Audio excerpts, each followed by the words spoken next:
Su Jiang rode his bicycle home to the Qinghe district of Jiangzhou in Jiang State on Blue Star. It was 5 o'clock in the evening. The front door was locked, meaning his parents were still on the afternoon shift and wouldn't return until late at night. He pushed the door open and entered. A letter was wedged under the door. Su Jiang picked it up, a familiar pink envelope addressed to him. The return address was Tsinghua University in Jingdu, and the sender simply wrote, "Guess who I am." He didn't need to guess, he knew it was from her. An involuntary smile spread across his face. He took the letter upstairs to his room, leaving his bicycle leaning forlornly against the doorframe. In his room, he immersed himself in opening a drawer filled with a thick stack of identical envelopes. He tore open the letter, took out a delicate postcard, and murmured softly, "Little Su, have you been missing me? I'm already at Tsinghua, and military training starts soon. I hope the weather is nice. I argued with my mom. She said if you get into Tsinghua, she might consider you. But don't worry, even if you don't, he'll still be with you. We could even elope." Su Jiang shook his head. Tsinghua. He wished for it, but it was no easy feat. Elope. Even if she agreed, he wouldn't. A marriage without parental blessing could never be complete. He put the postcard back into the envelope and placed it in the drawer. His mind involuntarily drifted back to a scene from June of that year. Su Jiang, then a second-year junior high student, stood beside a girl in a third-year uniform. Across from them, a luxurious Mercedes was parked. The man in the driver's seat, wearing sunglasses, urged impatiently, watching hurry up. "What's there to say to that poor kid? Your world will be much bigger. You'll meet plenty of outstanding boys in Jiangzhou." "Uncle, don't talk." The girl Lin Weiner waved her hand irritably, then turned to Su Jiang and said, "Little Su, you must remember to write to me often. He'll wait for you. I only love you." Her last words were whispered into his ear. With that, she left a faint fragrance and got into the Mercedes. The words were beautiful, but Su Jiang knew that from that moment on their gap would only widen. They had grown up together. She was a princess temporarily staying with relatives, now being taken back to the Lin family of Jiangzhou, while he was just a poor child whose parents worked shifts. Since then, Lin Weiner had written to him from time to time, but Su Jiang never replied once. Even though they both probably had phones, she chose this most traditional way. She said she loved the feeling of a time when carriages were slow, letters were long, and one could only love one person in a lifetime. So before they met again, they wouldn't exchange phone numbers, turning their longing into slow letters. Even though Su Jiang never replied, she kept conveying her love through this method. But inferiority weighed on his heart. The leap between classes usually took generations of effort. He was nothing but a toad. Take studying, for example. The No. 2 high school in Jiangzhou, where Lin Weiner studied, had dozens of students entering Tsinghua each year. But in Su Jiang's Qinghe district, all high schools combined only sent 1 or 2. The teachers' talk about the fairest thing in the world was all lies. They could afford top tutors and exam predictions. Ordinary people couldn't. Their teachers were all provincial or national award winners. The Qinghe district had none. Some of Su Jiang's teachers couldn't even speak Mandarin fluently. He shook his head, put the letter in the drawer, and took out his phone to read a web novel. Only in those fantasy worlds where losers and poor son-in-law quickly rose to power with the help of a system could he find a momentary escape. Only then could he dream a sweet dream. Once he started reading, he couldn't stop. Ing. The next morning, just as Su Jiang got out of bed, a crisp voice rang in his head. More precisely, he was woken by it. "What's going on?" Su Jiang was bewildered. He only remembered staying up all night reading a new novel, clicking through free ads, climbing from the bottom of the fan list to the top by exploiting the platform's loopholes. The author even added an extra chapter for him overnight. When he woke up, there was a ing in his head. "Congratulations, host, you have obtained the shock system. By shocking others, you can earn shock points. Points can be used for lottery draws or cash conversion. Basic lottery costs 100 shock points, intermediate lottery costs 100 points, advanced lottery costs 100 points, premium lottery costs 100 points, super lottery costs 100 points. For cash conversion, at level 1, 1 point equals 1 yuan. The system patiently explained its functions in his mind. Good heavens, he had actually obtained a system. Could it be that the plots from the novels really did happen to him? Su Jiang was stunned. But this system was a bit different. Others had ding, but mine was ing. What the hell? He had to shock people, but he was ordinary. How could he do that? Pull down his pants and fart to shock the crowd. Now granting the host a beginner's gift pack. Considering you are still a student, reward basic Chinese language skill. Su Jiang's heart trembled. Was this system stupid? It gave him a system and still wanted him to study. He wanted to drop out right now. Make a fortune, bring glory to his ancestors, and marry Lin Weiner. All relying on this. Because points could be cashed directly. If he could get a bunch of godlike skills, he could go somewhere, shock people, and money would flow in. But after a long silence, the system didn't explain further. Find you're the boss. Su Jiang felt helpless. Chinese language skill it was, better than nothing. Besides, if he dared to drop out, his dad would break his legs. Speaking of dad, with a system, shouldn't he get first place, make his dad admire him to the point of kneeling and singing Conquer? Or run around the village shirtless shouting, "Good son, you are my pride"? More importantly, Lin Weiner. Could he now confidently appear by her side with the help of the system? Jiang began to look forward to it. Soon he felt a lot of literary knowledge from textbooks flooding into his mind. Classical Chinese essay techniques, everything he could think of. He sat up in bed about to shout, "Long live the system," but the next second he froze. The clock by his bed showed a dangerously late time. Holy shit. 8 o'clock. Jiang was completely dumbfounded. He was over 20 minutes late. God. Jiang let out a startled burp that sounded like a duck. As a day student, he usually went home to sleep. The school was just a few kilometers away, so he could get there quickly by bike. Without time to think, Jiang quickly dressed, grabbed his bike, and raced to school without breakfast. "Author, if you don't give me 10 chapters today, I'll send you a big knife." He remembered that Thursday mornings were Chinese self-study, and the first class was also Chinese. Moreover, the first class was Chinese. So the Chinese teacher and homeroom teacher Li Qingfang would come to the classroom early every Thursday, staying from self-study to supervise everyone reciting texts. Now it was 8 o'clock. Going to the classroom meant he would be caught red-handed. Jiang panicked. Who was Li Qingfang? She was the Iron Hen, respected and feared by all senior students. She was number one at everything, number one at scolding, number one at dragging out class, number one at strictness. Now he was right in her crosshairs, and there would be no good outcome. He couldn't skip class either. If he didn't show up for the first period, the teacher would definitely call home. Getting scolded at school and beaten at home. That was true despair. Jiang braced himself and walked into the classroom. Sure enough, he saw the homeroom teacher Li Qingfang sitting on the podium wearing a white dress. She was about 30 with high cheekbones that already declared her strictness. The students below were shaking their heads, muttering various strange classical phrases. Jiang, with his hair a mess like a bird's nest, shouted at the door, "Report." The noise in the classroom instantly quieted down. Everyone looked at him with complex expressions, some mocking, some teasing, some pitying. How dare anyone be so bold as to be late for teacher Li's Chinese self-study? Was this a new way to court death in the 21st century? Li Qingfang coldly glanced at Jiang. She didn't like him because he was a quiet, brooding type at school. He behaved well in class, didn't cause trouble, but his grades were terrible. When the teacher was there, he looked studious, but his mind was elsewhere. When the teacher left, he was completely uninterested in learning. Apart from being tall and handsome, he was utterly useless. "Do you know what time it is?" Li Qingfang said coldly. 8:08. Jiang replied honestly, glancing at the clock at the back of the classroom. "And you just now show up. Don't you know self-study started at 7:40? Another 12 minutes and self-study will be over. Do you think your grades are good enough to get into college? Don't you know that studying is your only way out? I tell you, people like you are worse than those in vocational schools. At least they go to better colleges. Don't think that just because you're in regular high school you can get into a bachelor's program. No. 6 High School is the worst regular high school in the district. Not a single first-tier university student every year.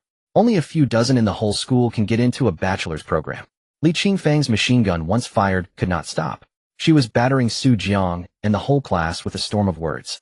In this class, only Shen Jingbing and Tong Lele have any hope of getting into a bachelor's program. Someone like you will be crying in the future.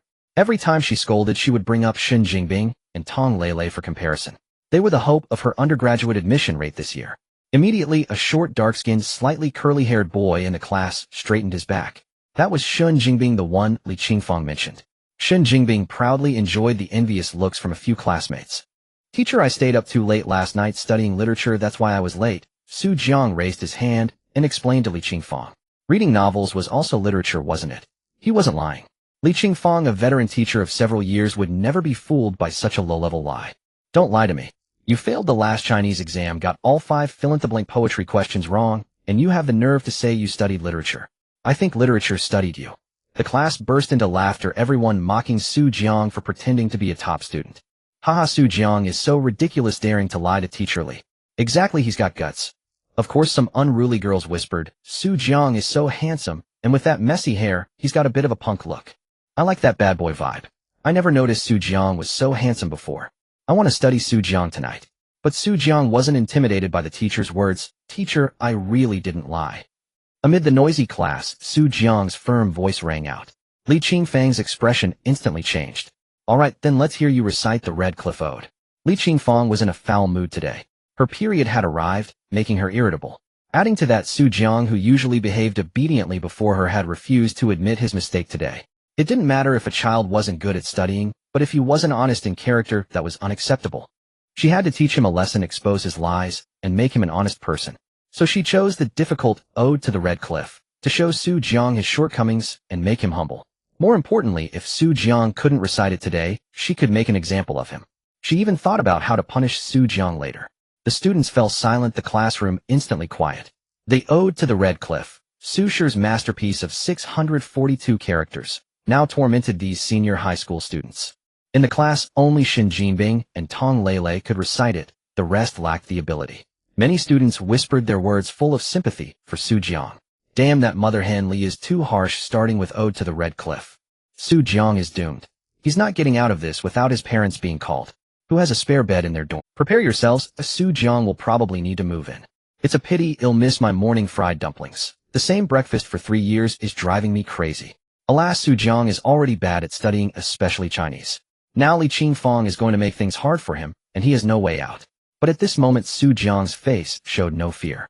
He had just scanned the Chinese knowledge implanted in his mind, and there it was, the Ode to the Red Cliff. Now reciting the text was as easy as reading it aloud. Su Jiang was about to start reciting when he suddenly thought, wouldn't a simple recitation be too low in difficulty? After all, he had a shock system. If he didn't seize this opportunity to shock everyone and earn some shock points, wouldn't that be a waste? In novels, men with systems could reach the pinnacle of life through lotteries. Su Jiang also wanted to save up enough shock points to draw some good prizes. So he activated his clever mind. Ahem. By Ji Fang Dong Ji Biu Zhong Zhou, Hu Jiezhen Yu Xiang.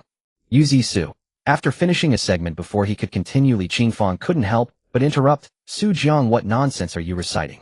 Shen Jinbing was ready to mock Su Jiang, but after listening, he found the words familiar, yet strangely arranged. Do you think we're all idiots? That you can just spout random gibberish and get away with it? Get out. Stand outside the classroom and wake up. Have your parents come to school tomorrow. Li Qingfang slammed the podium and shouted, the vibration making the chalkboard eraser jump. Teacher. Suddenly, a student raised a hand. What is it? Li Qingfang was about to reprimand when she saw it was the good student Tong Lele. Her face instantly turned from storm to sunshine. Oh Lele, what's wrong? The other students curled their lips at this blatant favoritism. Teacher Su Jiang was reciting backwards. Tong Lele stared at her book in disbelief. Silence. The classroom fell into absolute silence. A moment later, quick-witted students started flipping pages, the rustling sound filling the room. No wonder it sounded familiar, but wrong. He was reciting it backwards. Gasp. I'm shocked. Su Jiang actually has this ability. Amazing. Is Su Jiang secretly a top student? He can recite it backwards flawlessly. Congratulations, host. You have gained 54 shock points. Total shock points 54. A crisp sound of shock money echoed in Su Jiang's mind. So shock could be mass-produced. Just like now, he had easily shocked the entire class of 53 plus the teacher. Su Jiang, stop. Li Qingfang called out to Su Jiang as he was about to leave the classroom. What's wrong, Teacher Li? Su Jiang turned back. You? Recite it again. Li Qingfang's expression was rigid. Su Jiang rolled his eyes internally, then began, by Ji Fang Dong, Ji Biu Zhong Zhou, Hu Jiezhen Yu Xiang. Xiao Ji Wu Ren. This time, Su Jiang recited directly from the last word to the first in one breath. The entire class watched their books in silence, pointing at each character and checking. A few minutes later, Su Jiang finished without any pauses or mistakes. Gasp. He had actually recited it backwards so smoothly. Congratulations, host.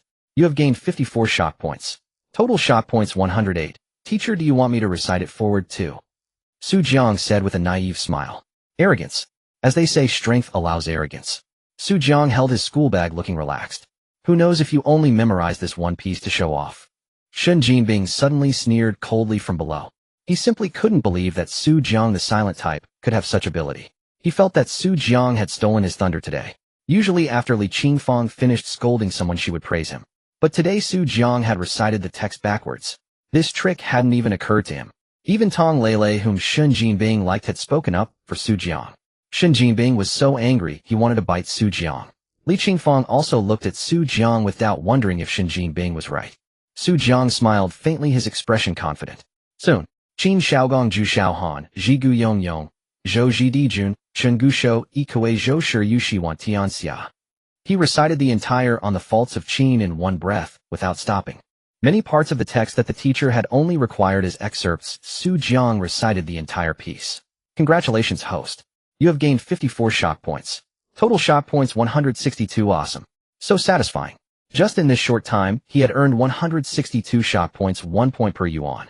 That's 162 yuan. Jiang felt an exhilarating pleasure. Even Jinping didn't seem so annoying anymore. If it weren't for him, he wouldn't have gotten the last 54 points. If only he would say a few more words.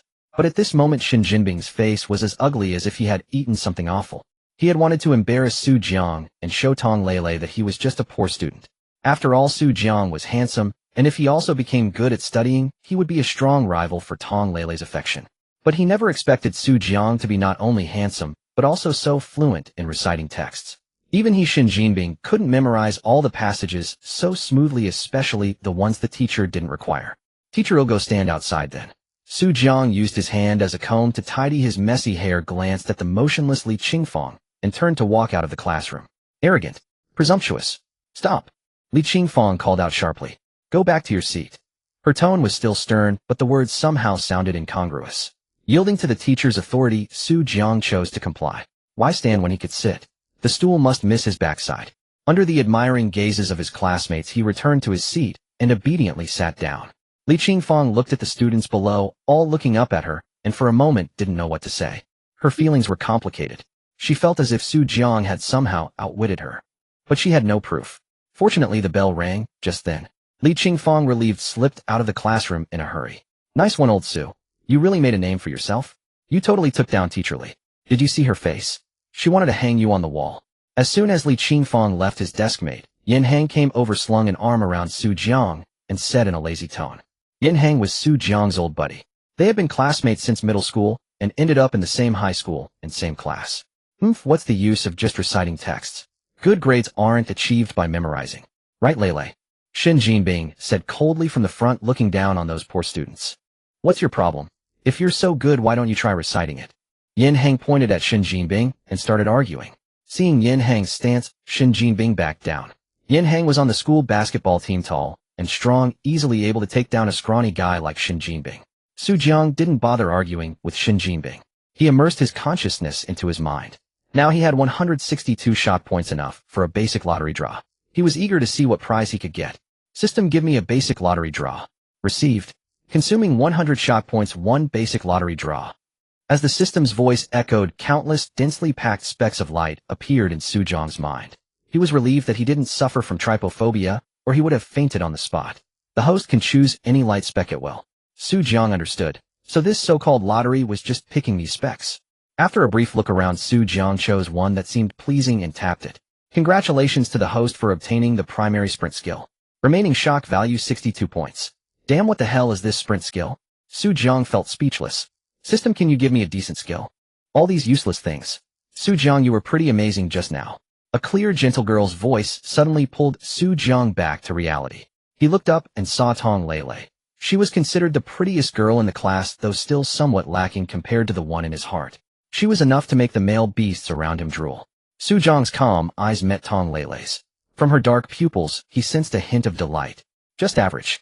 Didn't our dear class monitor Shin say that reciting texts won't get you good grades?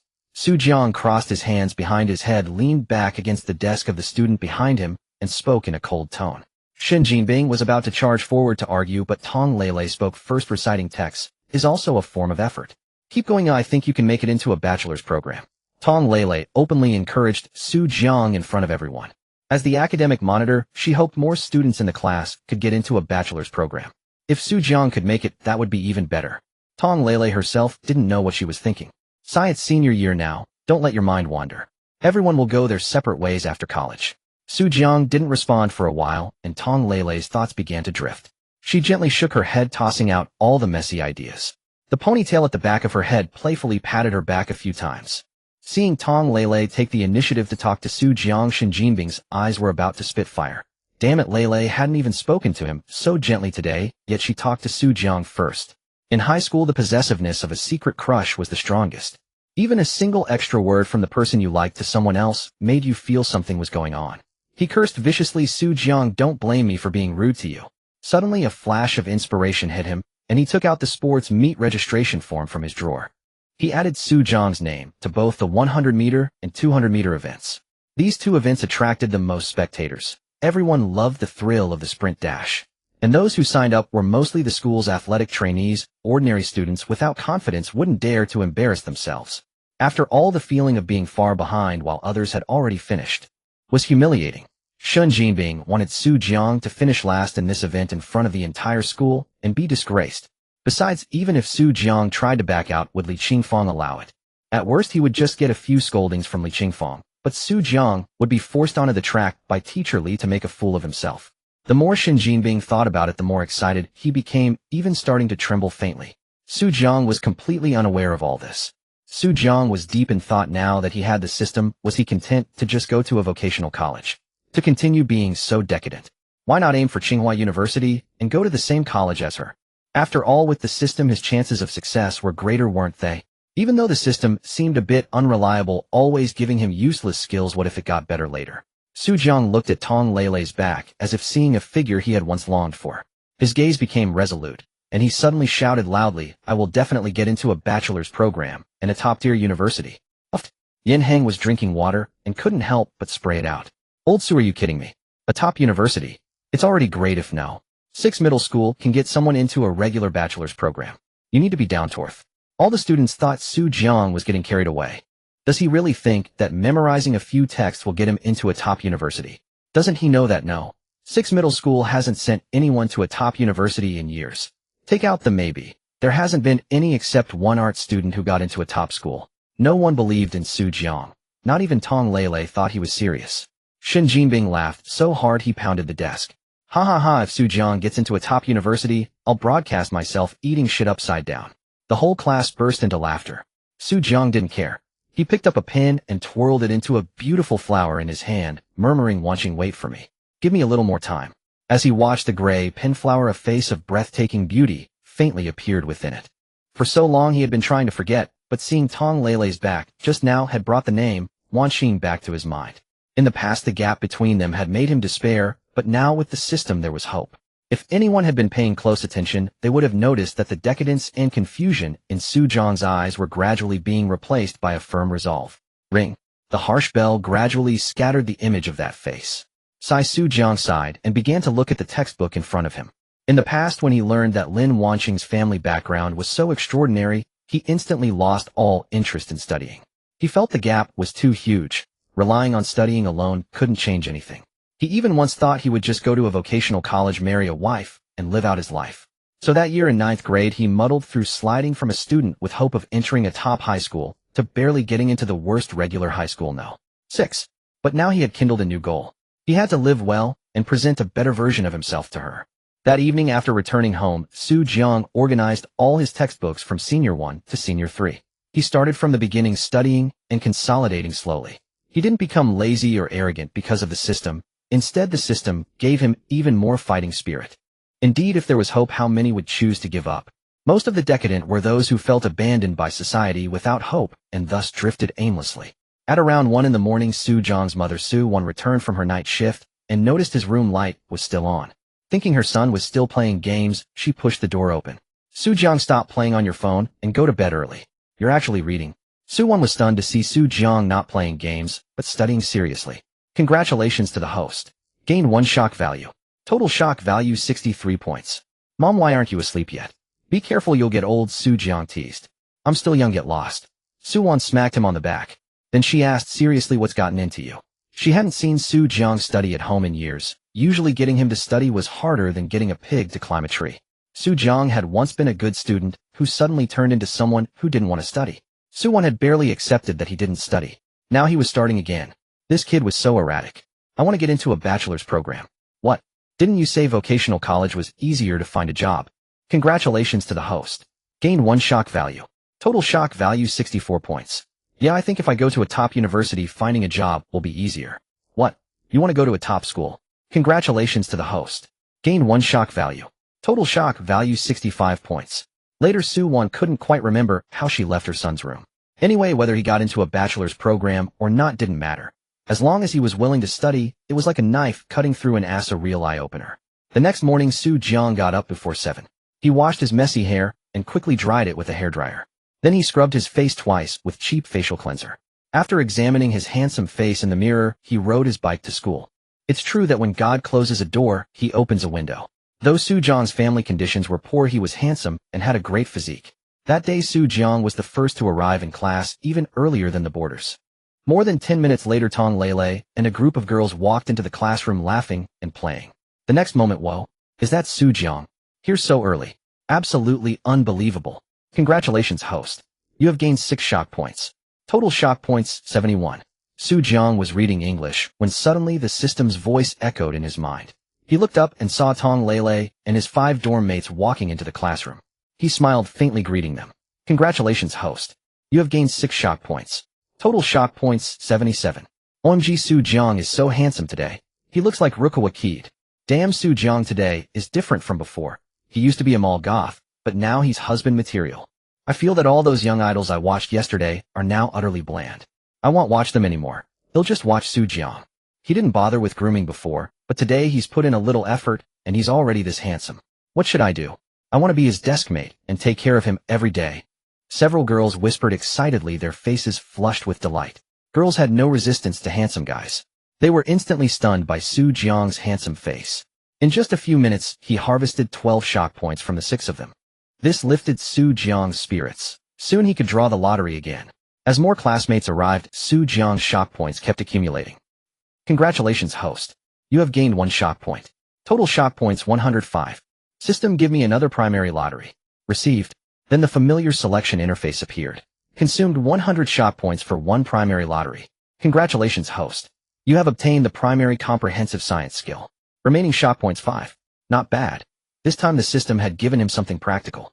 Although it wasn't a money-making skill, it could improve his studies, and that was acceptable. Much better than that sprinting skill. If only he could buy skills directly. This lottery was far too unpredictable. Su Jiang grumbled inwardly. But a flood of comprehensive science knowledge was naturally poured into his mind. He quickly pulled out a practice book for the Gaokao, the 5-year college entrance exam, 3-year simulation. He randomly picked a past exam paper and started solving it. The multiple-choice questions at the beginning, he breezed through, writing down answers in a flurry. Comprehensive science includes physics, chemistry, and biology.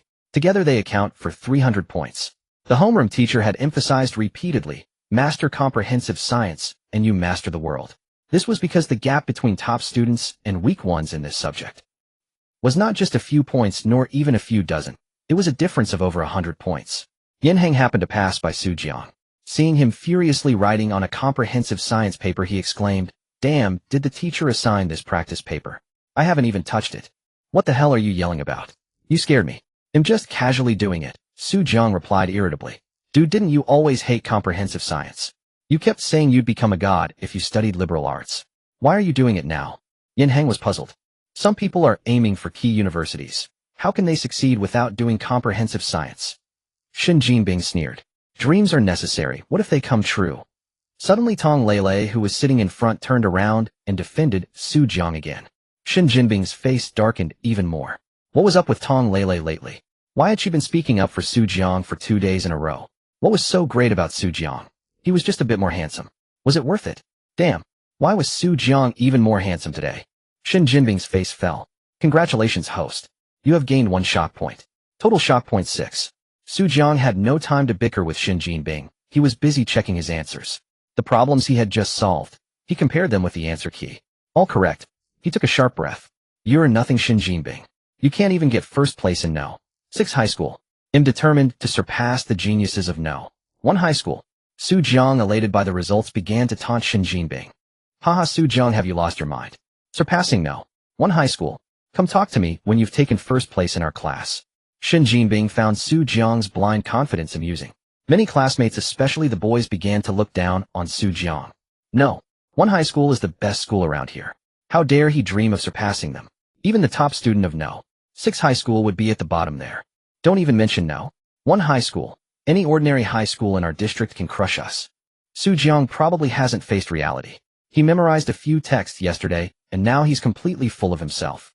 Of course, some girls had become Su Jiang's loyal fans. Our Su Jiang may not be good at studying, but his looks definitely surpass No. 1 high school. Hell, he surpasses 99. 99 of male beasts, okay. Some even resorted to physical threats against boys who spoke ill of Su Jiang. If you say one more bad thing about Su Jiang, I'll stab you with my compass. Suddenly Su Jiang seemed to become the public enemy of the boys.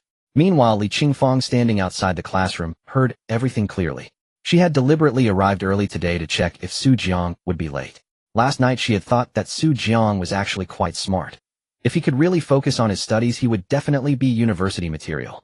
If she could have 3 undergraduates in her class, the principal would surely give her a commendation on the spot, and the district's outstanding teacher award would be even more secure. But when she reached the classroom, she heard a commotion from afar. And Su Jiang was actually boasting about surpassing No. 1 high school. His courage was commendable, but he was a bit too cocky. She needed to give him something to aim for. Li Qingfang instantly turned into a ghost, silently appearing at the classroom door. The noisy classroom fell silent instantly. Li Qingfang smiled with satisfaction at her handiwork. Su Jiang, I heard you say you want to surpass No. 1 high school. I'm very pleased. How about this? If you can rank in the top 50 of the whole grade in the next monthly exam, I'll let you sit with Lei as deskmates, okay? As the homeroom teacher, Li Qingfang naturally knew the situation in the class. Almost all the boys were diehard fans of Tong Lei, and even Xin Jinbing supposedly regarded her as a treasure.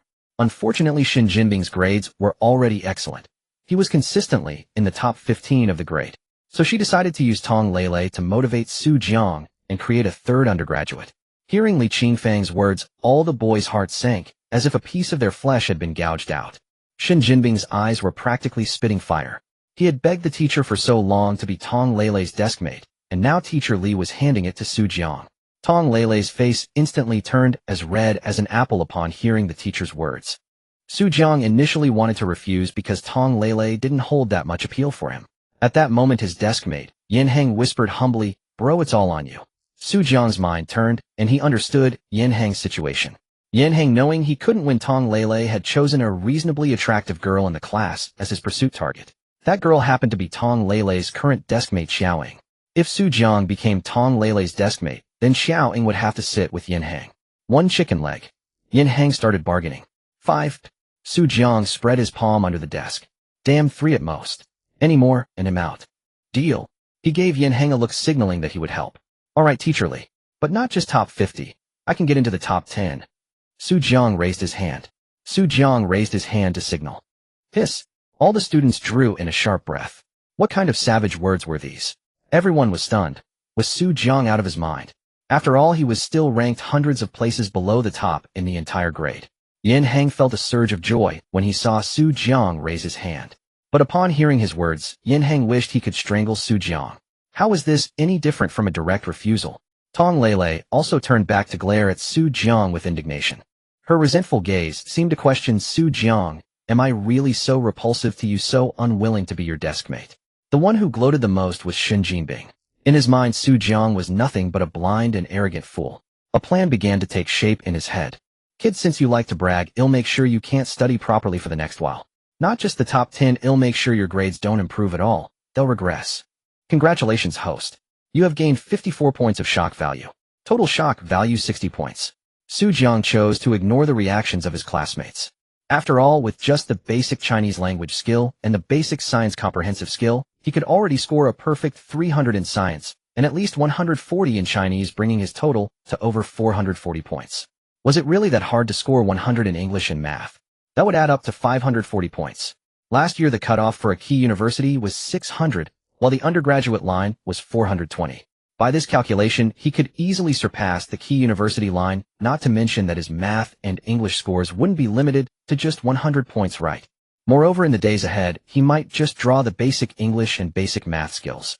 In that case, breaking into the top 10 would be a piece of cake, and even claiming the first place might be effortless. Li Qingfang took in the students' reactions with a sweeping gaze. Very well, ambitious. Then let's all wait and see. Also, anyone in the class who makes rapid progress in their grades can come to me to request a seat change. These words were like a shot of adrenaline into the veins of every student. Watching the students who were immediately gearing up for a big effort, she felt a bit puzzled. It was understandable for the male beasts to be howling, but what was up with the female students? Why were they also scribbling away furiously? Still, she didn't dwell on it. As long as they were studying, it was fine.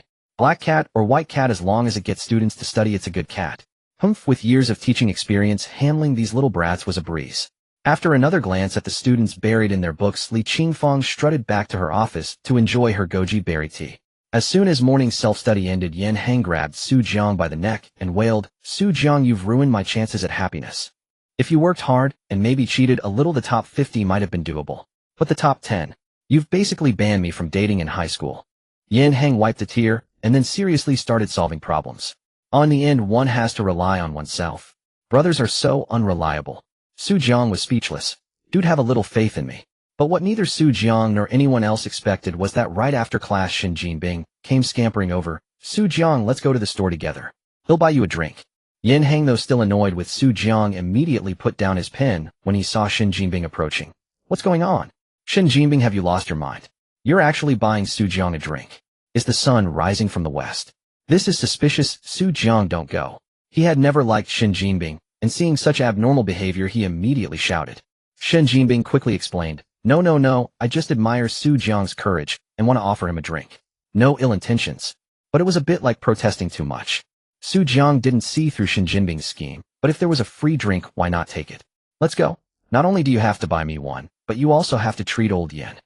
Su Jiang pushed Shin Jinping toward the school store. Shin Jinping was on the verge of tears. But to keep Su Jiang from having time to study, he was willing to go all out. For Lele Sake, he endured it. Final buy it all. Shin Jinping gritted his teeth. Su Jiang bought a bottle of cola for old Yan.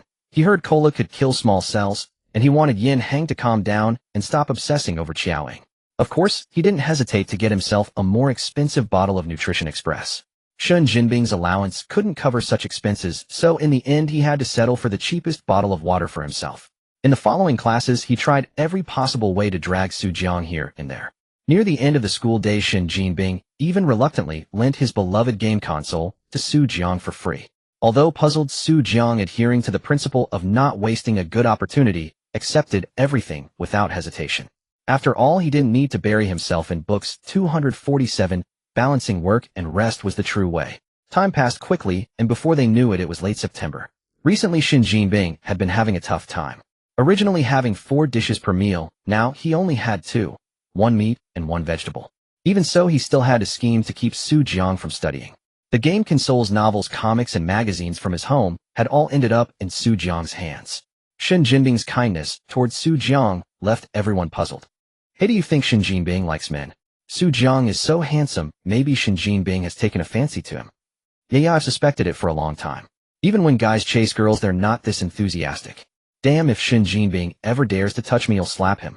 Faggot, disgusting. For a moment, everyone began to feel disgust towards Shin Jinping. Every year in late September, No. 6 middle school holds a sports meet. The sports meet is the happiest time for all students because those 2 days they don't have classes, they only need to participate or watch. Those who didn't want to watch the competitions could study in the classroom or take their secret crushes to hide in the secluded corners of the school for 2 days. During a self-study session before the sports meet, Li Qingfang came into the classroom holding a stack of red cloth pieces. These are the number bibs for students who signed up for this year's sports meet. When I call your name, come up and get your bib. Everyone should applaud to cheer them on. Yan Heng, shot put and weightlifting. Mei Xiaoyan, women's 800 meters. Su Jiang, men's 100 meters and 200 meters. When she called Su Jiang's name, Li Qingfang couldn't believe it and took another look at the form in her hand. Aren't the 100 meters and 200 meters the domain of sports trainees? How did Su Jiang, who had never signed up for the sports meet before, suddenly register? And for the most intense sprints at that? Su Jiang, you have admirable courage. Li Qingfang couldn't think of any other words to encourage him. The entire class fell silent once again. There wasn't even applause.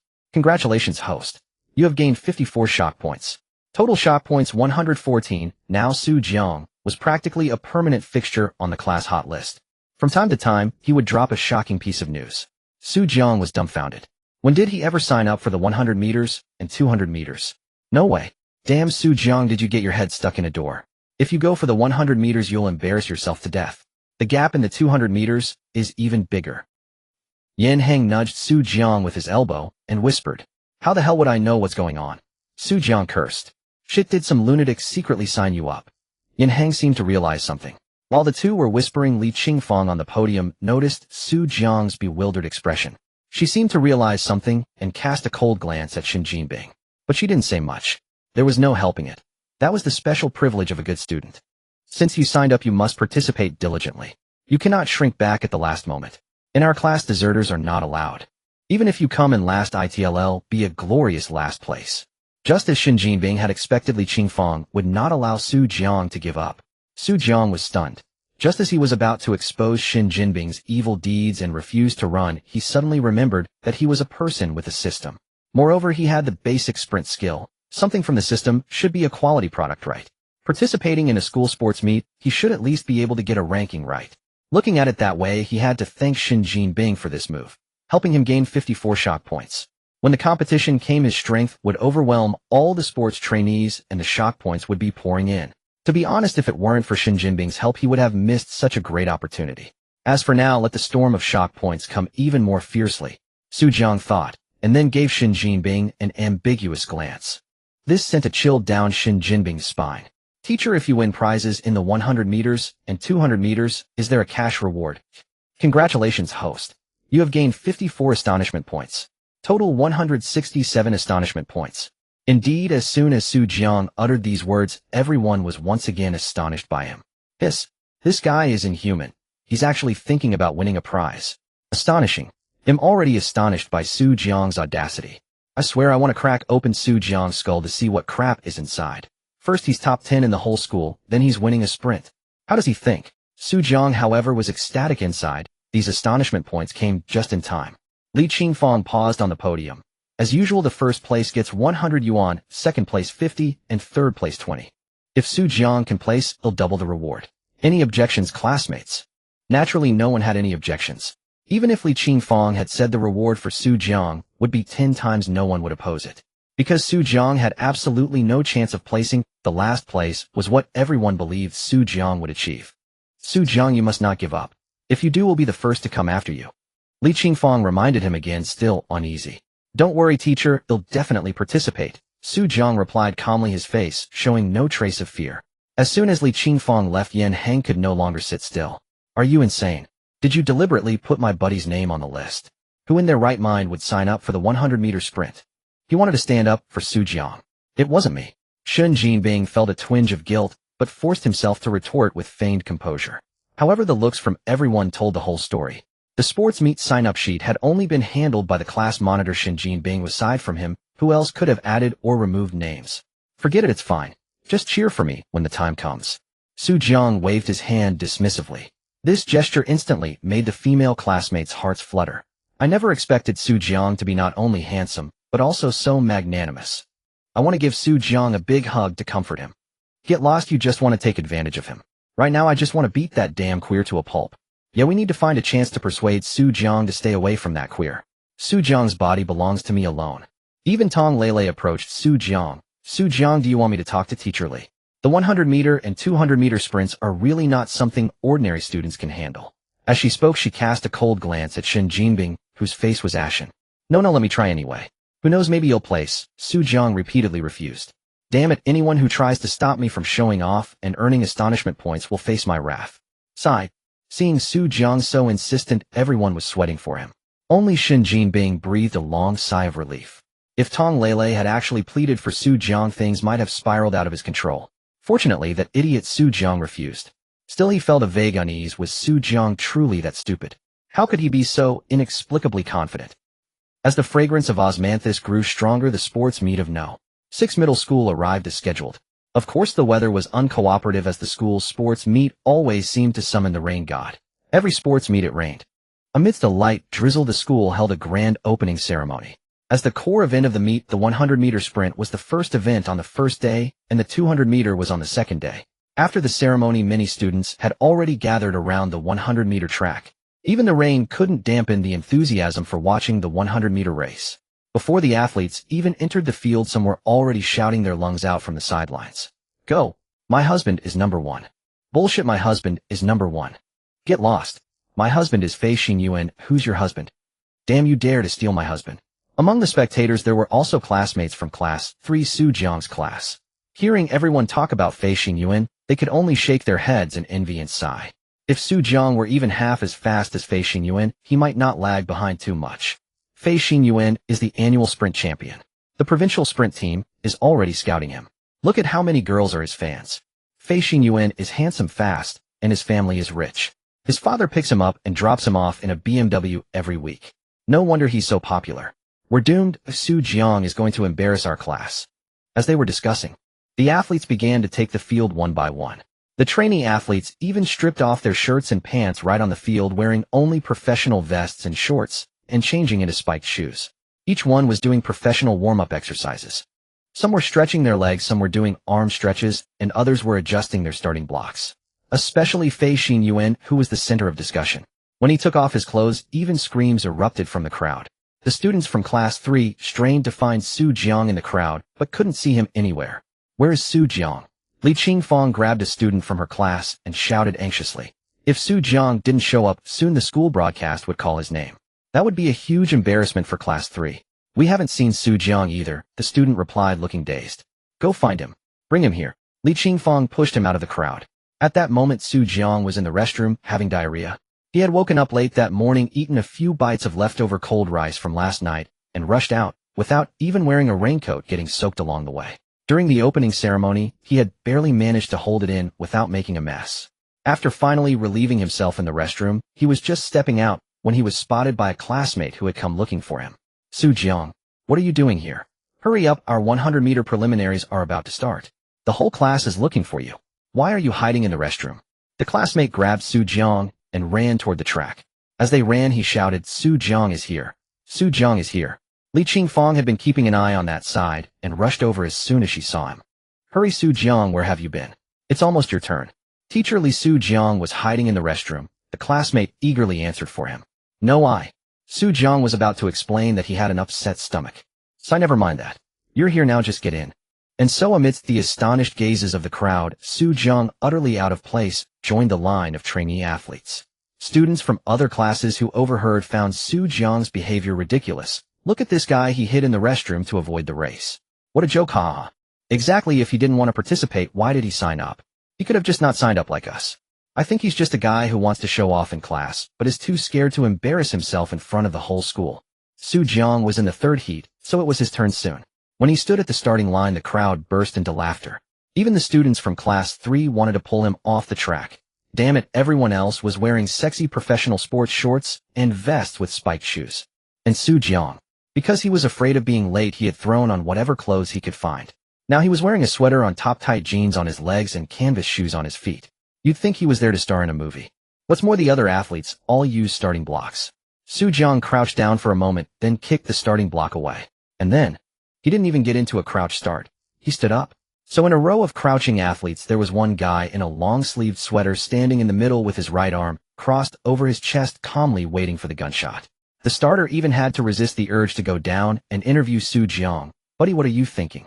Li Qingfang had already covered her eyes. She silently regretted him, such a pig. I actually let this guy run the 100-meter. Not showing up at all would have been better than this. Shin Jinbing was laughing so hard, he was doubled over. He said to the people around him, look at this guy. He said he would win a prize in the 100-meter, but he was hiding in the restroom just now. We had to drag him out. He also said he would crush the students from No. 1 middle school in the joint exam. This drew sighs and disdainful glances towards Jiang. Everyone thought he was a total fraud trying to puff himself up. Although the starter was speechless, he had to do his job. On your marks. Get set. With a bang, the starting pistol fired. All the athletes shot forward like arrows released from their bows, springing from the starting line. The cheers instantly soared to the skies. But 9 out of 10 of those cheers were for the sports trainees. Not a single cheer was for Jiang. The students of Class 3 were silent. If Li Qingfang hadn't been there, the girls would have cheered for their favorite sports trainees. But with Li Qingfang present, they didn't dare speak. Even Li Qingfang herself couldn't bring herself to shout. Jiang's bizarre outfit made her feel it would be embarrassing to cheer for him. Soon the spectators realized something was wrong. Holy crap, how is that guy in the sweater running so fast? The sports trainees can only eat his dust. Quick, pinch me. I must be dreaming. How that hurts. If you pinch me again, I'll beat you to death. 5 seconds later, the students of Class 3 had gone wild. Not just Class 3, everyone watching was stunned. Congratulations, host. You have gained 706 shock points. Total shock points 820. Jiang, who was pumping his legs rapidly, heard the system's voice. At that moment, he just wanted to howl at the sky. Awesome. So exhilarating. Gaining so many shock points all at once, it felt incredible. The finish line was in sight, and Jiang could already see himself finishing first and advancing to the finals. But as the saying goes, when nothing unexpected happens, something unexpected is bound to happen. As Su Jiang unknowingly drove his legs harder, he suddenly heard a crisp sound. Ryup. Then a chill crept up from his backside. The spectators saw Su Jiang, who was in the lead, with a hint of red flashing at his butt. For a moment they fell silent. My God! Could he be a girl? On her period? No, that's not a period. That's the color of his underwear. Wearing tight jeans for a sprint. No wonder they split. And he's running so fast. Whoa, this guy is so flashy. Red underwear. If he wore it on the outside, he'd be a superhero. Su Jiang realized his pants had ripped. He was speechless. If only he had gotten up a little earlier this morning and worn loose sweatpants. He instinctively slowed down a bit and covered his butt with his hand. Even so, he was still the first to cross the finish line in his heat. But the gap wasn't as big. He was just barely faster than the others. But remember, Su Jiang didn't have good gear, no spiked shoes, and he even slowed down on the final stretch. Holy shit, Su Jiang, you're not human. Why didn't you say you could run so fast before? His deskmate, Yin Hang, was the first to rush over. Then the students of class 3 swarmed in. Su Jiang, you're so cool. Why didn't you compete in your first 2 years? I've never seen anyone make a split crotch look so cool. The girls' eyes were already sparkling with stars. At that moment, the sports trainees could no longer steal the spotlight from Su Jiang in their hearts. The boys lifted Su Jiang high and tossed him into the air. This was the first time in a sprint event that a non-sports trainee had crushed the sports trainees. How could they not be excited? The field echoed with Su Jiang's howls. Damn, I'm afraid of heights. Oh hell. Stop tossing me. You better catch me. Then more and more girls joined in tossing Su Jiang. Who's touching me? Don't grab my chest. Which bastard is pulling my pants? Holy shit, my pants are even more torn. Watching the lively scene, the sports trainees' faces grew dark. Fei Xingyuan, the captain of the sports training team, kicked his teammates in the heat. Did you guys skip breakfast? You're embarrassing the team. Getting beaten by a guy without spiked shoes. How can you still call yourselves sports trainees? But despite his scolding, his face was heavy. Because those guys had actually performed well. It wasn't that they were weak. It was that their opponent Su Jiang was just too strong. There weren't many participants in the 100-meter dash, so the preliminaries ended quickly. The referees were tallying the finalists. Li Qingfang had already asked Yin Hang to go to the dormitory and get a pair of sports shorts for Su Jiang to change into.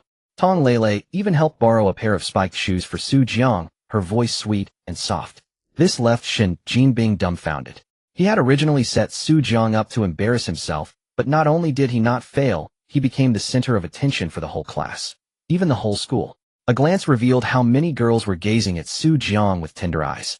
And what's more, Tong Lele ran all over to borrow spiked shoes for him, her little face flushed. Shen Jinbing felt like his eyes were about to shoot flames. He was as red-faced and thick-necked as if he had swallowed a whole durian with its skin. Su Jiang, these are the spiked shoes I borrowed for you. Try them on and see if they fit. The demure young girl stood before Su Jiang, handing him the shoes. No, Su Jiang waved his hand repeatedly. He didn't need spiked shoes to beat the sports trainees. He just needed his pants to hold up. Congratulations, host. You have gained 10 shock points. Total shock points 830. Su Jiang was dumbfounded. How did rejecting Tong Lele earn him shock points? He turned around and saw the male beasts in the class staring at him in amazement. Some even cursed, damn. Su Jiang actually refused the goddess offer of spiked shoes. If I were Su Jiang, I'd kneel down and lick those shoes. Su Jiang then realized that he had inadvertently rejected the class belle's enthusiasm. He scratched his head and noticed that Tong Lele's face had indeed turned slightly annoyed. Teacher Li stepped in to defuse the situation. Su Jiang, don't underestimate your opponents. Put on the spiked shoes, perform steadily, and bring back a good ranking for us. Only then did Su Jiang, holding his butt, go to the restroom to change his pants and put on the spiked shoes. When he took off the jeans, he saw they had become open crotch pants. Su Jiang wanted to curse. Who the hell had pulled them? The broadcast soon announced the 100-meter finalists. Su Jiang had made it to the finals without a doubt. So as Su Jiang, wearing a sweater on top, basketball shorts on the bottom, long socks, and spiked shoes, appeared on the track. The best time in the preliminaries was Fei Xingyuan's, followed by another sports trainee, and then Su Jiang. On the track, Fei Xingyuan shot a deep look at the two sports trainees beside Su Jiang. They had already discussed it among themselves. The top 3 honors must belong to the sports trainees. They absolutely could not allow some upstart to steal their glory. So they decided to have the runners on either side of Su Jiang obstruct him. A slap, a trip, anything to keep him from winning. Meanwhile, Su Jiang was still reveling in the joy of the spiked shoes. He had to admit this was the first time in his life he had worn them. The feeling was indeed great. The grip was excellent, and he figured he could run an even better time than before. On your marks. Get set. Another thrilling sound. The only difference was that Su Jiang was now crouched on the ground. He had practiced the crouch start and found it did make him faster. He had heard that 2 people in the preliminaries had better times than him, so Su Jiang was cautious. He had to win first place and earn more shock points. Bang! A gunshot rang out. 8 figures dashed forward instantly. The entire crowd erupted into screams. Fei Xingyuan! Fei Xingyuan! The schoolgirls unfamiliar with Su Jiang, but well acquainted with Fei Xingyuan, began chanting his name. Now some students from Class 3 also started cheering for Su Jiang. However, their voices were firmly drowned out by the cheers for Fei Xingyuan. Yet a second later the students, shouting Fei Xingyuan's name, gradually fell silent. Because Su Jiang had shot ahead of the pack from the very first second. With an explosive start he had already opened up a lead of 7 or 8 meters. His rapid acceleration combined with his height of over 1.8 meters and high-frequency strides caused the gap between him and the remaining runners to widen increasingly. When Su Jiang crossed the finish line, the teacher monitoring his time gaped, forgetting to press the stopwatch. Only after a full breath did Fei Xingyuan arrive. He glared at the 2 sports trainees beside Su Jiang, seething with anger. Are you idiots? Can't you even block him? Couldn't you trip him at the start? As the leader of the sports trainees, he lashed out at them mercilessly. The 2 sports trainees looked as if they were about to cry. Boss, I wanted to block him, but he just zoomed past like a flash. I didn't have a chance. It's not that we didn't want to, he's just too strong. There was no time to stop him. Fei Xingyuan sighed. He had run with all his heart and managed a decent time himself. But compared to Su Jiang it was nothing. Congratulations, host. You have gained 1340 shock points. Total shock points 2,170. The system's voice echoed in Su Jiang's mind once more. Since this was the final there were more spectators. Thus more people were shocked. Su Jiang felt as if he were floating on cloud 9. 2170 mint, 2,170 yuan. Su Jiang's family was not well off. Both his parents were ordinary workers. For as long as he could remember, he had never had more than 1,000 yuan in his hands. And now in one day, he had earned over 2,000. Li Qingfang rushed over excitedly and gave Su Jiang a tight hug, startling him so much that he almost shouted harassment. Su Jiang, do you know? You've set a record. You beat Fei Xingyuan by such a margin you can definitely break the school record. In an instant the name Su Jiang spread to every corner of the school. All the students learned that today an ordinary student had surpassed Fei Xingyuan and won the 100-meter championship. During the evening self-study session, Li Qingfang specially praised Su Jiang. Today our Class 3 Senior 3 has finally held our heads high. Tomorrow for the 200-meter race, everyone must be on the field cheering for Su Jiang. Our class monitor Shen Jinbing also did a great job. He had an eye for talent and found us a sprinting genius. Shen Jinbing could only force a silly smile, but it was uglier than crying. He had intended to frame Su Jiang, so how did it turn into him having an eye for talent? This was more unbearable than eating shit. However, he still firmly believed that Su Jiang's academic performance was the real threat. As long as he could prevent Su Jiang from sitting next to Tong Lele, that would be enough. After all, running was not a student's primary duty. The next day's 200-meter event reached an unprecedented peak. The entire school, over 2,000 students, crowded around the track. Today Su Jiang did not embarrass himself. He wore a short-sleeved shirt, basketball shorts, and the spiked shoes Li Qingfang had borrowed from the PE teacher early in the morning. The shoes lent by Tong Lele the day before had to be returned since the owner had a race today. The PE teacher, hearing that the 100-meter champion Su Jiang needed them, immediately gave him a relatively new pair of spikes. The 200-meter battle tested not only explosive power, but also one's endurance and control over physical energy. Knowing when to burst and when to maintain a steady pace required long-term exploration to gain personal experience. Fei Xingyuan was full of confidence for today's 200-meter race. He did not believe that Su Jiang, who rarely came out to run, could possess the same excellent control and energy management as he did. Although Su Jiang's explosive power in the 100-meter was indeed impressive, that did not mean he could maintain such a high level in the 200-meter. During the preliminaries, Su Jiang did not go all out. He controlled his pace. Still, he finished first in his heat. The preliminaries earned him only 820 shock points, bringing his total to 2,990. Because Fei Xingyuan's heat was much more spectacular. Fei Xingyuan left the second-place runner tens of meters behind, shooting ahead like a lone rider. The girls watching screamed incessantly. Soon came the crucial moment of the finals. Amid the surging crowd, 2 distinct factions could be heard. One was Fei Xingyuan's supporters, the other was mainly Class 3 Senior 3, Su Jiang's class. Li Qingfang personally led Tong Lele and other classmates, shouting loudly at the front of the crowd. Su Jiang first place. Su Jiang go. On your marks. Get set. Bang. The starting gun fired. Everyone tensed up. Su Jiang was in lane 4. He burst forward immediately after the start. But as he passed the sports trainee in lane 5, suddenly the sports trainee in lane 5 stumbled and fell to the ground, stretching his leg across Su Jiang's path. Damn! A fake fall, the students shouted. Anyone with eyes could see the person had deliberately fallen. The other sports trainees watching sneered inwardly. Yesterday in the 100-meter, Su Jiang had run too fast for them to block. Today with the 200-meter having a staggered start, they could pull tricks. Just as they thought they had succeeded. Smack! Su Jiang directly kicked the sports trainee's leg. With his own speed and no restraint, the trainee immediately curled up in pain. A massive bruise turning from blue to purple visibly swelled on his leg. Yet in his heart, he felt a hint of relief. Because he saw that Su Jiang's speed had slowed down. Fei Xingyuan took this opportunity to surge ahead. With this successful block, Fei Xingyuan would surely reward him handsomely. The sports trainee clutched his thigh, feeling both pain and pleasure. In the distance, Li Qingfang and the Class 3 students were shouting themselves red in the face. Despicable. Shameless. Yan Heng even tried to rush up and hit someone, but his classmates held him back. For a moment, the entire crowd was in an uproar. But the next second, everyone's expressions froze. Fei Xingyuan, who had been ahead of Su Jiang, hadn't even had a moment to celebrate before a figure flashed in front of him. Damn, that's just too fast. Fei Xingyuan couldn't help but curse. What was the point of competing? He had gone to the trouble of arranging a trip, and yet Su Jiang still overtook him. By the time Fei Xingyuan reached the finish line, Su Jiang was already walking back. He wanted to settle accounts with that sports trainee. A single kick was too lenient. The system did not prompt any shock points because everyone now understood that Su Jiang was going for revenge. At that moment, they only felt tension. Was a fight about to break out? Su Jiang stopped right there. Li Qingfang hurried over with the classmates.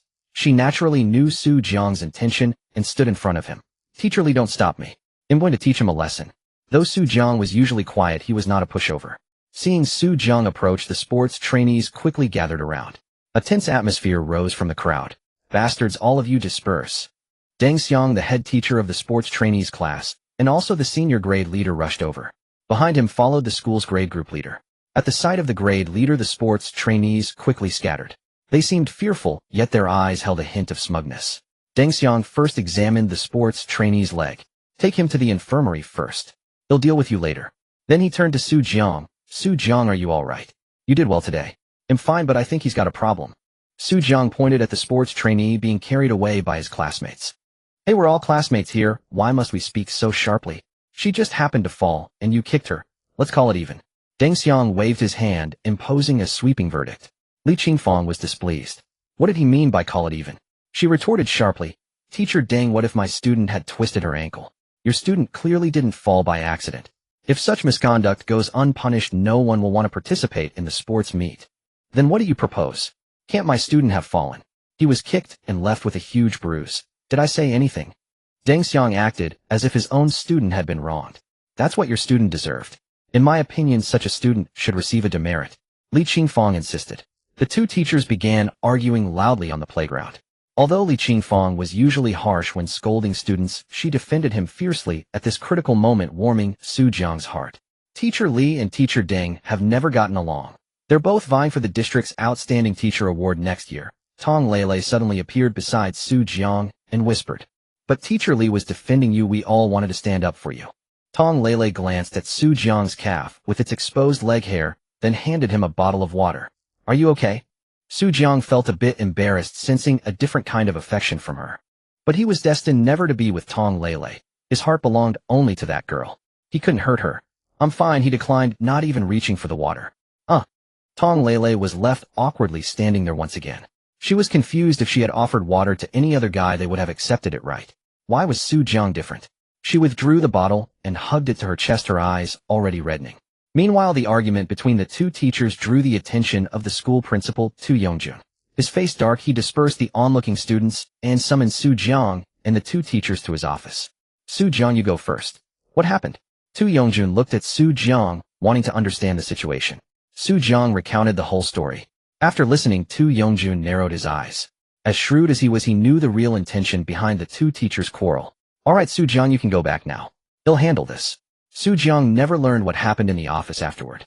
He only knew that when Li Qingfang returned to the classroom from the principal's office, her expression was grim.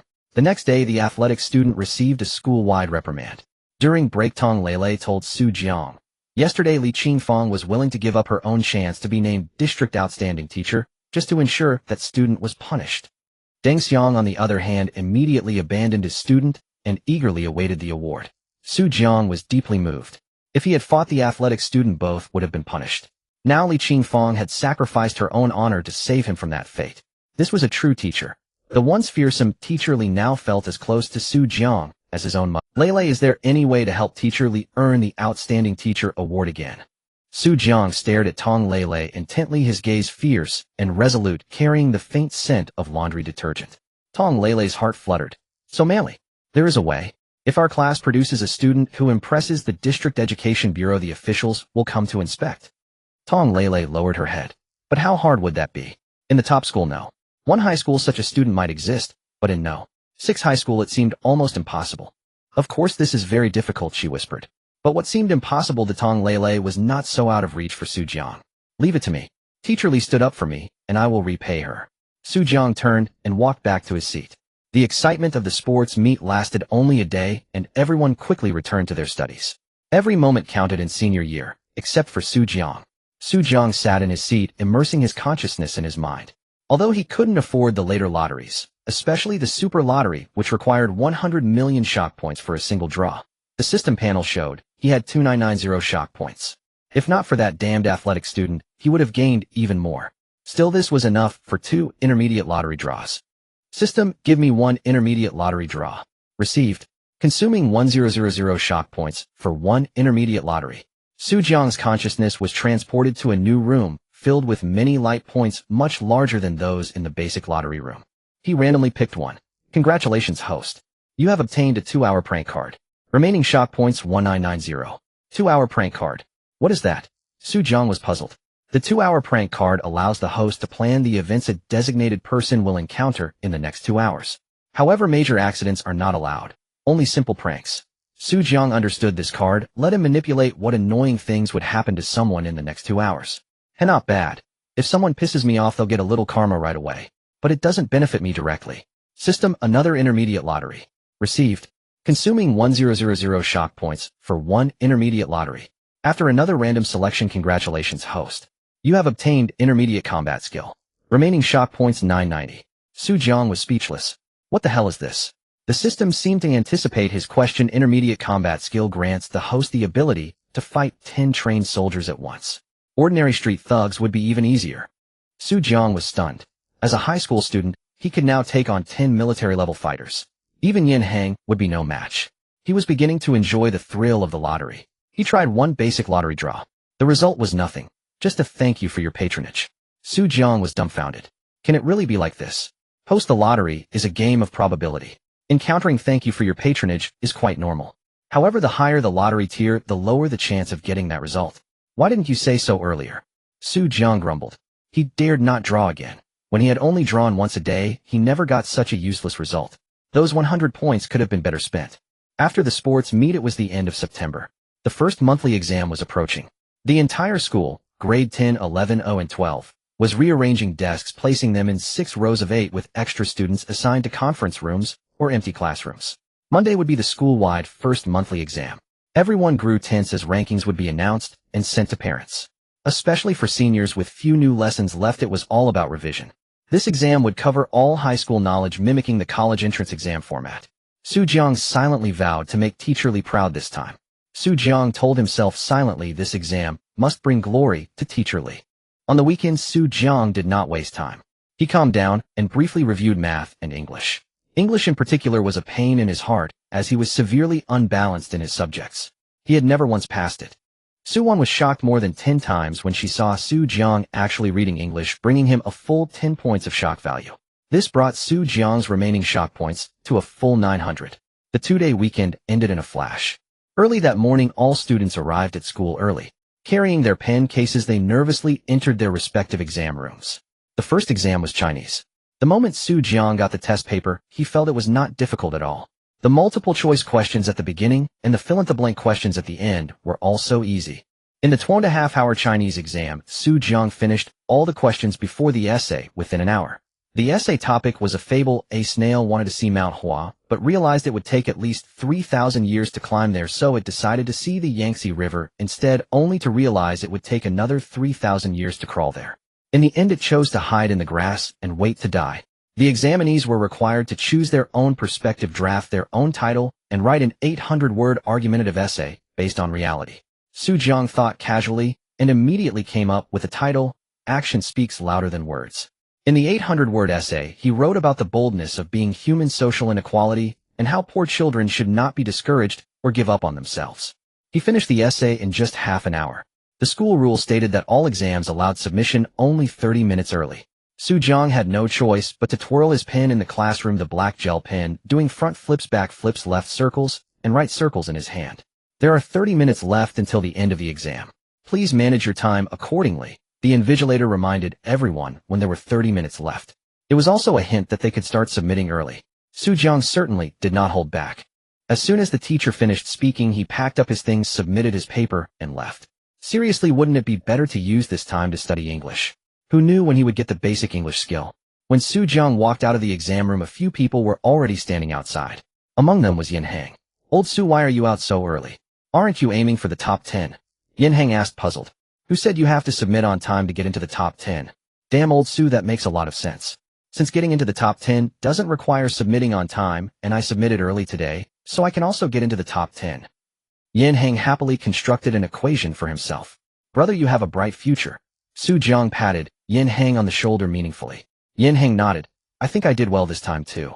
The morning Chinese exam ended, and the afternoon was the science comprehensive exam.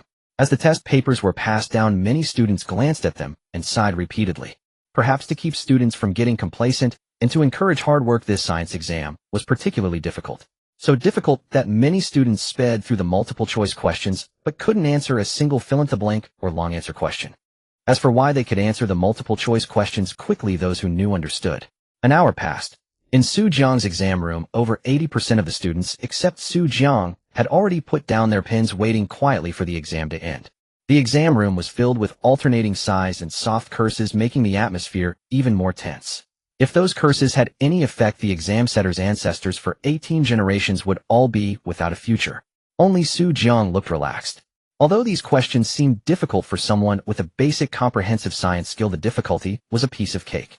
So he swiftly completed all the questions from beginning to end. With time to spare, he went through the paper again from the start. Finally, with half an hour left, he finished his second check. Students around him were gradually submitting their papers. Jiang glanced at their papers from the corner of his eye and saw many blank spaces. He carried his own paper fully filled with ugly handwriting, but clear solution steps and high accuracy to the podium. The invigilator couldn't help but take an extra look at Jiang when receiving the paper. It was the only fully filled paper he had collected so far. After all, science comprehensive exams were not like liberal arts exams. In liberal arts, you could write nonsense if you didn't know, but in science, you could only write solution. Jiang walked out of the exam room to find the corridor filled with students shaking their heads and sighing. The afternoon exam ended at 4 o'clock. There was still a self-study class. Everyone found their seats and began flipping through biology, chemistry, and physics books. They also discussed answers among themselves. Shen Jinbing had the most people around him, especially female classmates. In recent days, as the exam approached, Shen Jinbing realized that while he was stopping Jiang from studying, he couldn't study well himself, so he stopped pestering Jiang. Time had long washed away the recent gossip about Shen Jinbing. Not everyone who got into the school was a slacker. Many wanted to study, but simply couldn't learn no matter how hard they tried. So faced with a test paper they couldn't solve, they frantically came to Shen Jinbing to compare answers. They wanted to see if their guesses were correct. There were few people around Tong Lele. Boys didn't dare to approach and girls didn't want to. And even fewer people were around Jiang. Shen Jinbing shot a triumphant glance at Jiang. His haughty little eyes seemed to say, see, students still prioritize studies. Even if you finish fast, so what? When it counts, I'm the one in demand.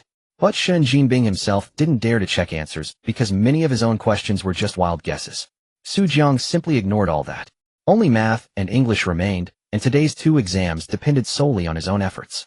Jiang was okay at math, usually scoring around 8,090 out of 150. But English was a headache. He didn't even understand what the listening section was saying.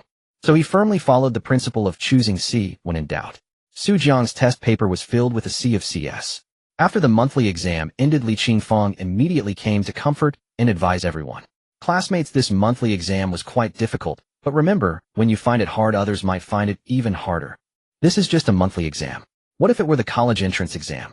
Never give up easily. If you stay one more minute, you might solve one more problem. During the college entrance exam, a province has hundreds of thousands of candidates. 1 point could mean a difference of hundreds or even thousands of rankings, or the line between undergraduate and vocational college. Over the next 3 days, all subject teachers focused on explaining the test papers, especially the 3 science subjects. Every time the teacher explained a problem, the students would exclaim in realization, and their scores would drop a little. Occasionally someone would shout, "I actually guessed that one right." But Jiang clearly knew that even if he didn't get a full 300 in the science comprehensive exam, he definitely had at least 299. Monthly exam papers usually took 3 days to grade. Sure enough, during Friday's class, Li Qingfang came with a list of names. Li Qingfang entered the classroom, first casting a profound glance at Jiang before approaching the podium. This time, aside from a very few students who performed reasonably well, the rest of you have done terribly. Upon hearing Li Qingfang's words, Shen Jinbing breathed a subtle sigh of relief. It was obvious to anyone that teacher Li was referring to him. Although the science comprehensive exam was exceptionally difficult, Shen Jinbing had little confidence in achieving a high score. Yet within their class, aside from Tong Lele, no one could surpass his results. If even he couldn't perform well on the exam, it went without saying for the other students who struggled academically. Li Qingfang began announcing the results from the last place. Class rank 54th, grade rank 980th, Yin Hang. Her eyes locked onto Yin Hang, and he instantly felt as though a scanner far more powerful than an MRI machine had swept over him. Damn nice going, Yin Hang. You actually made it into triple digits. Jiang lowered his head and whispered, "Of course you know what I'm aiming for. If I can sit next to Qiaoing, I'd die happy." Yin Hang straightened his back, brimming with pride. But his enthusiasm quickly deflated. "But with my score, how could the teacher ever agree to change my seat? Ah, my beloved Qiaoing." Yin Hang's face was full of gloom.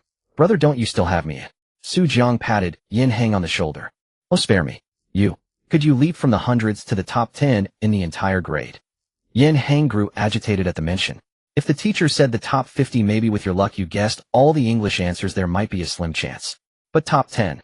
Your gap is still considerable. Yin Hang had no confidence whatsoever that Jiang could make the top 10. By now, Li Qingfang had announced the rankings down to about the 20th place. It must be said that Class 3's performance was actually passable. Li Qingfang was more so encouraging everyone to continue striving. Under Li Qingfang's strict guidance, their average scores were decent, with half the class ranking within the top 400 in the grade. Class rank 3rd, grade rank 25th, Shen Jinbing. Li Qingfang had now reached Shen Jinbing's ranking. Hearing that he had ranked 25th in the grade, a bitter expression crossed Shen Jinbing's face. Lately, he had neglected his studies in an attempt to drag Jiang down, and as a result, he had dropped out of the top 20 to the 25th place. This was already disheartening for Shen Jinbing. He would surely face scolding from his family. Moreover, what was this about being 3rd in class? Were there others in the class who outperformed him? Wasn't Tong Lele the only one who occasionally surpassed him, whose name hadn't been called yet? All the students, upon hearing that Shen Jinbing was 3rd in class, began glancing around, asking each other who else might be ahead. Yin Hang's expression turned peculiar. He remembered that Jiang's name had not been announced. More crucially, Shen Jinbing was already ranked 25th in the grade. Could Jiang possibly take 2nd place in class and break into the top 20? Yin Hang's face flushed an abnormal red, his fists clenched. Even waiting for his own results had never been this thrilling and tense. Class rank 2nd, grade rank 5th, Tong Lele. A collective gasp filled the room. The air seemed to thin instantly. Tong Lele was only 2nd in class, and Tong Lele was already ranked 5th in the grade. That meant the class top student had to be in the top 5 or even 1st place. Everyone grew nervous. Yin Hang's eyes widened as he gazed at Li Qingfang with anticipation. Class rank 1st, grade rank 1st, Jiang.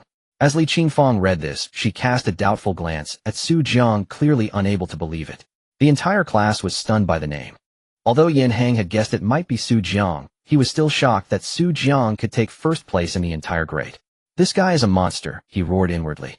"It is indeed unexpected. I didn't realize that sitting next to female classmates would provide such motivation, leading to such remarkable progress from some students." Li Qingfang said, somewhat speechless. She had never imagined that Jiang could leap from the hundreds in grade ranking to 1st place. Then she carefully examined his individual subject scores. 2 consecutive chimes of the system echoed in Jiang's mind, both originating from Li Qingfang. She was astonished. Chinese 150. Science Composite 300. Perfect scores in both subjects. It was incredibly rare for anyone to achieve a perfect score in Chinese, as essays usually cost a point or two. Yet Su Jiang had managed it this year. She took a moment to calm her tempestuous emotions. This time Su Jiang achieved such excellent results primarily because of his perfect score in Science Composite. So everyone must remember, he who masters Science Composite conquers the world. Li Qingfang seized every opportunity to impart wisdom to her students. Of course, his Chinese score was also perfect.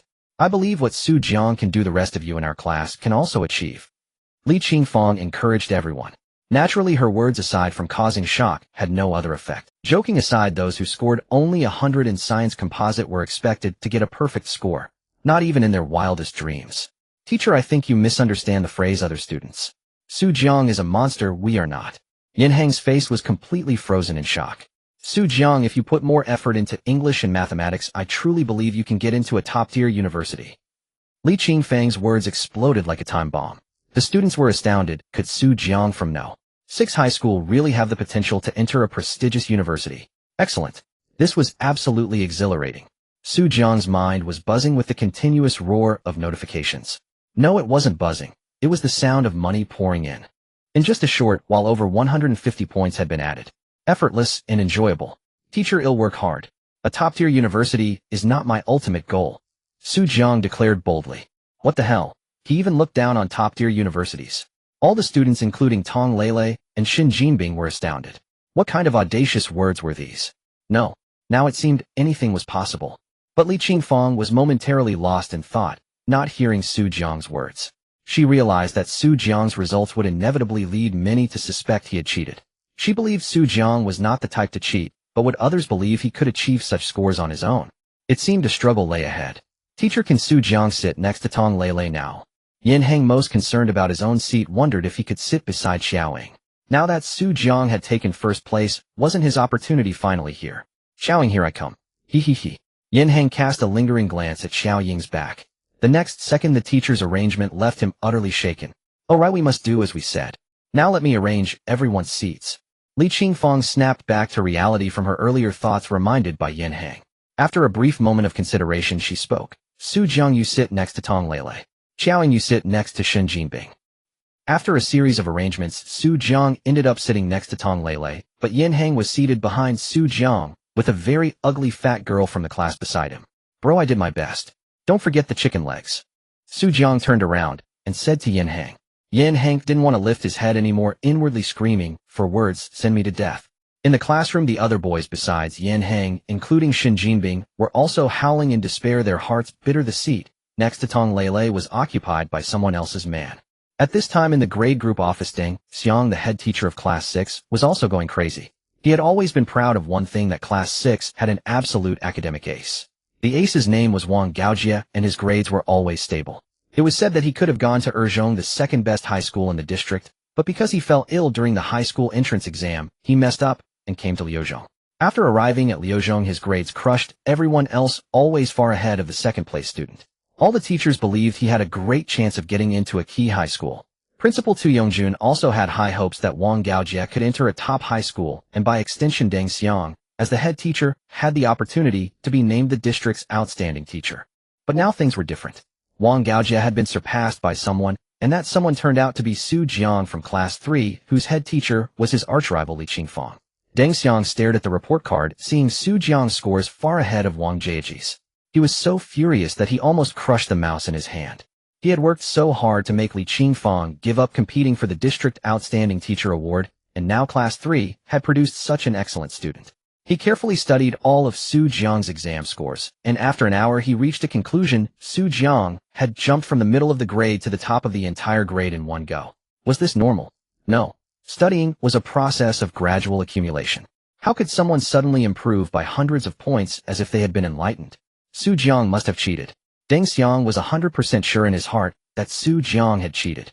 Li Qingfang, the kid from your class, I've got his handle.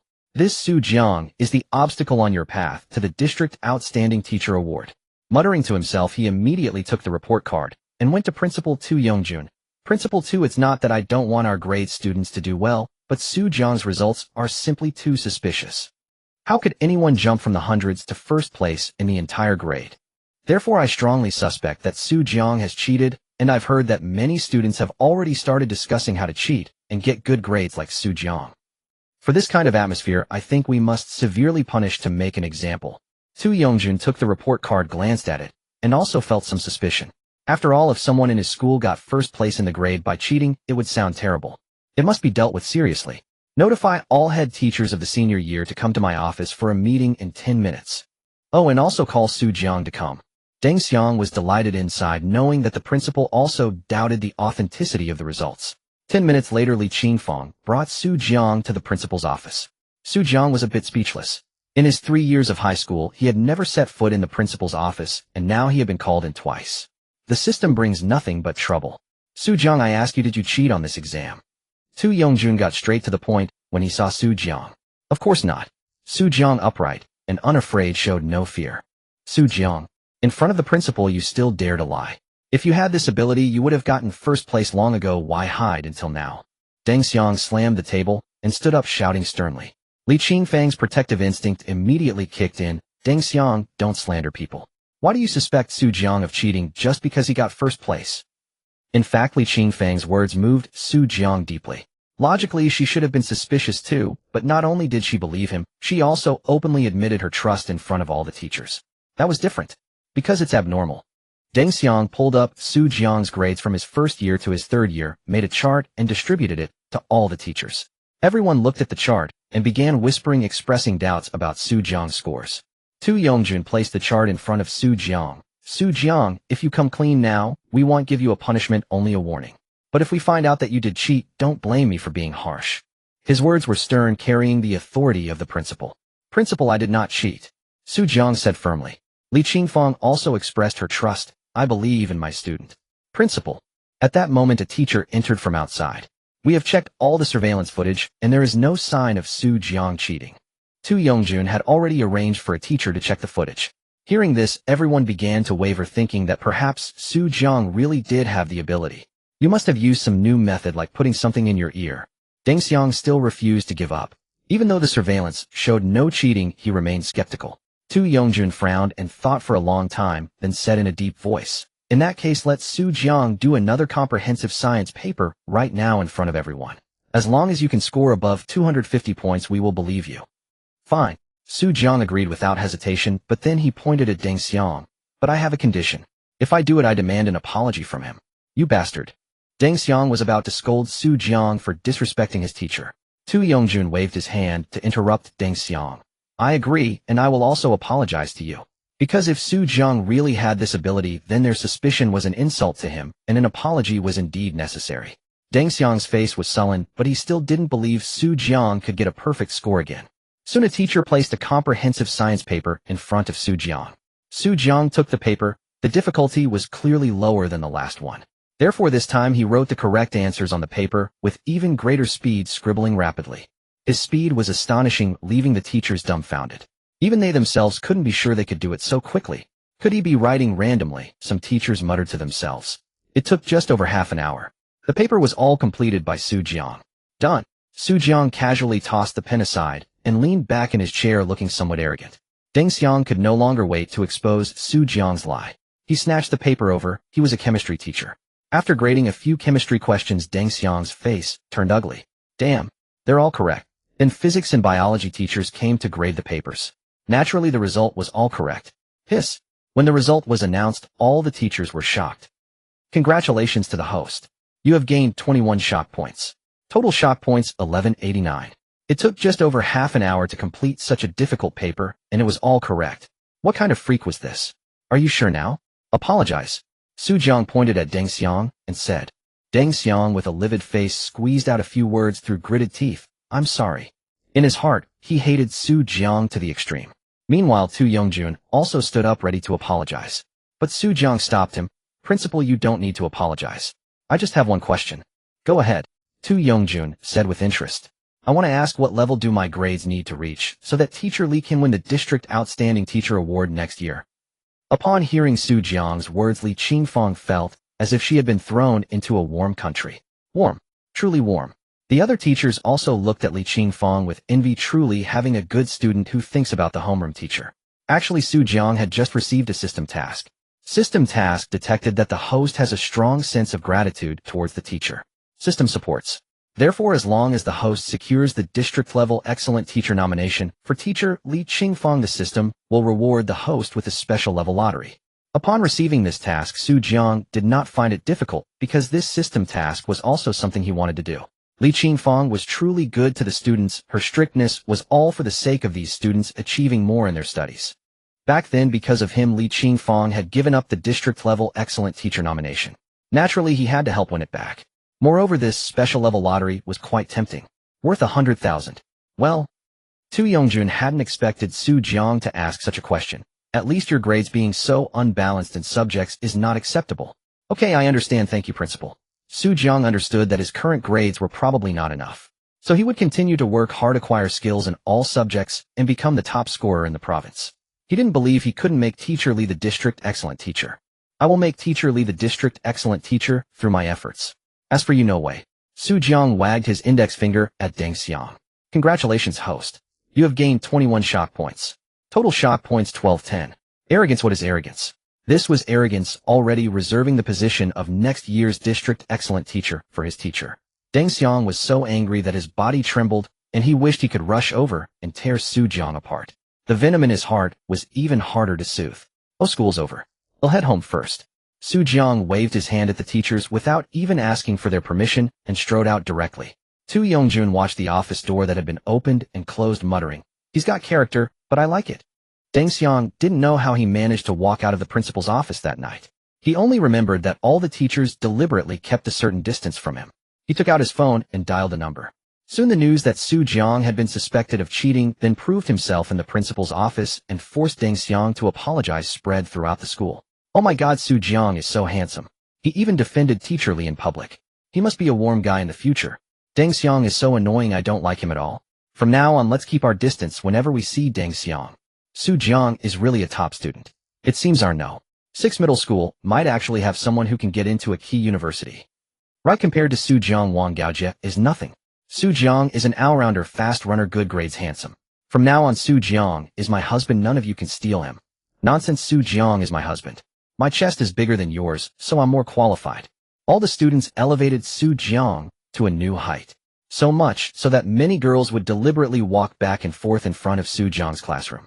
When he walked on the school paths, girls would immediately exclaim, "It's Jiang." If Jiang so much as glanced at a girl, she would immediately shriek, "Jiang looked at me.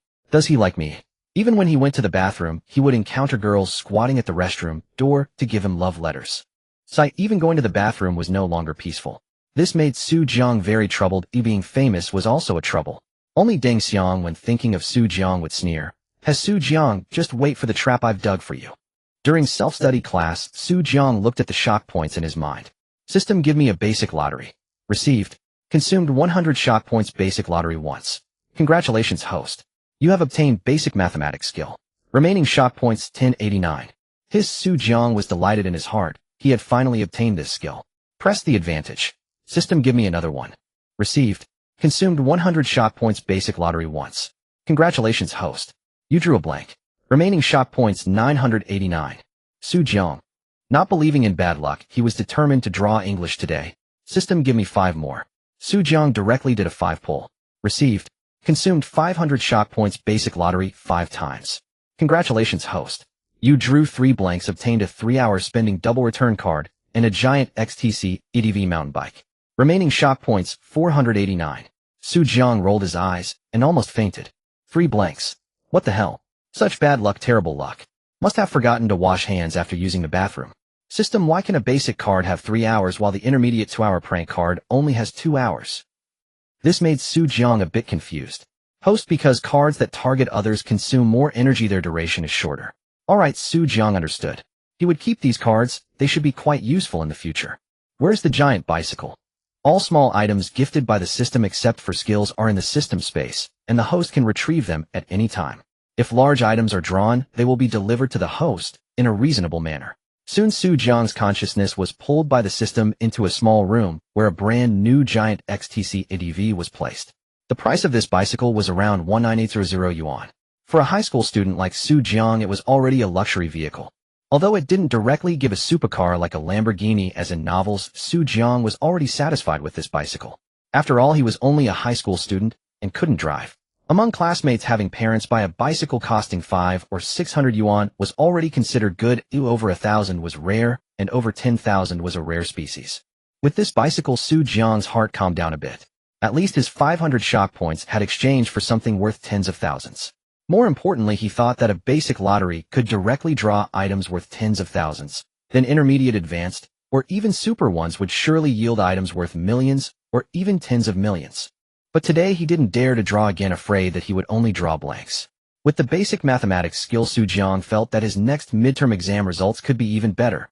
Jiang. Just as Jiang was daydreaming, Tong Lele, who was beside him, leaned in and called softly. What's up?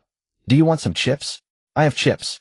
A bag of cucumber-flavored Lays was pushed over from the other side of the desk. Jiang felt a headache. At that moment, he deeply regretted agreeing to sit next to Tong Lele. He found it difficult to deal with her frequent gestures of goodwill. After all, Tong Lele was not ugly. Although she couldn't compare to Wanqing, she was still a genuine beauty. Okay. He was really afraid that if he wasn't careful, Tong Lele would catch him, and then it would be over. What about Wanqing? No thanks, I'm not hungry. Jiang refused. But the next second, grrrl, a loud rumble came from Jiang's stomach. His stomach was being uncooperative. Jiang was embarrassed. How could he explain this? Tong Lele snorted with laughter at Jiang's embarrassment. She tore open the packaging and generously handed it to Jiang. Eat, I'm not charging you. Don't fight with your stomach. Jiang swallowed his saliva. It seemed she had a point. He couldn't fight with his stomach. He reached out and grabbed a handful, stuffing it into his mouth. They're all yours. Look at you being so impatient. Tong Lele watched the crumbs falling from Jiang's hands scattering on the floor and scolded him playfully. But these words, no matter how you heard them, were easily misinterpreted. Yin Hang, who was behind Jiang, could no longer hold back. I strongly request the teacher to change my seat, otherwise I'll be eating dog food for 3 days and 3 nights. In the quiet self-study room, Yin Hang's words were particularly loud. Instantly, the whole class heard it. Immediately, a chorus of teasing sounds from the male animals came. Shun Jinbing, upon hearing Yin Hang's words, was so angry that she snapped the eraser in her hand in half. Tong Lele's ears instantly turned bright red. Ahem. Suddenly, a light cough came from the back door of the classroom. Everyone turned around and was stunned.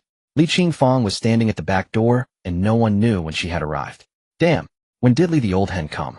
Do you all think there's still plenty of time? Li Qingfang walked from the very back of the classroom to the very front, her face ashen, as she scolded while walking. Yin Hang, you the immovable last place, are you truly content with that? With that attitude, when do you think you'll ever escape the throne of last place? She asked, looking at Yin Hang. Teacher, they were the ones showing off their affection first. Yin Hang protested. Li Qingfang glanced in the direction he pointed, seeing Jiang and Tong Lele. She sighed inwardly. It's over. Are they really going to be together? But her words were relentless. They can both make it into the top 10 of the grade. Can you? Yin Hang was speechless. Then her tone softened 100-fold. In the future, you two should be a bit more discreet. Of course, those words were meant for Jiang and Tong Lele. The entire class collectively felt like spitting blood. This blatant favoritism was too obvious. But no one dared to say anything. After all, that was the privilege of top students. Who could blame them? After all, he ranked first in the entire grade, and had even dared to defend the homeroom teacher right in front of the principal. Tong Lele had already buried her face, the 2 thick stacks of books in front completely hiding her head. Only Jiang remained standing there as unflappable as a wooden stake, his hand still raised high. Teacher, to avoid disturbing everyone, could you change my seat? Silence. The entire class fell silent once more. Congratulations, host. You have gained 54 shock points. Total shock points, 543. Tong Lele's head snapped up. She looked at Jiang with confusion. Wasn't being desk mates with her good? Li Qingfang was even more stunned. Didn't you study so hard, just to be Tong Lele's desk mate? How could you want to leave after just a few days? She was even more worried that Jiang's grades would plummet. Teacher Lele is too beautiful. She easily distracts me and affects my goal of getting into Huaqing University. Jiang pointed at Tong Lele. He wasn't intentionally calling her beautiful, it was to avoid hurting her. Tong Lele was merely ordinary compared to Lin Wanqing. The real reason was that they could never be together. Even if they could with Tong Lele's grades, there was no way she would get into the same university as him. Congratulations, host. You have gained 54 shock points. Total shock points, 597. Jiang's words once again caused a stir. First, someone actually didn't want to sit next to Tong Lele. Second, Jiang actually wanted to get into Huaqing University. Li Qingfang was about to tell Su Jiang not to get carried away, but then she remembered that his grades were already good enough to reach Huaqing University's cutoff. She swallowed hard. Then who do you want to sit with? Yin Hang, Su Jiang said, glancing at Yin Hang behind him. Teacher, I refuse. I request to sit with Xiaoying. Yin Hang immediately stood up in protest. Request denied. After that, Li Qingfang made a series of adjustments. Yin Hang, wearing a bitter expression, ended up sitting next to Su Jiang. The two of them were now seated behind Tong Lele. Li Qingfang had gone to great lengths, worried that Su Jiang's grades would drop if he sat too far away. Bro, I seriously suspect you're deliberately trying to prevent me from dating in high school. Yin Hang felt like crying as he sat down. But there was no helping it. Good students got whatever they wanted from the teacher. Even if they showed off their affection in class, the teacher only asked them to keep it low-key. It seemed, however, that Su Jiang wasn't very interested in Tong Lele. The happiest person was Shin Jinbing. Although his hard work over the past while hadn't affected Su Jiang's grades, but had instead hurt his own, the end result was the same. Tong Lele wasn't sitting next to Su Jiang. Poor guy. If he knew that Su Jiang had no interest in Tong Lele at all, he'd probably be furious enough to spit blood. And if he ever saw Lin watching, his eyes would probably pop out. Meanwhile, in an office Su Jiang knew nothing about. Because Su Jiang had scored full marks in the comprehensive science test, the senior physics department hastily added his name to the citywide physics competition scheduled for that week. After all, compared to those who had only scored around 200 points in the last monthly exam, Su Jiang's chances of winning were much greater. By the time Su Jiang found out about this, it was already the day before the physics competition. Su Jiang, give it your all in tomorrow's physics competition. Physics teacher Li Shuoyan said after class, holding his lesson plan. Su Jiang was stunned. Tomorrow's physics competition? I didn't know that. Well, now you do. Prepare well and bring back an award. Li Shuoyan patted Su Jiang's shoulder earnestly, leaving Su Jiang standing there bewildered. Bro, at least tell me where to take the exam, and if there's a prize. In the end, Su Jiang had to go to the office himself to ask Li Shuoyan. Of course, it wasn't about the money, he just wanted to know where the exam was. The next day was Friday and school ended at 3 o'clock, but to avoid taking up study time, the physics competition was scheduled from 3:30 to 5:30 p.m. So Su Jiang, carrying his pen case, walked glumly into a school conference room. The city of Jiangzhou, adhering to the principle of not missing any genius, especially those with severe subject imbalances, set up exam venues for the city physics competition in every public high school within Jiangzhou. A designated teacher would deliver the test papers, and after the exam another teacher would take the papers to the Municipal Education Bureau for unified grading. When Su Jiang arrived at the conference room, it was only 3:10. There was still time, so he planned to doze off.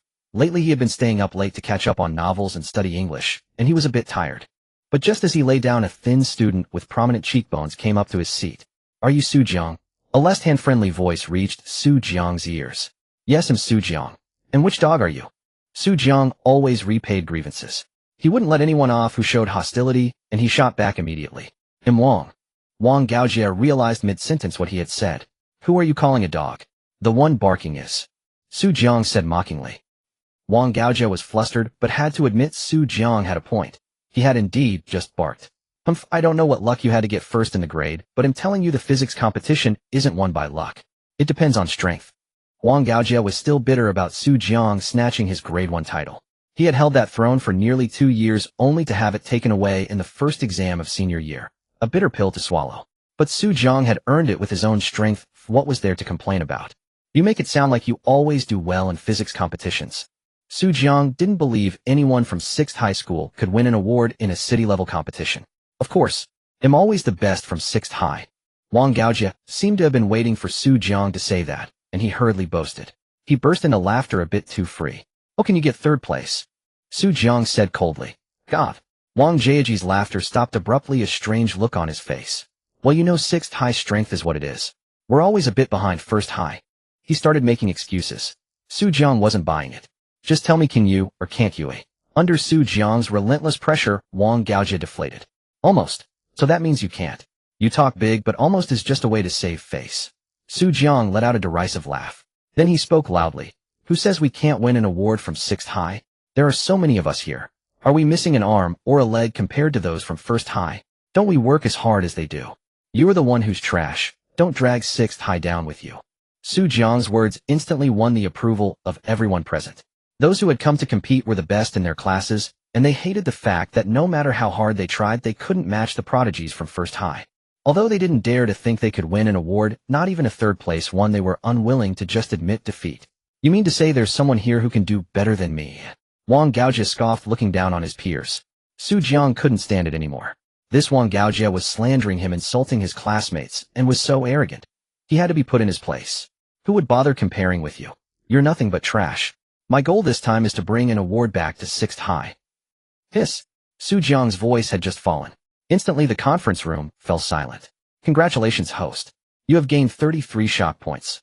Total shock points 630. Today 34 students were participating in the competition. Except for Su Jiang, all the other students were utterly shocked. What kind of savage words are these? You see, in the past years of the physics competition, even the prodigies from Qinghano, one high school could only manage a third prize, or at best barely scrape a second prize. The first prizes and most of the awards were monopolized by the city-level elite schools in Jiangzhou, such as Jiangzhou No. 2 High School and Jiangzhou Experimental High School, because these schools have many non-human geniuses. As for an ordinary high school, like Qinghano 6 High School, well, sorry, you can't even catch a glimpse of a third prize. Student Su Jiang is way too confident. This physics competition is really difficult. That's right. The last comprehensive science exam was considered hard, but the physics competition is 10 times harder. He must have never experienced it. He doesn't know the difficulty. He thinks he can do well, but in reality there are always others better than you and mountains beyond mountains. Everyone didn't believe Su Jiang could win any award. Congratulations, host. You have gained 1 shock point. Total shock points 631. Suddenly another system notification sounded.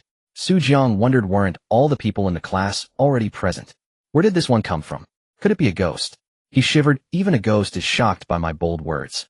The next moment a woman with long hair and dressed in white walked into the conference room. Damn, she really does look like a ghost. Today's invigilator for Qinghano 6 High School was Chuan, a physics teacher from Jiangzhou No. 2 High School. When she entered the conference room, she heard some noise inside.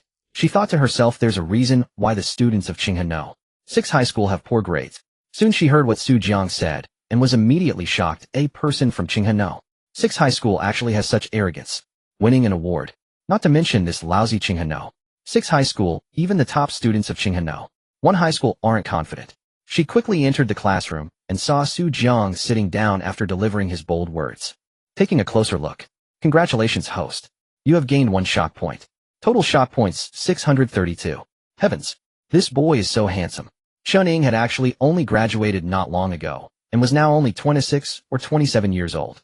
At this age she still liked young fresh-faced boys, so when she saw a handsome young guy like Su Jiang, she couldn't help but take a few extra looks. Of course, she also contributed some shock points to Su Jiang. Seeing the teacher arrive, everyone immediately returned to their seats, waiting for the exam to start. As the test papers were passed back one by one, Su Jiang received a paper with 20 large questions. 150 minutes, 20 questions, at least 7 minutes per question. Moreover, with a quick glance he felt that these questions were not simple. It seemed the physics competition indeed had some difficulty. However, this difficulty was not too great for Su Jiang. As soon as 330 arrived, the bell rang. Su Jiang had already spent the last minute planning the approach for the first question. This was a mechanics problem. Not only was the problem lengthy, but the types and directions of forces were complex, and there was a trap in the problem. Even Su Jiang took a full 3 minutes to write out all the steps. When he got to the second question, it was slightly better. It seemed the exam setter was not only testing their physics knowledge, but also their psychological endurance. After all, if they couldn't even solve the first question, everyone would habitually think that the later ones would be even harder, more impossible to solve, and they might even give up directly. The invigilator Chen kept what Su Jiang had said earlier fresh in her mind. Plus, Su Jiang was very handsome, so she always wandered over to Su Jiang's side, intentionally or not. When she saw Su Jiang's appearance up close, she was shocked. When she saw that Su Jiang had already finished the first question and written it clearly, she was shocked again. And so a little over half an hour had passed. Su Jiang was getting annoyed by the system constantly popping up with "Congratulations, host." Teacher. Su Jiang raised his hand and said to Chen. Chen quickly leaned in. Seeing Su Jiang's face, she was again captivated by his handsomeness. Then another system notification sounded in Su Jiang's mind, earning him another shock point. In just this half hour he had already gained 10 shock points. But at this moment Su Jiang didn't want any more shock points. So annoying. Teacher, could you please stop hovering around me? You're affecting my chances of winning first prize. Su Jiang said calmly. Congratulations, host. You have gained 14 shock points. Total shock points 656. Su Jiang had once again shocked the surrounding students who heard him, as well as Chen Ying.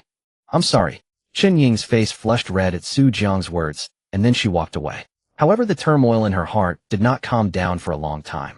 She had clearly seen that Su Jiang had already reached the 10th question within an hour. Moreover, the first few questions were all correct. Chen Ying had participated in the writing of competition papers, so she knew the difficulty of this test, and this year's questions were even harder than those of previous years. She never expected that such a difficult paper would seem like ordinary problems in Su Jiang's hands, and he solved them so quickly. Is this really the exam hall of Qinghano 6 High School? Not Jiangzhou Experimental High School. Chen Ying began to doubt.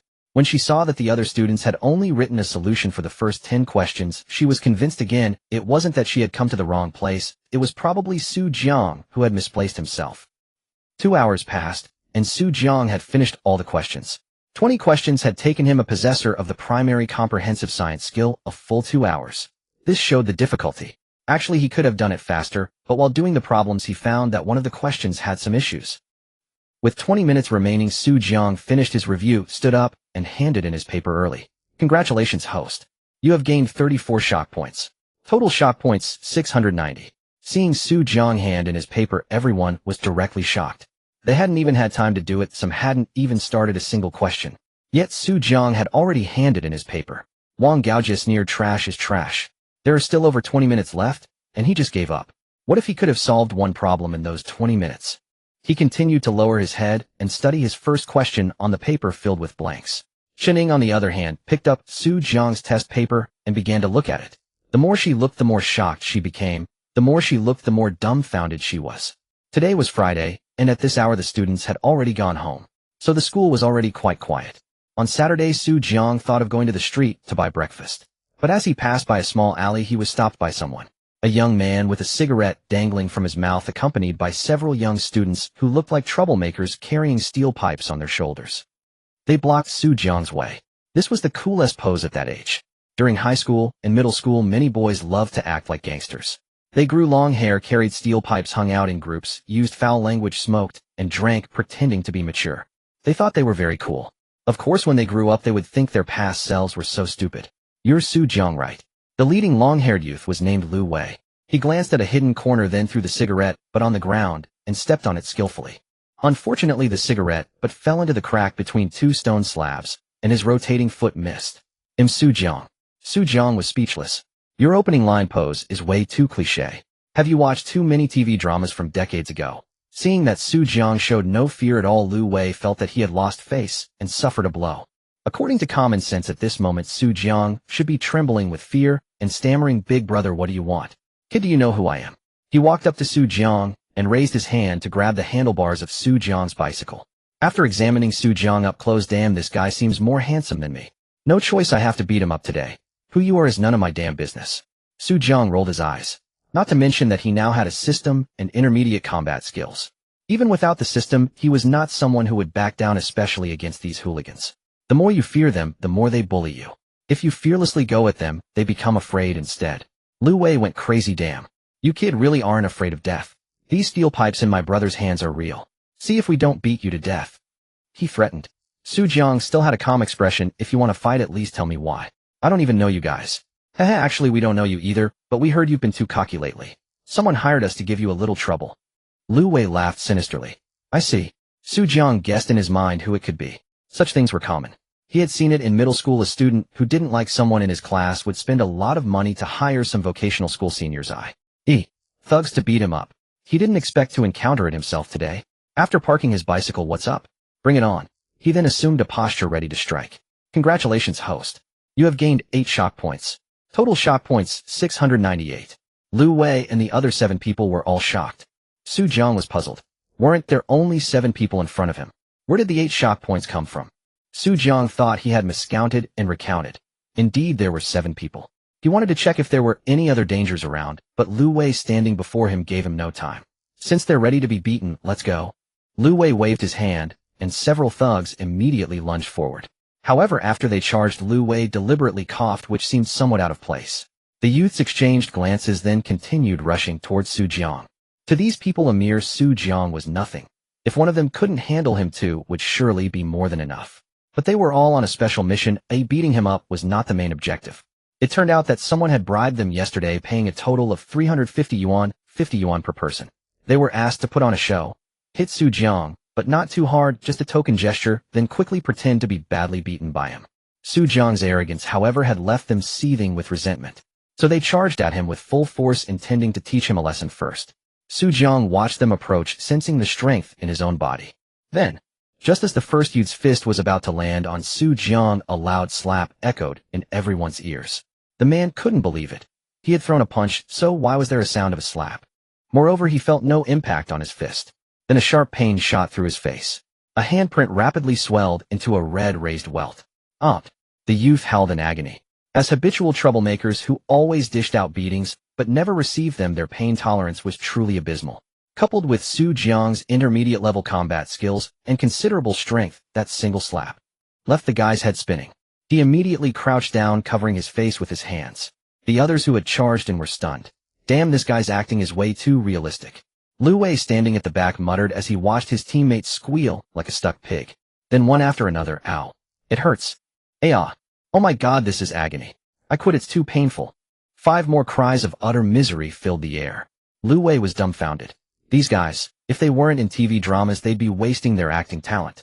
They seemed possessed by Oscar glory. But when he saw Su Jiang standing there completely unharmed, he thought his friends were useless. Why didn't they at least throw a punch before pretending to be knocked down? He charged forward, seized the right moment and distance, and launched a flying kick aimed at Su Jiang's stomach. Yet Su Jiang stood motionless, as if dazed, watching Lu Wei's foot approach. This kid is so scared he doesn't even know how to dodge. Guess I'm the strongest among us. Lu Wei thought proudly. The next second, holy crap. My foot. He was astonished to find his foot bypassing Su Jiang's body and flying toward the lamppost on the roadside. Bam! His shin made violent contact with the lamppost. The force he had put into that kick now translated into searing pain. In the blink of an eye, Su Jiang had not only dodged Lu Wei's foot, but also subtly guided it onto the lamppost. For a moment, the 7 menacing figures writhed on the ground, wailing like banshees. Su Jiang looked at them coldly and said, "Remember your uncle Su Jiang's name. From now on, take a detour when you see me, or I'll beat you every time I see you." With that, he kicked the bike's pedal back into place, ready to leave. Although the area was sparsely populated and the fight had been swift, the gang's howling was fiercer than a starving husky. Soon locals would likely come out to investigate. Su Jiang didn't want to be pointed at and gossiped about. Discretion was the better part of valor. But then, Su Jiang stopped right there. A loud shout came from the end of the alley. Shortly after, Deng Xiang, the head of the senior year at Qinghano 6 Middle School, hurried over with his phone. "Deng Xiang, what do you want?" Su Jiang's expression turned sour at the sight of him. It was no wonder. Recently, Deng Xiang's actions had filled Su Jiang with nothing but loathing, maxing out his dislike meter. "Su Jiang, what do you call me? How dare you say a teacher's name?" Deng Xiang was offended by the direct address. "Even if this isn't school, don't you know the principle, once a teacher, always a father?" he fumed. "Are you my teacher? Which subject have you ever taught me, eh?" Su Jiang sneered. I. Deng Xiang stammered, realizing he indeed had never taught Su Jiang a single class. Then, with a flash of inspiration, he said, "I'm the grade director. I'm a teacher to the entire senior year." Sensing Su Jiang's sharp tongue, he decided not to argue further and cut straight to the point, pulling out his phone. "I've recorded the video of you fighting with students from other schools. Come Monday, expect a public reprimand. So you saw students from another school about to attack me, and instead of intervening to protect a student, you just stood there filming." As Su Jiang said this, realization dawned. No wonder he had just gained 8 shock points. Someone was hiding in the corner, and that someone was you, Deng Xiang. "I wanted to teach you a lesson, to keep a low profile outside so you won't get hurt." Deng Xiang unabashedly admitted to not intervening, even claiming it was for Su Jiang's own good. Su Jiang shook his head, not wanting to spend another minute with this despicable teacher. "Do whatever you want. Report me if you must." He got on his bike and rode home, leaving Deng Xiang with a livid face. He had expected Su Jiang to back down so he could scold him a little to vent his anger and call it even. But Su Jiang simply ignored him. "They'll make you regret this." Deng Xiang, as the grade director and holding evidence against Su Jiang, was confident he could easily control him. He coldly barked at the still moaning thugs on the ground. "What are you still crying for? He's gone. Get up. Do I need to help you up?" If Su Jiang were here, he would be shocked by Deng Xiang's audacity, actually hiring street thugs to deal with him. Seeing that they ignored him and kept screeching, Deng Xiang angrily kicked Lu Wei's shin. "Stop acting. Not even a TV drama would be this convincing. Do you still want your money?" That kick landed precisely on the wound Lu Wei had just sustained from the lamppost. Oh, damn it. Lu Wei was on the verge of tears. We're not acting. Ow, it hurts. We really got beaten. He rolled up his pant leg. Look, this bruise. It's this big. Damn, you kicked me, and now it's turning purple. Pay up. You have to pay more or I'll slash your tires every day. Lu Wei roared. The others also uncovered their wounds, showing them to Deng Xiang. All 7 had minor injuries, not serious enough to require a hospital, but painful enough to make them furious. SSS. Deng Xiang gasped at the sight of their wounds. What the hell is this? Su Jiang actually went that hard. He took out his phone and photographed their injuries, then reluctantly pulled out another 700 yuan and distributed it among them. Only then did Lu Wei and his gang let Deng Xiang go. What had started as a 350 yuan plan to vent his spite had now cost him over 1,000. Deng Xiang walked home in a rage, endlessly plotting how to maximize the situation. Suddenly an idea struck him. Meanwhile, back at home, Su Jiang found a familiar envelope slipped under the door once again. It was clearly a letter from Lin Weiner. Now that she was in university, she must have more free time than in high school. Back then she only sent a few letters a year. Now that she's in college, the frequency has increased. Su Jiang picked up the letter and noticed it was sent in mid-September. It had taken so long to reach his hands. Truly, the carriages were slow and the letters were delayed.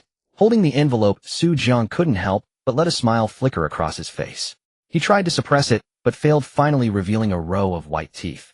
Tearing open the envelope, on the familiar postcard was written, "Little Su Su. I think I got tanned. It's all the military training's fault. We had to do it for half a month. I'm so unlucky, there wasn't a single cloudy day in those 15 days. I applied sunscreen, but I still got sunburned. But luckily you can't see me, so I have enough time to nurse my skin back to its former glory. By the time you see me next, I'll be fair-skinned and beautiful again. Little Su Su, you're about to take the college entrance exam. By the time you receive this letter, you've probably already taken your first monthly exam of senior year. Let me tell you, when you see the big comprehensive science paper, don't worry, take it easy. With your intelligence, you're sure to do well." This time Lin Weiner filled the postcard to the brim. There wasn't even room for a single emoji. She shared bits of her life, and as an older sister expressed concern for Su Jiang's studies. Su Jiang gazed at the longing that spanned hundreds of kilometers. For the first time he picked up his pen. Having recently acquired the system, Su Jiang felt much more confident. He dared to write back. He took out a postcard he had bought years ago, but never had the courage to write on. "Weiner Jia, I heard the sun tanned you, so I've decided to start practicing archery from today. I'll surpass Ho, and from now on, when you want to go out, I'll shoot down the sun for you. Even if you saw me today, you'd still be breathtakingly beautiful. Tan skin.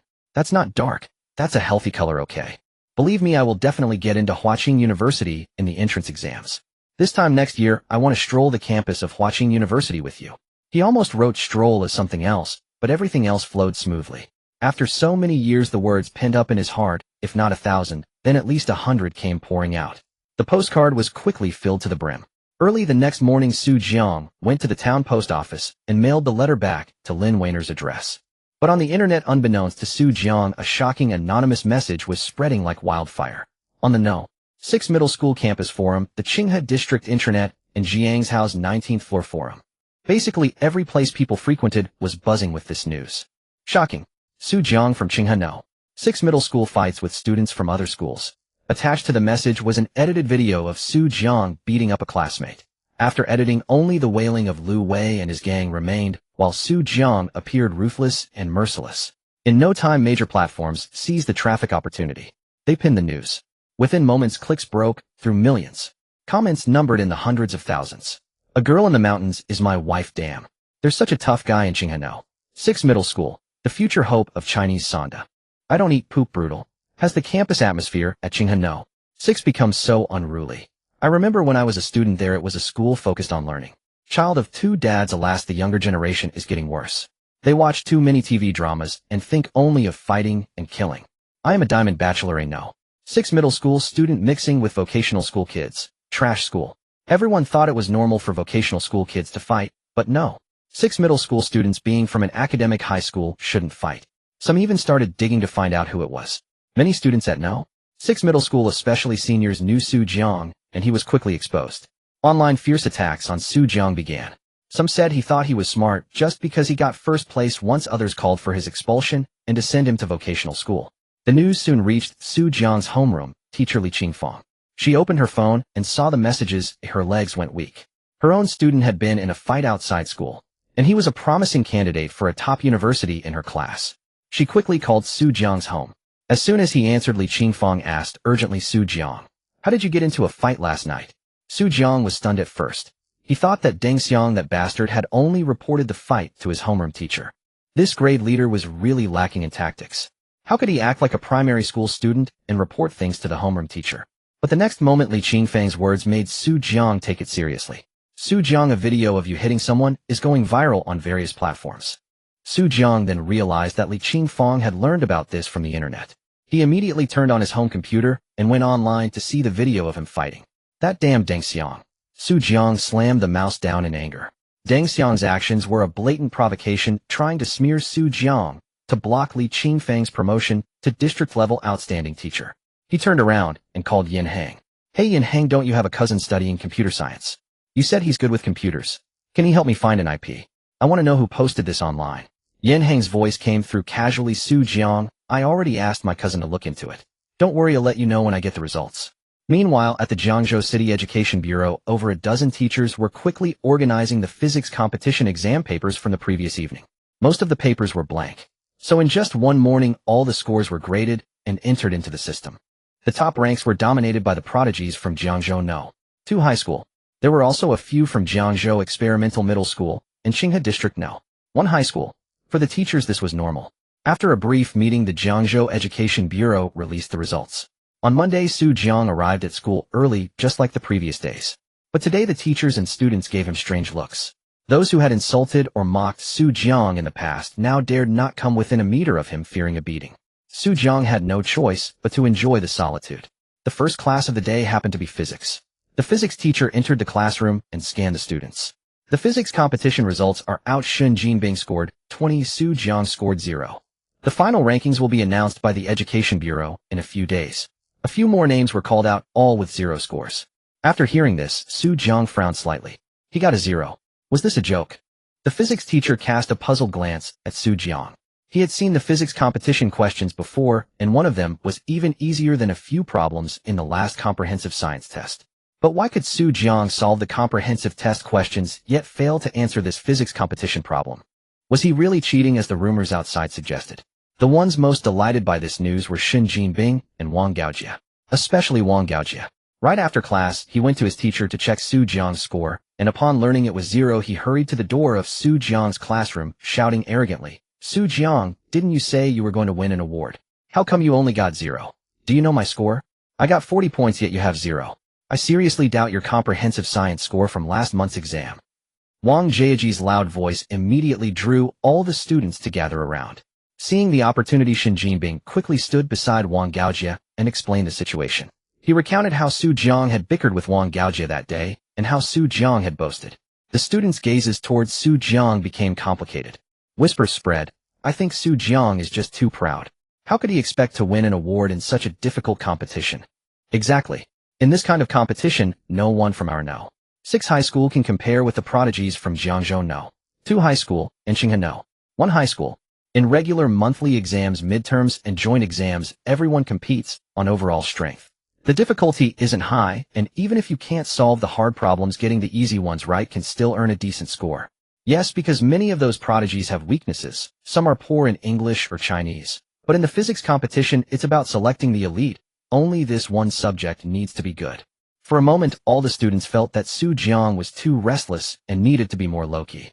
Su Jiang didn't want to argue. He had solved a few problems himself and knew his own abilities. There must have been a mistake in grading. It was impossible that he had gotten them wrong. He was certain of that. Yin Hang, seeing these ugly faces, stood beside Su Jiang and said, Do you want me to drive them away? Su Jiang shook his head. No need. They'll leave once class starts. Besides, when the time comes, the truth will come out. Wow. Yin Hang was secretly astonished. He couldn't believe Su Jiang still had such confidence. The teacher's score had already been released, and the grading was done by the Education Bureau. He patted Su Jiang on the shoulder without saying a word. Though he had doubts, he still stood by Su Jiang. If Su Jiang clashed with these classmates, he would definitely support him. Su Jiang's avoidance only made Wang Gaojie and Shun Jinbing even more smug. They thought Su Jiang was feeling guilty. At that moment in Jiangzhou No. 2 High School, Chun Ying stared blankly at the score report in front of her. She searched for Su Jiang's name and found it was 0. Countless question marks swirled in her mind. She had briefly glanced at Su Jiang's paper that day. At the very least, the accuracy rate was above 80%. Only one problem had a strange solution and a peculiar answer, but she didn't have time to examine it closely. She never expected Su Jiang's score to be so low. It was unrealistic. Chen Ying recalled Su Jiang's bold words that day, and now his score was so poor.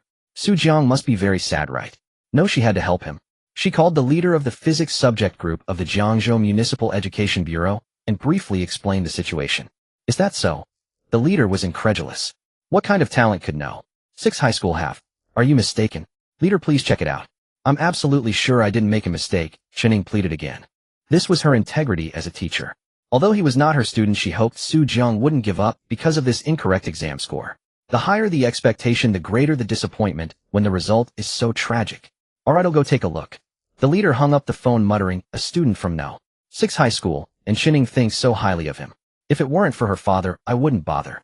He mentioned the matter to his colleagues, and everyone found it amusing. Still, they suggested he go check and throw Su Jiang's zero-score paper in his face. The leader went to the exam paper archive, took out the batch of papers from No. 6 high school, and brought them back to the office. There were only about 30 sheets. He flipped through them one by one. All of them were zeros. His colleagues gathered around to watch the excitement. These bureaucratic types with too much idle time on their hands were always eager for a distraction. See, they're all zeros. This Wang Gaojie is pretty good with 40 points. Too bad if he had 50 he might have won an award. Don't go on. 40 is his limit, or forcing him to get 50 is impossible. In my opinion, Chen Ying must have been mistaken. Having flipped through the entire stack, no one found a single paper that was completely filled. In fact, not even half of the papers were filled. Has anyone seen Su Jiang's name? Suddenly someone asked curiously. Only then did everyone realize that no one had indeed seen Su Jiang's paper. Count them, someone suggested. They counted 32. One was indeed missing. What was going on? How could they assign a 0 without even finding the paper? The grader must have been careless, and the data entry person was even more unprofessional. Let's go find it. Without Chen Ying's call, they would have let it slide. But now that Chen Ying was watching, they weren't afraid of her, but of her father.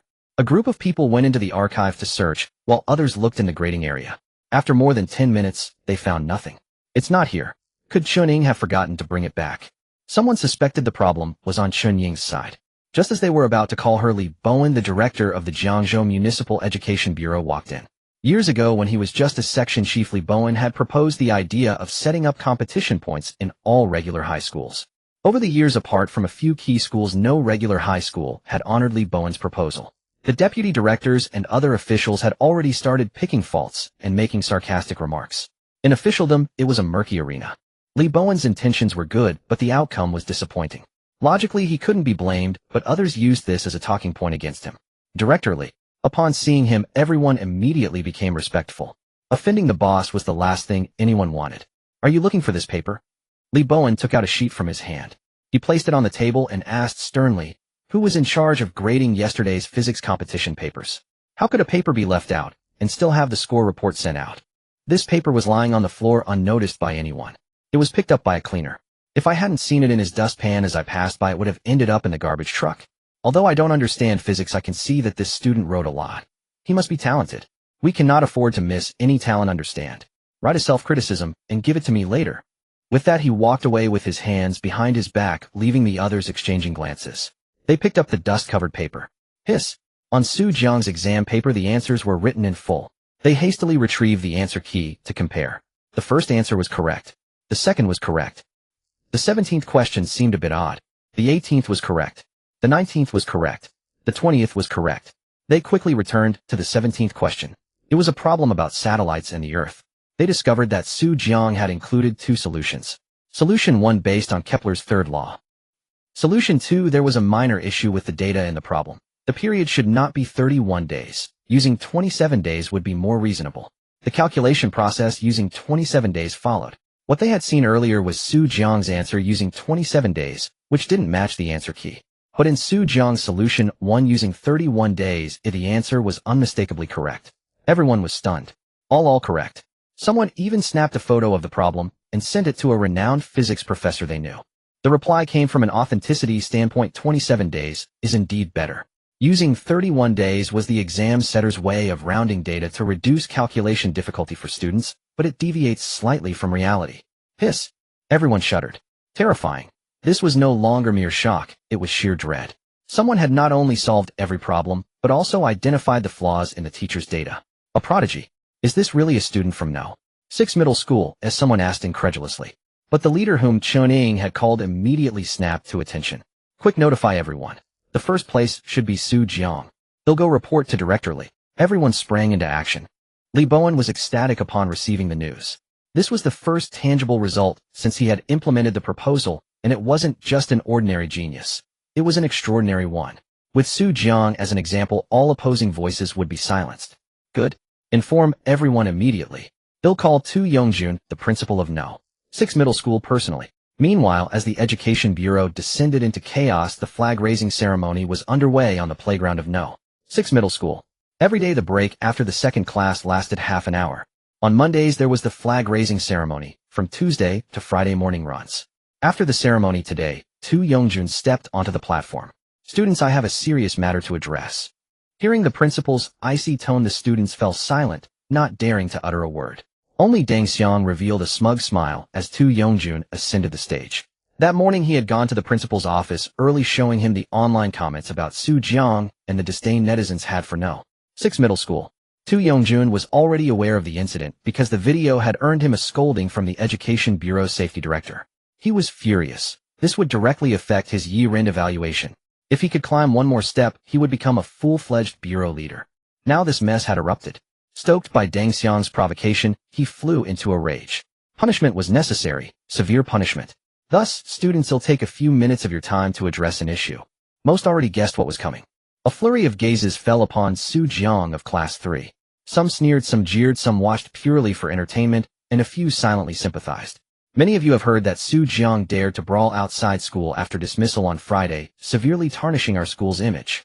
To prevent further violations, I announced the following disciplinary action. Jiang is to receive a major demerit recorded in his file. Furthermore, the homeroom teacher of Class 3 Li Qingfang has failed in her duty. But before Tu Yongjun could finish, Jiang was enraged. Why drag his teacher into his own affairs? Principal, I object. First, I didn't start the fight. I acted in self-defense. Second, it was after school hours. Why should my homeroom teacher be blamed? Jiang's voice rang out loud and clear across the playground. Instantly silence fell. Everyone stared at him in disbelief. Jiang, shut up. Do you know you could be expelled for defying the principal? Li Qingfang rushed to his side and scolded him. Then she looked up at the principal. Principal, we accept your punishment. Two voices rang out simultaneously. I do not accept, agree. One was Jiang, the other was Deng Xiang. Jiang couldn't bear to see his teacher suffer because of him. Deng Xiang, on the other hand, wanted Jiang to suffer. He had spent over 1,000 yuan and was determined to have Jiang expelled. He wanted everyone to know the consequences of crossing him. Deng Xiang stepped forward. Principal, a student who defies you like this should be expelled outright. He not only refuses to admit his mistake, but also defies the school's decision. Such a student is like a rat that spoils the whole pot of rice. Deng Xiang, damn you. Jiang roared. He respected the school and his teachers, but Deng Xiang did not deserve it. The hot-blooded teenager's outburst stunned everyone. The entire scene fell into shock. A murmur rippled through the crowd. Some were thrilled because Jiang had voiced what they felt. Others, like Xin Jinbing and Wang Gaojia, spread stories about Jiang among their classmates. This guy bragged he'd won a prize in the physics competition, but ended up scoring 0. Haha, he's just a boastful idiot. Don't mind him. The principal will definitely expel him today. Congratulations, host. You have harvested 3,122 shock points. Total shock points, 3820. The crisp voice of the system echoed in Jiang's mind. Jiang's heart leaped with joy. This was incredible. By cursing Deng Xiang, he had gained so many shock points. Over 3,000. Enough for 3 intermediate draws. He was just about to hurl more insults when Jiang get up here. Tu Yongjun was also furious. Despite his anger, he still held a fondness for Jiang. A genius like him was a rare find for No. 6 middle school. Whenever he looked at Jiang, he imagined the possibility of nurturing a prodigy who could surpass many students from the elite first and second middle schools. But Jiang's current behavior had deeply disappointed him. Severe punishment was unavoidable. Jiang walked onto the platform. Standing there, his face betrayed no emotion, his heart steady. Jiang, I am disappointed in your actions. However, Principal Tu is not one to drive students away. If you apologize to Teacher Deng today and make a self-criticism before the entire school promising never to fight again, I will not expel you. Tu Yongjun tried to offer a way out for everyone. But Jiang seemed not to understand. First, I refused to apologize to this scum. Second, I did not instigate the fight. I acted in self-defense. Su Jiang's words were resolute. Principal, did you hear that? Such a black sheep should be expelled. Deng Xiang shouted loudly. Tu Yongjun had no choice. His authority and the school's reputation must be preserved. Only one path remained: expel Su Jiang. Since Su Jiang refuses this opportunity, I hereby declare that from today onward. Just as Tu Yongjun was about to announce the decision, a phone call came in. Tu Yongjun hadn't even finished his sentence when the phone in his pocket vibrated. Without even glancing at it, he silenced the call. Then he continued his announcement. Since Su Jiang declined this opportunity, I hereby declare that from today onward. Same operation. The phone in his pocket vibrated again. It was as if the phone itself objected to him finishing his words. Damn it, who is it? Tu Yongjun pulled out his phone right in front of the entire school. He glanced at the caller ID. Director Li Bowen. Holy shit. He almost cursed into the receiver. He had just hung up on the director's call. At that moment, Tu Yongjun desperately wanted to strangle himself. He wished he had a time machine to go back and start over. Normally, when he wanted to call the director, he had to worry about disturbing him. Today, the director took the initiative to call, and he had hung up. Hello, Director Li. A flattering smile spread across Tu Yongjun's face, his entire body bending forward, his voice dripping with softness. I was in a meeting just now, so I accidentally hung up on you, he explained. Ha ha ha. But just as Tu Yongjun thought he would at least get a scolding from Li Bowen, the voice on the other end burst into hearty laughter. Principal Tu, I have great news for you. Su Jiang from your school scored full marks in this physics competition, first place in the entire city. He surpassed all the top students from Jiangzhou No. 2 High School and Jiangzhou Experimental High School. Tu Yongjun was stunned. He looked in disbelief at Su Jiang, who was standing on stage with him. Director Li, did I hear that correctly? Is it really our school? Li Bowen was in a good mood today. Yes, it's Su Jiang from your school. I didn't believe it at first, but I've confirmed it multiple times. A student like a god, and you guys at No. 6 High School buried him until now. Are you trying to make a stunning debut? Not at all, not at all. We are also indebted to Director Li's policy, otherwise our No. 6 High School wouldn't even have qualified to participate in the competition. Tu Yongjun, being a principal with some brains, immediately identified the crux of the matter. Sure enough, Li Bowen fell for it. Haha, I planted the seeds unintentionally, but never expected the shade to grow. Tu Yongjun's mouth twitched. You call that unintentional? They'll believe that when pigs fly. But Li Bowen's next words immediately filled Tu Yongjun's face with ecstasy. Oh, by the way, Principal Tu, you must protect this student well. Whether you can move up this year entirely depends on whether this kid can surprise us in the college entrance exam. Tu Yongjun let out a burp. Fortunately, Li Bowen had already hung up. Tu Yongjun was numb. If Li Bowen's call had come just a little later, he would have missed this opportunity. If he had expelled Su Jiang, he would lose face trying to bring him back. He glanced at Su Jiang. Su Jiang immediately got goosebumps all over. That look felt like he was being seen as a lover. Get lost, I'm not interested in men. Su Jiang turned his head away in annoyance. Principal, go ahead and expel Su Jiang. We have class to attend, Deng Xiang reminded kindly from below. But Tu Yongjun didn't even look at him. Students, I just received a notice from the Education Bureau. In this physics competition, a student from our school performed excellently and achieved first place. As soon as Tu Yongjun's words fell, the entire audience gasped. The air seemed to thin in an instant. A student from No. 6 High School won first place in the physics competition.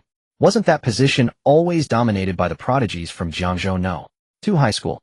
Almost everyone's gaze turned to Wang Gaojia. Because as far as everyone knew, only Wang Gaojia had scored 40 points in the entire school. The rest either scored 20 or 0. Now first place would naturally be Wang Gaojia, right? Deng Xiang immediately became delighted. His student was so impressive. He actually got first place. Although last month's exam Su Jiang had used some unknown means to snatch first place, now it was fine. Wang Gaojia had reclaimed his pride. Even Wang Gaojia was a bit surprised. What was going on? Were competitions now so competitive that 40 points could get first place? Deng Xiang knew that Wang Gaojia had the highest score in their school, but he never expected it to be the highest in the entire city. He stepped forward, pulled Wang Gaojia out of the line, and brought him before the crowd. This scene caused the other head teachers to turn their heads in disdain. Isn't it just having a top student? Why show off like that? What does his excellence have to do with you? On stage, Tu Yongjun sensed something was wrong. Deng Xiang, what are you doing? He asked with a hint of displeasure. Isn't this the first place in physics? I'm calling him out early to set an example in front of the whole school to contrast with trash students like Jiang Yi. Deng Xiang put his arm around Wang Jiaji's shoulder, saying proudly, But, who told you that first place is Wang Gaojia? Tu Yongjun was speechless. The first place in this physics competition is our student Su Jiang, with full marks, first in the city, and he even corrected the unreasonable questions written by the teachers. The whole audience was shocked. Jiang inwardly cheered. Damn, this is so satisfying. In just one day, I've earned a few $1,000. Jiang is the pride of our No. 6 high school. Everyone should learn from him. Of course, I also hope that Jiang will protect our school's image as much as possible outside. Fighting doesn't suit your temperament, he. Yongjun himself started chuckling by the end. He was too happy the Education Bureau director had personally reminded him that he could move up. Wasn't that a typical hint? How many fellow principals would beg for such a word, but never get it, yet he had obtained it for free because of Jiang. Yongjun had long forgotten why he had called Jiang up. Expel Jiang. That was out of the question. To expel Jiang, one would have to step over Yongjun's dead body. Now I would like to invite Jiang to deliver his acceptance speech. Everyone applaud and welcome. Instantly thunderous applause erupted from below. This brought honor to No. 6 high school. As members of No. 6, they all felt proud. Jiang, who had just been on the verge of expulsion for fighting, had now become a hero of the school. At this moment, Jiang's image in everyone's minds was extremely complicated. They didn't know whether to categorize him as a good student or a bad student. Jiang took the microphone. First, I want to thank my head teacher, Teacher Li Qingfang. Thank her for strict discipline that yields results. Ha ha ha. After Jiang's words, the students of class 3 all laughed, but their resentment towards Li Qingfang had long evaporated.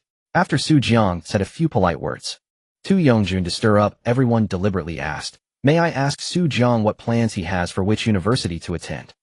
Jiang pondered for a moment, looking at the gazes of the crowd below, and then thought of that stunningly beautiful face. His eyes became firm. Of course I will go to Huaqing University, so that our No. 6 high school can produce a key university student. Of course I also have a wish. I want my teacher to win the District Outstanding Teacher Award this year. Whoa! Another round of thunderous applause erupted. Li Qingfang couldn't help but want to scold Jiang. Studying is for yourself, not for me. My District Outstanding Teacher Award doesn't need your concern. But the words stuck in her throat, unable to come out. Just then Jiang continued, regarding the videos circulating online, I have something to say. Buzz. Upon hearing Jiang's words, everyone focused their attention. Then Jiang took out a piece of paper from his pocket. These are the IPs of the uploaders of my fight videos online. A large portion of them come from the same place, your home, Dengxiang. I want to ask you, where did you get those videos? Were those students who attacked me called by you? And what was your intention in uploading them? 3 consecutive questions left Dengxiang with his mouth wide open. He was dumbfounded. Yongjun snatched the paper, glanced at it, and immediately his face darkened. This damn Dengxiang actually wanted to harm the student who might move his position up the ladder. How could that be tolerated? He immediately announced, in view of Dengxiang's misconduct, I hereby temporarily strip Dengxiang of all his positions. At the same time, Dengxiang must write a written self-criticism to the school and to Jiang and receive a major demerit. If Dengxiang commits any further immoral acts, I will directly report him to the police. At the same time, the school hereby expresses its apology to Jiang. The series of orders crushed Dengxiang into the abyss. He was stunned. But was that enough? No. Jiang said to the system in his mind, System, I want to use the prank card. Received. Consuming 1 prank card. Please select the target and the prank items. Duration 2 hours. In Jiang's mind, many options immediately appeared. All kinds of pranks, just check them all. Jiang was not polite. He selected several hundred pranks for Dengxiang. If the system hadn't thought it was too many, Jiang would have continued. The total duration was 2 hours, that is 120 minutes, meaning that Dengxiang would be pranked at least once every minute for the next 2 hours. Apply it to Dengxiang. Received. Now start pranking. Just as Dengxiang was shocked by the principal's decisive handling, his mouth slightly opened, completely at a loss for words. The next moment, a giant dragonfly like a fighter jet flew straight into Dengxiang's gaping mouth. Dengxiang snapped his mouth shut with a bam. Then the dragonfly burst in his mouth. Ugh!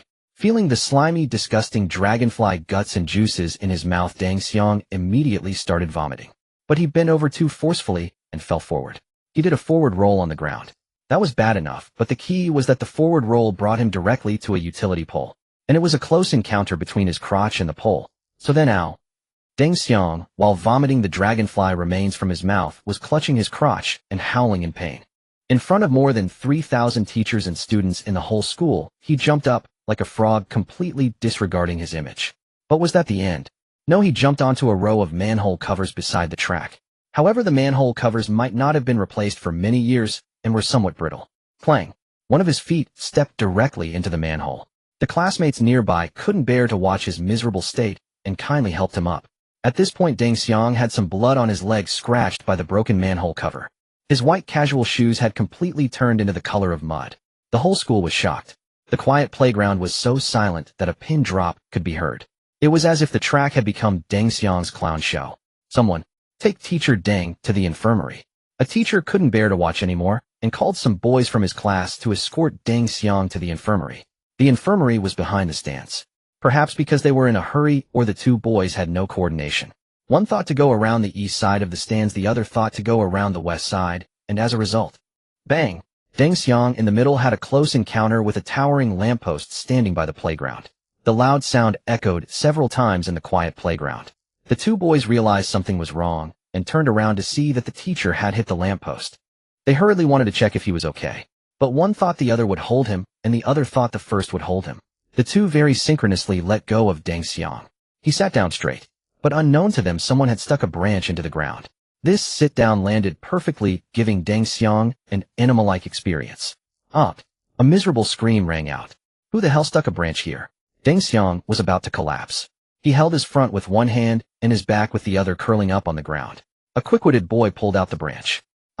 That painful sensation was like playing a certain game. In the end, Deng Xiang was taken away by an ambulance. Perhaps because Deng Xiang's condition was too tragic, the medical staff carrying him were a bit nervous. One of them stumbled and fell. His butt landed squarely on Deng Xiang's face. This medical staff member had eaten too many orchid beans and couldn't hold it in. A complete fart accompanied by a huge roar went straight towards Deng Xiang's mouth. Delicious. The entire student body was again shocked. They watched Deng Xiang's personal performance for a full 20 minutes. 20 minutes felt like a mere instant to everyone. No one felt tired at all. Finally, the class bell rang, and Tu Yongjun realized that everyone was still on the playground. So he called everyone back to class. However, the miserable Deng Xiang's ordeal was not over. For instance, a nurse accidentally gave him the wrong injection. When his wife came to see him, he was just complaining about whether it was because he married a jinxed wife that caused all this. Then his face received several loud slaps. The doctor also told him that he was born infertile. Thinking of his teenage child, Deng Xiang's head was a sea of green grass. But in fact, the doctor had accidentally picked up the wrong test report. The next morning, Deng Xiang tenaciously came to teach his students. But everyone's eyes kept glancing at his crotch, intentionally or not. Some looked at the front, some at the back, as if to say, "You recovered so quickly." Especially everyone would keep a distance from Deng Xiang to avoid being tainted by his bad luck. For a time, Deng Xiang became a person whom everyone in Qinghano 6 middle school avoided. At this moment, Jiang was happily looking at the over 6,000 shock points on his system panel in the classroom. He could no longer contain his urge to draw a lottery. System, arrange a medium-level lottery for me. Having experienced the effect of the prank card, Jiang felt as if he had opened a Pandora's blind box. So the rewards from the intermediate lottery were this formidable. I must draw a few more times. After all, I still have plenty of shock points, enough for 6 draws. Consuming 1,000 shock points, 1 intermediate lottery draw. Congratulations, host, you have drawn the intermediate foreign language skill. Remaining shock points, 5,941. Jiang was stunned. He had directly obtained an intermediate level English skill. He knew that his mathematics, science, and Chinese skills were all at the beginner level, yet that was already enough for him to score full marks on the college entrance exam. Now he had directly acquired an intermediate foreign language skill. The intermediate foreign language skill means the host can communicate with foreign friends without any barriers. Not only are you excellent in writing and listening comprehension, but your spoken language is also outstanding. However, currently, it only covers English and at a level equivalent to a full-score graduate student in English, at least TM8. Jiang was utterly shocked. What did TM8 mean? Even many English majors might not pass it upon graduating from graduate school. And from the system's tone, this foreign language skill could be expanded to include other languages in the future. The system was truly terrifying. System, arrange another intermediate lottery for me. Consuming 1,000 shock points, 1 intermediate lottery draw. Congratulations, host, you have drawn a 2-hour honesty card. Remaining shock points, 4,941. The honesty card, when used on a target, will make them an honest person for 2 hours, speaking and acting truthfully. The system, considering that Jiang might not know what an honesty card was, kindly explained it. This card seemed somewhat similar to the prank card. It was also used on others and had a duration of only 2 hours. However, having witnessed the power of the prank card, Jiang dared not underestimate the honesty card. System, arrange another intermediate lottery for me. Jiang was addicted to drawing. Consuming 1,000 shock points, 1 intermediate lottery draw. Congratulations, host, you have drawn 100 disease healing pill.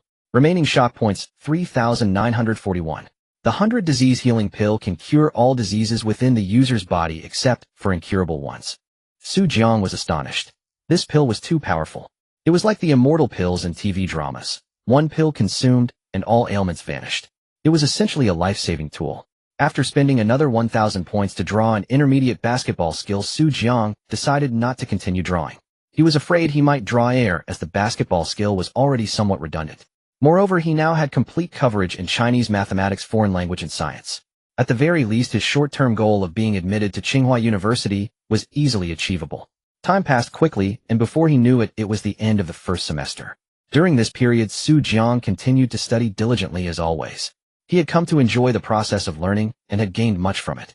It turned out that solving difficult problems that others couldn't was truly fulfilling. Teaching others and watching Yan Hang, who was incredibly slow-witted, tackle tough problems one by one brought a sense of joy. During the midterm and the second monthly exams, Jiang held back, not producing exceptionally outstanding results. He didn't want to attract too much attention. However, that day, Li Qingfeng personally came to see Jiang. Jiang, I have something to ask you. Li Qingfeng led Jiang out of the classroom. Go ahead, teacher. Jiang valued Li Qingfeng highly. She was a good teacher who knew how to protect her students. Li Qingfeng looked into Jiang's eyes. You were holding back in the last two exams, weren't you? Jiang was startled. Had he been found out? Seeing the change in Jiang's expression, Li Qingfeng knew she was right. She continued, I carefully studied your scores and exam papers from these two exams.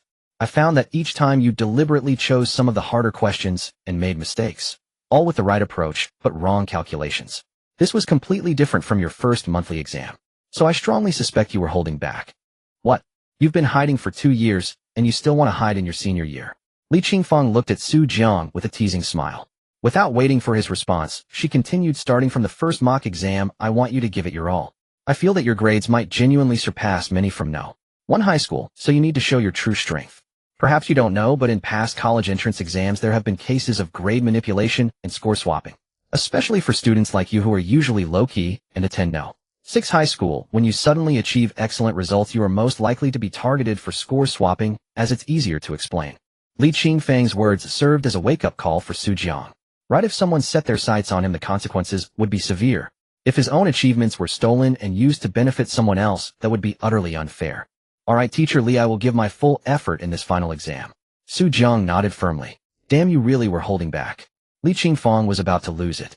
Even though she had guessed Jiang was holding back, knowing the truth was still mind-boggling. If holding back made him the top of the school, what would happen if he didn't? Li Qingfeng felt a flicker of anticipation. She patted Jiang on the shoulder.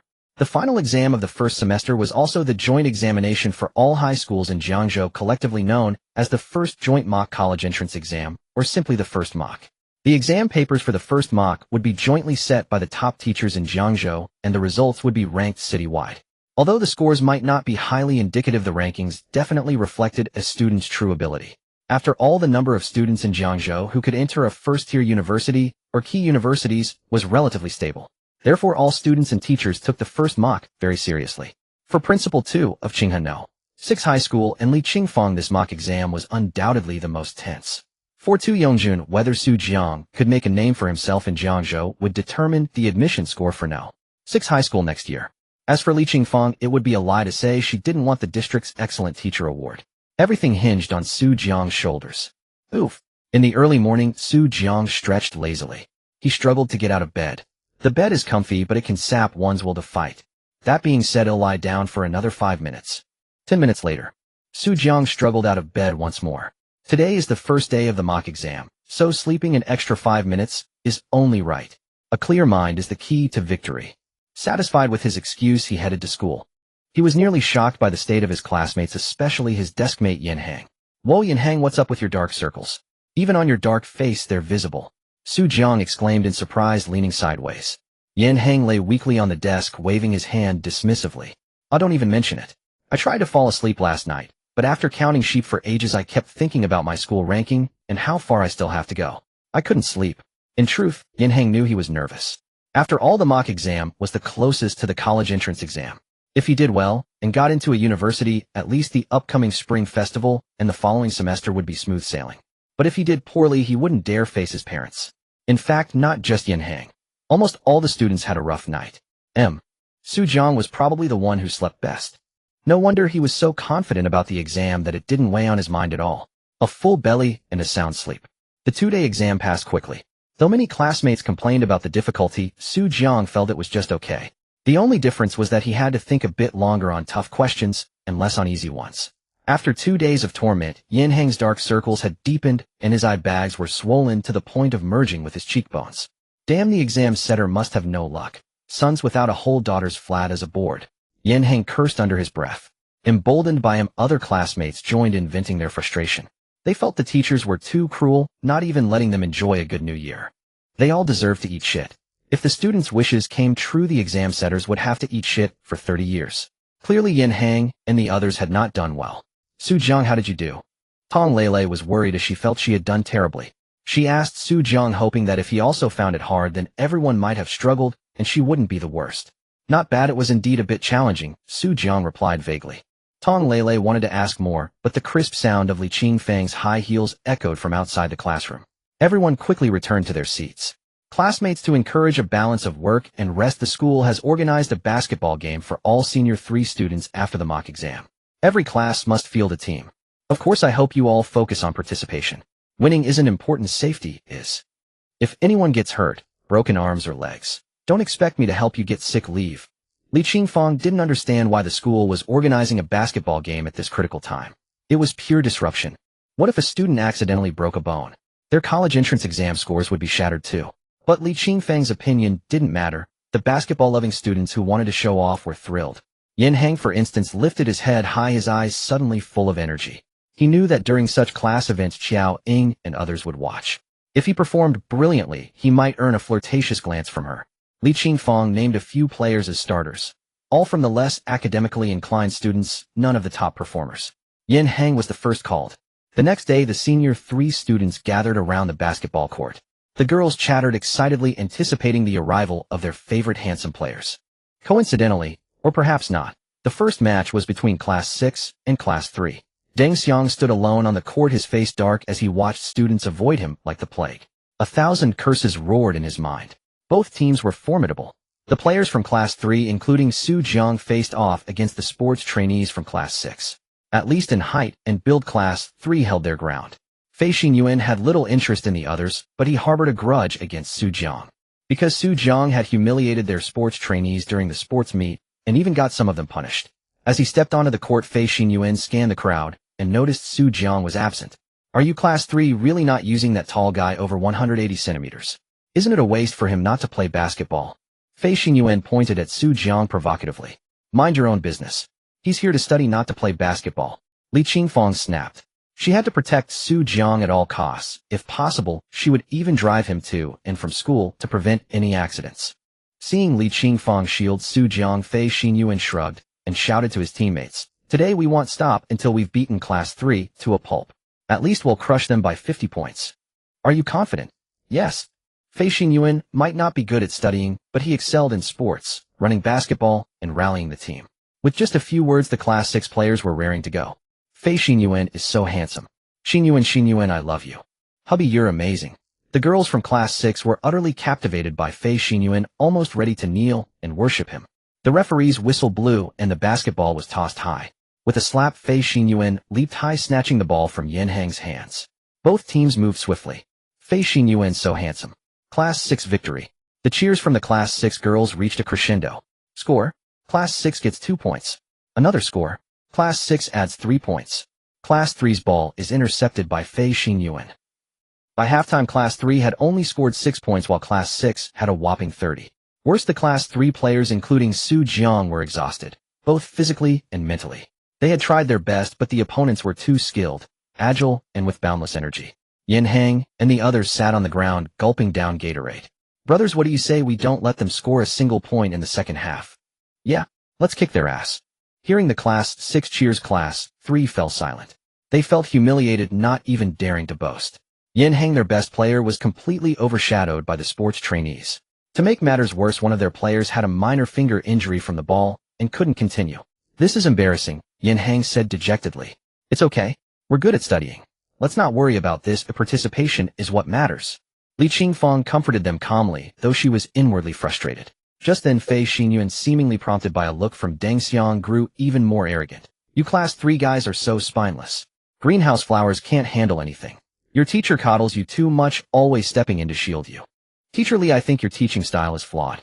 You're not fit to be a teacher. The words were harsh and jarring. A student publicly criticizing the teacher. It was too audacious. Class 3 was boiling with rage. If anyone can beat these Class 6 guys, he'll give them 1,000 yuan. Shen Jinbing, despite his usual rivalry with Su Jiang, was also angered by Class 6's arrogance. He spoke half to show off and half out of genuine anger. Suddenly Su Jiang stood up. Su Jiang, don't be impulsive. Step back.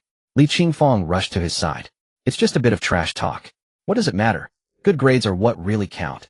She feared he would act rashly and challenge the sports trainees again. Yin Heng also tried to dissuade him. Su Jiang, they're really strong. Don't go up there. You're not even as good as me. Psycho, did you mean what you just said? 1,000 yuan. Su Jiang suddenly turned to Shen Jinbing. Everyone was dumbfounded. Under the gaze of the girls, especially Tong Lei, Shen Jinbing couldn't back down. He nodded, of course I mean what I say. A man of his word. After boasting, he glanced smugly at Tong Lei. All right, Teacher Li, let me play. They'll beat them. If I'm in danger, he'll come back. Su Jiang insisted. After all, he had an intermediate basketball skill. He was bound to be better than these guys. Ha ha ha. The Class 6 players were amused by Su Jiang's antics. Was he obsessed with money? They mocked him as a miser. Just wait. If I beat you, you all have to apologize to our teacher. Su Jiang pointed at Fei Xinyuan. Fei Xinyuan shrugged nonchalantly. Playing basketball isn't like running. Speed alone won't cut it. Trust me, you're just trash in front of me. If you really win, well, apologize to your teacher. But if you lose, he never thought he would lose. Lose to someone who barely played. Ridiculous. If I lose, he'll give you 1,000, Su Jiang said, pointing at Shen Jinbing. Shen Jinbing was dumbfounded. Why should he stake the bet for Su Jiang's game? But Su Jiang's next words silenced him. As the richest guy in our class, squad leader Shun is willing to sponsor our morale. Shen Jinbing felt not only Class 3, but also the girls from Class 6 looking at him with complicated expressions. He was floating on air. Of course. He puffed out his thin chest. As the whistle blew, the second half began. The injured classmate had been replaced, and Su Jiang stepped onto the court. Yin Heng initiated the play and passed the ball directly to the classmate with better ball handling skills. However, Fei Xinyuan suddenly dashed over from a distance, ready to intercept the ball. Yin Heng's expression turned grim in an instant. If the first ball were intercepted, the team's morale would plummet even further. Fei Xinyuan was indeed fast. He snatched the basketball away in one swift motion. He quickly threw it backward, shouting, "Quick, full-speed attack." The students of Class 6 immediately coordinated perfectly. They all turned back and rushed forward, ready to drive with the ball and attack. But when they reached the opposite side, they realized. Where was the ball? Where was the ball Fei Xinyuan had thrown? Looking back, they saw that the ball was already in Su Jiang's hands. With no one blocking him, Su Jiang leaped back behind the three-point line and shot for a three-pointer. Swish! The ball traced a perfect arc through the air and dropped straight into the hoop. Get back on defense. Yin Heng saw that his team had scored and immediately shouted. The other 3 quickly followed him back. But everyone was bewildered. When did the ball end up in Su Jiang's hands? Classmate, can you tell me how the ball got to Su Jiang just now? I blinked and missed it. Sorry, I didn't see it either. I was breathing. I saw it. Su Jiang jumped straight up and intercepted the ball Fei Xinyuan was passing to his teammate midair. Hiss!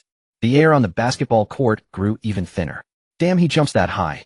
Amid the murmurs of the surrounding students, the Class 6 players immediately threw the ball to Fei Xinyuan. Fei Xinyuan was the three-point specialist of No. 6 middle school. As long as there was no serious interference, his three-point accuracy was very high. Of the 30 points Class 6 had scored earlier, the majority were from Fei Xinyuan's three-pointers.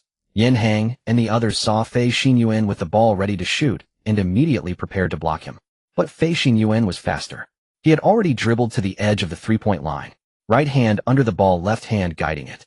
Knees slightly bent. Up. Release. Where's the ball? Fei Xinyuan was stunned. The ball that had just been in his hands. How was it gone?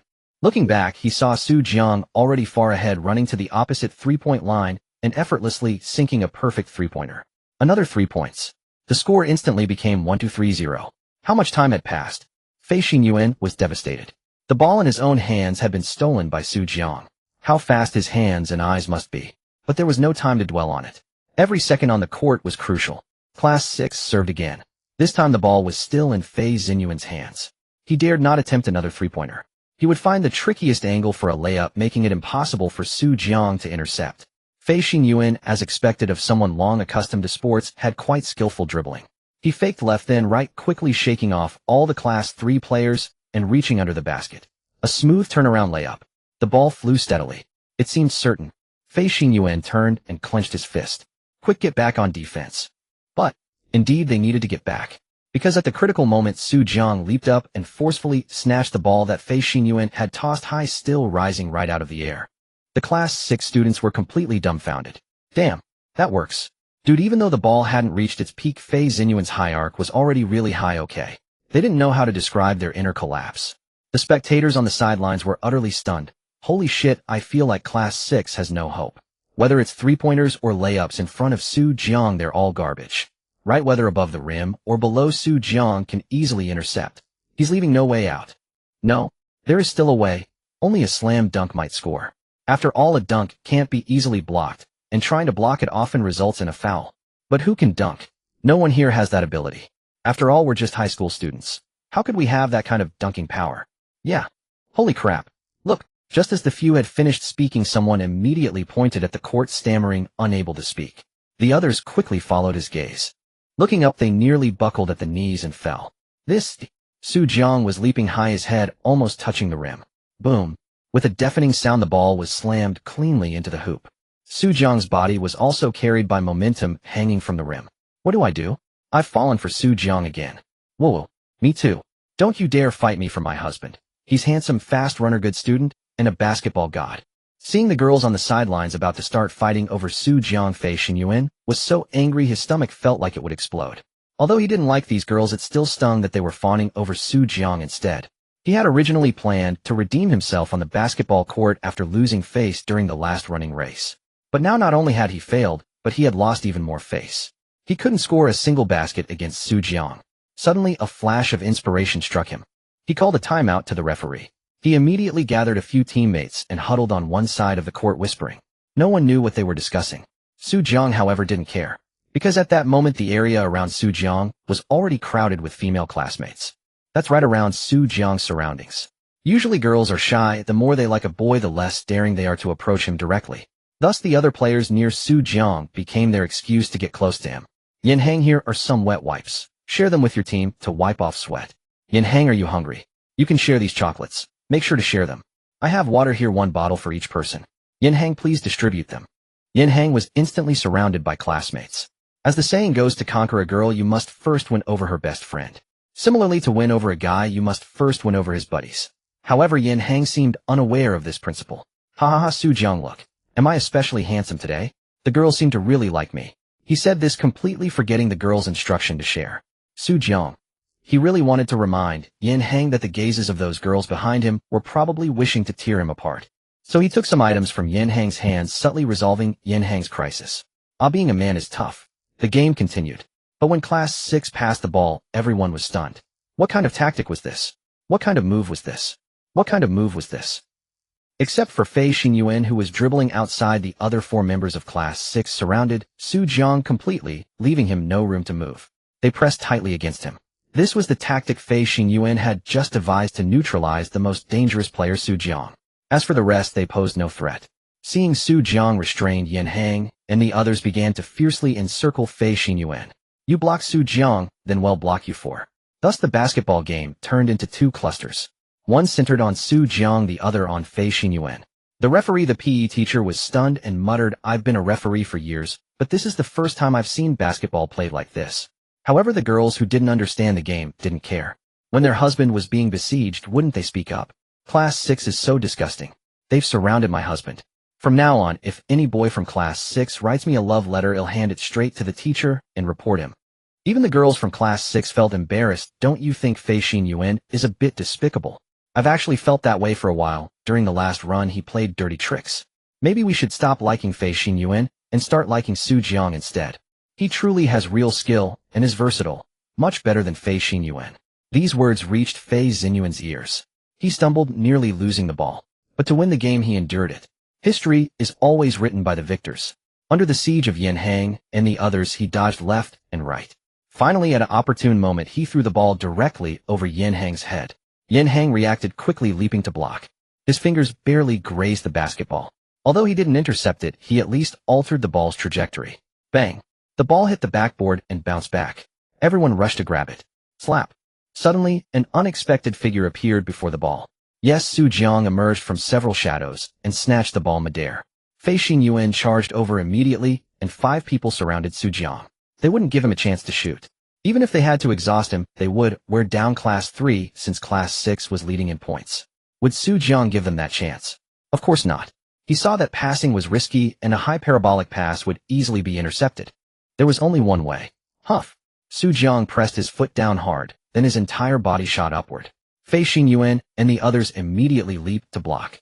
But when Su Jiang was nearly half a meter higher than the others, he hurled the ball from his hand. Quick, prepare to intercept.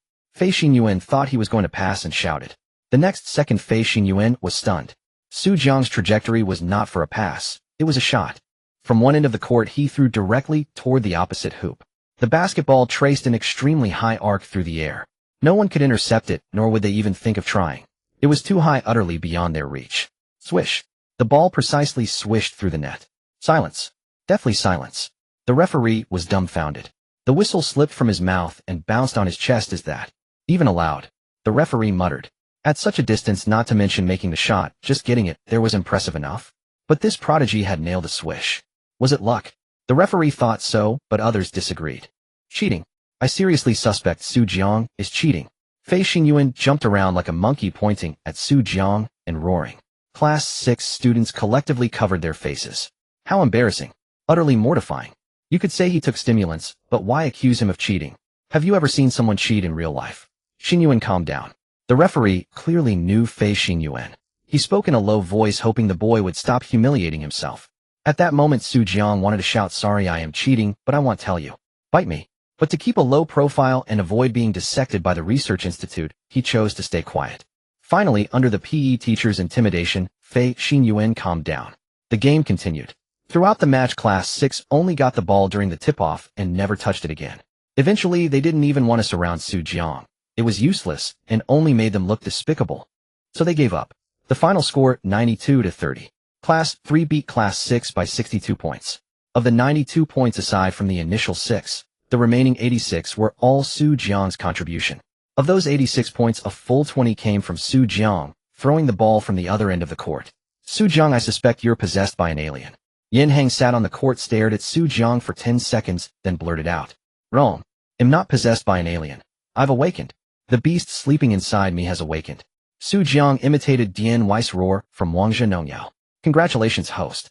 You have gained 500 shock points. Total shock points, 3,441. Suddenly the system's voice echoed in Su Jiang's mind. He was startled. What was happening? Why didn't it announce during the game, but now? Detected the host's confusion. Because last time during the exam this system felt it affected your performance, it underwent self-evolution.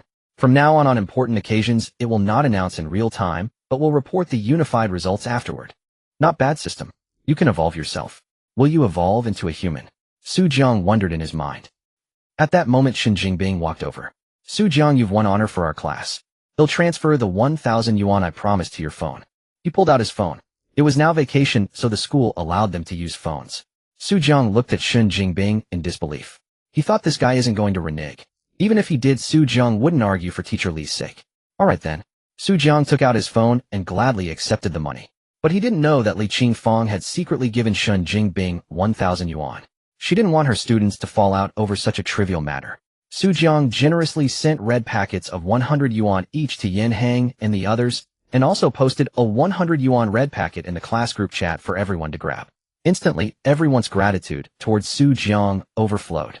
If anyone dared say a single bad word about Su Jiang now, they would be treated as an enemy by Class 3. Li Qingfang watched the perceptive Su Jiang and nodded inwardly. This child has boundless potential. Fei Xingyuan, I've kept my promise. If you're a man, come to Class 3 and apologize to our teacher Li properly for what you said. Su Jiang cast a glance at the figures trying to sneak away and said mockingly. Fei Xingyuan and his group froze. Apologize. Apologize. The Class 3 students shouted in unison their synchronized chant, making Fei Xingyuan dare not speak. I'm sorry. They took a deep breath, forced themselves to the front of Class 3, and squeezed out 3 words through gritted teeth. Then, as if relieved, they fled like the wind. But the laughter of Class 3 behind them made them feel they had lost all face. In his heart, Fei Xinyuan roared, "This isn't over." The competition lasted 3 days. During this time, students could study on their own or watch the games. The school didn't force them to do anything.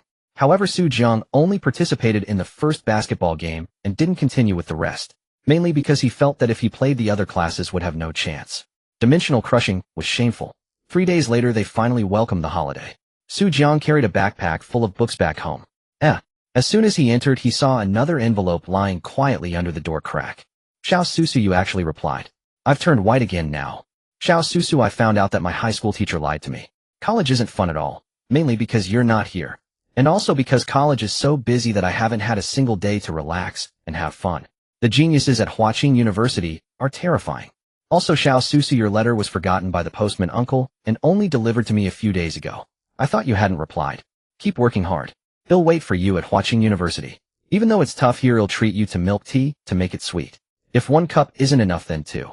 I have to go study now. If I don't, I'll fail my exams. It's so hard. Hurry up and come help me." Looking at the familiar handwriting and the lively tone, a smile curled at the corner of Su Jiang's lips. "Little darling," he murmured. Then he picked up his pen and wrote, "Watching in 1 more semester, he'll be able to see you at Huaqing University. I wonder if you're looking forward to it." "I certainly am. I hope that on my first day at Huaqing University, he'll see you standing quietly at the school gate in a white dress waiting for me." Now there were about 6 or 7 days left until the new year. The results of the first mock exam would be released some time after the test. Because grading all those papers and ranking took time, it would be a while longer. But many relatives would host dinners before the new year. That way they could keep the actual New Year days free for traveling or other activities. That very evening, Su Jiang's uncle Su Xingrong was hosting a dinner. Su Jiang didn't actually want to go because Su Xingrong's family was extremely snobbish, and the main reason was that he didn't want to see his grandmother. As far back as Su Jiang could remember, his grandmother Miao Chuanfeng had been terribly biased. Not only did she give all her money to the younger uncle's family, but she also took the money that Su Jiang's father Su Xinrong gave her as filial support and handed it over to them. That would have been fine. It was her own money after all. But the younger uncle's family treated her absolutely horribly. They ignored her, didn't take care of her, and often cursed her, calling her an old hag who refused to die. So whenever Miao Chunfeng had any trouble, it was always Su Jiang's parents who had to take care of her.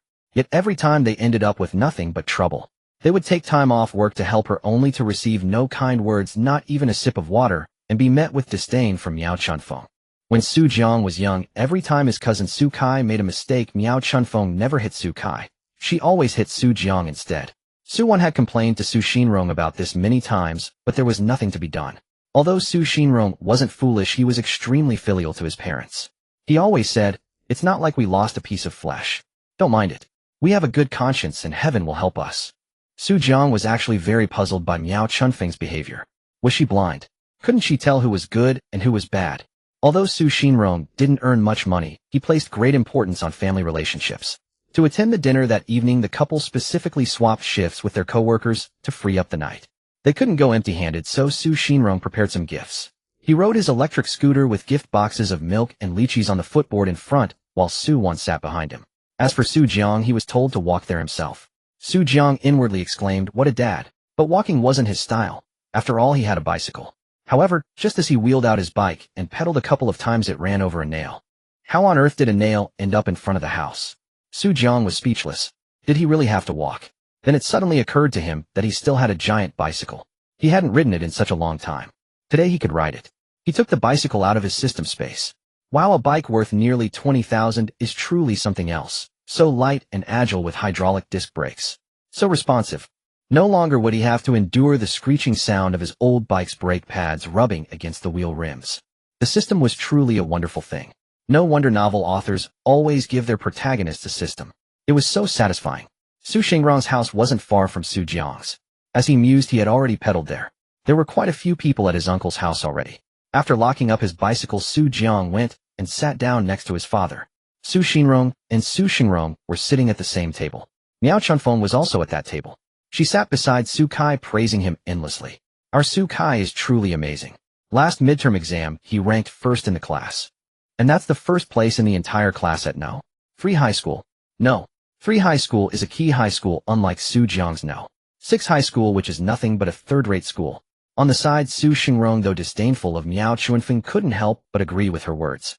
What parent wouldn't be proud of their child? Su Xingrong and his wife glanced at Su Jiang with pride and contempt. Su Jiang, how did you do on the mock exam? You didn't turn in a blank paper, did you? Su Kai asked smugly. The test was really hard. Even at No. 3 high school, plenty of students couldn't solve the problems and left large sections blank. Gasp. Su Xingrong immediately looked at Su Jiang nervously. Son, really? Was the mock exam that hard? Su Jiang nodded. It was indeed a bit difficult. Haha, see. He's just a slacker. He says it's a bit difficult. I bet Su Jiang turned in a blank paper. Su Kai laughed triumphantly. Miao Chunfeng hypocritically cared about Su Kai. Hey Kai, how did you do? That worthless kid couldn't solve anything and turned in a blank paper. You must have solved everything right. Of course. Su Kai raised his head proudly, as if he had been waiting for someone to ask that question. Not only did I solve everything, but my self-assessment is also pretty good. This time I can at least rank in the top 5 of my grade. With a score like that, even in the college entrance exam, getting into a key university would be easy. Su Kai's words carried a hint of showing off. Su Jiang curled his lips. Su Kai noticed this, but said nothing. I'm just showing off. Good grades give you the right to show off. If you're capable, go get good grades yourself. Su Kai, how about this? If you do well this semester, well, I'll chip in to buy you that giant bicycle you've been dreaming of. Thinking of his son getting into a key university, Su Xingrong's face flushed red. He downed the white liquor in his glass in one gulp and patted his son's shoulder with a tipsy air. Yes, we should buy it. He'll chip in 1,000. Miao Chunfeng said as she handed a red envelope to Su Kai. Su Xingrong and Su Wan's faces instantly changed. Wasn't that the very red envelope they had given to Miao Chunfeng? Now, not only did she not return the favor, but she also didn't give Su Jiang a red envelope. And she even blatantly handed over the envelope they had given her to Su Kai. Su Kai snatched the red envelope with lightning speed, a smile spreading across his face. As long as his parents added another 1,000, he could buy a giant ATX. Then he could ride it to school and show off. That would be just perfect. Su Kai was already dreaming of the scene, riding his flashy giant bicycle with the seat raised to the highest, speeding through the school under the envious gazes of his classmates. That sense of accomplishment was something Su Jiang would never experience. Just then Su Xingrong's phone suddenly vibrated. An SMS had arrived. He picked up his phone. It was from the school. Su Kai, your results are out.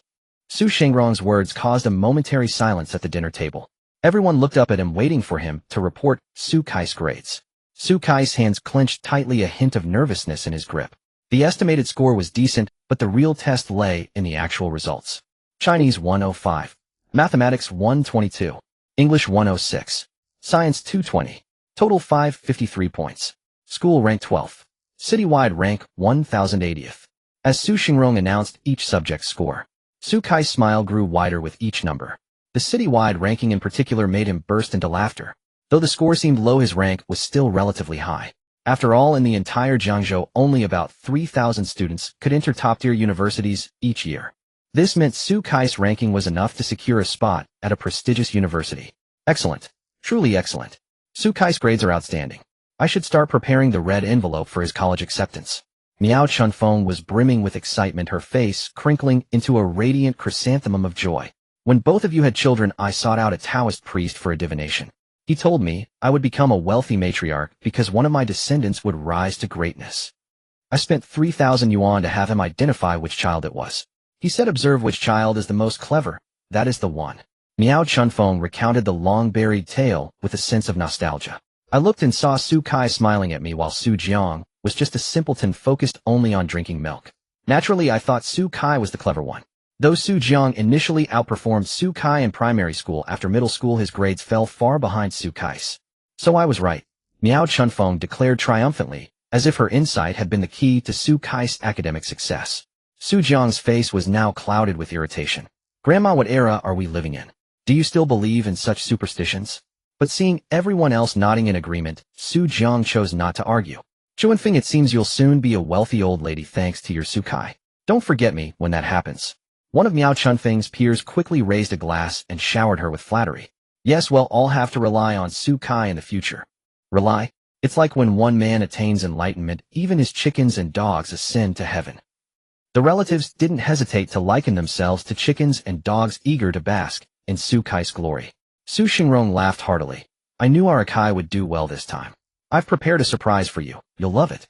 He had already bought a bicycle for Su Kai, intending to give it regardless of the exam results. His earlier words were merely a ploy to extract money from Miao Chunfeng. Really?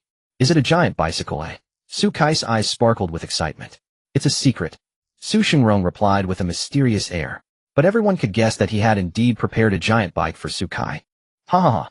Miao Chunfeng laughed uncontrollably, completely oblivious to Su Xingrong's earlier ruse of extracting 1,000 yuan from her. She turned to the relatives and said, easy easy. We're all family, oh everything will be fine. But then she noticed Su Jiang calmly sipping his drink, showing no sign of flattery or sycophancy. An intense disgust toward him welled up inside her. This useless waste, what right does he have to drink soda? Even plain water would be a privilege for him, she thought. This thought fueled her anger. Su Jiang, why don't you pour a drink for your cousin? When he becomes a big boss, you can be his driver, run errands, do odd jobs. You have no sense of propriety. Who taught you such manners? Miao Chunfeng cast a scornful glance at Su Xingrong, her words dripping with insinuation. Many in the room looked at Su Jiang's family with awkward expressions. All eyes were on Su Jiang. Su Xingrong and Su Wan's faces darkened. Even if you dislike us, you don't have to humiliate your own son in front of everyone. Even Su Xingrong, usually filial, turned pale with anger. They prepared to leave with Su Jiang. Relatives like these were not worth keeping. Su Xingrong felt he had always treated Miao Chunfeng well, yet she now looked down on him and mocked his son publicly. Just as he was about to get up and leave, does Su Kai not have hands? Does he need me to pour his drink? Is he an elder or is he dead? Su Jiang was never one to endure humiliation meekly. Now that he had the system, scores like Su Kai's were nothing to boast about. His words instantly tensed the atmosphere in the room. No one expected Su Jiang to be so brash as to directly confront Miao Chunfeng. Xingrong, look at the son you've raised. Can't he speak properly? If not, get out. Don't ruin my precious grandson's meal. Miao Chunfeng shouted furiously, her words implying that Su Kai was her only grandson, not Su Jiang. Some relatives thought she had gone too far and wanted to help Su Xingrong's family, but considering Su Kai's bright future, they all grudgingly fell silent. Su Jiang, feeling exasperated, excused himself to the restroom. Listening to such talk only dampened his spirits. Su Xingrong and his wife also prepared to leave. Suddenly the phone on the table buzzed. A text message had arrived. Su Kai guessed it was from school about the results, seizing the opportunity to mock. It seems the text from No. 6 middle school arrives later than from No. 3. Read the grades out loud so we can hear how he did. Miao Chunfeng, ever eager for drama, urged Su Xingrong to read the scores. Su Xingrong knew that over the past semester he had been busy with work at the factory and had neglected Su Jiang's studies. He had only heard Su Wan mention occasionally that Su Jiang had been studying more diligently recently. Indeed, the teacher had stopped calling to report any misbehavior. But diligence alone couldn't compensate for talent. Su Xingrong truly didn't want to reveal Su Jiang's grades to everyone. It was unnecessary. He said helplessly, scores can be good or bad. Not everyone can study as well as Su Kai. Our Su Jiang has tried his best. With that, he raised his glass to drink a toast as a sign of apology before leaving. But just as he brought the glass to his lips, a hand reached over and snatched the phone from the table. Oh, Xingrong, it's just a score. What's there to be embarrassed about? Su Xingrong had just downed a full glass of 38 proof baijiu, the liquor still burning its way down his throat. Before he could swallow, the phone was taken. The strong alcohol seared his throat painfully. Cough, cough, cough. He turned around. It was his mother, Miao Chunfeng. She held the phone, deftly opened the message, and began to read. Chinese. Her voice trailed off. Her eyes widened, her face frozen in shock. Thighs. Her mouth seemed to be stuffed with something, only able to stammer thighs. Grandma, what's wrong? Perhaps because he had just received a 1,000 yuan red envelope from Miao Chunfeng, Su Kai's attitude toward her had softened slightly. Seeing his grandmother's panicked expression, he couldn't help but ask in confusion. Jolted by Su Kai's voice, Miao Chunfeng finally managed to pull herself together. She swallowed hard and said, "A Kai is the full score for Chinese language, 200 points. Su Kai burst out laughing. Grandma, are you joking? How could Chinese ever be 200 points? The full score is only 150. Miao Chunfeng's face went pale again. So Su Jiang scored a perfect 150 in Chinese. She had been comforting herself that the full score might be 200, but Su Kai's words shattered her illusion in an instant. A perfect 150 out of 150. God. Su Kai, who had been laughing heartily, stopped abruptly at the news, letting out a sound like a duck's quack. A perfect score in Chinese. What kind of sorcery was this? Su Kai knew that scoring full marks in math and science was possible, but Chinese and English, they had essays. What kind of divine prose could earn a perfect score on the composition? Yet he quickly regained his composure. This exam, the Chinese section, wasn't that difficult. The real challenge lay in math and science. Those were the subjects that truly separated the wheat from the chaff. So what if he's good at Chinese? It's useless if he falls behind in the other subjects. Su Kai sneered. If I had spent 3 years of high school studying only Chinese and ignored everything else, I could have gotten a perfect score too. But even as he spoke, he felt a twinge of doubt in his heart. Could he really have done it? Probably only in his dreams. The relatives hearing Su Kai's words began to have their doubts. After all, everyone had raised children. They knew how difficult Chinese could be. Miao Chunfeng glanced at Su Kai with a complex expression as if she wanted to say something, but held back. Then she continued reading the results. Math 150 points. English 150 points. Science 300 points. Silence fell. As Miao Chunfeng finished reciting all the scores, the noisy chatter in the room instantly died down. Total 750 points, school ranking first, a city ranking first. These final words spoken in Miao Chunfeng's trembling voice echoed through the quiet living room. First place. First place. First. Those simple words struck everyone like a thunderbolt from a clear sky, shaking them all to the core. First place in the entire city. Was this a result that Qinghe No 6 middle school, an ordinary high school, could produce? Even students from Qinghe No 1 middle school couldn't possibly achieve such a score. After all, the prodigies from Jiangzhou No 2 middle school and Jiangzhou experimental high school were no pushovers. Could it be that the text message was sent by mistake? Su Kai stammered, struggling to force out the words. Miao Chunfeng seemed to have a sudden epiphany.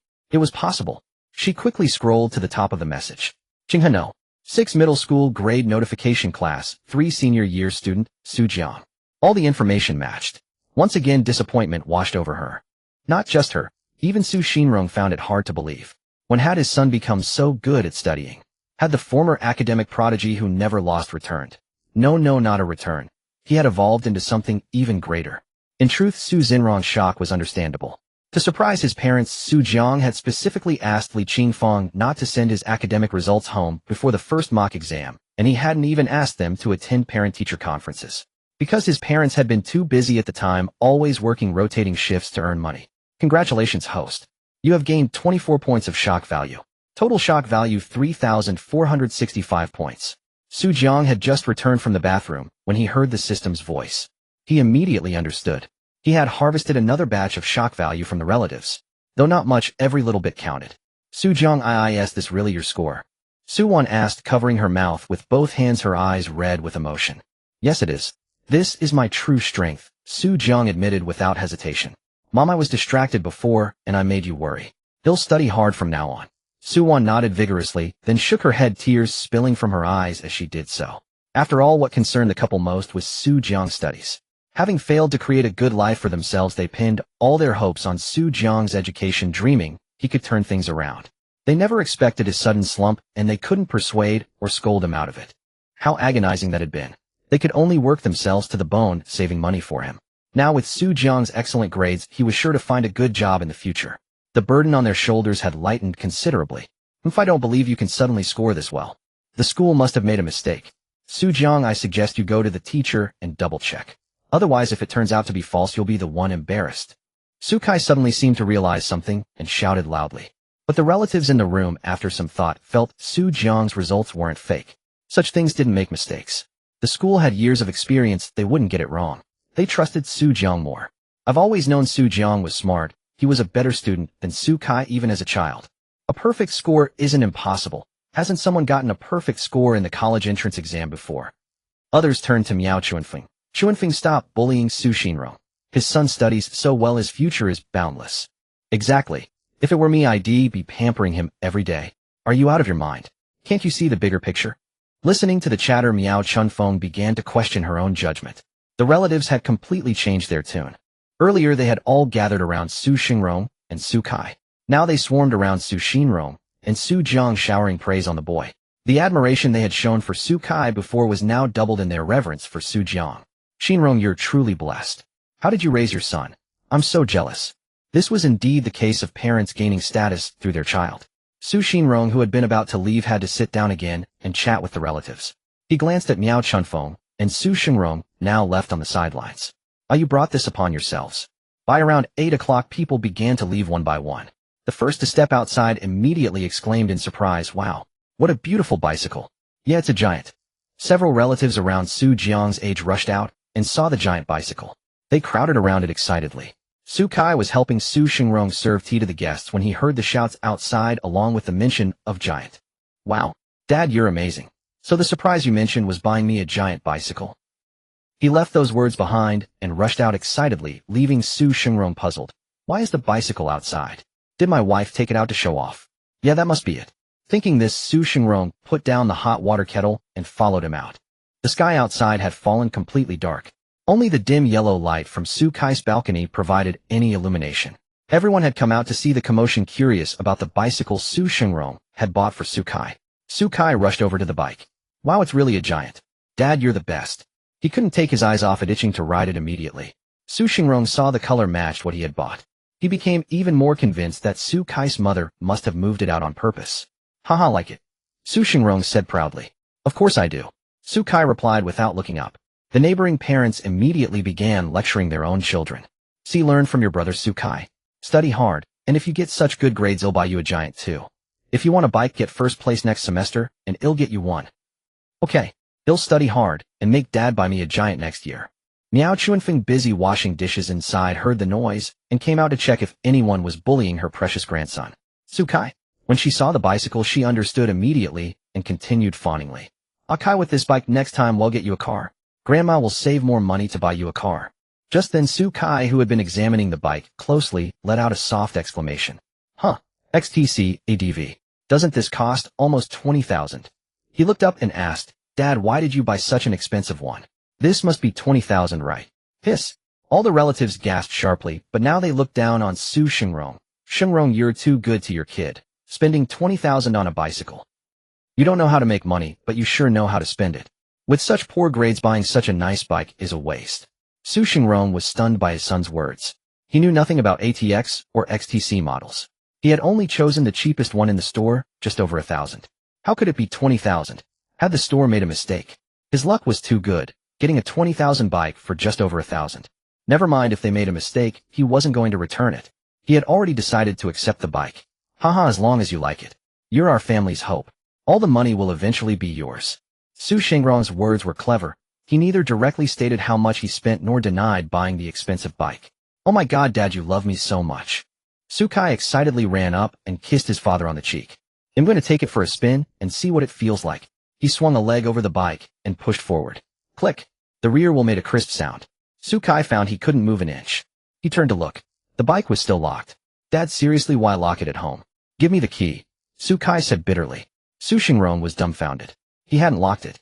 Who had locked it? Maybe your mom thought it wasn't safe, so she locked it. Go ask her for the key. Su Xingrong could only think it was Su Kai's mother, his own wife. Ugh. Su Kai was annoyed. He rushed inside. But the moment he entered, he bumped into his mother pushing a giant bicycle out. Mom, what's this? He asked, pointing at the bike. This is the bike your father bought you. It was taking up space inside, so I'm bringing it out. Since you're here, you can take it. Huh. Su Kai was confused. Then he looked at the two bikes. There were two. Dazed, Su Kai took the bike from his mother. Examining it closely, he saw it was only a basic entry-level giant, with steel wire brakes and rubber pads. It couldn't cost more than 1,500. Whose is this? Their eyes all turned to the Toothpaste luxury bike. Just then Su Jiang emerged with his parents. Seeing his bike had been touched, he grew unhappy. Who's been messing with my bike? He fumed, walking over to his giant and checking for damage. Su Jiang, is this yours? A relative asked curiously. Yes. Su Jiang replied without looking up. Fortunately, there were no obvious scratches. He pulled out the key and unlocked it. This action, witnessed by everyone, felt like a slap in the face to Su Xingrong. How shameless, pretending it was his bike when it clearly wasn't. The two bikes looked similar. I thought that was the one I bought. Su Xingrong scratched his head awkwardly. Fortunately, the dim light hit his face, which was as red as a monkey's backside. But Su Kai was the most devastated. He had just thought he'd have a luxury giant only to get a cheap basic model. The disappointment was immense. Miao Chunfeng watched quietly, her eyes darting around. She realized Su Jiang's bike was good and expensive, while Su Kai's was cheap and inferior. That couldn't be allowed. Su Jiang didn't deserve such a nice bike. She noted Su Xinrong's confusion and Su Wan's bafflement. Got it.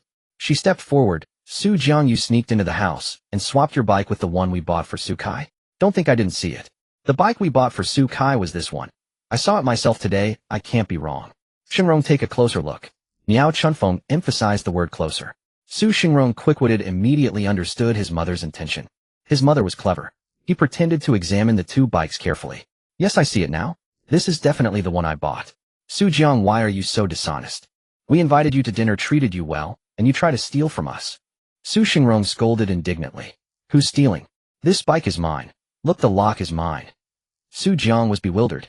What kind of family was this? You're lying, you shameless bastard. I saw you go to the bathroom earlier. You weren't using the toilet, you were swapping the bikes. Miao Chunfeng ranted like a shrew. You've never been a good kid. Petty theft when you were young, and now you're stealing big things. Her insults grew harsher. But the relatives countered. Chuanfeng, we just told you to be nice to Su Jiang, and you've already forgotten. Su Jiang does so well in school. Some rich girl might have given him the bike. Maybe. And he's handsome, so girls like him. It's probably that girl from the Lin family. She's really rich. Su Kai, look, the key is Su Jiang's. How could it be yours? Yours is the cheap one. Seeing no one was taking her side, Miao Chunfeng roared, call the police. We must call the police. Let them handle this scum. He needs to be locked up. Miao Chuanfeng, shouting for the police to be called, pulled out her phone. She was about to dial the emergency number. She was actually serious. Su Wan of course chose to trust Su Jiang, though she had no idea where his bicycle came from. Still she believed in her son. But Su Wan's lone voice couldn't compete with the clamor of so many relatives. She simply couldn't argue them down, and her voice soon grew hoarse, yet she still couldn't outshout Miao Chunfeng and the others. Su Xinrong stood by, frantic, not wanting to see his family quarrel, and hoping to defuse the situation. What should have been a joyous occasion, his son scoring well on the exams, had turned into an unpleasant affair. Su Jiang, where did you get the money to buy this bicycle? Come with me now, or I'll beat you when we get home. He whispered fiercely in Su Jiang's ear, refusing to believe the bike was his. Dad, this bicycle is mine. A friend gave it to me. Su Jiang didn't mention the system. A friend? Where did you get such a wealthy friend? Su Xinrong didn't believe him. Dad, trust me, it's mine. I know what I'm doing. Lin Wanqing gave it to me. Su Jiang reluctantly mentioned Lin Wanqing to make his father believe him. Sure enough, Su Xinrong calmed down instantly upon hearing her name, knowing that Lin Wanqing's family were immensely wealthy tycoons, and giving a bike worth 10 or 20,000 was nothing to them. Oh, are you two still in touch? And how could she give you something so expensive? You can't even repay it. Su Xinrong was about to speak to Miao Chunfeng when the wail of police sirens pierced the air. The police car had arrived. At the sight of the white vehicle with black lettering and flashing redan blue lights, everyone fell silent. Miao Chunfeng was stunned. She had only meant to scare Su Xinrong. How had the police actually come? She checked her phone in disbelief. She hadn't dialed the number. Someone among you reported that a person is being detained. Who made the call? 2 uniformed officers stepped out of the police car and addressed the crowd. I did. Su Jiang emerged from the group and stood before the officers. Indeed, after a brief exchange with the system, Su Jiang had pulled out his phone and called the police. Miao Chunfeng wanted to threaten his father with calling the authorities. Fine, he would show her what a real report looked like. Su Jiang was confident he could prove the bicycle was his. So he seized the chaos and made the call. What's going on? The 2 officers, noticing Su Jiang was still a student, asked curiously. Su Jiang quickly and clearly recounted the events. You're all family, why act like this? The officers were exasperated by the family's behavior. They pushed through the crowd to the 2 bicycles and addressed Miao Chunfeng and Su Xinrong. You claim this bike is yours. Do you have proof? Su Xinrong froze, instinctively crumpling a piece of paper in his pocket. He did have a receipt, but not for the expensive bicycle. Miao Chunfeng blustered. We threw it away long ago. Who keeps receipts for everything they buy? Seeing they had no evidence, the officers turned to Su Jiang. Do you have a receipt? How? What receipt could he have? He stole it. Su Xinrong, you've disappointed me. Can't you even control your own son? Miao Chunfeng continued berating Su Xinrong. She was certain Su Jiang wouldn't have kept the receipt, and even if he did, he wouldn't have it on him. As long as he couldn't produce it, she could use her relative, a district official, to pressure the 2 low-ranking officers, and the matter would be settled. Unexpectedly, the next second, Su Jiang's words left her speechless. I have it. Hey, race the invoice. Take a look. Su Jiang actually pulled an invoice from his shirt pocket. On it were clearly printed the store name and the buyer's name. It read Su Jiang. Earlier he had asked the system in his mind for the bicycle's purchase invoice. At that moment he could only think the system was incredible. Everything the system gave was registered in the real world. The officers examined the invoice and compared it with the bike model. This bike is indeed Su Jiang's. Why are you accusing him of stealing it? They looked at Miao Chunfeng and the others in confusion. The relatives, hearing the officers, realized Miao Chunfeng was playing favorites again. But they remained silent. Disperse, all of you. What a mess. And you people, you can't just restrict someone's freedom. If this happens again, we'll have to take you all in for questioning. The 2 officers reprimanded Miao Chunfeng and Su Xinrong. This was practically robbery. Yes. Su Xinrong, already quaking at the sight of the police, eagerly admitted his fault, relieved they weren't arresting him. Miao Chunfeng knew she had no way out, so she backed down, nodding an apology. The officers issued a final warning, then shook their heads and drove off. The appearance of the police car had also drawn the attention of the neighbors. Watching Miao Chunfeng's absurd behavior, the neighbors sneered. Who robs the eldest son to give to the younger? This eldest son is utterly useless. Instead of backing down, Miao Chunfeng snapped at them. What are you all shouting about? My brother's maternal uncle is an official in the Education Bureau. Believe me, he'll make trouble for your children's schooling. At her words, the crowd's noise subsided. Though the relative she mentioned was distant, no one dared gamble with their children's education. Who knew what this madwoman might do? Seeing the fear in their eyes, Miao Chunfeng smugly went back inside, as if nothing had happened. Meanwhile, the leadership of Qinghano 6 Middle School was in an uproar. Principal Tu Yongjun was about to sleep when he received a direct call from the Director of Education. Principal Tu, have you looked at your school's exam results? Tu Yongjun, hearing it was the director, shot upright in bed. Director Li, I haven't yet. I was about to. No need. Your school is as mediocre as ever. Li Bowen was brutally blunt. Tu Yongjun replied bitterly. Director Li, our students' starting level is already low. Don't give me that. I know exactly what Qinghano 6 is like, Li Bowen said dismissively. I'm calling because you have a prodigy in your school. What? A prodigy? Who? Tu Yongjun quickly realized, is it Su Jiang? Li Bowen laughed heartily. Principal Tu, having Su Jiang at your school is a blessing for Qinghano 6 and for our entire Qinghe district. Perfect scores. First in the entire city. Now when I go to city meetings I can hold my head high. Arrange for me to meet him. I'll come see him tomorrow morning. Li Bowen thought a moment, then added. Never mind, I'll go directly to his home for a home visit. That evening Su Jiang returned home. Su Xinrong and Su Wan immediately interrogated him. Son, tell Mom the truth, what's going on with your grades? I don't believe the school made a mistake. After Su Wan had vented the anger she received at Su Xinrong's home by inflicting bruises and twists on Su Xinrong, she asked Su Jiang curiously. Su Xinrong was also rubbing his body while watching. Actually, since my senior year, I've been ranked first in the grade for several exams. Su Jiang said as he showed his parents his report cards. I really suddenly became enlightened. Now studying doesn't feel so difficult. However, the parents were completely distracted. Their attention was entirely absorbed by the report cards before them. They were stunned. They had never imagined that Su Jiang's grades could have undergone such earth-shattering changes. He had been ranked first in the grade since the first monthly exam. Earlier, after hearing the relatives' suspicions, they had thought the school might have made a mistake or Su Jiang had cheated. Now it turned out they were all wrong. Su Jiang's grades were genuine. Su Wan was so excited she didn't know what to say. In any case, her reddened eyes and flushed nose fully revealed the excitement in her heart.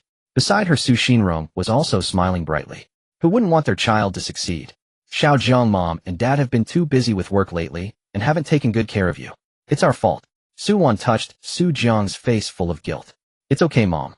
You're busy earning money, I understand. Su Jiang shook his head. His parents were earning money for him after all. They worked 360 days out of 365, scrimping and saving just to give him a better life. Just then Su Xinrong's phone suddenly rang. The caller ID showed it was the homeroom teacher Li Qingfang. Su Xinrong quickly and respectfully answered the phone. Hello, Teacher Li. Su Jiang's father, congratulations. Your family has produced a top scholar. Li Qingfang's familiar voice sounded from the other end. With Li Qingfang's words, Su Xinrong and Su Wan immediately understood that their son was telling the truth, and his grades were solid. Then we must thank Teacher Li for teaching him so well. Su Xinrong said this not at all out of politeness.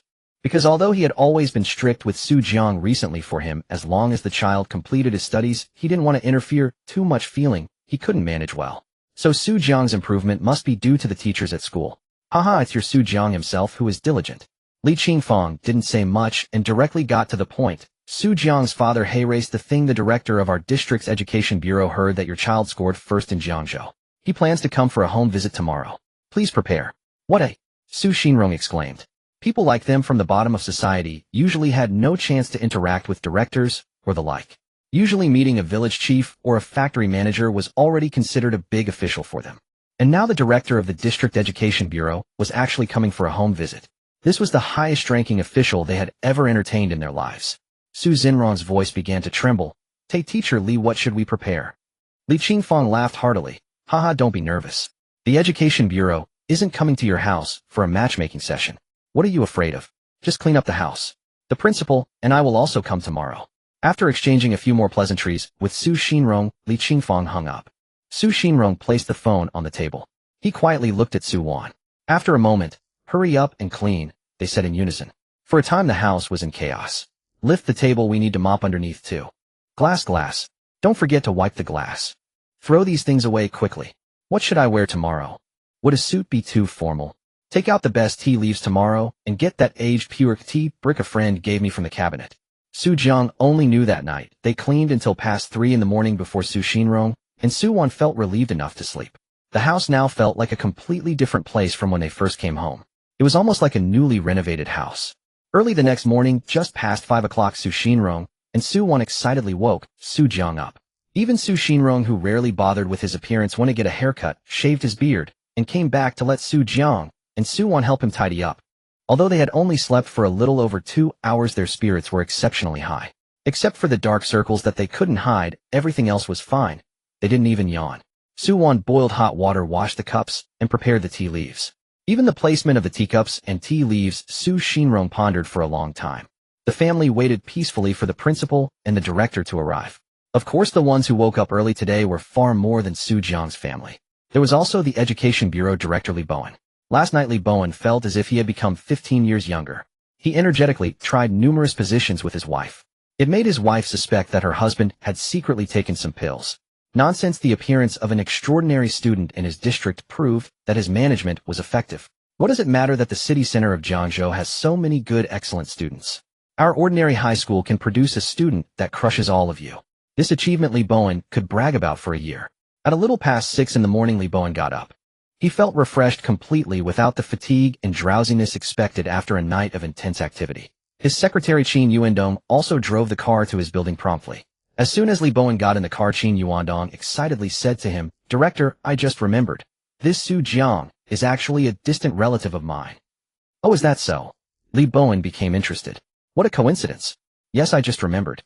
My eldest sister married the younger brother of Su Jiang's grandmother. We still have dinner together every New Year." Qin Yuandong nodded. "That's good. We won't be strangers when we meet later," Li Bowen said. Qin Yuandong turned to look at Li Bowen in the back seat. "Director, I know where their home is. How about I drive you directly there? Then we don't have to go to No. 6 middle school and make a detour." Because Li Bowen's schedule was quite full today, if they could save some time on the road, they could stay longer at Su Jiang's place and chat more. Li Bowen slapped his thigh. "Great, he'll call Tu Yongjun right away." And so a black official car headed towards Su Xingrong's home, where Miao Chunfeng lived. Tu Yongjun and Li Qingfeng, upon learning that the director intended to visit Su Jiang's home, promptly drove over to Su Jiang's residence. As for Li Bowen, he could not distinguish Su Jiang from Su Kai at all. He only knew that Miao Chunfeng had always boasted about her younger grandson's academic excellence during the New Year festivities, so he assumed that must be the child. Thus he confidently made his way to Su Xingrong's home. Approximately several tens of minutes later, the black official car halted at the doorstep of Su Xingrong's house. Chunfeng Gu. Qin Yuandong felt somewhat puzzled. Why hadn't Miao Chunfeng's family come out to welcome them? Because Qin Yuandong's elder sister had married into the family, he had to address Miao Chunfeng as Gu, aunt, following his nephew and niece. His shouts immediately drew the neighbors out to observe. When they saw it was an official car, they all burst into excited cheers. A high-ranking official with an official car? Su Xingrong's family has struck it rich. Right, wasn't Miao Chunfeng just yesterday saying something about her younger brother's maternal uncle being a cadre? And today she's already summoned him. Could it be that they're going to target us? We mocked Miao Chunfeng yesterday. I didn't mock her. It was you who did the mocking. Miao Chunfeng, upon hearing the shouts from outside, emerged from the house. Seeing it was Qin Yuandong, she immediately rushed over excitedly. "Yuandong, why are you here?" "Hey, your grandson's academic performance is outstanding, and our director personally came to visit." As Qin Yuandong spoke, he peered inside and asked curiously, "Didn't you receive the school's notification?" Miao Chunfeng, after hearing this, sensed a wealth of information. It took her a moment to react. "No one told us anything." Not to mention the director's arrival, even if it were only Qin Yuandong himself, their family would have to give him a proper welcome. She swiftly dashed into the house, shouting as she went, quick. The director of the Qinghe District Education Bureau is here." The neighbors, upon hearing it was the director of the Education Bureau, immediately changed their expressions. It seemed Miao Chunfeng's family truly had a powerful backer. From now on, they must not dare to cross Miao Chunfeng's family in any way. Miao Chunfeng had a bad temper and held grudges. If she sought revenge, it would be troublesome. Thus, under the envious gazes of the crowd, Su Kai, Su Xingrong, and the others emerged from the house. They were all disheveled and bleary-eyed. Seeing a young person come out, Li Bowen hastily got out of the car. He was somewhat puzzled why hadn't Tu Yongjun and the others arrived, yet even though he was already here. And this family. Was this the reception they gave him? It was far too casual, wasn't it? Qin Yuandong, noticing Li Bowen's frown, understood that Director Li was displeased. He quickly explained on behalf of Miao Chunfeng and her family. Director Li, it's like this. They had no idea you were coming today, so it's all so rushed. I suspect there might have been some miscommunication in the information. And it's fine. Li Bowen didn't want to lose his temper in public, but inwardly his impression of Tu Yongjun had worsened considerably. Qin Yuandong approached Su Kai and said to Miao Chunfeng, Chunfeng Gu, so this is your grandson. He certainly looks distinguished and exceptionally talented. He looks like a literary star descended to earth. No wonder he achieved the top rank in the entire Jiangzhou city this time. He's surely destined for Tsinghua University. As he spoke, he led Su Kai before Li Bowen. Director, this is the one you're looking for. This scene stunned everyone watching. Shill, what's going on? This guy Su Kai actually got first place in the whole Jiangzhou city. No wonder the director came. Su Kai getting into Tsinghua University will be as easy as picking something up. Oh, my daughter is a few years older. Otherwise I'd definitely have her marry Su Kai. Get lost, your daughter is 30. My daughter is the right age. You get lost. Your daughter has a face full of pockmarks. Who cares? My daughter is 30-60. Your daughter is only 140 centimeters tall. Who cares? My daughter is 30-60. The village neighbors, upon hearing that Su Kai's grades were so outstanding, were filled with envy, awe, and a desire to curry favor. Each racked their brains thinking of which relative they could introduce to Su Kai later. After all, a waterfront pavilion gets the moonlight first. Even the neighbors felt this way, let alone Qin Yuandong, who was brimming with pride. Seeing Su Kai looking nervous, he quickly patted him on the shoulder. Su Jiang, don't be nervous. Director Li is very amiable and loves students with good grades like you. However, his words only made Su Kai even more tense. His legs began to tremble visibly. Not just Su Kai, but even Su Shengrong and his wife, as well as Miao Chunfeng, all wore expressions of growing anxiety. Li Bowen and Qin Yuandong were perplexed. What was going on? Were they wild beasts that they had to be so nervous? Su Jiang, don't be nervous. I just came to see you and encourage you to do your best in the college entrance exam and achieve your ideal results. Li Bowen forced a smile and said to Su Kai. The neighbors overheard this and sensed something was off. Isn't Su Jiang the one from Miao Chunfeng's eldest son's family? This is Su Kai. Right? Did they get it wrong? I remember Su Kai's grades weren't that good. In elementary school, he wasn't even as good as my son. Exactly what's so great about Tsinghua? No. To high school. If it were Jiangzhou, no. To high school, that would be impressive. Amid the neighbors' whispered murmurs, Li Bowen also felt something was amiss. Su Kai could no longer hold back. Im not Su Jiang. Im Su Kai. Embarrassment, silence, stillness. In an instant they descended upon the scene. Everyone fell silent at once. So we got it wrong. Qin Yuandong asked Miao Chunfeng in disbelief. I do have another grandson named Su Jiang, but his grades aren't as good as this grandson of mine. He's a useless student from No. 6 high school. Miao Chunfeng was initially hesitant, but when she began to speak ill of Su Jiang, the words flowed smoothly. However, this was precisely what Li Bowen wanted to hear. What a joke. He glared at Qin Yuandong with indignation. Is this the knowing the way you spoke of? Qin Yuandong hung his head in shame. How was he supposed to know about this mess? Let's go to Su Jiang's place. Li Bowen got back into the car somewhat displeased. Before leaving, he said to Miao Chunfeng, the quality of a high school doesn't determine a student's worth. That Su Jiang from No. 6 high school indeed got first place in the entire Jiangzhou city. He is not the trash of No. 6 high school. He is its pride, no, the pride of our Tsinghua district. Qin Yuandong, this matter was handled poorly. With that, Li Bowen slammed the door shut, leaving Qin Yuandong with a fluctuating expression. After a long pause, he hurriedly asked Su Shengrong for the home address. Now that he had come to the wrong place, he certainly couldn't call Tu Yongjun and admit his mistake. That would be too embarrassing. Finally, through the chatter of the crowd, Qin Yuandong managed to learn Su Jiang's home address. He hurriedly departed, leaving a group of people staring at the rear of the black car as it sped away, emitting thick, white exhaust fumes. The neighbors looked at Miao Chunfeng with mockery. So it turned out that the grandson you looked down upon was the one with real promise. The awe and envy they had shown toward Miao Chunfeng's family moments ago vanished instantly. They spat on the ground and walked away, hands behind their backs. Damn, last time she said she had a formidable relative, and now her relative doesn't even give her a good face. She's as blind as a bat. I like that Su Jiang kid. We'll find someone to make a match for him. Su Kai is nothing, and he's ugly too. Only a fool would marry their daughter to him. The 4 members of Miao Chunfeng's family were all stunned. So did Su Jiang really get first place in the city? That day they had accused him of cheating and said the results were a mistake. They never imagined they would end up being the joke. He had achieved the city's top rank through sheer ability. Could it be that Su Jiang was the true literary star? For the first time this thought crossed Miao Chunfeng's mind. At Tu Yongjun and Li Qingfang's home in Suzhou, the few people dared not even drink tea.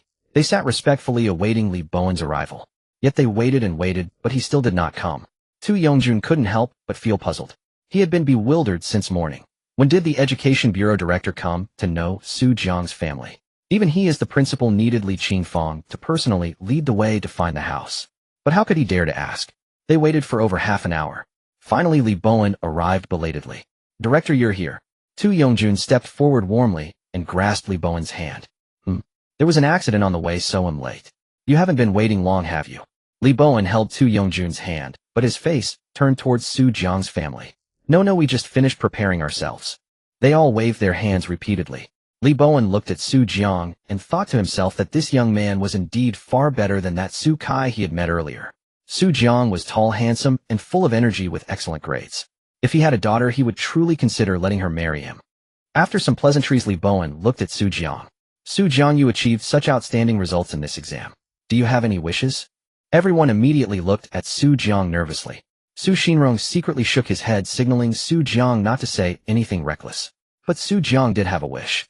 He slowly spoke. "Director Li, I do have a request." Li Bowen was taken aback. Who would actually make a request like that? Usually people would politely decline and say they had none. He paused for a moment, then immediately smiled. "Go ahead. If I can help, I will. I want my homeroom teacher to be selected as the next district-level outstanding teacher." As Su Jiang's words fell, Li Qingfang's body trembled again. What was going on?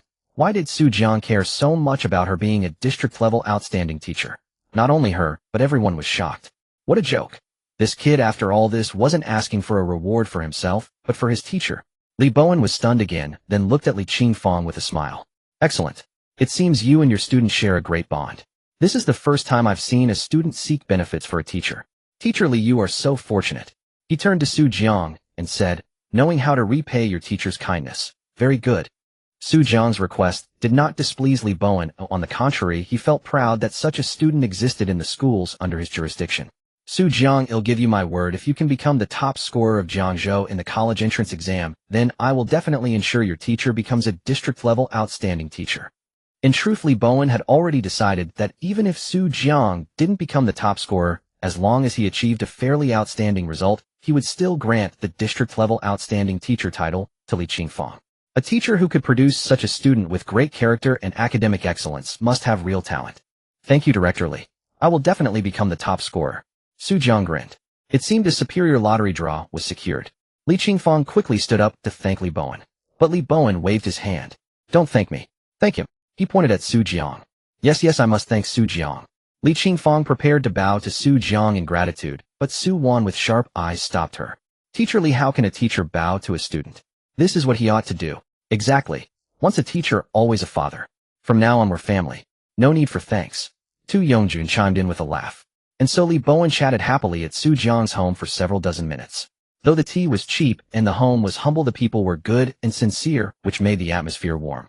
Only Qin Yuandong dared to greet Su Xinrong at the very end. He felt that when he returned, he would at least be severely scolded by Li Bowen. The winter break of senior year was very short, only about 17 or 18 days. Su Jiang and the others returned to school. The first thing after the new semester was the school commendation assembly honoring students who performed well in the first mock exam. That day, all senior year students sat in the school playground. The commendation assembly was simple commendations plus the 100-day oath-taking rally for the college entrance exam. The Chinese New Year had come late that year, so it was already the end of February. There were exactly 100 days left until the exam. Tu Yongjun took the microphone and spoke a few brief pleasantries. In the last mock exam, our No. 6 high school produced a legendary student who achieved a perfect score of 750, ranking first in all of Jiangzhou. Boom. As Tu Yongjun said this, the crowd below erupted. What? Is this really a student from No. 6? Can someone actually get a perfect score? A monster. Some subjects were so hard, and this person got full marks. Who is it? I want to worship him as the god of exams. From today on, I'll post his portrait on every door. Could it be Su Jiang? He's always been first. Maybe, but getting first in the whole city. That's too exaggerated. Bro, the exaggeration isn't being first in the city, it's the perfect score. A perfect score means he could be the top scorer in the province, or even the whole country. Tu Yongjun ignored the uproar among the students. Instead, he continued, "Now let's welcome Su Jiang, the first-place winner of the city in this mock exam, to the stage to receive the school's yuan prize and deliver the 100-day oath speech." As the principal's words fell, "Congratulations, host. You have gained 980 shock points. Total shock points, 4445. All the senior students who didn't know the situation were shocked. Su Jiang grinned. "Great. Another intermediate lottery draw. And 1,000 yuan prize to take." He walked confidently to the podium, took the big red envelope with 10 yuan from Tu Yongjun. Then, under the gaze of many female classmates whose eyes were full of adoration, Su Jiang did not pull out a prepared speech as expected. Instead, he spoke off the cuff. "Respected school leaders, teachers, and fellow students, it is a great honor to speak on behalf of all senior students here. Though the harsh winter has passed, there is still a lingering chill. But the biting cold of early spring cannot overshadow our confidence and determination to challenge ourselves and embrace the future. Today we hold this grand 100-day oath-taking rally to declare to everyone that we are ready for the tough battle this summer.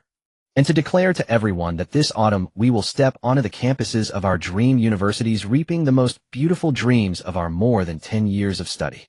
Classmates, look back. 12 years of hard study, 4300 days and nights, have forged our unyielding faith and indestructible will. 3 years ago, carrying beautiful visions of the future and the earnest expectations of our families and teachers, we firmly stepped through the gates of No. 6 High School. 3 years later today, we sound the bugle for the final 100-day charge. We firmly believe that here new brilliance will spread its wings and soar. He spoke eloquently for over 10 minutes. Everyone listened spellbound. Su Jiang, without a script, had delivered an impromptu speech for more than 10 minutes. His stirring speech, full of ups and downs, carried everyone's thoughts away, as if they were truly back on the day they first entered No. 6 High School. They saw the moment they would step into their ideal university. Even the teachers were mesmerized. When Su Jiang returned the microphone to Tu Yongjun, thunderous applause erupted below.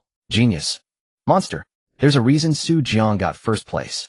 I'm completely convinced that Su Jiang scored full marks in Chinese. He's not only brilliant, but also eloquent, and he plays basketball. He's the perfect husband in my mind." The students were filled with endless admiration and worship for Su Jiang, and of course shock. "Congratulations, host. You have gained 980 shock points. Total shock points, 5425, compared to Su Jiang's student representative speech. Deng Xiang's speech as the teacher representative was like heaven and earth. Not only did Deng Xiang go up with the script, but he also couldn't read it smoothly, stammering several times. Many students in the audience jeered. "Teacher Deng isn't even as good as Su Jiang." No kidding. Su Jiang has the strength of a top scorer. Teacher Deng probably only had the level of a mediocre university in the past. The buzzing grew louder, and even Tu Yongjun on stage couldn't stand it anymore. Half an hour later, Deng Xiang finally finished reading his entire script just before Tu Yongjun fell asleep. Deng Xiang had spoken for so long that Tu Yongjun had to cut his own remarks short. As the classes were returning to their classrooms, Su Jiang sensed something from the crowd and turned around just in time to meet Deng Xiang's sinister gaze. As days passed by, only a little over 20 days remained before the Gaokao. One evening, in a small alley outside Qinghe No. 6 Middle School, two figures were secretly conversing. Under the dim streetlight, they could be vaguely identified as Deng Xiang and Lu Wei. Lu Wei raised the price this time. 3,000 for one job, but you need to bring some capable people. Try to take down Su Jiang in one go. This time, don't call those scrawny losers, bring fewer, but stronger ones. Bring tools and get Su Jiang under control. Just on the day of the Gaokao, detain him for at least half an hour, so he'll be late for the exam." Deng Xiang extended 3 fingers and spoke tentatively. This price was already quite high by normal standards. But Lu Wei did not show any delight. Instead, upon hearing that they were going after Su Jiang, his face was filled with terror. In his heart, he already harbored an instinctive fear of Su Jiang. That man was too terrifying. Find someone else. I'm not taking this job. Lu Wei turned and walked away, feeling the places where Su Jiang had beaten him last time begin to ache faintly. Money was important, but life was more important. Seeing that Lu Wei was indifferent to the money, Deng Xiang immediately grew anxious. 5,000. They'll give you 5,000, he shouted loudly from behind. For the sake of his District Outstanding Teacher Award, he had to go all out. It turned out that Deng Xiang had recently learned from a drunken Tu Yongjun about the agreement between Su Jiang and the Education Bureau Director Li Bowen. If Su Jiang became the top scholar, then Li Qingfang would be named District Outstanding Teacher. And during this period, Su Jiang's performance had been extremely stable. Monthly exams, midterms, and the second mock exam in Jiangzhou, all consistently perfect scores. Even Tu Yongjun advised Deng Xiang to stop fixating on the District Outstanding Teacher Award and wait for the next batch. But how could Deng Xiang let it go? He had spent years preparing for this award and had bribed countless people. It was already within reach, yet Su Jiang's appearance was about to make him miss it. Was that possible? So he had to do something. You Su Jiang want to be the top scholar. It'll delay your time, and then you won't even be able to take the Gaokao. During the Gaokao, if you're late by 15 minutes, you are barred from entering the exam hall. So if Su Jiang was delayed for half an hour, he certainly wouldn't make it to the exam on time. After hearing Deng Xiang's words, Lu Wei was clearly tempted. He paused for a moment, but still didn't stop walking. 7,000. I can't go higher, any higher, and he'll find someone else. Deng Xiang's voice, slightly breathless, rang out again from behind. There's no business that can't be settled. Only prices that aren't right. Sure enough, when Deng Xiang offered 7,000, Lu Wei was tempted. After all this time, he didn't have to use violence. Just find a way to delay Su Jiang. Under the lure of money, Lu Wei compromised. He took a deep breath and returned to face Deng Xiang. Deal, but only a half-hour delay. I'm not responsible for anything else. Yes, just hold him for half an hour. Deng Xiang nodded. Good. Su Jiang was completely unaware that someone was targeting him. He continued to go to school on time, every day as usual. But during class, while others were studying, he was usually reading extracurricular books. Because the difficulty of high school exam questions no longer posed any challenge to Su Jiang. Now he read everything. Computer science, finance, literature, even nutrition. He even derived his own health secret to avoid pimples in the morning, take a dump first. Finally, the day of the Gaokao arrived. The moment for a miracle had come. The night before, Su Xinrong and Su Wan, who normally worked the night shift, specially took leave. The three of them had a proper dinner together at home. Xiao Jiang, don't feel pressure tomorrow. If you can't be the top scholar, second place is fine too. Su Wan held Su Jiang's hand and advised him patiently. They themselves had little education, so they had no experience with the Gaokao or studying. They could only offer these dry words to encourage Su Jiang. Su Jiang smiled and replied, Mom and Dad, don't worry. What pressure do I have? Becoming the top scholar is no challenge for me. You know yourselves, I was consistently first in both the first and second mock exams. The Gaokao won't be any different. But Su Xinrong didn't like hearing that. He slammed the table. What are you so arrogant about? Do your best, or you'll end up embarrassing yourself. If you always do so well, and then bomb the Gaokao, what will everyone think? They'll assume you cheated. Su Xinrong's words, though harsh and ill-timed, did carry a grain of truth. As the saying goes, the higher you fly, the harder you fall, and the more miserable your end. Su Wan initially intended to give Su Xinrong a large purple bruise on his waist, but now she fell silent. Because Su Jiang's reputation was indeed enormous. Not only did everyone in the school know that Su Jiang was a top scholar in the making, but even the neighbors, relatives, and friends had heard about him. Every time Su Wan went out, people who used to ignore her now greeted her warmly. Even in the factory, their colleagues regarded them more highly. Behind all this was the fact that everyone saw Su Xinrong and Su Wan as having a successful son. But if Su Jiang's grades slipped significantly, or even if people didn't think he was as good as expected, then all the flattery and compliments they had received would mercilessly turn into mockery. If Su Jiang had always been average in his studies, no one would mock him. But the more one falls from the peak, the more they are ridiculed. Kicking someone when they're down and pushing over a collapsing wall. That's the truth of the world. Su Xinrong, who had lived timidly for most of his life, knew all too well the fickleness of the world. He wasn't afraid of being talked about or pointed at. He and Su Wan were old, with only 20 or 30 years left before they kicked the bucket and lay in a coffin. But Su Jiang was still young. If he were to bear the label of a so-called top scholar, in quotation marks, at such a young age, how harsh would that sound? Worse, it would follow him for life. So rather than disliking Su Jiang's words, Su Xinrong actually disliked this twisted, dark society. He feared that Su Jiang's carelessness would lead to his downfall. Dad, don't worry. He'll definitely do well and become the top scholar. I still want you to kneel and sing conquer. Su Jiang grinned, unperturbed by his father's words. Su Xinrong was baffled. What did you say? You want me to kneel and do what? Seeing Su Jiang's mischievous smile, he vaguely guessed something. He reached out to grab Su Jiang's ear. Kid, you're asking for trouble. Daring to mess with your old man. But the next second, Su Xinrong's ear was grabbed by Su Wan. First, are you going to hit your son again? Do you want to live?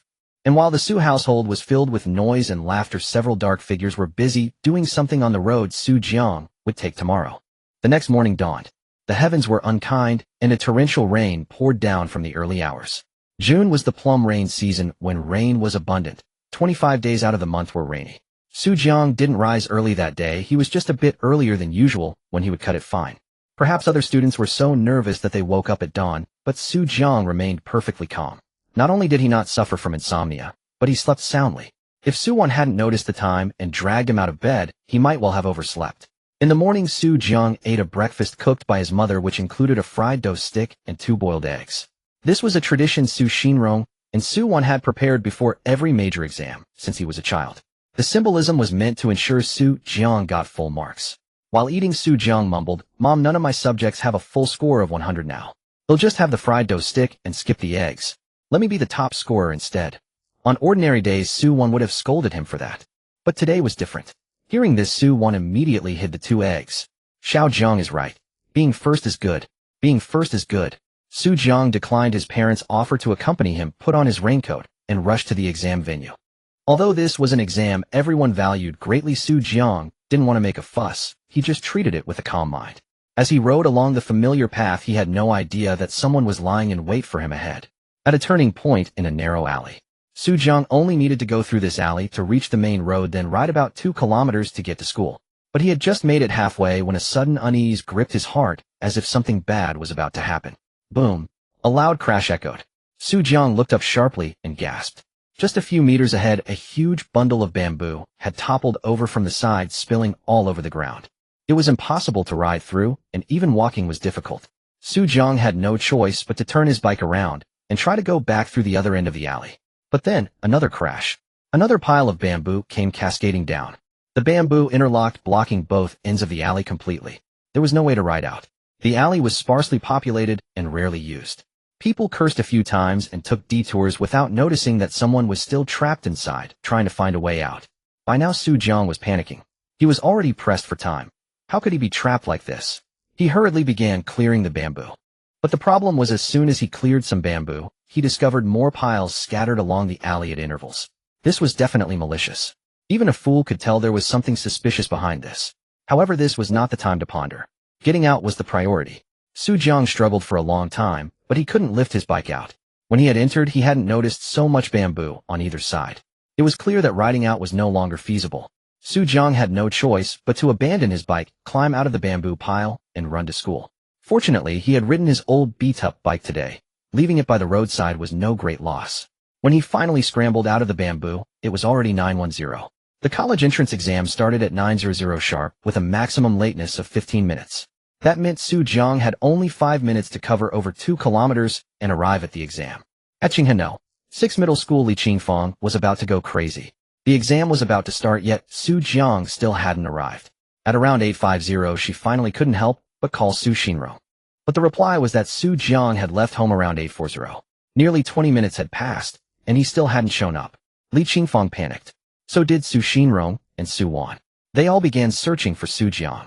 Meanwhile, in Su-jiang's exam room, students had already filed in and sat down waiting for the exam to begin.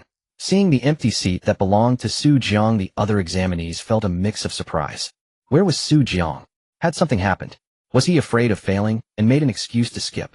Or was he so confident that he decided to forfeit one subject? By now, Su-jiang was quite famous. Throughout the entire senior year, and even the whole school, everyone knew Su-jiang's name. In his exam room, some were worried, others puzzled. Only at one desk did Fei Xinyuan's lips curl into a faint smile. At that moment, Su-jiang had just emerged from the bamboo. Among the crowd of onlookers, he spotted a familiar face, Lu Wei. As Su-jiang's gaze locked onto him, he clearly noticed Lu Wei's eyes darting evasively. He instantly understood that Lu Wei was definitely involved in this. But this was not the time to deal with it. He had to rush to the exam. Su-jiang slung his backpack over his shoulder and dashed toward the school. When he reached the school gate, it was already 9:14. Tu Yongjun, having learned from Li Qingfang that Su-jiang was late, was waiting at the entrance. As soon as he saw Su-jiang, he immediately led him to the exam room. Despite everyone's best efforts, Su-jiang arrived at the exam room door at 9:16. Just 1 minute past the 9:15 deadline, or actually only a few dozen seconds.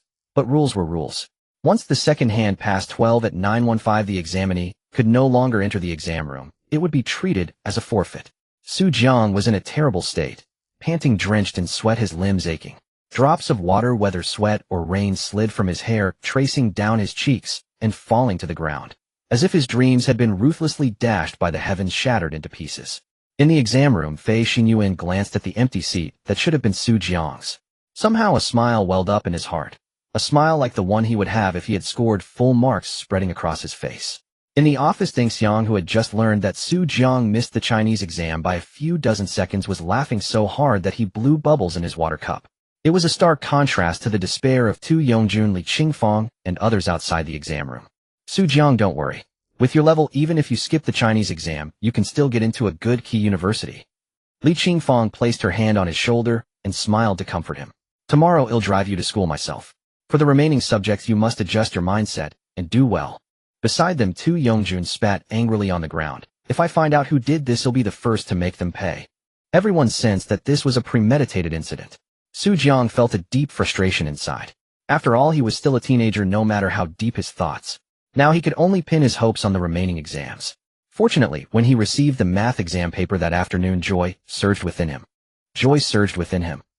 As for Chinese, no one could perceive the difficulty of the questions, because no matter how tricky the Chinese exam questions were, candidates could always write something. It was just a matter of whether their answers were comprehensive or not, whether they covered all key points, only some, or completely missed the mark. But with mathematics, when the test papers were handed out, everyone immediately felt the difficulty. Even the first question was quite complex. The question was concise, just a single line, but the answer was very complicated and hard to derive. People generally wondered in their hearts, does the condition given in the question have any relation to the four options provided? Of course, this was only the first question. Even Su Jiang, who possessed the elementary mathematics skill, still filled his scratch paper completely when answering. During the exam, many students, as they were taking the test, would suddenly feel nauseous and actually vomit on the spot. This mainly happened to those who usually studied hard and did lots of practice questions. When they discovered that the exam question types were completely different from those they had practiced, the examinees wanted to choke the test paper composer and dissect his brain to see what kind of freakish mind could still come up with brand new question types after all these years of setting the college entrance exam. It seemed that apart from vomiting and waiting for next year's retake, there was nothing else they could do. After one exam session, most exam rooms were filled with entirely blank papers. Apart from the multiple choice questions which could be guessed, the rest was just a solve written down. In Su Jiang's exam room, the invigilators looked at the blank papers one after another and shook their heads helplessly. It seemed that this year's average score for mathematics would be around 40 or 50. But soon a completely filled paper appeared before their eyes. From beginning to end, every question was clearly and concisely answered. This was, of course, Su Jiang's paper. It was precisely this extremely difficult mathematics that gave Su Jiang confidence. As long as the remaining subjects were sufficiently hard, he could still use his advantage in those subjects to offset the zero score in Chinese. In the evening, Su Jiang was sent home by Li Qingfang. His bicycle had been stuck in an alley, and Su Xinrong and Su Wan spent the whole morning finding it and pulling it out. That day when Su Jiang returned home, Su Xinrong kept asking Xiao Jiang what exactly happened. I don't know either. There were suddenly some bamboo poles in the alley blocking my way, Su Jiang said. He did not mention his suspicion that Lu Wei and his friends were behind it, nor did he mention that he had missed the Chinese exam. He needed to solve this problem himself. If I find out which bastard dared to do such a thing, I'll settle the score with him. Su Xinrong slammed the table in anger. Dad, it's okay. I did pretty well today, Su Jiang comforted with a smile. Alas, Su Xinrong sighed. To avoid affecting Su Jiang's mood, he stopped pressing him and suppressed all his doubts. The next day's exam went smoothly, with Li Qingfang personally picking up Su Jiang in the morning. Under everyone's careful protection, Su Jiang finally arrived at the exam room safely. Today's science comprehensive and English would account for a total of 450 points. In the morning's science comprehensive, when the papers were handed out, Su Jiang was once again the only one in the exam room with a smile on his face. That's right, this college entrance exam was fiendishly difficult. But this difficulty seemed tailor-made for Su Jiang. No matter how obscure or detailed the questions were in Su Jiang's mind, all the knowledge points were engraved directly by the system like characters carved into his brain. As long as the knowledge point appeared in the textbooks, no matter what form it took, he would conquer it. The afternoon English exam was also of a god-level difficulty.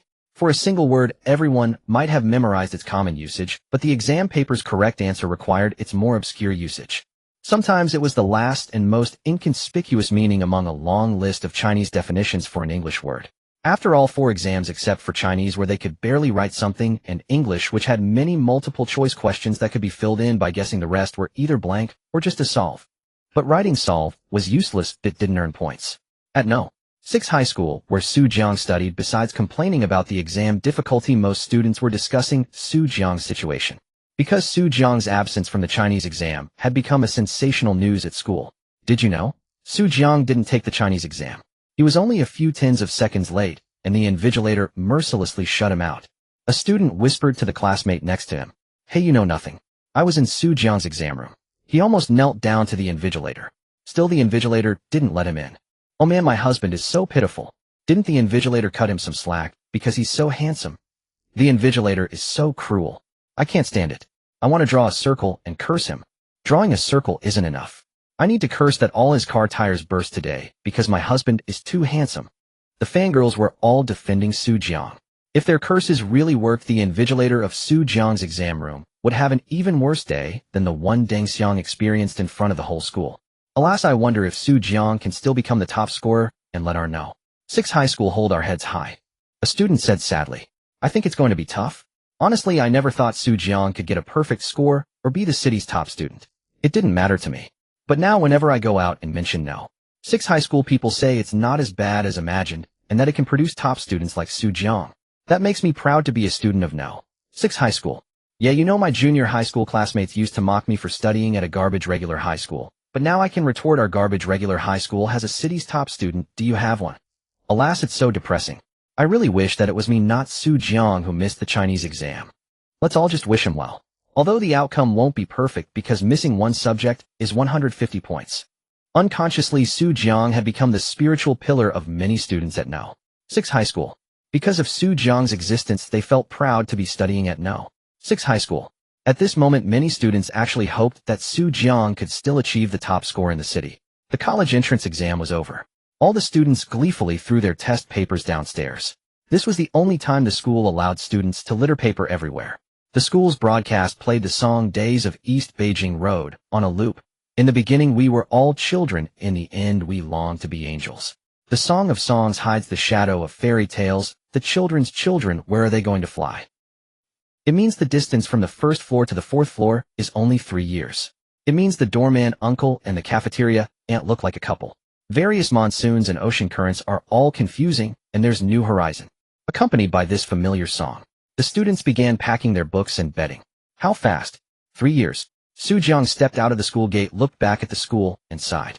After going through the process of filling in their college preferences, these classmates would all go their separate ways. Yin Hang Tong Lele. These classmates who had accompanied him for 3 years might be hard to see again in the future. There would be no more teachers forcing them to do homework or recite texts. No more scenes of everyone striving together towards their dream universities. No more innocent childhood days. From this moment on, everyone would truly become adults and walk their own paths. Since Su Jiang didn't have many belongings, he quietly carried his backpack and left the school early. But suddenly he spotted someone in the crowd. Su Jiang's gaze instantly turned sharp. Lu Wei. Su Jiang had always remembered that face. Because on that day when he crawled out from the pile of bamboo, he clearly saw Lu Wei not far away. He had to find Lu Wei and ask about what happened that day. Su Jiang roared, "Stop," and immediately rushed forward. As someone with sprinting skills, even with a backpack on, it took him only a moment to reach Lu Wei. Lu Wei was also feeling aggrieved. After all, he had been chased through the village with a broom by his parents since childhood. So he had been fast since he was young. But in front of Su Jiang, the other guy was even carrying a backpack and still outperformed him. "Huff, huff, huff, why are you chasing me?" Lu Wei asked, gasping for breath. "Why? You know in your heart why I'm chasing you, don't you?" Su Jiang stared coldly at Lu Wei. What was up with the bamboo in the alley on the day of the college entrance exam? With Su Jiang's soul-piercing interrogation, he clearly saw a flicker of evasion and daze in Lu Wei's eyes. Su Jiang had a sense. It seemed that Lu Wei was most likely involved in this matter. "What are you talking about? I don't know anything." Lu Wei's lips twitched, then he shouted, stubbornly refusing to admit that he had done this. At this moment, they were near the school. Many students and parents gathered around. Watching the two quarreling, they were all puzzled. "What's going on? Why are they fighting after the exam?" some parents asked in confusion. "I know that tall, handsome guy. He's the top student of our 6th middle school, the one who always ranks first in the city," their children explained. Hearing what their children said, the adults cast eager glances at Su Jiang. They had only heard of Su Jiang by name, never seen his true face. Today they finally saw him, a man of talent, good-looking and smart. But why was he mixed up with such a ruffian? On the first day of the exam, someone deliberately placed bamboo in the alley to block my way, causing me to be late for the Chinese exam. Was it you? Su Jiang demanded harshly. Gasps. As soon as Su Jiang spoke, many people felt a chill of horror. In broad daylight, someone dared to do such a thing, to intercept a student on his way to the college entrance exam. For a moment, everyone sympathized with Su Jiang, and at the same time they all regretted that such a top student had missed an entire Chinese exam. What does it have to do with me? How would I know? Lu Wei refused to admit it. But did he think he could get away with it just by denying? Su Jiang directly commanded the system in his mind. System, use the honesty card on him for 2 hours. Received.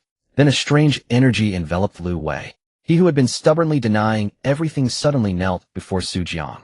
Amid the stunned gazes of the crowd, he began to slap himself wildly. Slap, slap, slap. The crisp sound rang out at the somewhat quiet school gate. Countless parents and students stood there dumbfounded watching Lu Wei's bizarre display. Even Su Jiang was a bit shocked. The system was incredible. He had always thought that with the honesty card, he would have to ask questions to get the truth. But he never expected this guy to start confessing on his own. Su Jiang, it's all my fault. I shouldn't have listened to that villain's slander and tampered with the alley to affect your exam. It's all my fault, all my fault. As he spoke, Lu Wei began slapping himself even harder. Is this still the same person from before? A parent asked incredulously. The person next to him also shook his head, clearly bewildered by Lu Wei's behavior. What was this? But the next move from Lu Wei was even more shocking. I'll turn myself into the police. I'll confess and expose. It was the teacher of your school, Deng Xiang, who paid me a few thousand yuan to do this. As he said this, Lu Wei actually took out his phone and dialed the police. Silence. Although more and more students and parents gathered around, because of Lu Wei's strange actions, the scene was absolutely quiet. Everyone felt a strange fury burning in their hearts. Lu Wei's words sent chills down their spines. A teacher spending thousands of yuan to hire an outsider to intercept his own student, to prevent the school's top student from entering the exam hall on time. Was this the image of a teacher? Was this the sanctimonious figure standing at the podium? At that moment in the school, Deng Xiang was smugly admiring the bundles of flowers on his desk. It seemed his students still held him in high regard, sending him flowers to commemorate the final days. More importantly, Su Jiang had scored 0 in Chinese. Ha ha, Li Qingfang, you still want to compete with me for the district outstanding teacher? Dream on. He buried his face deep in the bouquet, inhaling the fragrance of the flowers.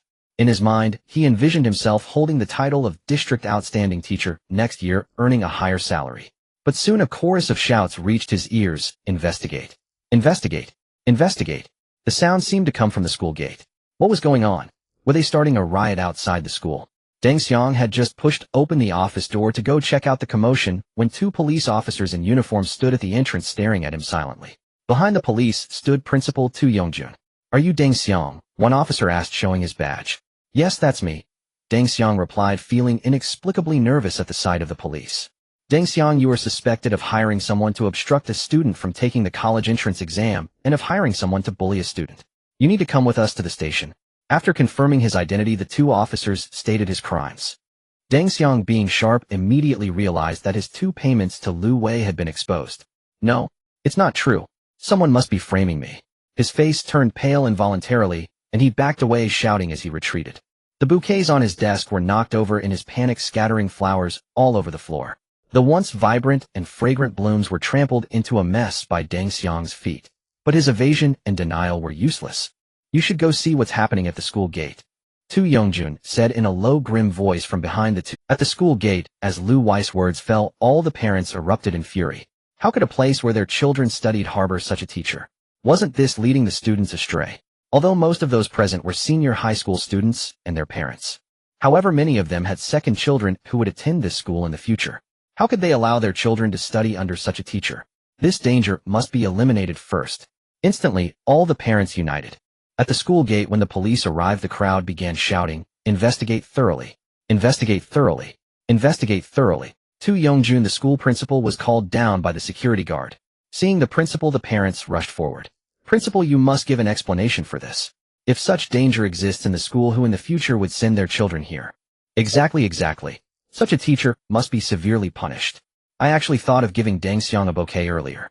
Now thinking about it, how could such a teacher be worthy of my flowers? Restore a clear and bright atmosphere to the school. The parents' agitated emotions made even Tu Yongjun feel a bit alarmed. In all his years as principal, he had never encountered such a situation. However, after learning a bit about the circumstances, he too was furious. No wonder Su Jiang had missed the first exam on the crucial first day of the college entrance examination. It was a setup. Having been principal for so many years, Tu Yongjun understood all the intricacies and naturally knew what Deng Xiang was after. Unable to contain his anger, he immediately promised in front of all the students and parents that Deng Xiang would be dealt with seriously. hence the scene that had just occurred in Deng Xiang's office. Knowing he could not escape, Deng Xiang was escorted out by 2 police officers. When Deng Xiang was brought out of the school, the scene was as spectacular as escorting a death row prisoner to the execution ground in ancient times. Some threw paper balls, some threw fruit peels, some shouted curses, and some even went so far as to throw smelly socks and underwear. Thus Deng Xiang, with underwear and smelly socks on his head, was pushed into the police car. If not for the police shouting, "Stop throwing! Stop throwing!" there would likely have been another scene of flying objects like snowflakes at the school gate. Of course, Lu Wei and Su Jiang were also taken to the police station. Some matters required their statements. Especially Lu Wei. Sitting in the police car, Lu Wei was still trembling, continuously admitting his mistakes, muttering, "It's all this person's fault. It's all my fault. When I was a child, I stole a yuan from my parents. In elementary school, I stole my classmate's eraser. In middle school, I secretly touched a female classmate's thigh. In high school, I touched the girls' chests." Like a broken record, he clearly recounted all the wrong things he had done to everyone in the police car. The police were baffled. Having been officers for so long, they had never seen anyone start confessing their sins as soon as they got into the police car, recounting their misdeeds in such detail. It was simply unbelievable. The most speechless was Deng Xiang. Before they even reached the police station, Lu Wei had already spilled everything about his dealings with Deng Xiang. No matter how Deng Xiang signaled him to stop talking, it couldn't stop Lu Wei, the honest man, from his sincere repentance. Only then did Su Jiang realize that Deng Xiang's actions were not limited to him, but had also been inflicted on other students. It was just that no one had investigated Deng Xiang before. Su Jiang was furious. Deng Xiang must be severely punished. Such a teacher was no longer just leading students astray, he was harming them. After they arrived at the police station, Lu Wei was 100 times more obedient than a model child. Whatever the police officers asked, he answered honestly. In the end, the police felt embarrassed to ask further. If they continued, they might even find out where his parents' secret savings were. As for Su Jiang, he was released after a mere formality. Tu Yongjun came to the police station personally to pick up Su Jiang and take him home. Tu Yongjun felt immense pity and regret for Su Jiang. A person who could have scored full marks had been ruined by a teacher from his own school. "Su Jiang, do you want to repeat the year? I can give you a chance. Study one more year, and I believe you can definitely get full marks." After a long silence, Tu Yongjun couldn't help but ask a question that had been weighing on his mind. Su Jiang immediately shook his head in refusal. Repeating the year would mean another year. Why bother? He was a man with a system, he wouldn't waste his time on studies. As if anticipating Su Jiang's refusal, Tu Yongjun sighed regretfully. Then he earnestly advised Su Jiang. "Su Jiang, no matter what your life becomes, always remember, don't lose your spirit because of a small setback. In this society, there is no shortage of bad people, but the more we encounter them, the more we need to persevere." He worried that this setback might completely crush Su Jiang. Such a promising talent must not be nipped in the bud in there. No. 6 middle school. "Thank you, principal, but I'm really fine," Su Jiang said with a nonchalant shrug. Tu Yongjun wanted to say more, but they had arrived at Su Jiang's home, so he had to let Su Jiang get off. Su Jiang silently watched the principal's car drive away. However, at that moment in the police station, the 2-hour honesty card on Lu Wei had expired. He was bewildered. Who am I? What am I doing? How did I end up here? As he moved, Lu Wei felt a throbbing pain on his face. Looking at the 2 police officers who were still interrogating him, Lu Wei asked with a soulful doubt, "Brother, what's going on?" This stunned the 2 police officers. "Weren't you just confessing? It's all done, and you've even affixed your fingerprint. You're asking me what's going on?" One officer said, holding up a thick stack of record papers. On them was Lu Wei's bright red fingerprint. "Let me see." Lu Wei nervously extended his trembling hand, wanting to look at the record papers. The police were puzzled. "Didn't I just show you? Why do you want to see again?" But out of respect for Lu Wei's earlier honesty, the police handed the papers over again. Staring at the lines of records that resembled a confession, Lu Wei was dumbfounded. These were things he wouldn't even dare tell his own parents. How could he have blurted them all out? Did I really say all this? I even said those things. Lu Wei looked up, his eyes filled with disbelief. Of course, more than that, there was confusion. If you don't believe me, you can check the surveillance footage.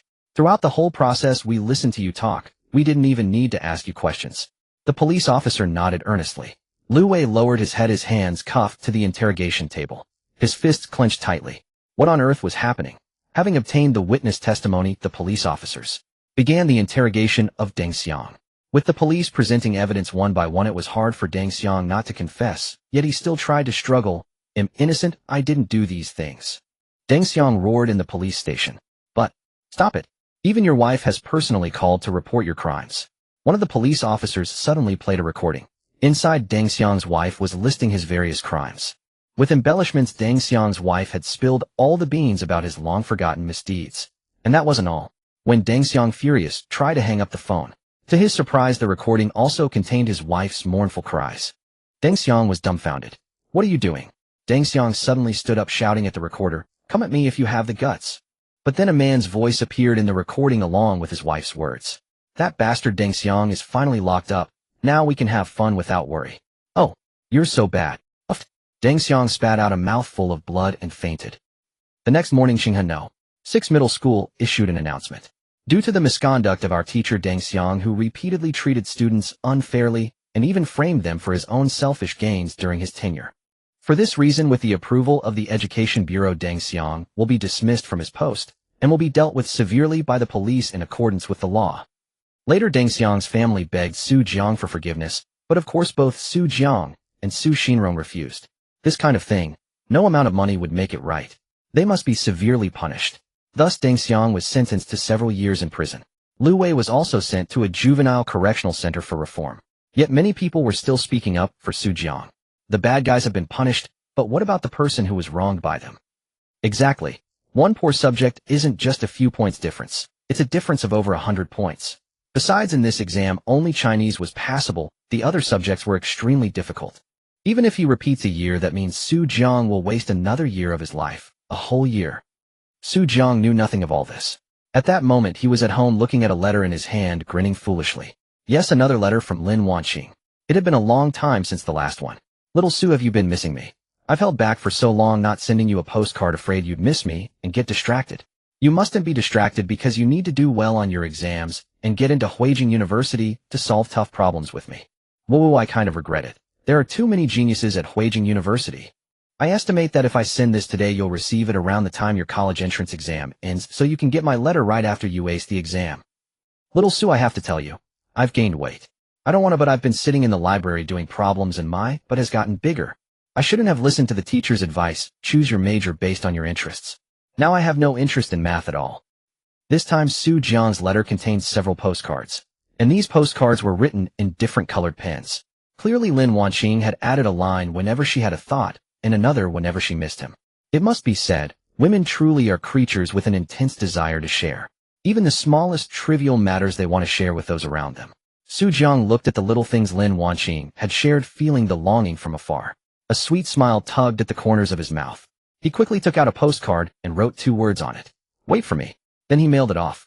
Everything was understood without words. Just as Su Jiang was about to head home, his Nokia phone in his pocket rang.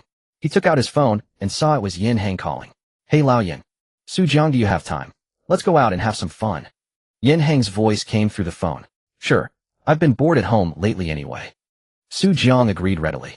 "How about tomorrow we go cycling at Yuqing Mountain in Tsinghua District?" Yin Hang suggested. "A lot of our classmates are going, and I thought I'd invite you to join in." "Deal." Su Ming note should be Su Jiang answered cheerfully. "Then it's settled. Tomorrow our group might be quite large." Yin Hang hung up after saying that. By evening, the class WeChat group was buzzing. In 3 years of high school, they had never had such a free chance to go out and play. This was their first time, so naturally everyone was excited. The next morning, Su Jiang rode his giant XTC EDV and set off. Since Su Jiang's home was quite far from Yuqing Mountain, most of the other classmates had already arrived. Shen Jinbing was undoubtedly the first to arrive. After the college entrance exam, Shen Jinbing had his family buy him a giant XTC 880. This bike was far from cheap. It cost over 8,000 yuan. That price could buy a new iPhone. But Shen Jinbing loved cycling, and his parents had no choice but to indulge him. Today's activity was actually planned by Shen Jinbing himself, because he wanted to show off his new bike. As classmates arrived one by one, many noticed Shen Jinbing's new bike. "Oh my god, Shen Jinbing, this bike of yours isn't cheap, is it?" Shen Jinbing pretended to be nonchalant. "It's okay, just over 8,000 yuan, the price of a phone." "Class monitor, your family is really rich. Our phones only cost a few hundred yuan, but yours costs over 8,000. Yeah, you're a true rich kid." The classmates flattered Shen Jinbing one after another. Shen Jinbing was extremely pleased. Unconsciously, he had successfully showed off again. Many classmates came over to inspect his bike from front to back. "It's nice to be rich. This bike looks extraordinary. Riding it must be really comfortable." "No kidding. I bet riding this bike is just a little bit faster than ours." "Well, I'll be eating dust behind Shen Jinbing." Haha, look at him buying such a good bike now. After graduation he'll probably buy a luxury car right away. Shen Jinbing was basking in the flattery. That's right. My family has already said that after I graduate from college they'll buy me a BMW. Shen Jinbing's words instantly drew the envious gazes of many girls. Girls at this age were already somewhat mature. They knew more than boys. They understood that some things in life are born from being born into a wealthy family, giving you a high starting point. Compared to external things like looks or figure, as long as you have money, what can't you get? You could even go to those places and find male models if you wanted. Of course, some girls just wanted to date a handsome guy for a few years and eventually marry a rich, reliable man. But for now, some girls were already planning to chat with Shen Jinbing that night. Yan Heng curled his lips in disdain. It's just a crappy bike. What's there to show off? But his words were overheard by Shen Jinbing. Shen Jinbing had done his research on the class. He knew that except for Tong Lele, whose family background could rival his own, the rest of the classmates were mostly from ordinary families. Since Tong Lele couldn't make it today, naturally Shen Jinbing was the top dog. How could he tolerate Yan Heng's comment?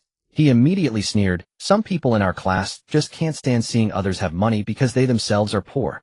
Hearing Shen Jinbing's veiled insult, Yan Heng's hot temper flared up. Damn it. You think you're the only one with money. 10 years from now, who knows who'll be the richest among us? Yan Heng's words carried no weight at all. Everyone knew. 10 years. Subtracting 4 years of college, there were only 6 years left. How could that be enough for someone to overturn a whole generation's worth of effort? Besides, when their parents were young, the country was vigorously promoting business. As long as you had the guts to do it, you could basically make money. But now, 9 out of 10 businesses fail. Thus, it was very, very difficult to close the gap with a family like Shen Jinbing's, which had already completed its primitive capital accumulation. Yan Heng, I'm telling you not to mention 10 years. It's hard for anyone among you to surpass my family. Like today, can any of you ride a mountain bike better than mine? Indeed, as soon as Shen Jinbing's words fell, everyone fell silent. For although his remarks were harsh and grating, they were the truth. The era of dividends had passed. Once even pigs could soar if they stood at the wind's mouth. Now even if you set off in an airplane, you could be shot down. Shen Jinbing's family ran a small factory earning at least 1 to 2 million yuan a year. At such a level in Qinghe district, he surpassed 99% of its residents. When would an ordinary wage earner ever achieve an annual income of 1 million? Not even if he wrote novels that topped the charts every day. Yan Heng also fell silent. He looked at his bicycle, which cost only 600 or 700 yuan, and could not muster the courage to continue clashing with Shen Jinbing. Just then a voice sounded, "You're all here already." Everyone turned to look. It was Su Jiang. Handsome, he rode a brightly colored bicycle that looked very expensive. Sharp-eyed classmates immediately noticed, damn, it's a giant. Not just a giant, but a giant XTC EDV. This bike must be worth at least 20,000 yuan. Who would have thought Su Jiang was so wealthy? Yan Heng, seeing his good friend Su Jiang arrive, ran over excitedly. Su Jiang, you're here. Yes, Su Jiang replied. After a brief chat, Yan Heng looked Su Jiang's bike up and down. This bike, it doesn't look cheap, does it? Su Jiang chuckled. It's alright, about 20,000. You're amazing. You bought a 20,000 yuan bike. Yan Heng gave Su Jiang an envious slap on the back.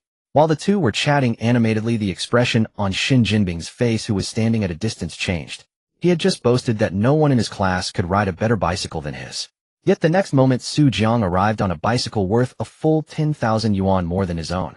Shen Jinbing instantly felt a bitter taste, as if he had swallowed something foul. Moreover, Yan Heng, who had always been at odds with Shen Jinbing, seized the opportunity and would not let him off easily. As expected, Yan Heng gleefully shouted, "Nervous? What did you just say? Does your face hurt?" This. Shen Jinbing knew he was in the wrong and said no more. He simply wondered to himself, how did Su Jiang have so much money? Suddenly, all the classmates looked at him differently. Just moments ago, they had thought Shen Jinbing was the absolute rich kid in the class. Now Su Jiang had shown himself to be twice as wealthy. Shock, absolute shock. Congratulations, host. You have earned 25 points of shock value. Total shock value 5,450 points. Su Jiang was secretly pleased. It seemed he had successfully shown off this time. Coming out to play had been the right decision. After this incident, Shen Jinbing became much more subdued. The cycling group was not small. Along the way, as they chatted and laughed, a cyclist ahead warmly greeted Shen Jinbing. Shen Jinbing saw it was Huang Bo, the top student from their middle school, who had entered No. 1 high school. He immediately went forward enthusiastically. "Huang Bo, you're cycling too. Want to join us?" "Sure." Huang Bo's eyes swept over Shen Jinbing's classmates, especially the girls. He agreed. As they rode, Shen Jinbing boasted about Huang Bo. This classmate Huang Bo won first place in the Jiangzhou City English speech contest back in middle school. Huangbo did not hide his excellence. Actually, after high school, I also participated in the National English Speech Competition and achieved good results. Wow.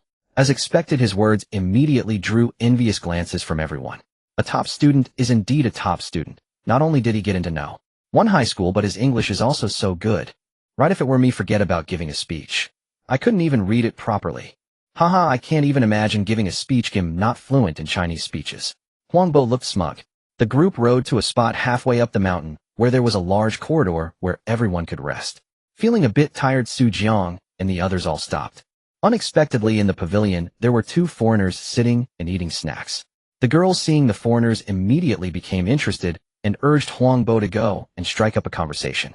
Huangbo naturally seized any opportunity to show off in front of the girls. What's so hard about that? He rose gracefully and walked confidently toward the two foreigners. It is said that a confident man is the most handsome. Huangbo's decisive and straightforward manner impressed everyone. However, when Huangbo reached the two foreign friends, he learned what it meant to be taught a lesson. Huangbo called out to the two foreign friends with great pride, "Hello, how are you?" The foreign friends were quite enthusiastic and soon started chatting with Huangbo. At first, the conversation flowed smoothly with basic pleasantries. The two foreigners were also delighted, as chatting so happily was no easy feat. But as the conversation delved deeper, Huangbo was dumbfounded. Those foreign friends, perhaps believing Huangbo had a solid foundation in English, gradually began using more specialized vocabulary. Moreover, their speech slowly accelerated. Huangbo instantly froze, catching only a few scattered words which were utterly insufficient to piece together any meaning. "Sorry, could you kindly help speak slowly?" Huangbo said, somewhat sheepishly, uttering a phrase everyone understood. The foreign friend paused, noticeably lowered their tone, and repeated themselves. This time Huangbo vaguely discerned the words. "You are a walking skeleton." But even though he heard it, he had no idea what the last word meant. The classmates who had come along were also utterly bewildered. A walking what? Everyone exchanged puzzled glances. Some even wanted to pull out their phones to look it up, but didn't know what word to search for. "He's saying you're thin." Suddenly a lazy voice chimed in from the side. Everyone turned around and saw Jiang. Huangbo scoffed at Jiang's claim that the foreigner was calling him thin. "You're saying he's calling me thin? Are you kidding me? Don't I know the word for thin?" The other classmates also wore expressions of disbelief. If Jiang had used a more obscure word they hadn't learned, they might have believed him. But thin, any high school student would know that, right? Jiang ignored them, thinking these fools only know rote learning. If Chinese has synonyms, why can't English? He then said to the foreign friend, "Thin." "Oh yes, yes, yes." A simple familiar word instantly made the foreign friend give Jiang a vigorous thumbs up. Everyone fell silent. Holy crap, it really meant thin. But what astounded everyone even more was, my God, did Jiang's English vocabulary actually surpass Huangbo's? Even greater than the top-tier student. No wonder he was the freak who topped the city exams. Congratulations, host. You have gained 26 shock points. Total shock points, 5476. Jiang curled his lips into a smile and then chatted with the two foreign friends. For someone with an intermediate foreign language skill, even a highly profound foreign literary essay could be translated word for word, let alone such simple daily conversation. Hey, don't you think Jiang's spoken English is much more fluent than Huangbo's? And Jiang never stumbles. Clearly someone who knows his stuff. Yet what Jiang says sounds exactly like the actors in those foreign TV shows we watch. Oh my God, he's so handsome. I don't even dare call him my husband anymore. I feel unworthy. Congratulations, host. You have gained 28 shock points. Total shock points, 5504. This time not only were all the classmates shocked by Jiang, but even the two foreign friends were astonished. I never see someone in this city whose English spoken is so fluently as your. The foreign friend directly began praising Jiang. The classmates stood agape, watching Jiang chat and laugh with the two foreigners. At this moment, Huangbo was utterly deflated. He slunk to the back of the crowd, hiding in a small corner, daring not to make a sound. Earlier, he had boasted of being top tier among high school or even college students. But now, Jiang was clearly even more exceptional. And the key point, Jiang was from No. 6 high school, while he himself was from No. 1 high school and had won prizes in English speech contests. He couldn't compare. The louder his bragging had been, the more red-faced he felt now. That day, after Jiang returned home, his phone received many new WeChat friend requests. Opening them, all were from female classmates in his class. Jiang added none of them, feeling it unnecessary. Mainly, he didn't find any of those girls appealing. June 24th. Today was the day for the college entrance exam results. All examinees were exceptionally nervous. Xinrong and One had again switched to the evening shift. They prepared to witness the unveiling of Su Jiang's results together. Su Jiang, don't worry. Even if you're not the top scorer, I won't hit you. Su Xinrong comforted Su Jiang in a rather tactless way. But to be honest, Su Jiang was also a bit worried since he had missed one exam.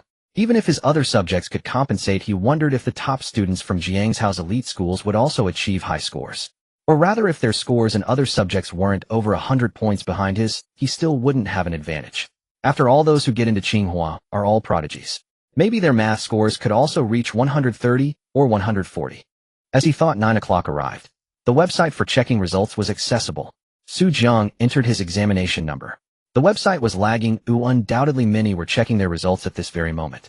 The loading icon spun for quite a while before the scores finally appeared. Chinese 0 points. When Su Xinrong saw the 0 in Chinese, he immediately leaped to his feet. Su Jiang, what happened to your Chinese?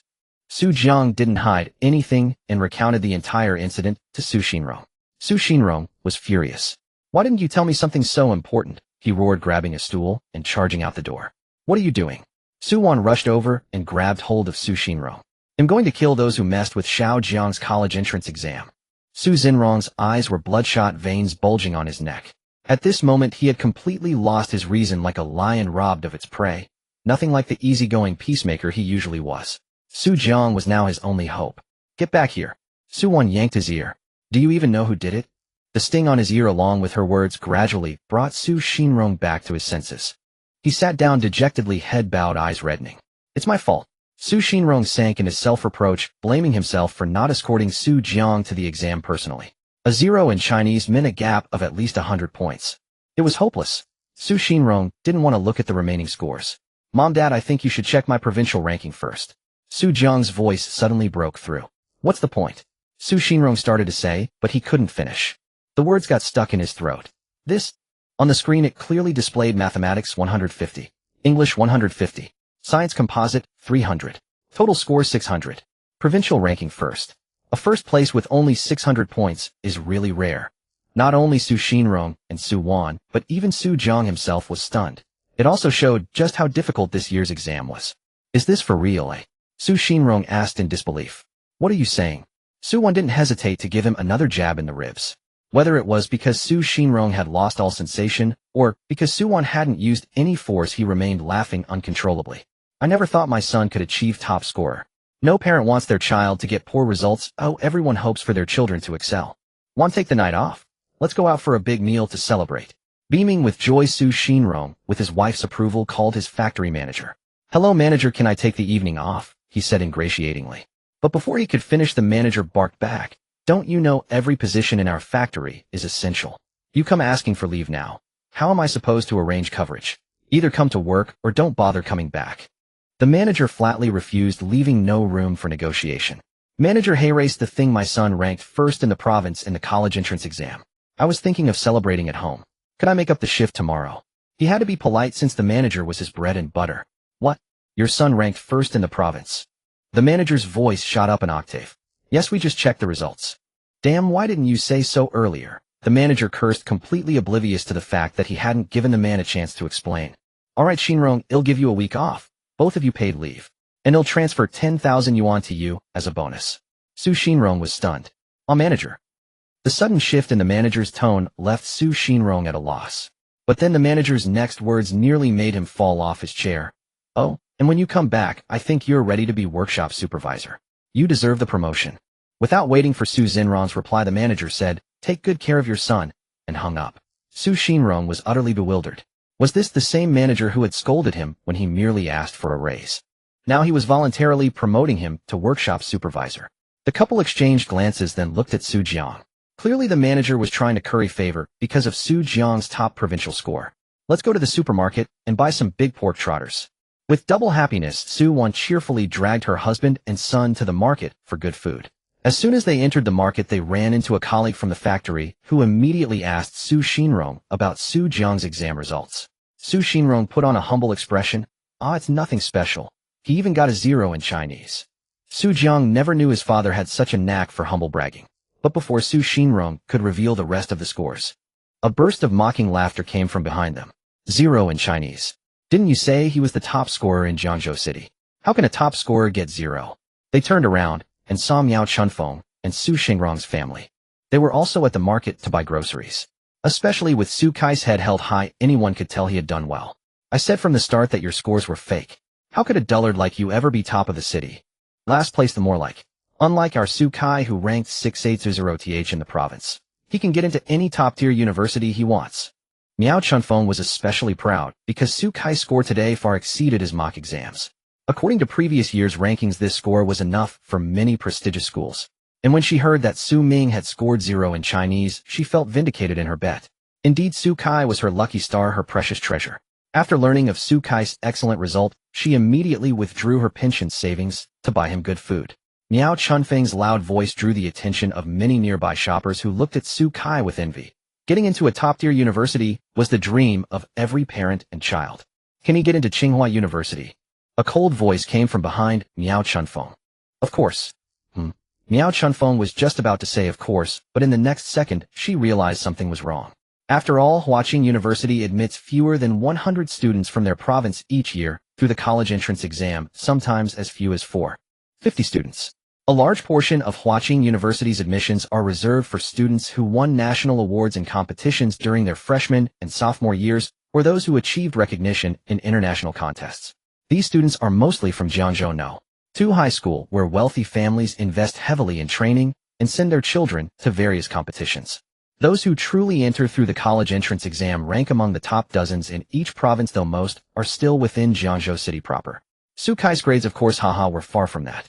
Miao Chunfeng turned around and realized it was Su Jiang who had spoken. Instantly her anger flared. You little brat, who do you think you are daring to talk back to me? You're the kind of person who deserves to score 0 and have no university to attend. A useless man spawns useless offspring. Miao Chunfeng acted as if she had already secured her position, fully capable of summoning and dismissing Su Xinrong's family at will.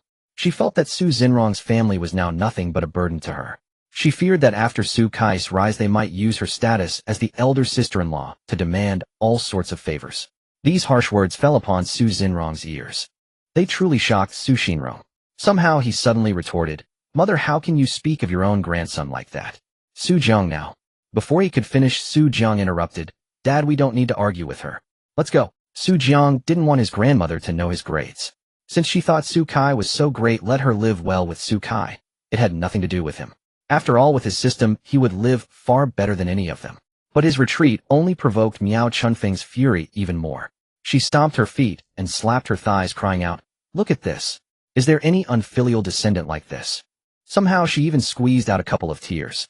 Watching the crowd grow, Su Xinrong hurried forward to calm things down. But Su Jiang grabbed him firmly. "Let her make a scene. See what she wants." "Nonsense." Su Xinrong struggled to free his hand from Su Jiang's grip. Then in an instant Miao Chunfeng stopped her tears and snarled viciously, "Sever the mother-son relationship. It must be severed." Su Xinrong, "I no longer want to be your garbage mother." Su Xinrong stood frozen in place. What was happening? She no longer wanted to be his mother. Sever the mother-son relationship.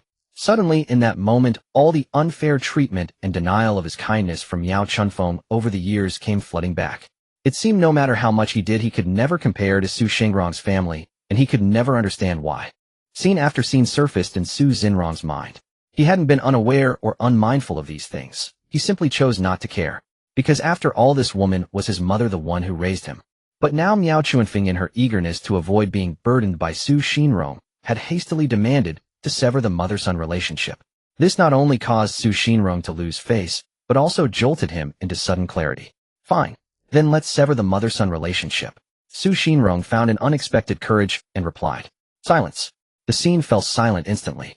Even Miao Chunfeng was stunned by his response. She had expected him to plead and weep after such a declaration. Why was he so agreeable? What had gone wrong? But she was too proud to take back her words. Besides, she was eager to cut ties. Fine. Let's go to the village office and have the leaders sign a certificate to sever the mother-son relationship. Miao Chunfeng immediately shouted. And so the group that had originally come to buy groceries made their way to the village. Despite repeated dissuasion from the village leaders, Miao Chunfeng insisted on severing the relationship. The village leader could only shake his head and begin drafting the documents. Such a peculiar family was rare. Su Xinrong was such a filial son. Soon 2 sheets of white paper with black ink were placed before them. Sign in these 2 places. The village leader pointed to the blank spaces. He then produced an ink pad. After signing, press your fingerprints here, and the mother-son relationship will be severed. Staring at the paper, Su Xinrong felt a moment of hesitation. Was this really how it had to be? Once he signed, at least legally, he would no longer have a mother. Sign quickly. Miao Chunfeng had already signed her copy, pressed her fingerprint with enthusiasm, and slammed the paper in front of Su Xinrong. Su Xinrong's body trembled, clearly startled. Suddenly, two hands pressed on his shoulders, one from Su Jiang, the other from Su Wan. In that instant, Su Xinrong seemed to understand. This was his true family. A family that truly loved him and was worth loving. His gaze grew resolute. Without hesitation, he signed his name on the paper. The village leader shook his head, took the official village seal, and stamped it twice with a sharp sound. The two documents took effect. Miao Chunfeng was smug about her achievement. Finally, she had rid herself of that useless family and could now enjoy her life as a wealthy matriarch. Just as they were about to leave the village office, the village leader's phone suddenly rang.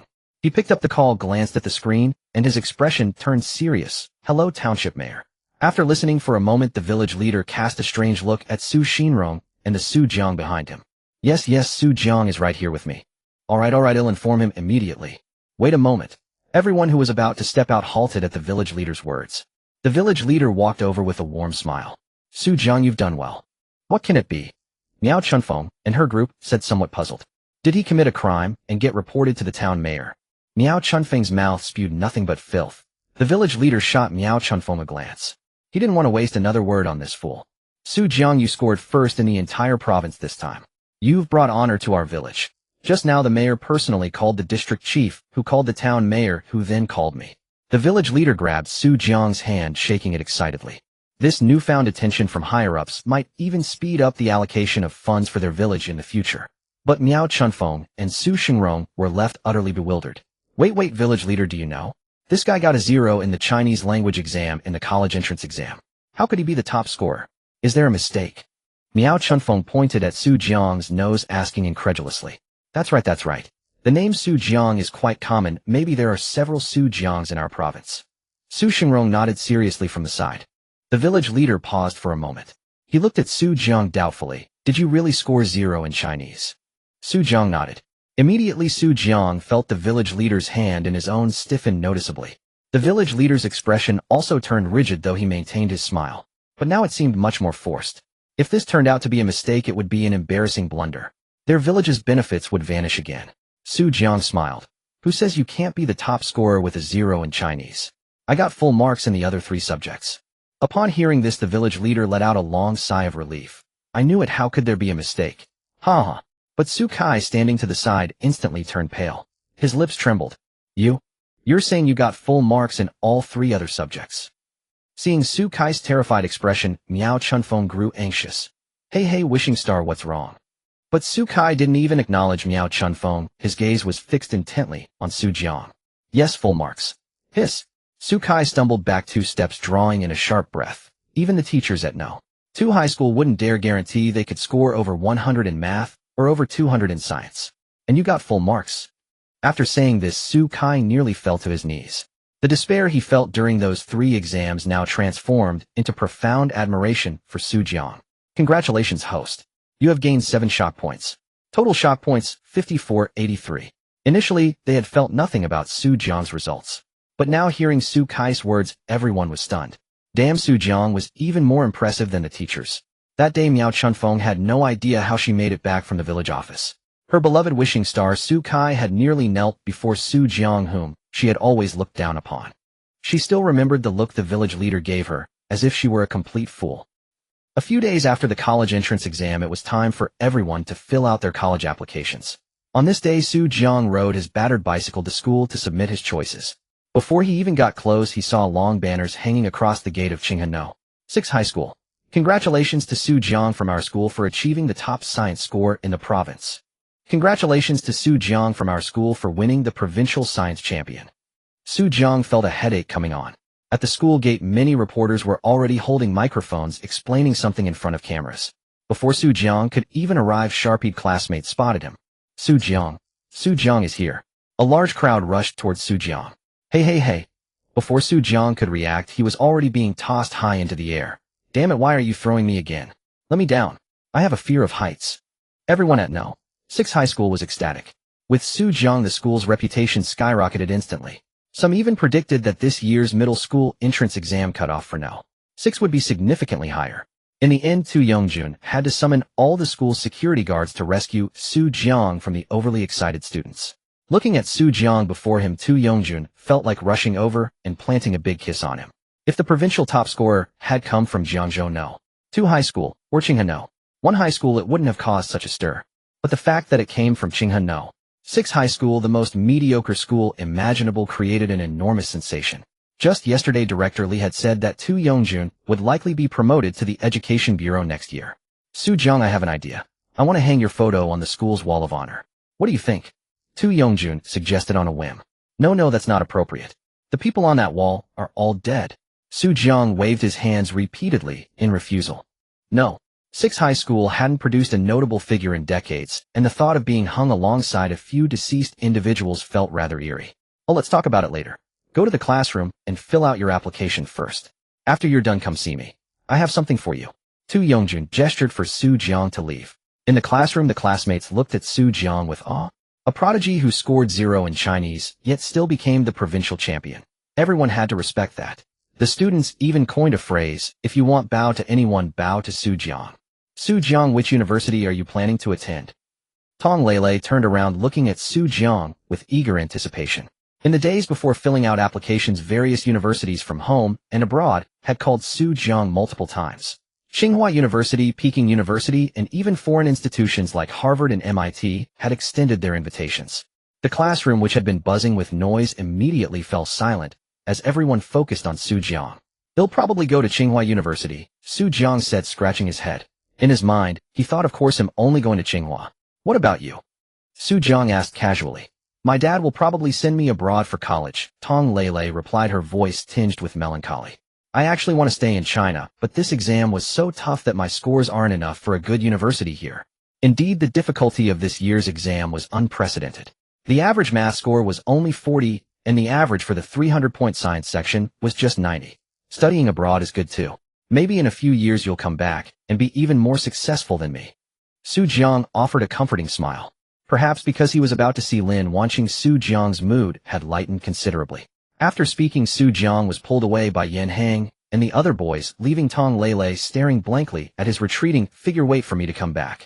I will find you. This was the last time everyone would meet at school. They chatted and laughed, resolving old grudges and confessing feelings they had kept hidden. Su Jiang, come out for a moment. After the applications were filled out, Li Qingfang called Su Jiang outside the classroom. Su Jiang, thank you. Li Qingfang bowed deeply to him. Hey, Teacher Li, what are you doing? Su Jiang quickly jumped aside. How could he let a teacher bow to him? Su Jiang, you deserve it. Li Qingfang's eyes were slightly red.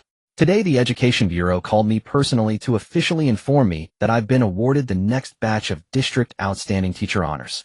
And I've also been nominated for this year's City Outstanding Teacher list. Su Jiang smiled faintly, showing no surprise. A few days ago, Director Li had called Su Jiang to congratulate him and promised on the spot to fulfill Su Jiang's request. To his credit, Director Li was quite efficient. Ding. Congratulations, host. Mission accomplished. Reward 1 special draw. The voice of the system echoed in Su Jiang's mind. A thrill of joy spread across his face. With a draw worth 100,000 credits in hand, he felt a sense of anticipation. What could a special level draw yield? By the way, Su Jiang, the principal just called you to fill in your college application and come over. Li Qingfang suddenly reminded him. Su Jiang hurried to the principal's office. As soon as he entered, he saw a red foam board with the number 20,000 written on it. Su Jiang, you're here. Come quickly, this is the reward from our Qinghe No. 6 middle school, 20,000 yuan. Tu Yongjun saw Su Jiang and immediately waved him over. So much. Su Jiang was astonished. To think that becoming the top student could bring such a sum of money. Totally worth it. After taking photos with the board and the school's leaders one by one, Su Jiang finally received the transfer of 20,000 yuan. With this money, he could enjoy a summer of unrestrained shopping. In the past, his family had been poor, so Su Jiang had always been frugal, buying only what was necessary and spending only when he had to. Now that he had the system and the bonus, it was high time he spruced himself up. Su Jiang, in a little while, Director Li from the Education Bureau and some journalists are going to interview you about your study techniques and such. Get ready, they should be arriving soon. Tu Yongjun suddenly remembered something and told Su Jiang. Off. Su Jiang was stunned. He wasn't the type to enjoy being in the spotlight. For matters like this, he naturally preferred to stay out of sight. Principal, how about we skip it? I'll head back first. Congratulations, host. You have gained 10 astonishment points. Total astonishment points, 5,486. All the teachers in the office were amazed. What a talent. When others did well, they couldn't wait for more journalists to interview them, but Jiang actually refused outright. What? They're coming to give out rewards, 100,000 yuan. Don't you want it? Tu Yongjun was curious. Jiang froze, then pulled back the foot that was about to step out the door. Oh, why didn't you say so earlier? It's not about the money. I just want to share my study tips. Jiang walked back sheepishly under the strange gazes of the teachers in the office. Money smelled sweet, 100,000, and with his gold coin doubling card, he could use it right away. What a sly move.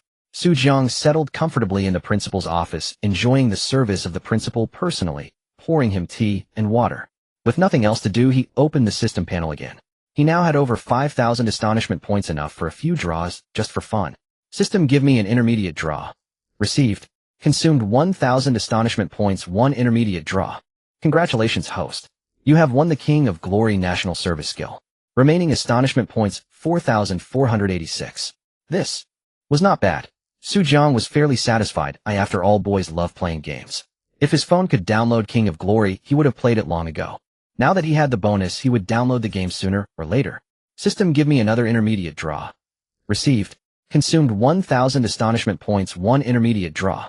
Congratulations, host. You have won a Lang Saxonia Series 215. 026 watch. Remaining astonishment points, 3,486. Lang Saxonia Series 215. 026 watch featuring an 18K white gold case, crocodile leather strap, and the in-house Lang L941. One manual winding movement exuding a restrained and understated charm valued at 15,000 yuan. Jiang was stunned. The intermediate draw was really generous. It directly gave him a watch worth 15,000 yuan. The basic draw gave tens of thousands, the intermediate draw gave hundreds of thousands, and the advanced draw would it give millions. Before Jiang could continue drawing, the people from the Education Bureau arrived. Director Li and Jiang were old acquaintances. Seeing Jiang, he came up excitedly to shake his hand. This scene left the other teachers around utterly astonished. The interview was just a formality. Jiang certainly wouldn't say that you were only one system away from being the top scholar. After eloquently reciting a few phrases like, a journey of 1,000 miles begins with a single step, and without small steps one cannot reach 1,000 li, he accepted the reward of 100,000 yuan. The annoying part was that the school, to be safe, had called his family and told them he was bringing home 1,000 yuan. Su Xinrong immediately called, Xiao Jiang, don't spend the money recklessly. We'll be back after work today, and you have to give it to us. A child can't hold so much money. We'll keep it safe for you to use for marrying a wife. Jiang was speechless. What era was this? Were they still tricking him out of his money? Suddenly a light bulb went off in his head. The money was in his hands, and he had a 3-hour double cashback card. If he just spent a wave at the mall, wouldn't he have everything? Then he would give the 1,000 to his parents and the extra money. Wouldn't it all be his? Jiang immediately headed to the largest mall in Qinghe County, Hongshi Mall. He first went to a milk tea shop to test if it worked.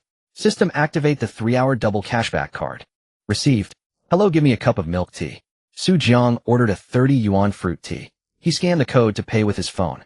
Soon he received a text message. Your account ending in 0985 received 60 yuan at 1330 today. Balance 120150. It was real. Jiang's confidence soared instantly. He went to the Apple store. There were 2 Apple stores in Hongshi Mall, and he didn't know what they were thinking. Such fierce competition in one place.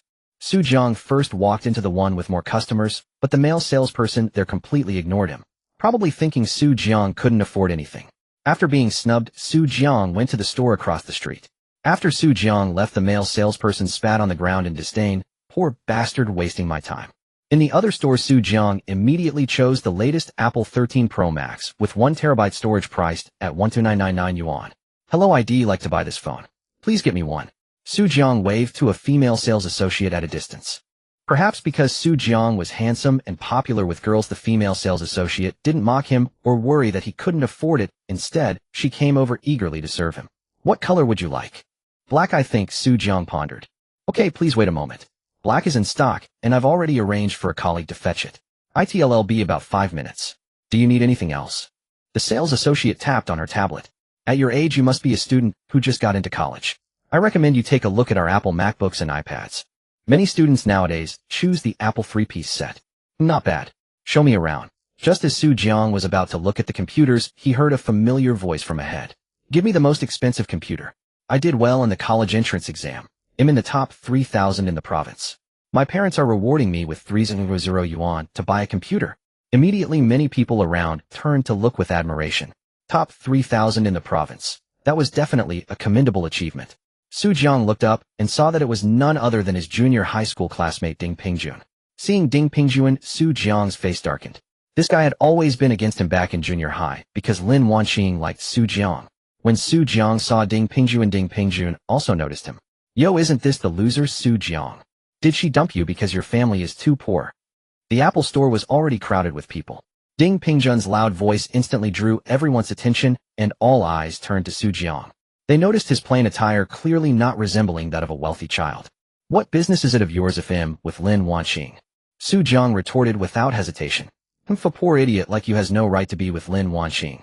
Ding Pingjun's face twisted with envy as he recalled their middle school days.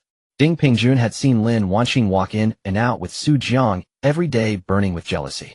Believing himself superior in both family background and academic performance, he confessed to Lin Wanqing. But she dismissed him with a single sentence. You're not even worth a single hair on Su Jiang's head. Ever since then Ding Pingjun had been antagonizing Su Jiang. The memory made him aggressive again. In terms of grades, I'm in the top 3,000 in the province and within the top 100 at No. 1 high school. What about you, a trash student from Qinghe No. 6 middle school? In terms of family, my household earns over $1 million a year. Your parents are just wage earners. Can you even compare to me? I think Lin Wanqing must be blind. Everyone around understood it was a juvenile rivalry. But it seemed the girl had chosen the poor but handsome boy with average grades over the wealthy and studious one.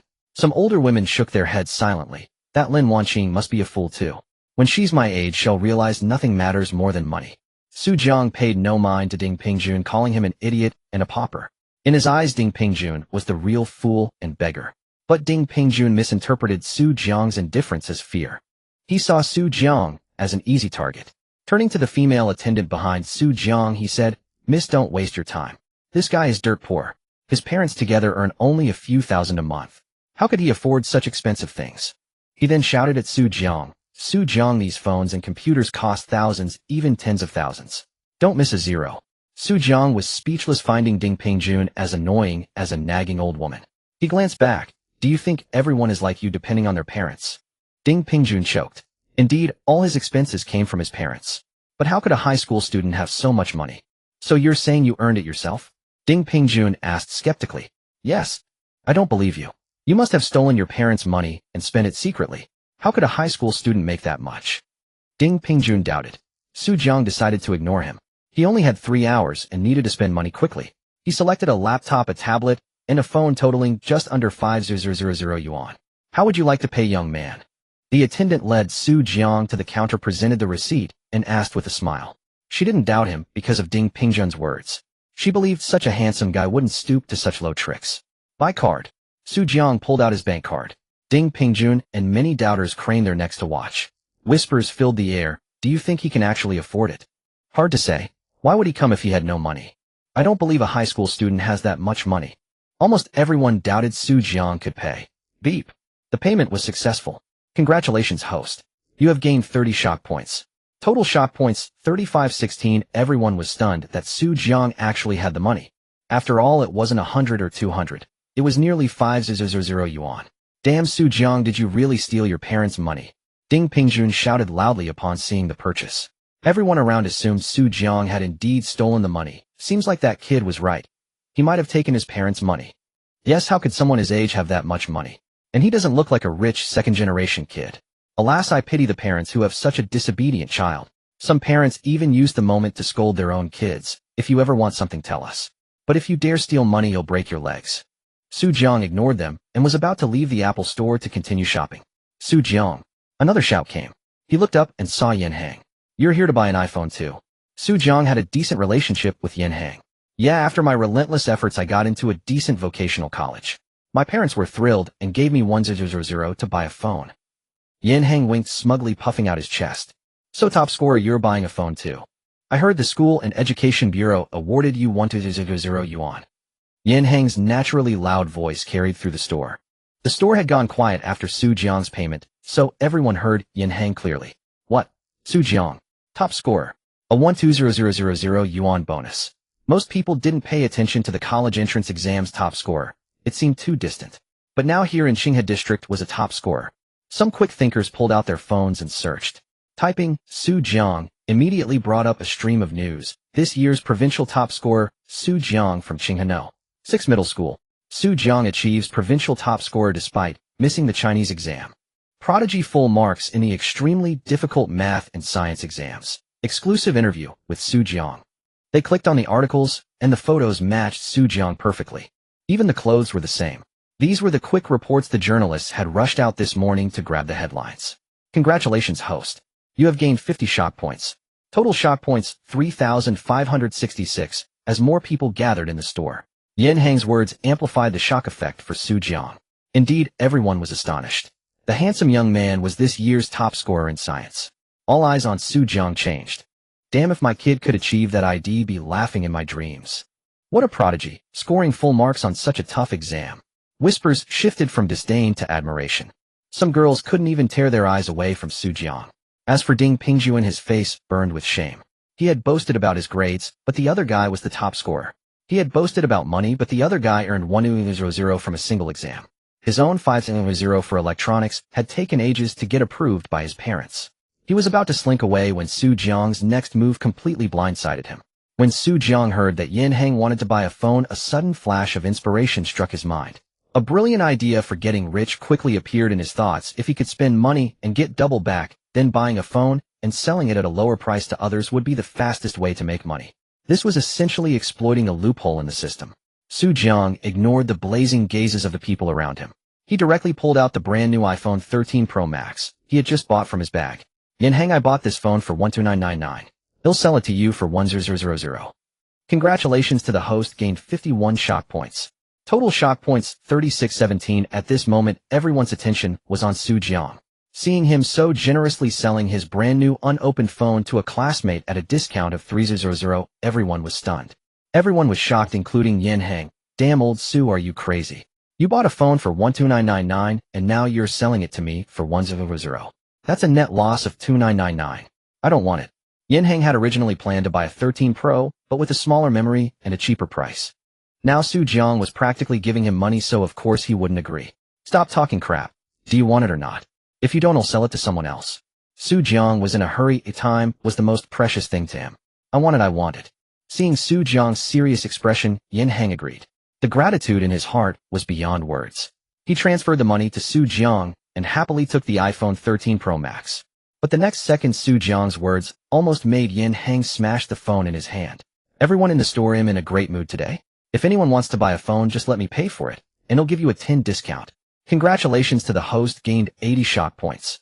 Total shock points 3697. Everyone was shocked again. What the hell? Buying a phone through him would get a direct discount. Had the top scholar lost his mind? Did he overuse his brain during the exam, and now it's not functioning properly? For a moment, everyone was so stunned that no one thought to give it a try. Handsome guy, I want to buy a phone. Can you pay for me? It was the female sales attendant. She looked at Su Jiang timidly. She had wanted to buy a phone for a long time, but was just a little short on money. She estimated that after this month's salary, she would have enough. Now if Su Jiang could give her a 10 discount, she could buy it today. Sure. Which model do you want? Calculate the price yourself, transfer the 90 amount to me, and he'll buy it for you. Su Jiang immediately agreed. I want to buy a 13 Pro. The girl picked out her favorite phone and was about to transfer the money to Su Jiang when someone stopped her. Young lady, do you know what you're doing? Aren't you afraid this guy is a scammer? Said a middle-aged man. He continued, don't you know that some scammers take advantage of people's desire for bargains? They first ask you to transfer money, then claim they never received it. Before he could finish, Su Jiang interrupted him. It's fine. I can buy it for you first. Congratulations to the host, gained 90 shock points. Total shock points 3,787. Amidst everyone's astonishment, Su Jiang decisively bought the phone the female attendant wanted. Then he smiled at her and said, hand over the money, receive the goods, 10 off. Okay. As the middle-aged man looked on awkwardly, the female attendant successfully bought her dream phone at a 10 discount. Before the middle-aged man could react, a crowd rushed over and surrounded Su Jiang. Top scholar, we want to buy too. I want to buy too. Don't push, don't step on my foot. Everyone line up. Damn, who touched my butt? Su Jiang was almost suffocated by the crowd. Line up one by one, he shouted, then glanced at the time. I can help you pay until 4 o'clock. But no one was willing to leave. Oh, everyone wanted to be first, fearing Su Jiang would change his mind. If you keep this up, I won't pay for anyone. Su Jiang shouted again. This time, everyone finally behaved.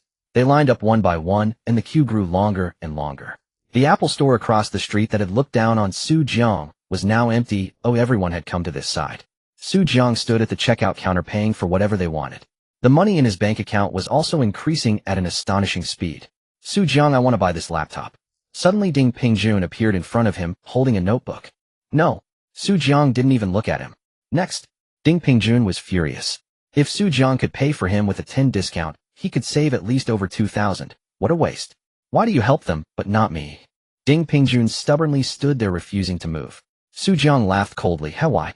Because I don't help pigs. Ding Pingjun's face turned green with anger, and he was about to curse when the people behind him grew impatient.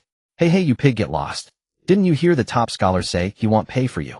Do you have 2 pig ears for nothing? That's right. You were so loud just now. If I were the top scholar, I wouldn't pay for you either. For a moment, everyone seemed ready to rush up and beat him. After all, he was blocking their way to money. Ding Pingjun was terrified by the commotion. He hurriedly ran away, leaving behind a parting threat. Just you wait. Su Jiang smiled. Ding Pingjun's threat meant nothing to him. That afternoon, Su Jiang was like a live-streaming salesperson, bringing massive revenue to the Apple store. Finally, the store manager personally came to find him. Top scholar Su Jiang, thank you for bringing so many customers. This phone is a gift from us. He handed Su Jiang a black iPhone 13 Pro Max identical to the one he had bought earlier. The people who had bought phones at a discount started cheering. Well deserved, well deserved. The manager knows how to do business. Yes, Su Jiang, take it. Today's revenue is enough to keep them going for a long time. Su Jiang glanced at the phone indifferently. No need. I'll pay for it myself. Of course, if he paid head, get double back. Gifts would mean losing out. Congratulations to the host, gained 61 shock points. Total shock points, 3848. Everyone was shocked again. Generous. Truly generous. Su Jiang paid for the phone and received the refund message. The time was exactly 3 hours. Su Jiang checked his bank balance over 1.2 million. It had increased tenfold. This was despite the phone dying, a slow network, and a sluggish checkout system. Otherwise, he could have reached 2 million. Su Jiang felt a bit dazed. So this was how he became a millionaire. The system was amazing. As Su Jiang left the Apple store, the male sales assistant who had ignored him earlier was being scolded by his boss. They were filled with regret. How could they have let this money god go to their competitor's store? Watching their rival rack up sales, they felt worse than eating shit. After returning home, Su Jiang immediately switched to his new phone, downloaded various apps, and of course Honor of Kings. Back in school, he had always itched to play when he heard classmates talk about heroes. But his old phone couldn't even fit the game's storage. Now with 1 terabyte of memory, he could finally enjoy it. Timmy. Su Jiang entered the game. He gave himself a nickname, Hwowerjin. After being forced to complete the tutorial, he finally opened his first match of Honor of Kings. Seeing his own Bronze 3 rank, Su Jiang felt speechless. He would have to climb ranks one by one. Entering the game, there was an opponent with the game name, Wind's Longing. He was bragging relentlessly. Wind's Longing. I'm a glory king, and am playing on a smurf account to carry my girlfriend. Opponents, why don't you surrender? Wind's Longing. No way are you opponents so scared you can't even type. Wind's Longing. Dear, watch closely how I take on 5 of them alone. Zio Hulajing. Okay, darling, you're definitely amazing. A minute later. First blood. A piercing sound rang out. The Zhao Yin that Wind's Longing was playing immediately turned gray. Soon. Double kill. Triple kill. Suddenly Wind's Longing found that 3 of his teammates had died. What the hell? He clicked to check and saw it was an opponent named Hwowerjin playing Arthur. Already with a score of 300. Wind's Longing. Arthur, from the other side, you wait. Once I farm up, I'll make you call me daddy. After saying that, he started to calmly farm his red buff. But the next second a smite came from the sky. The red buff was gone. Not only that, Arthur suddenly jumped out of the bush. After a few exchanges, Wind's Longing stared at the message on his phone. You have been slain. He was stunned. Am I really playing in a bronze match? A young man in a boy t-shirt in a mansion stared at his 0-20 score with a completely bewildered expression. Respawn, go out, farm jungle monsters. You have been slain. Respawn, go out, farm jungle monsters. You have been slain. And so it went. A flurry of fierce moves, but his score was 0-5. The young man broke down. Zio Hulajing, brother Arthur from the other side, can you be a little gentler? The moment she said that, her hero Daji turned gray. In less than 10 minutes, Su Jiang looked at his phone with delight. Victory. Perfect. It seems that this so-called Glory King is nothing special. Under his control, the opponent was suppressed to the point of not getting a single kill. Su Jiang's score was 1,800. The entire team had only 20 kills, and Su Jiang alone took 18 of them. Among them 10 were from the opposing Zhao Yun. Inside that mansion, the young man looked at the blood-red defeat on his phone in disbelief. There was also a male reporting him. He was dazed and looked at his own hands. At that moment a phone call came. Are you a pig? You're so damn bad. Even if you AFK you'd play better than this. You made me lose rank. The young man tried to explain, but, I what? Trash. Don't ever come looking for me again. The other side hung up. Her fierce attitude was completely different from the sweet act in the game. Damn. The young man slammed his phone into a cup. I played games for half a year just to get close to her, and the first match fucking ruined it for me. Then the young man's eyes turned sinister. Of course, Su Jiang knew nothing of this. Congratulations, host. You have gained 25 shock points. Total shock points 3873 in one game. Su Jiang gained a total of 25 shock points. It seems playing games is also a good way to earn shock points. Su Jiang wasted no time. He continued to press his advantage. By the time Su Xinrong came home in the evening, Su Jiang had gone from bronze 3 to platinum I. He won streak after streak, getting MVP every match. The shock points also rose from 3873 to 4140. Su Jiang exited the game interface, but he found that many people wanted to add him as a game friend. Among them Xiao Hulijing had added him several times. Thinking that they were just virtual characters anyway, Su Jiang accepted all friend requests. Soon, Yuku Wule. God please carry me in ranked next time, can I join? I want to lie down. Navren Wang Gilio Jiui, little brother you're so amazing. Please carry me next time. Qingying Inghong Chuang, big boss please accept my knee. Why are you still in platinum? Someone like you should be king in no time. The most annoying one was Xiao Hulijing, big brother you were so rough on me. I'm hurting so much. Xiao Hulijing, big brother are you there? Can you carry me and take me flying? Xiao Hulijing, I'm so bad at playing I want the god to teach me how to play. In just a short while Su Jiang received dozens of messages from this Xiao Hulijing. Huorjin, I'm a bit tired today, don't want to play anymore. Let's talk tomorrow.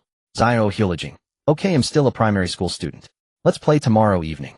Huorjin, if you're a primary school student focus on your studies. No wonder you're so bad.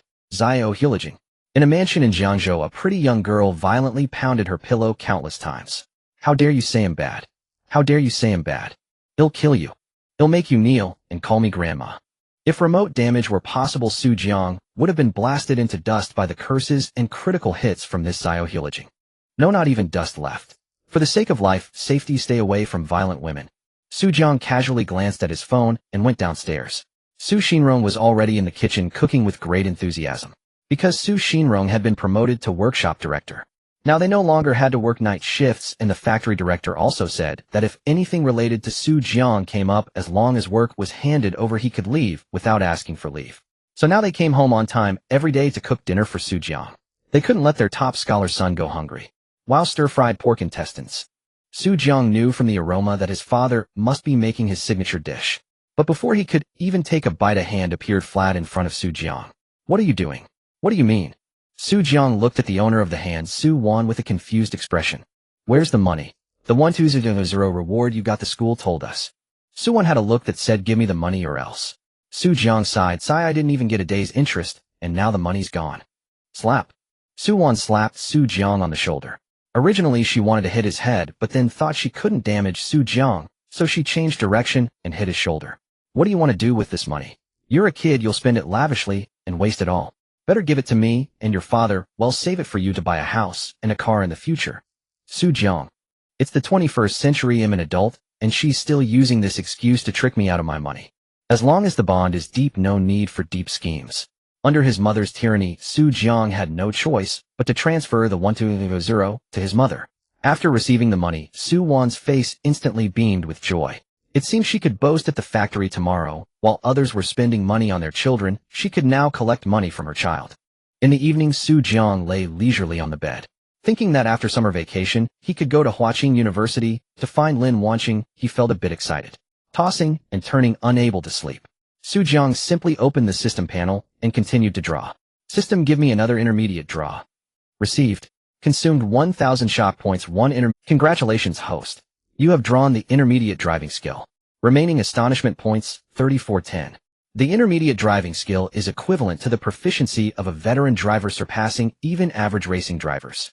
This is not bad. Strike while the iron is hot. System, give me another intermediate draw. Received. Consuming 1,000 astonishment points for one intermediate draw. Congratulations, host. You have drawn nothing. Remaining astonishment points, 2410. Damn. It turned out to be nothing again. But Jiang felt used to it since he hadn't drawn nothing in an intermediate draw for a long time. Compared to the basic draw, the intermediate draw had a much higher win rate. Under such luck, Jiang didn't dare to try the special draw at all, deciding to wait for a while since his luck didn't feel good enough yet. The special draw was rare after all. The next morning at breakfast, Su Xinrong suggested to Jiang, everyone else is learning to drive after the college entrance exam. Why don't you go learn too? Su Wan chimed in. Yeah, you won't have time to learn once you start working. Jiang suddenly realized that he had the driving skill, but no license. He immediately asked the system, with the intermediate driving skill, don't I get a license? Host, with this skill, isn't getting a license simple for you? Damn, that made sense. Jiang was stunned. Alright, I'll sign up then. Jiang rubbed his fingers at Su Xinrong and Su Wan. Meaning, you should show some appreciation. He couldn't pretend to be rich now, or they might think he had received other rewards. You little debt collector. Su Wan scolded, playfully transferring 6,000 yuan to Su Jiang from her phone. Mom, I don't like that. I gave you 120000 yesterday. Su Jiang's face fell. What do you mean give? You're just keeping it here with me. I'll be yours eventually. Every mother in the world says that to their son. The next day, Su Jiang eagerly signed up at a local driving school. Why? Mainly to earn some astonishment points. After all, with his intermediate driving skill, he could show off in front of the instructor. Subject 1, perfect score. Soon the instructor arranged for Subject 2. Su Jiang's instructor was named Shun Ligong. After picking everyone up, they headed to the driving school's training ground. For people were learning together, 2 boys and 2 girls, all recent graduates. The 2 girls were fairly attractive. Su Jiang was the last to get in, picked up at his doorstep. Everyone saw his house, very ordinary. Sure enough, when Su Jiang got in, the boy immediately started bragging. Are you all fresh graduates too? I'm Go Hongjun from First High School. Where are you from? Go Hongjun was average-looking, but seemed to come from a well-off family. The 2 girls quickly responded, I'm from Second High School Fong Wenli. I'm from Vocational High Slacker. Imli Xiao. After a few seconds of silence, the 3 turned to Su Jiang. I'm Su Jiang from 6th High School. Seeing his poor family background and ordinary school, they immediately looked down on him. Fong Wenli, sitting next to Su Jiang, deliberately moved away from him. Go Hongjun seized the chance to brag for a long time, then pulled out his iPhone 13. Fong Wenli's eyes lit up. Wow, you're using an iPhone 13. I really want one, but I can't afford it. Go Hongjun was extremely proud. I got into Jiangzhou University, so my dad rewarded me with this. 512 gigabytes, around 7 or 8,000 yuan. Super smooth. My dad said that when he bought it, he met someone who offered a 10% discount if you paid through him. Who would have so much money they don't know how to spend it? He turned around, showing off the phone's performance to the 3 in the back. He deeply regretted not sitting in the back row since the 2 girls were decent looking. Now Su Jiang got the lucky spot. Can I try it? Fong Wenli asked tentatively. Of course. Go Hongjun readily handed the phone to Fong Wenli. Which university are you going to? He took the opportunity to ask. Fong Wenli tried it briefly and nodded. He'll probably go to an average first-year university. My score wasn't high enough. Go Hongjun then bragged about his own scores. This driving lesson made him feel great. While talking, the instructor had already taken them to the destination. At the training ground, cars were practicing reverse parking, parallel parking curves. Shun Ligong first gave them a series of theoretical instructions. Then Go Hongjun went first. I've practiced with my dad's car at home. Piece of cake. He did quite well, only making a few small mistakes. Not only did the 2 girls admire him, even the instructor, Shun Ligong, nodded. You're one of the best first-timers I've seen. Huh. Go Hongjun laughed like a goose. Then it was the girls' turn. They were weaker, and Shun Ligong criticized them mercilessly. Didn't you see the rear while crossing the line? Stick your head out and look. Where's the line? Did you even engage the half clutch before releasing the brake? Compared to Go Hongjun, the 2 girls were far behind. However, despite the criticism, Shun Ligong's tone was gentle. Why? Because each of them, when they got into the driver's seat, had smoothly slipped a pack of Zhonghua cigarettes to the instructor. Shun Ligong reluctantly accepted. Don't be upset. It's normal for the first practice, Go Hongjun said chivalrously, eagerly teaching them how to drive. All 3 had their turns. Next came Su Jiang's moment of public humiliation. The others sat in the back watching. Especially Go Hongjun and Fong Wenli, who were already chatting comfortably, ready to mock Su Jiang. Go Hongjun whispered to Fong Wenli beside him, "How many times do you think this poor bastard will get scolded by the instructor?" "He probably hasn't even touched a car before," Fong Wenli murmured. Only Li Xiao still felt that the name Su Jiang sounded familiar, though she couldn't place it. After boarding the car, Su Jiang showed no intention whatsoever of offering a cigarette to Shen Ligong. To be honest, Su Jiang hadn't even realized that learning to drive came with such unspoken rules. The main reason was that Su Xinrong and Su Wan had never learned to drive themselves. He didn't know that offering a cigarette to the instructor during driving lessons could save one from being scolded. Su Jiang skillfully pulled the seatbelt and clicked it into place. Shen Ligong deliberately took out a pack of Zhonghua, opened it, extracted a cigarette, and handed it to Su Jiang. "Want one?" The request for a cigarette had become blatant. Yet Su Jiang remained unmoved, because he simply had none, and there was no need for it. He was just going through the motions after all. The people behind Go Hongjun and the others looked at Su Jiang with somewhat pitying eyes. That guy doesn't even understand this basic rule. He's definitely going to face the instructor's storm of fury. Sure enough, Shen Ligong picked up his cup and gulped down several mouthfuls of 30-year-old tea. Su Jiang was ready to release the handbrake when Shen Ligong started yelling, "Have you checked the surroundings? Don't you know you have to check the surroundings before releasing the handbrake? Didn't I look?" Su Jiang was puzzled. The first thing he did when getting in the car was to observe the environment. "You call that looking? Not even leaning your head out is called looking." Shen Ligong's spit flew like a showerhead. Su Jiang was baffled. Just now the others had done the same thing, and you said nothing, but now I'm being held to a stricter standard. Just because I didn't give you a cigarette. Didn't I pay the tuition fee? He cast a complex glance at Shen Ligong. Seeing Su Jiang's uncomprehending expression, Shen Ligong scolded, "What kind of look is that? You think you're a pro? If you're so good, drive a lap and show me. If you can do it perfectly, you don't have to come to practice anymore. They'll let you take the exam directly." Su Jiang chuckled. "You said it." He had to teach him a lesson. Turning to the casually seated instructor who was sipping tea, Su Jiang said, "Coach, you'd better not step on the brake casually, okay?" As soon as Su Jiang finished speaking, laughter erupted from behind. "Haha, you think you're a racing driver? Not stepping on the brake casually. You've watched too many movies." Go Hongjun doubled over with laughter. Shen Ligong was also stunned. He cleared his throat and slowly covered his cup. "Young man, don't get worked up. You were just being scolded a few times. It's normal to be criticized when you make mistakes. Don't be so delicate.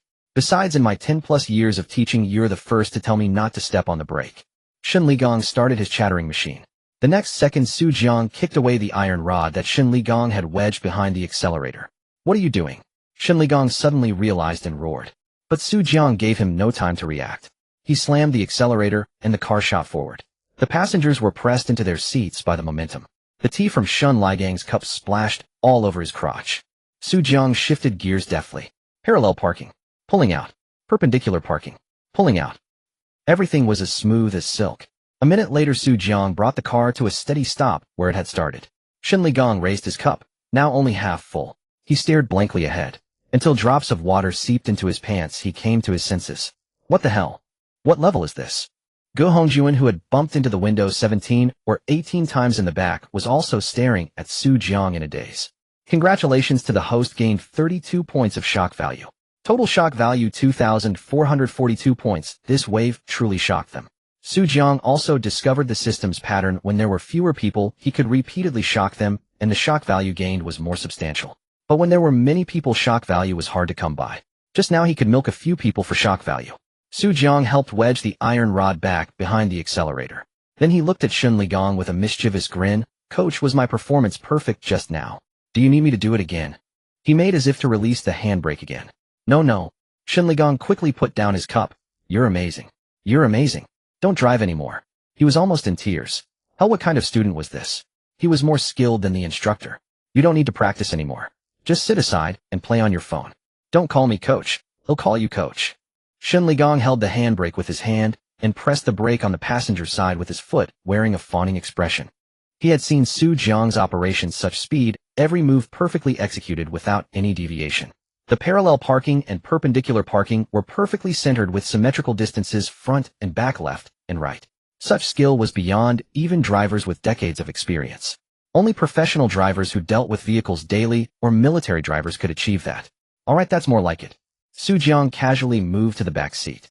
Now the person beside him was not Fong Wenli, but Li Xiao. Go Hongjun had long fallen silent. He felt that his own driving skills compared to Su Jiang's were like the difference between a primary school student and a PhD. But but he still held on to his pride. While Li Xiao was learning to drive, he secretly said to Fong Winli, "Humph, what's the use of being able to drive? Can your family afford a good car?" Fong Winli glanced at Su Jiang and nodded lightly, agreeing with Go Hongjun's words. However, just as they thought, Su Jiang was poor, his pocket buzzed. He took out his phone. It was a call from Yin Hang. "Hey Yin." Su Jiang held the phone in his left hand. The three people on his left were completely dumbfounded when they saw his phone. 1, 2, 3 cameras. At least an iPhone 13 Pro. Go Hongjun fell silent again. He secretly hid his own iPhone 13. The two girls, Fong Winli and Li Xiao, showed fervent gazes. But Su Jiang was unaware of all this. "Su, how did you already reach Platinum I in Honor of Kings? You bought the phone and downloaded the game on the same day as me, right?" Yin Hang's voice was full of disbelief.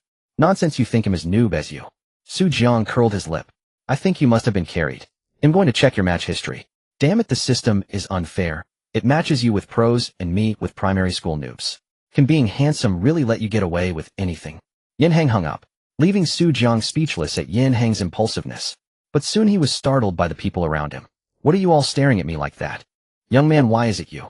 Su Jiang, you're so rich. You actually bought an iPhone 13 Pro." Fong Lily cast an envious glance at the phone Su Jiang had slipped into his pocket. "It's the iPhone 13 Pro Max." Su Jiang corrected. "Congratulations, host. You have gained 3 shock points. Total shock points, 2445. 1 terabyte of storage." Su Jiang pressed on hearing the system's voice. "Congratulations, host. You have gained 3 shock points. Total shock points, 2448. Even a mosquito leg is still meat no matter how small. Money was secondary as shock points were the priority. Not only could they be directly exchanged for cash, but also for prizes that could generate wealth." When Su Jiang mentioned the 1 terabyte, Go Hongjun was parallel parking. With a jolt, he drove the car straight onto the grass behind the parking spot. The vehicle scraped against a tree, letting out a sharp screech. Some paint was scratched off. "What are you doing? Are you blind?" Coach Shin Ligong stormed out of the car fuming and inspected his beloved vehicle. A long black scratch had been gouged into the bodywork. This scratch was clearly no longer something a pack of Zhonghua cigarettes could make up for. No matter how well Go Hongjun had been driving earlier, it all paled in comparison to this scratch. Shin Ligong didn't spare any face, unleashing a torrent of curses. This drew the attention of several fellow coaches who gathered around. Eventually, under the mediation of a senior coach, Go Hongjun was made to pay 200 yuan in compensation. Meanwhile, Yin Hang was at home going crazy. Staring at Su Jiang's match records, he was stunned. MVPs every single round, each with over a dozen kills and 0 deaths. What kind of record was this? From bronze to platinum, the guy had maintained such smooth and consistent stats. Yin Hang was so impressed he wanted to kneel and call him daddy on the spot. Could the matchmaking system of Honor of Kings really be based on looks? Because he's handsome, he gets matched against elementary level opponents. Damn it, I looked in the mirror and am not ugly either. Why is it that my team always gets the elementary level players while the enemy team is all pros? Could there be something wrong with my phone's beauty filter? No way, I have to bring the pro tonight and form a 3-player team to see Su Jiang's skills in action. With that thought, Yin Hang opened his contacts, found a number, and dialed. "Hey cousin, are you free tonight? Want to play together? I have a classmate, the 3 of us can team up. His skill is probably a bit better than mine, but definitely relying on you. We'll need you to dominate the game. Let's just try 1 round. If he's a drag, we'll switch him out." After receiving a casual affirmative reply from the other end, Yin Hang quickly sent a WeChat message to Su Jiang. "Tonight at 8, Kings Canyon. Be there or be square." Su Jiang replied, "Smile, smile, okay." Yin Hang's heart leaped with joy upon seeing the reply. His cousin was a game streamer with tens of thousands of fans, and more importantly, many of the heroes he played had provincial rankings. He was strong enough. If his cousin said Su Jiang was genuinely good, then once they got to college, Yin Hang could rely on these 2 pros to show off. Because before, when his cousin played alone with him, he always complained that Yin Hang's skills were too terrible to carry. Now with 2 pros, he could definitely be carried. A smile spread across Yin Hang's face as if the king rank was already beneath his feet. Meanwhile, after Go Hongjun's mishap, Shin Ligong called an early end to their session. On the way back, Su Jiang sat calmly in the car. Watching the frustrated Go Hongjun, he felt like laughing. "Weren't you boasting so fiercely just now?" Fong Winli, on the other hand, was still immersed in the realization of Su Jiang's wealth. His family clearly didn't look that rich. "Your family is really good to you, willing to buy you such an expensive phone," Fong Winli said with a smile, turning her head. "Congratulations, host. You have gained 1 shock point. Total shock points, 2449. Suddenly, the system's voice echoed in Su Jiang's mind. Su Jiang was taken aback. What was happening? In the next moment, Li Xiao exclaimed, holding up her phone, "Su Jiang, are you the provincial top scorer? Su Jiang from No. 6 Middle School." It turned out that Li Xiao had once caught a news report about the provincial top scorer on TV at home. She hadn't paid much attention at the time and had forgotten about it. But just now a vague thought struck her, and she pulled out her phone to check. She was instantly stunned. "If there isn't a doppelganger, that's me," Su Jiang said with a faint smile. "Congratulations, host. You have gained 3 shock points. Total shock points, 2452. Squeak." Shen Ligong was driving, but listening to their conversation. When he heard that the provincial top scorer was in his own car, he got so excited that he slammed on the brakes right in the middle of the road. The car behind had to swerve wildly to avoid a collision.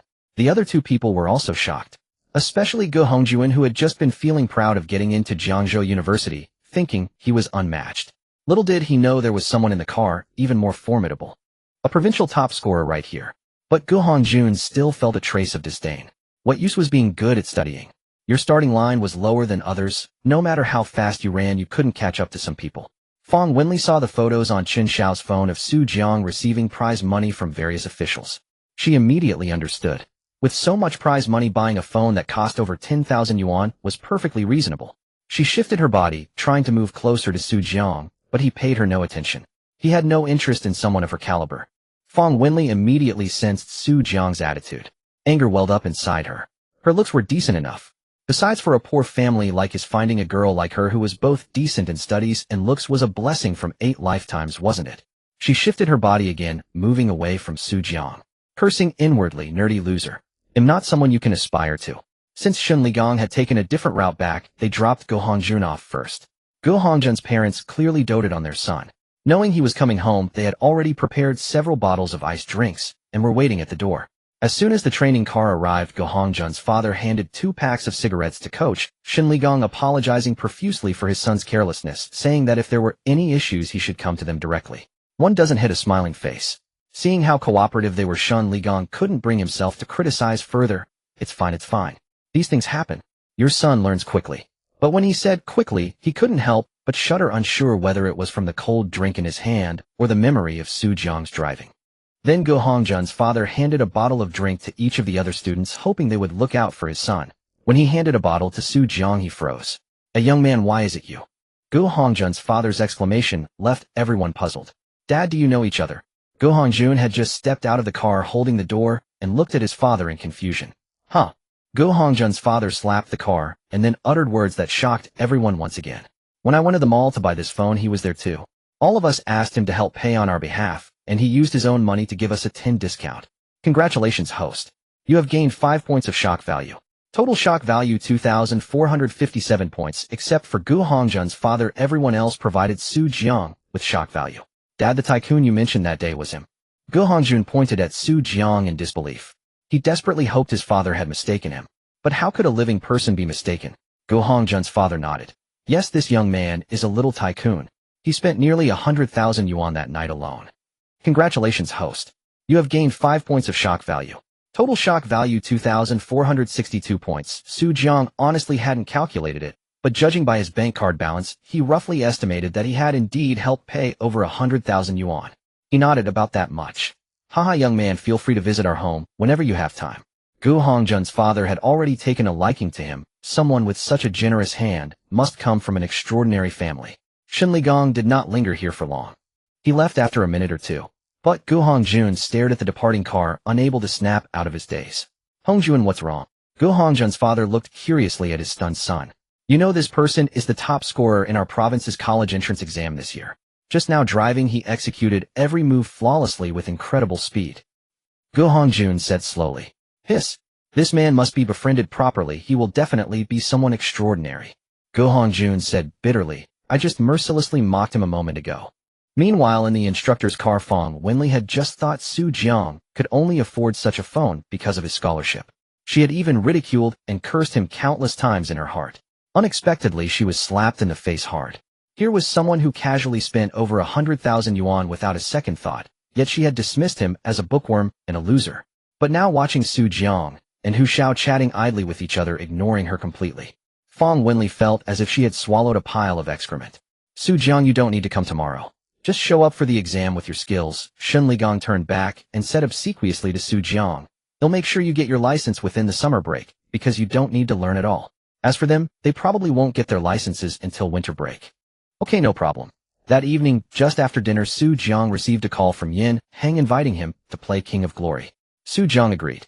He logged in and accepted Yin Hang's invitation. Meanwhile, in a university in Jiangzhou, Yin Hang's cousin Zhang Yiqing was setting up his streaming equipment. He was a college student and also an online game streamer. Hello everyone, I'm here, Big God Zhang. As soon as 8 o'clock arrived, Zhang Yiqing went online and shouted. By then a few loyal fans were already waiting. As soon as his Douyin avatar showed a live streaming indicator, a dozen people immediately entered the live stream. Comments flooded the public screen. Good evening, Big Ant. Which noob is Big Ant going to carry today? Big Ant, when will you carry me to King rank?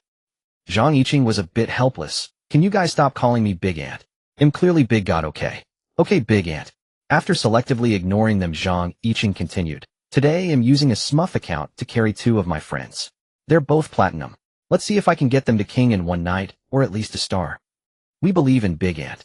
Big Ant's Lubu, ranked 10th in the province, is unstoppable. At that moment, Yin Hang's invitation appeared on Zhang Yiqing's game screen. They quickly entered the game. Zhang Yiqing chose his strongest hero, Lubu. He had to use this match to gain some traffic. Yin Hang's username was King of Basketball God, and he chose the shooter Luban No. 7. Jiang went to the bathroom. Perhaps due to a large bladder, when he came back the system had already chosen for him. It was Dianwei. When the game preparation screen appeared, only Jiang's Dianwei had the lowest hero proficiency level. The live stream immediately exploded. This Grey Mist Jr. is really planning to be carried. He dares to use a hero he's hardly played. Maybe he's just adding difficulty to show off the streamer's skill. I bet Dianwei will end up 0-5. The enemy team has so many mages they can control him to death. Many in the live stream were criticizing Grey Mist Jr., aka Jiang. Why would he dare to pick a hero he barely played in such an important role as jungler? Everyone knew that if the jungler set the tempo well, the whole match would be easy to win. But soon the atmosphere in the live stream shifted. Dianwei's moves are pretty slick. He rushed straight into the enemy jungle and stole their blue buff. He can do that. Holy crap, in no time, he ambushed the bot lane shooter, killed the enemy Ho-E, and got first blood. Holy shit, Dianwei is already level 4. 3 minutes later, Zhang Yiqing's brow furrowed deeper and deeper. What the hell? I was supposed to be the one showing off. He looked at his own Lu Bu, which had just turned gray, and his record of 0-5-1-0. He was stunned. Then he saw Dianwei's 1500. Zhang Yiqing wanted to strangle Yin Hang. This guy is a pro, and you told me he was a noob. Now who's carrying whom? He felt his nickname, Big God Jiang, was a bit glaring. Under these circumstances, Big Ant Jiang was more fitting. He glanced at the live stream. Damn, there were already 10,000 people online. That was a record he had never achieved. But the screen was all about Grey Mist Jr. Everyone go search for Grey Mist Jr.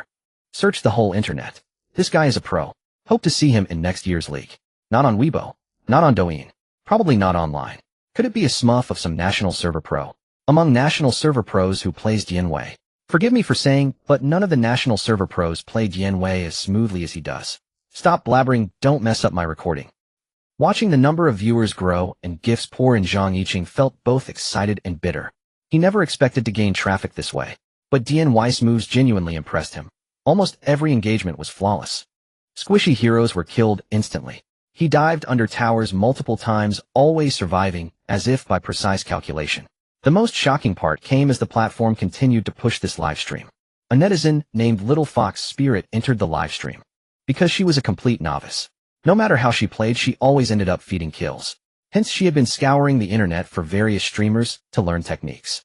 Naturally, this Jiang Dashan, a provincial-level player, enjoyed a modest reputation in the live streaming circle of the mobile game King of Glory. She had been following his lessons for a considerable time. Today, as usual, she tuned in at the scheduled time to pick up some tips for King of Glory. However, upon entering the stream, she was taken aback. Damn, Jiang Dashan's performance today was off. What is this? They had already pushed the enemy's base. A scene of triumph. How could Jiang Dashan still have 0 kills? She took another look. Holy crap. Sir Hoiwer was also here. Wailing and sobbing. This misty lord was utterly despicable. He had promised to carry her to victory, yet he went off to play with some streamer instead of gaming with her. In a distant mansion, a pillow once again endured a beating it never deserved, taking Jiang's place. After his own death, Zhang Yiqing secretly sent a WeChat message to Yin Hang. Bro, could you please not let that guy play with us anymore? All my fans have become his fans now. He was on the verge of tears. In stark contrast to Zhang Yiqing's bitterness, Yin Hang was ecstatic. This guy. So it turned out Jiang was the true master. From now on, becoming a king was no longer a dream. After the game ended, Jiang voluntarily left the game room. Staying any longer would only make him feel more emo. But as he left the room, many viewers also exited his stream, leaving behind comments. Where's Misty Lord? If he's not here, what are we learning? Request Misty Lord to appear in his true form. He'll come back to follow this streamer only when Misty Lord returns. Jiang's face twisted with bitterness. This wasn't the effect he wanted. Meanwhile, Jiang was at home, checking his system panel. After one game, Jiang had gained over 50 points of shock value, bringing the total to 2,512. He couldn't quite understand. Wasn't he live streaming? Why had he received so little shock value? It seemed the shock value was somewhat random. Just as Jiang was about to try to draw his phone's game interface, as if Frozen displayed countless game invitations. They were all from Jiang and a gamer friend named Little Fox Spirit. That gamer friend even taunted him. Misty Lord, if you don't play with me again, I'll call my sister to beat you up. Misty Lord, why won't you answer? This Fox Spirit is really getting angry. Jiang would never tolerate such provocation. He decisively rejected all of Little Fox Spirit's game invitations and replied, I am Sun Wukong, specializing in beating Fox Spirits. Then he accepted Jiang's invitation and pulled him onto the fighter jet straight to the rank of king. In a distant mansion in Jiangzhou, a little girl once again vented her fury on her pillow. So infuriating. So infuriating. Knowing him a Fox Spirit, he still dares to reject me. Fine, I'll ask my sister to get revenge for me. She took out her phone and dialed a number. Sis, I've been bullied. A concerned voice came from the other end. What happened? Who bullied our little treasure again? Sis, it's like this. After an exaggerated and embellished complaint, the voice on the phone replied, oh, it's just a game. When your sister comes back to the country next semester, they'll find your brother-in-law to get even for you. Well, thrash that bully who picked on you. Yeah, you're the best, sis. Love you. He'll cheer you on. Hurry up and find a brother-in-law. Okay. Then came another round of meaningless girl talk. If Jiang had been there, he would have recognized the voice on the other end as Lin Wanqing. But at that moment, he was busy helping Jiang rank up. Of course, Jiang also noticed a problem. Once you have an invincible skill, it gets really lonely. He crushed everything along the way, feeling no thrill at all. Invincible, how lonely, how solitary. Now he finally began to understand that feeling. Sometimes failure is also a kind of life experience. Without failure, there is no joy of success. Just as he thought, that executed. Jiang froze. Damn. Lost in thought, how did he charge into the enemy's fountain? That failure came too fast. Over the next few days, Jiang basically spent every day earning shock value through gaming. The total shock value skyrocketed from 2512 to 3620. One day, Jiang finally couldn't resist and contacted the system. System, give me a mid-level draw. Received. Consuming 1,000 shock value points for one mid-level draw. Congratulations, host. You've won the photographic memory skill. Remaining shock value 2,620. Jiang was quite satisfied with this skill. One more time. Received. Consuming 1,000 shock value points for one mid-level draw. Congratulations, host. You've won the supreme egg fried rice skill. Remaining shock value 1620. What the hell was that? The supreme egg fried rice skill bestows upon the host the knowledge and technique to make the most delicious egg fried rice in the universe, making everyone love the host's cooking. This was great. Jiang grew excited. It seemed today was his lucky day. 2 consecutive draws, both yielding such practical items. The photographic memory skill needed no explanation. He could already imagine how monstrous it would be. He had to press his advantage. Jiang had been waiting for an opportunity to trigger a special level draw. This moment seemed perfect. System, give me the special level draw. Received. Consuming 0 shock value points for one special level draw. Congratulations, host. You've won a luxurious flat in Jingda's Donghu Garden, 300 square meters worth 30 million yuan. When the host arrives in Jingdu, a dedicated salesperson will hand over the relevant documents. Jiang was instantly stunned. What was happening? Had he suddenly become a young man with a house in Jingdu? And a luxurious flat at that. 300 square meters. In Jiangzhou, most families couldn't afford a house that size. The average person buying a home in Jiangzhou would settle for 89 square meters, draining the savings of several generations just to scrape together a down payment, then slave away for 30 years as a mortgage slave. Jiang had once considered the housing problem, thinking of buying a small cheap house on the outskirts of Jiangzhou for a couple of million, just enough for his family to get by. But now he had become a property owner overnight. And a house in Jingdu. Happiness came too fast like a tornado. Jiang was stunned. The system was awesome. But he didn't plan to tell his family about this, as it would be too shocking. His parents would probably think he had robbed a bank. Just as Jiang was about to wash up and go to sleep, his phone rang. It was Li Bowen. Why would the director of the Education Bureau call him so late? Su Jiang picked up the phone. Hello, Director Li. Su Jiang answered the phone with a hint of confusion. On the other end, Li Bowen's cheerful voice immediately came through. Su Jiang, it's like this. I'm calling you late because there's something I need to confirm with you regarding the timing. The Municipal Education Bureau is taking the lead and wants to invite the top 50 students of Jiangzhou City to gather for a meal together. So you can get to know each other. When you go off to study in various places in the future, these fellow townspeople will surely become good friends. Originally, this matter should have been communicated by Li Bowen to Tu Yongjun, then from Tu Yongjun to Li Qingfang, and finally from Li Qingfang to Su Jiang. However, Li Bowen had Su Jiang's number, and besides Tu Yongjun's school now, 6 middle school only had Su Jiang as a top student. So he directly called Su Jiang. Director, that's fine. May I ask when it will be? Su Jiang found no fault in Li Bowen's words. After all, the top 50 in the city should be capable individuals, and making some connections would be beneficial. Good, it's this Saturday noon at the Hilton Hotel in Jiangzhou. Hearing that Su Jiang was willing to go, Li Bowen's words became even more cheerful.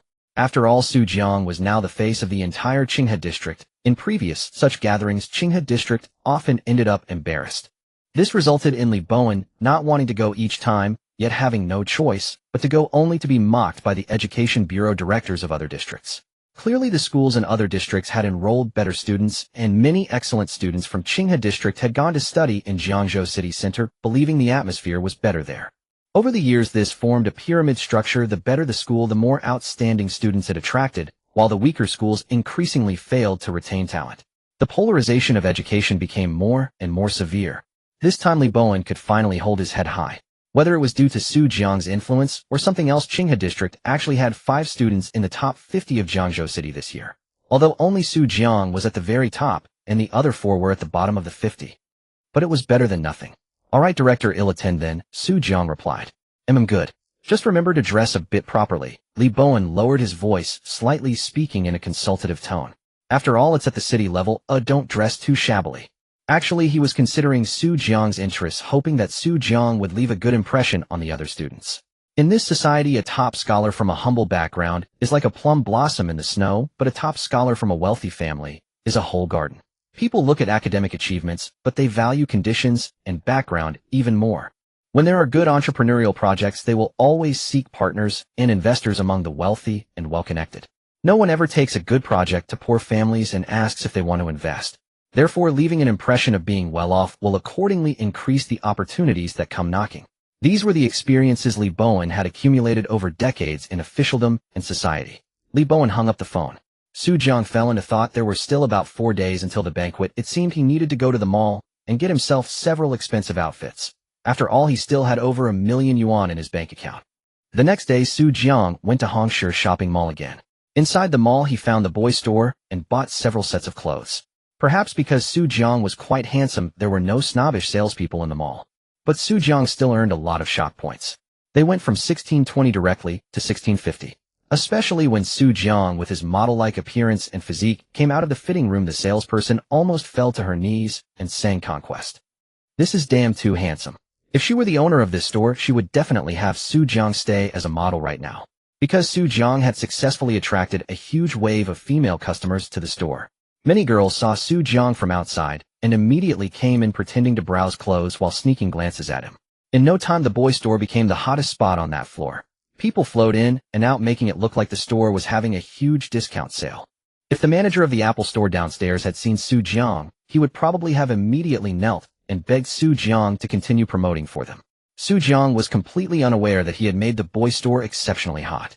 Carrying the 2 outfits he had picked, he left Hongshi Mall and returned home with a crowd of girls staring at his back with starry eyes. A few days passed in the blink of an eye. Especially during holidays, time always flies. On Saturday morning, Su Jiang dressed neatly early, styling his hair with gel into a handsome look. He also put on his Lang Saxonia Series 215 026 watch. He looked in the mirror. 2 hours later, Su Jiang arrived at the entrance of the Hilton Hotel. Gazing at the magnificent gate, the imposing hotel lobby, and the luxury cars coming and going, he sighed, this is the life of a big city. The hotels in Qinghe district had nowhere near such bustling popularity. He walked leisurely into the hotel. Yesterday, Li Bowen had already told him the room number. But after entering, he was still a bit dazed. It was too big inside. Hello, sir, are you here for a hotel stay or for a meal? Do you have a reservation? Just as he was about to look for the elevator, a waiter suddenly came up to Jiang very politely, with a full smile, and asked, "Oh, I'm here for a meal in room 2 on the 8th floor." Jiang quickly replied politely, but muttered in his heart, "Why are all the waiters I've met recently so polite? They don't give me a chance to show off and slap faces. If you don't cause trouble, how can I earn shock points?" This is totally different from the plot in the novels I read. However, soon when he arrived at the elevator and saw his reflection in the shiny polished metal doors, he was no longer surprised. Handsome people are always treated well by society. But just as Jiang was admiring himself, Jiang, "You can actually come here," someone said behind him. Jiang turned around and saw it was Fei Xinyuan. However, Fei Xinyuan's current attire was definitely quite luxurious. His clothes and pants were all Armani, and on his feet were Gucci Screener Series men's leather sports shoes. It was almost like stepping on an iPhone 13. This outfit by any estimate cost tens of thousands. Back at No. 6 middle school, everyone said Fei Xinyuan's family was rich, but they never expected it was this rich. After all, for a fresh high school graduate to dress like this was truly extravagant. But at this moment, Fei Xinyuan's look at Jiang was somewhat mocking, as if he were looking at a poor beggar. "Why can't I come here?" Jiang retorted unhappily. "Of course this place is for guests. A waiter like you should use the back." Fei Xinyuan had always been at odds with Jiang since their time at No. 6 high school. Not only had he been thoroughly defeated by Jiang in sprinting, but even in basketball, he had lost to him. Thus, he had been constantly seeking opportunities to reclaim his pride at Jiang's expense. However, Jiang never gave him any chance. Now at last he had caught him. He assumed Jiang was here working a part-time job. After all, many high school graduates take up odd jobs to earn some pocket money and experience life. Since they lacked skills, and many had no family resources, becoming waiters in hotels or restaurants or delivering food became the best options for these graduates. By then, more people had gathered waiting for the elevator. Hearing Fei Xinyuan's words, everyone looked at Jiang in surprise. "Who said I'm a waiter?" Jiang shot Fei Xinyuan a disdainful glance. Fei Xinyuan sneered, "Isn't it obvious? How could a poor guy like you afford to eat or stay in a place like this? For your family's situation one day here would cost your parents several days' wages." Just then a friend beside Fei Xinyuan chimed in, "Exactly. Xinyuan's dad already bought him an apartment in Jiangzhou and opened a membership card here. He can eat here whenever he wants. If you were on good terms with our Xinyuan, he might be generous enough to treat you to a meal. For a big shot like Xinyuan, eating here is just a drop in the bucket." Fueled by his friend's flattery, Fei Xinyuan unconsciously raised his head, brimming with pride and a sense of accomplishment. He instantly felt that everyone waiting for the elevator was gazing at him, admiringly eager to curry favor. "Yet tomorrow you can come with me for a feast here. All the seafood you can eat." He glanced smugly at Jiang, as if to say, "Jealous. If you are come and flatter me, say some nice words, and he'll treat you to a big meal. However, is living off your parents something to be proud of?" Jiang abruptly poured cold water on him. "I'm here eating on my own merits. Can you do the same?" "Huh?" Fei Xinyuan was instantly struck by Jiang's words. Indeed, he was currently living off his parents. Without them, he would be nothing. But before he could retort, a middle-aged man nearby applauded. "Well said. Young man, you have backbone." The middle-aged man wore a simple gray shirt and casual trousers with a small tuft of beard on his chin. His hair was neatly combed, but showed hints of gray. Though his attire seemed ordinary, Jiang could tell from his overall demeanor that he was no ordinary person. Fei Xinyuan felt uncomfortable with the middle-aged man's words, especially sensing a hint of contempt from him. "Who are you to meddle in our affairs?" Fei Xinyuan, fearless in his youth, snapped at the man. "Then who are you to meddle in mine?" Jiang thanked the middle-aged man for speaking up earlier. Seeing Fei Xinyuan lashing out like a mad dog, he stepped forward to redirect the conversation. This earned him an appreciative glance from the middle-aged man, who then glared at Fei Xin. "Young man, didn't your parents teach you to respect your elders?" It was as if the middle-aged man had a child who was equally wayward, and seeing Fei Xinyuan squandering his parents' money and living extravagantly irritated him deeply. "What elder? You're just an old geezer." Fei Xinyuan snorted disdainfully. Having grown up pampered due to his wealthy family, he was absurdly self-confident with no one else in his eyes. The repeated provocations from Jiang and the middle-aged man had completely stripped him of his reason. He only wanted to vent his anger. "You keep saying you're rich, but do you really think this young man has less money than you?" The middle-aged man, as if noticing something, came to Jiang's side and addressed Fei Xinyuan. As he moved beside Jiang, everyone's attention was drawn. Everyone was curious why he would say that. Fei Xinyuan might not dare to say much about other things, but when it came to money, especially compared to Jiang, it was like an egg against a stone. "Nonsense. My monthly allowance alone could support his whole family for a year." He gestured to his friend who immediately added, "Exactly. Look at his clothes, shoes, belt, phone. Altogether it's at least 50 or 60,000. Fei Xingyuan suddenly realized he hadn't taken out his phone. He quickly pulled his iPhone 13 Pro Max from his pocket and held it in his hand. Some onlookers seeing Fei Xingyuan's outfit silently admired it. Indeed, such attire was not something ordinary families would provide for their children. They began to murmur, "This kid has a reason to be arrogant. Those Gucci shoes alone must cost nearly 10,000. Exactly. He must be a rich kid. That other guy is wearing Boy London, which is a common street brand for the wealthy. Rich people don't shop at regular malls. They either get custom-made or buy international luxury brands. They must have some old grudge, otherwise why would they be so hostile?" But Fei Xingyuan and his group hadn't flaunted for long when the middle-aged man approached Su Jiang's left side. "Do you know how much his watch is worth?" His words drew everyone's attention back to Su Jiang, specifically his wrist. "That watch looks pretty ordinary. It looks like one of those 30 yuan electronic watches from Taobao. But I think I've seen this brand somewhere, maybe in a watch store." Once again discussions erupted. Fei Xingyuan glanced dismissively. "How much could that watch be worth? I have a Longines watch, and compared to that knockoff brand, Longines is the real luxury." Unsurprisingly, Fei Xingyuan's words won many nods. Although Longines wasn't a top-tier brand, it was still a niche luxury. It was certainly better than a street-stall item. The middle-aged man chuckled. "Anyone who talks about Longines like that is clearly a novice who knows nothing about watches. Forgive me for saying, but his watch could buy 10 ordinary Longines." Gasps echoed through the crowd. It was like a father buying a cow. Absolutely incredible. Fei Xingyuan was initially startled by the middle-aged man's words. This unremarkable watch could be worth 10 Longines watches. However, after a while he confirmed repeatedly that it was not a Rolex or IWC he recognized. So he burst into laughter again. "You're saying this watch is worth 10 Longines? Are you kidding me? I can buy a bunch online for $10. The middle-aged man was not annoyed. "Young man, use your phone to check the price of the Lang Saxonia Series 215 026 model." Fei Xingyuan naturally refused to check. "If you told me to check, I wouldn't I lose face? You tell me to eat shit, would I do it?" But while he didn't check, the bystanders had nothing better to do. They all took out their phones. One search. "Congratulations, host. You have gained 3 points of shock value. Total shock value 1653 points." Hearing the familiar voice, Su Jiang was thrilled. At last, thanks to Fei Xingyuan and the middle-aged man, he had earned shock value. At this moment he especially missed school, because a single shock there would easily net hundreds. He wondered when school would reopen. Meanwhile, 3 people had already found the watch's price and specifications. They saw it was a watch worth over 100,000 yuan, identical to the one on Su Jiang's wrist. They were instantly stunned. "It's true. It's really a Lang Saxonia series worth over 100,000. Hearing this, others also took out their phones or leaned in to look. "Congratulations, host. You have gained 12 points of shock value. Total shock value 1665 points. After another series of system notifications, almost everyone present regarded Su Jiang with an indescribable importance. A watch worth over 100,000 casually worn on the wrist. Could an ordinary person do that? They wouldn't even dare to imagine. Fei Xingyuan naturally heard the crowd's remarks. Instantly, he felt like a frog at the bottom of a well. Did such a watch brand even exist in the world? This single watch had already crushed all his pride. Yes, compared to a watch worth over 100,000, his own one costing nearly 10,000 was utterly inferior. Fei Xingyuan was shattered.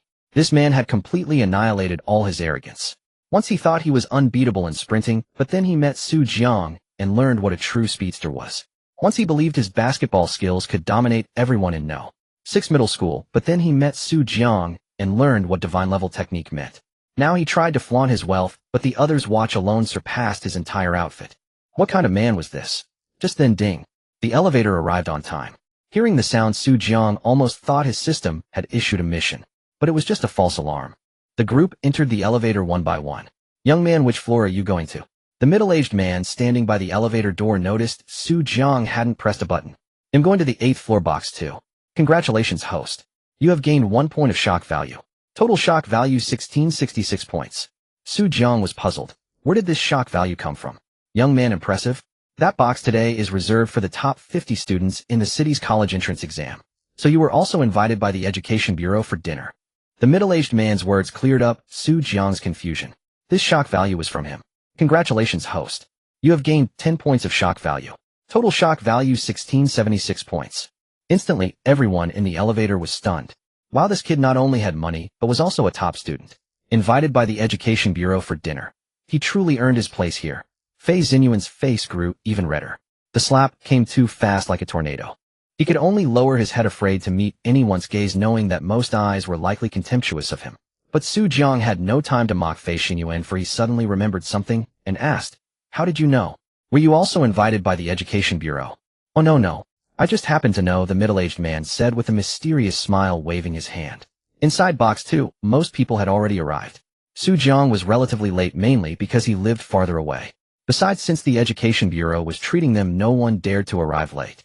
The box had 6 tables, all filled with people. 5 tables were for students, and the other for various officials. The director of the Municipal Education Bureau stood up, exchanged pleasantries, explained the reason for the gathering, and then began introducing the 50 students one by one. The top scorer in Jiangzhou City, Su Jiang, also the top scorer in the province in science. "Let's applaud." Su Jiang stood up and bowed slightly to all sides.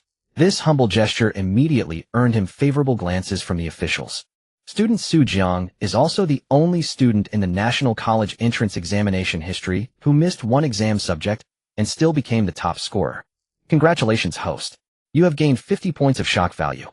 Total shock value 1726 points. A stir ran through the room. Some were astounded by Su Jiang's appearance, others by his stunning exam feat. Any ordinary person, after missing the first exam, would think of retaking the year. But Su Jiang not only persisted, but also soared straight to the top. Thanks to the director's words, the students held Su Jiang in even higher regard. During the meal, Su Jiang was constantly approached by classmates to toast with drinks, and he added everyone's WeChat. After drinking too much despite his strong bladder, he needed to relieve himself. He got up and went to the restroom. But just as he shook himself off and was about to leave, a figure suddenly collapsed. "Hey, what's going on? Though I'm quite handsome, there's no need to bow to me like this. Damn, even prostrating yourself. That's too much. ITLL, shorten my life." Su Jiang was startled by the sudden figure that appeared before him. A string of words tumbled from his mouth as he swiftly sidestepped. Yet after a long while, the figure on the ground remained utterly still. Heavens, has my charm knocked him unconscious? This cursed allure of mine. Even a man faints from my presence. Your composure is so frail that you collapse at the sight of me. If you saw my readers, you'd probably be fatally struck by my handsomeness. Then, muttering to himself, he carefully examined the prone figure. The clothes seemed oddly familiar. He turned the person over and saw it was the same middle-aged man who had helped him while waiting for the elevator. "Uncle, are you all right?" Su Jiang hastily helped him up. Though he had seen plenty of news about people being falsely accused after helping the elderly or the sick. But when he actually encountered such a situation, he didn't hesitate. He had no thought of filming evidence. Yet the moment he touched the middle-aged man, he sensed something was off. This man's heart was beating far too fast and too violently. Thump, thump, thump, thump. He could faintly feel the man's body trembling with each heartbeat. A heart attack. "Uncle, your medicine. Where is it?" Su Jiang searched his pockets, but couldn't find the small bottle that always appears on TV. Doesn't everyone with a heart condition carry a small bottle of pills that can save them with just one dose? Somewhat bewildered, he searched the man's pockets again and found nothing. He scanned the ground, but saw no sign of the bottle. Just as Su Jiang was about to pull out his phone to call for an ambulance, the middle-aged man whom he was supporting with his left hand began to have even more violent heartbeats. His eyes started to roll back and his breathing weakened. "Hey, what's happening to you?" Su Jiang quickly pressed on his philtrum, the only method he could think of, but it was useless. The middle-aged man's heartbeat continued to accelerate. "Right? I have the 100 ailments cure pill. They'll try giving it to him." Su Jiang pried open his mouth, took the 100 ailments cure pill from the system space, and stuffed it into the man's mouth. Then he forced him upright to help the pill go down smoothly into his stomach. He had a hunch that giving this pill to the middle-aged man would bring him great benefits. Even now, Su Jiang didn't know the man's name or what he did for a living. But he had this inexplicable intuition. Besides, even if there were no benefits given how the man had helped him earlier, he owed it to him to save him. Su Jiang knew the importance of repaying kindness. During this time, someone finally came to use the restroom. But just as that person was about to call an ambulance, a figure darted out from the side. "Don't call. He's beyond saving. Even a divine doctor couldn't save him now." Damn. Hearing this, Su Jiang instantly exploded with rage. How could anyone say such a thing when someone was lying on the ground telling others not to call an ambulance? He turned around. He was stunned. The resemblance was uncanny. The speaker was a young man, and from a distance his features were practically a mirror image of the middle-aged man on the ground. "Who are you?" Su Jiang asked curiously. He already had a guess in his mind. "I'm his son," the young man said flatly, without a shred of shame for abandoning his father to die. Su Jiang was completely dumbfounded. He had guessed that the young man might be the middle-aged man's child. But when it was confirmed, recalling the young man's earlier words, Jiang felt a chill. Even if someone gave me $1,000,000, I wouldn't want a son like that. What a misfortune to have such a child. But the next moment the young man's words were even more chilling. Hey kid, check if this old geezer is dead. If he is good. He cut my allowance, so I swapped his medicine. Once he's dead, all his money will be mine. By now a crowd had gathered staring at the young man with mouths agape. This was truly a sight to behold. A knife slicing the buttocks, opening one's eyes. Jiang realized why the middle-aged man had fallen ill without his medicine. It was because his own son had replaced it with fake pills. All over a little allowance. How could he? Some onlookers couldn't bear it, and still called for an ambulance. You're wasting public resources. My dad's heart condition is severe. If he misses a day of medicine, hell, kick the bucket. The young man crossed his arms, speaking indifferently, even with a hint of self-righteousness. How can you be like this? Your father is dying, and you're talking coldly. Give me the life-saving medicine, and I'll pay you. How can anyone treat their own father like this? What kind of person are you? Moral decay. Some parents among the crowd couldn't stand it, and began to reproach him. Many of those present were well off. They even considered paying the child support for this poor father. What? You'll give me money. Give me 100,000. I need to win back my losses. The young man's eyes lit up at the mention of money. The crowd was speechless. Give me the money, and I'll call you daddy. The young man paced anxiously. He had abandoned all dignity for money. The person who spoke had only meant a few thousand at most. Who knew the young man would demand 100,000? And talk about winning back losses. That was nonsense. Gambling. Giving money to a gambler is like throwing money into a fire. Now no one would even give 100, let alone 100,000. Consider it a loan. They'll give you my ID. The young man seemed to be suffering from some kind of addiction. He frantically searched his pockets for his wallet and ID. The onlookers stepped back several paces, unwilling to be associated with this madman. As everyone shook their heads and sighed, Jiang alone continued to soothe the middle-aged man, rubbing his back. He muttered to himself, by all logic the pill should have taken effect by now. Why hasn't he woken up? He didn't notice that the middle-aged man whose back was turned to him had begun to flutter his eyelids slightly, and a glistening tear appeared at the corner of his eye. Why won't anyone give me anything? The young man had pleaded for a long time in the square, begging, and even kneeling, but no one paid him any heed. Who would truly give money to a gambler for no reason? Eventually he himself grew desperate. After a few hoarse shouts, he unleashed a torrent of abuse at the middle-aged man on the ground. A minute later he fled as if possessed. He seemed utterly unhinged. No one knew where he went. Only after the young man had left did the crowd dare to gather around. Looking at the middle-aged man, they felt sympathy, but also helplessness. Young man, don't waste your effort. I think this man has been infuriated to death by his own son. Just wait for the ambulance. That's right, you're not a doctor. If you mess him up, you'll be in trouble. Don't let his son chase you for compensation. I almost thought he was the son, and the one who just left was his enemy. Jiang ignored their words. He insisted firmly, impossible, he will wake up.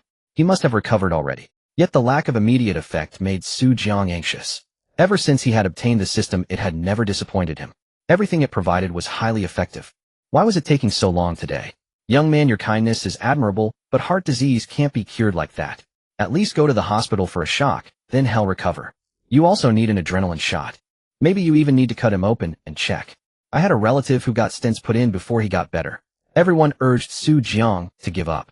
The middle-aged man hadn't moved for so long. Someone even tried to pull Jiang to his feet. But just then, a frantic shout rang out from the crowd, Chairman Jiang! Chairman Jiang! A man in a suit rushed over, looking at the middle-aged man on the ground, crying out in grief. He shook him while shouting, Chairman Jiang, you can't die. Who are you? Jiang was bewildered by this sudden arrival. But before the man could answer, the middle-aged man on the ground suddenly coughed violently. Cough, cough, cough. If you keep shaking me, you'll really shake me to death. Hearing the man wake up, the suit wearer immediately rejoiced. Hey, Chairman Jiang, you're awake. Did I really shake you awake? Everyone stared in utter disbelief. This actually worked. Such a severe heart attack, and shaking cured it. Traditional Chinese medicine truly is profound. Observation, listening, questioning, and pulse taking are no longer enough. We'll have to add the shaking method. Nonsense. I was saved by this young man pounding on my chest. I just couldn't get up because that bastard pissed me off again. The middle-aged man spoke slowly, catching his breath. Congratulations, host. You have gained 20 shock points. Total shock points, 1746. Instantly a system notification echoed in Jiang's mind. Clearly, everyone present was stunned. Such a young man had saved a dying person. What level of skill was this? Such miraculous ability. Can a heart attack be cured simply by pounding the chest? Do not imitate. The middle-aged man cast a meaningful glance at Su Jiang. Su Jiang understood why the man didn't mention the pill he had given him. In the world of the wealthy, such a pill was incredibly precious. It was equivalent to an extra life. If it were known, Su Jiang would surely be targeted by many. But pounding the chest seemed like a stroke of luck, a blind cat catching a dead mouse. Su Jiang gained a new respect for the middle-aged man's emotional intelligence. This man was no ordinary person. The crowd dispersed, and the middle-aged man invited Su Jiang to a private room. The spacious room held only a large round table untouched. My worthless son was unworthy. All these dishes remain untouched. How about you and I sit down and eat together? What do you think, young man? Su Jiang looked at the lavish spread, thinking that this guy's expense account was far superior to his own. There were whole king crabs. And was that Beijing roast duck? The skin was gleaming with oil. I have people waiting for me back there. Su Jiang swallowed his saliva, but politely declined. I am a man of principle. Oh, I cannot forget that today I am supposed to dine with the Education Bureau for the sake of good food. Lu Ming, go inform the director of the Municipal Education Bureau that I have. The middle-aged man paused. Young man, what is your name? My name is Su Jiang. Su Jiang himself didn't know why he blurted it out. Oh, tell them I've kept Su Jiang here, and they don't need to wait. Lu Ming acknowledged and left. Su Jiang was flustered. What was happening? He could just inform the director of the Municipal Education Bureau with a simple word. What kind of power was this? What kind of identity? The middle-aged man seemed to know Su Jiang had many questions. He seated Su Jiang, then noticed the dishes had gone cold. Sit down first, he'll explain slowly. Waiter, take all of this away, and bring the exact same dishes freshly made. He then began to speak in detail. As he talked, he recommended various delicacies to Su Jiang. After a long while, burp. Su Jiang let out a satisfied burp. His mouth was full of the flavor of king crab. The middle-aged man's name was Zhang Qingshan, a businessman, though he didn't specify what kind of business. His son was named Zhang Jingtai, just over 20 years old. Because Zhang Qingshan had been lax in discipline during his youth, his son had fallen into the bad habit of gambling. Zhang Jingtai gambled bigger and bigger, more recklessly, until even the allowance from his father wasn't enough for his stakes. The father and son often quarreled fiercely over money, and Zhang Qingshan had developed heart disease from the stress. Today, Zhang Jingtai had surprisingly invited his father for a meal. Zhang Qingshan thought his son had come to his senses and was ready to have a good talk, so he didn't even bring his assistant or bodyguard. But unexpectedly, Zhang Jingtai was so ruthless for money. Sigh, if only my son were half as independent as you. Zhang Qingshan sighed. When he had helped Su Jiang earlier by the elevator, it was because he despised the way Fei Xinyuan lived off his parents. Seeing Fei Xinyuan reminded him of his own worthless son. They were silent for a long time. How about this? Why don't you become my son? He'll guarantee you a life of wealth and glory. Suddenly, Zhang Qingshan looked up, his eyes blazing as he gazed at Su Jiang. Su Jiang was stunned. I saved your life, and now you want to be my father. Ahem, mister. Zhang, I'm sorry, but I have a father. Su Jiang said sheepishly. Zhang Qingshan was momentarily taken aback, then burst into laughter, though there was a hint of bitterness in it. Just now, Zhang Jingtai had been willing to resort to anything, even killing his own father, for a mere 100,000 yuan, casually acknowledging someone else as his father. But the Su Jiang before him, greedy for wealth and status, wanted to keep his father. I meant to take you as my adoptive son, Zhang Qingshan explained with a smile. There was still a difference between an adoptive son and a biological son, wasn't there? Su Jiang felt a bit annoyed. Why not just say you want to be my godfather? As long as there's no constraint on me, I have no objection. After all, in society, having more godfathers meant more paths. Otherwise, why would those celebrities have so many godfathers? Of course there's no constraint. I just like you, young man. Don't worry, I won't let you down. Su Jiang. Why did this feel so strange? Zhang Qingshan was both excited and somewhat disappointed. He knew that countless people in Jiangzhou City would die to be his godson. If he let it be known, even a 70-year-old man would come running eagerly to call him father. But with Su Jiang, it seemed somewhat reluctant. God. I'd better call you Uncle Zhang. Su Jiang couldn't bring himself to say the word father. Though his own father still owed him a song of conquest, that was his biological father, the one who wouldn't cuckold him. Alright, that's fine too. Zhang Qingshan felt a bit more disappointed. Uncle Zhang, I need to go. Su Jiang stood up. Alright, I'll see you out. He'll have my driver take you back. I can't go. I need to find that bastard son of mine. Zhang Qingshan looked at the time and quickly rose. Alright. Su Jiang turned back as he reached the door. What's wrong? Zhang Qingshan asked, puzzled. He wondered if the guy had changed his mind and decided to call him godfather. But, can I pack these untouched dishes to take home? My parents have never had such good food. Su Jiang pointed at the plates on the table. Zhang Qingshan felt another wave of envy and jealousy. Comparing sons was enough to drive a father mad. A few minutes later, Zhang Qingshan, Lu Meng, and Su Jiang emerged from the private room, each carrying large bags of leftovers. They happened to encounter the group from private room No. 2, which had just ended, including Fei Xinyuan, who had just vented his emotions over food with his friends. Cousin uncle. Fei Xinyuan spotted the director of the Municipal Education Bureau, cheered, and rushed over excitedly. Seeing this, the top students of Jiangzhou City instantly looked at Fei Xinyuan with envy. Being related to the director of the Municipal Education Bureau, this guy was formidable. Indeed, the director's face immediately lit up with a smile. He strode forward. Fei Xinyuan was delighted. Though his cousin uncle's relationship with his family was separated by a dozen generations, at least the man still recognized him. By now, Fei Xinyuan had run to the middle of Su Jiang's group and the director. He turned back and cast a smug glance at Su Jiang, as if to say, see what real wealth is. This is it. This kind of connection is something you couldn't accumulate in 8 lifetimes. But then he suddenly felt a figure brush past him. He turned around. Huh, where's cousin uncle? He turned again. Why did cousin uncle go over to Su Jiang? The next second, he saw his usually powerful and influential uncle actually fawningly say to a man beside Su Jiang, Mr. Jiang, how can you carry these yourself? Let me help you. Fei Xinyuan looked again. Wasn't that the man he had cursed as an old bastard while waiting for the elevator? He had a vague feeling something was wrong. Not too stupid, Fei Xinyuan prepared to sneak away. He muttered, can't see me, can't see me. But as expected, Xinyan, isn't that the old bastard who scolded you at the elevator? He'll help you teach him a lesson. Fei Xinyuan's friend, reeking of alcohol and flushed, pointed at Zhang Qingshan and cursed. Ugh. Fei Xinyuan had just moved to the stairwell, planning to go down the stairs instead of taking the elevator. But despite all his calculations, he had overlooked one friend. What a true friend indeed. Others would stab themselves in the ribs for a friend. But Fei Xinyuan's friend stabbed him twice in the back. Sure enough, upon hearing the drunken words, the director's face instantly darkened. Hey, you come here. The so-called cousin uncle didn't even know his name. When his cousin uncle spoke, Fei Xinyuan dared not disobey. He had no choice but to lower his head and obediently walk up to Zhang Qingshan. As the director of education, he had the necessary perceptiveness. Just from that one sentence and Fei Xinyuan's reaction, he roughly guessed what had happened. Without even asking about the incident, he directly said, apologize. I'm sorry. Fei Xinyuan wasn't afraid, mainly because the situation left him no choice. He bowed deeply and apologized to Zhang Qingshan. It's nothing, it's nothing. I'm an old man, why would I get angry at a kid like that?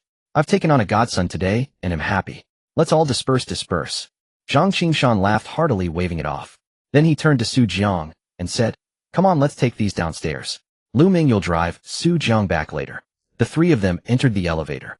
The empty elevator had no one else daring to enter. Heavens, this guy actually took on a godson. The director murmured as he stared at the closed doors. Cousin uncle, is this man very powerful?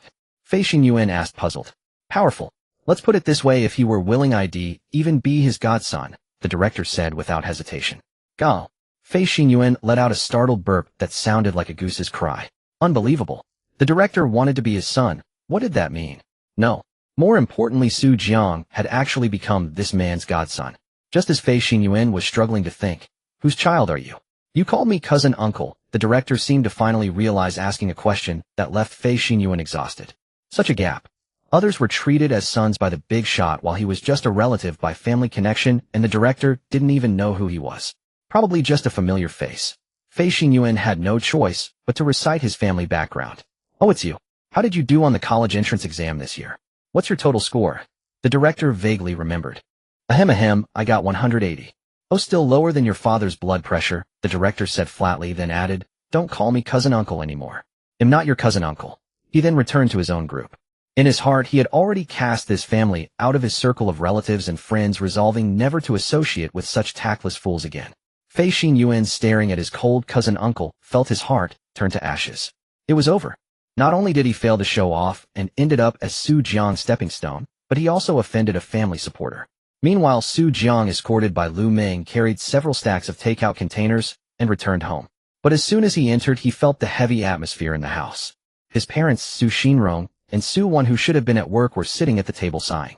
They didn't even have the energy to greet the stranger Lu Meng. After Su Jiang signaled Lu Meng to leave, he asked, Mom, Dad, what happened? Why are you both so upset? He felt a pang of unease. Could it be that they were angry because he had acknowledged an Uncle Jiang outside? Was he really not Su Xinrong's son? Su Jiang's heart raced, but he forced himself to stay calm. Nothing, just some work troubles, his mother said, forcing a smile. Don't worry about it, son. But Su Jiang knew better. Ah Xiao Jiang, it's our own incompetence. Su Xinrong finally unburdened himself after several rounds of questioning from Su Jiang.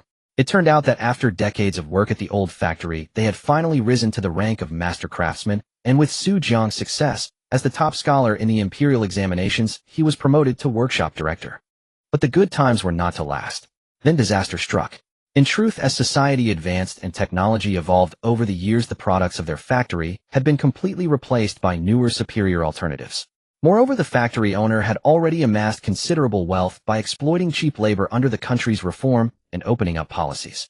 With money in his pockets, he had no interest in reforming the business and felt no sense of responsibility toward his employees.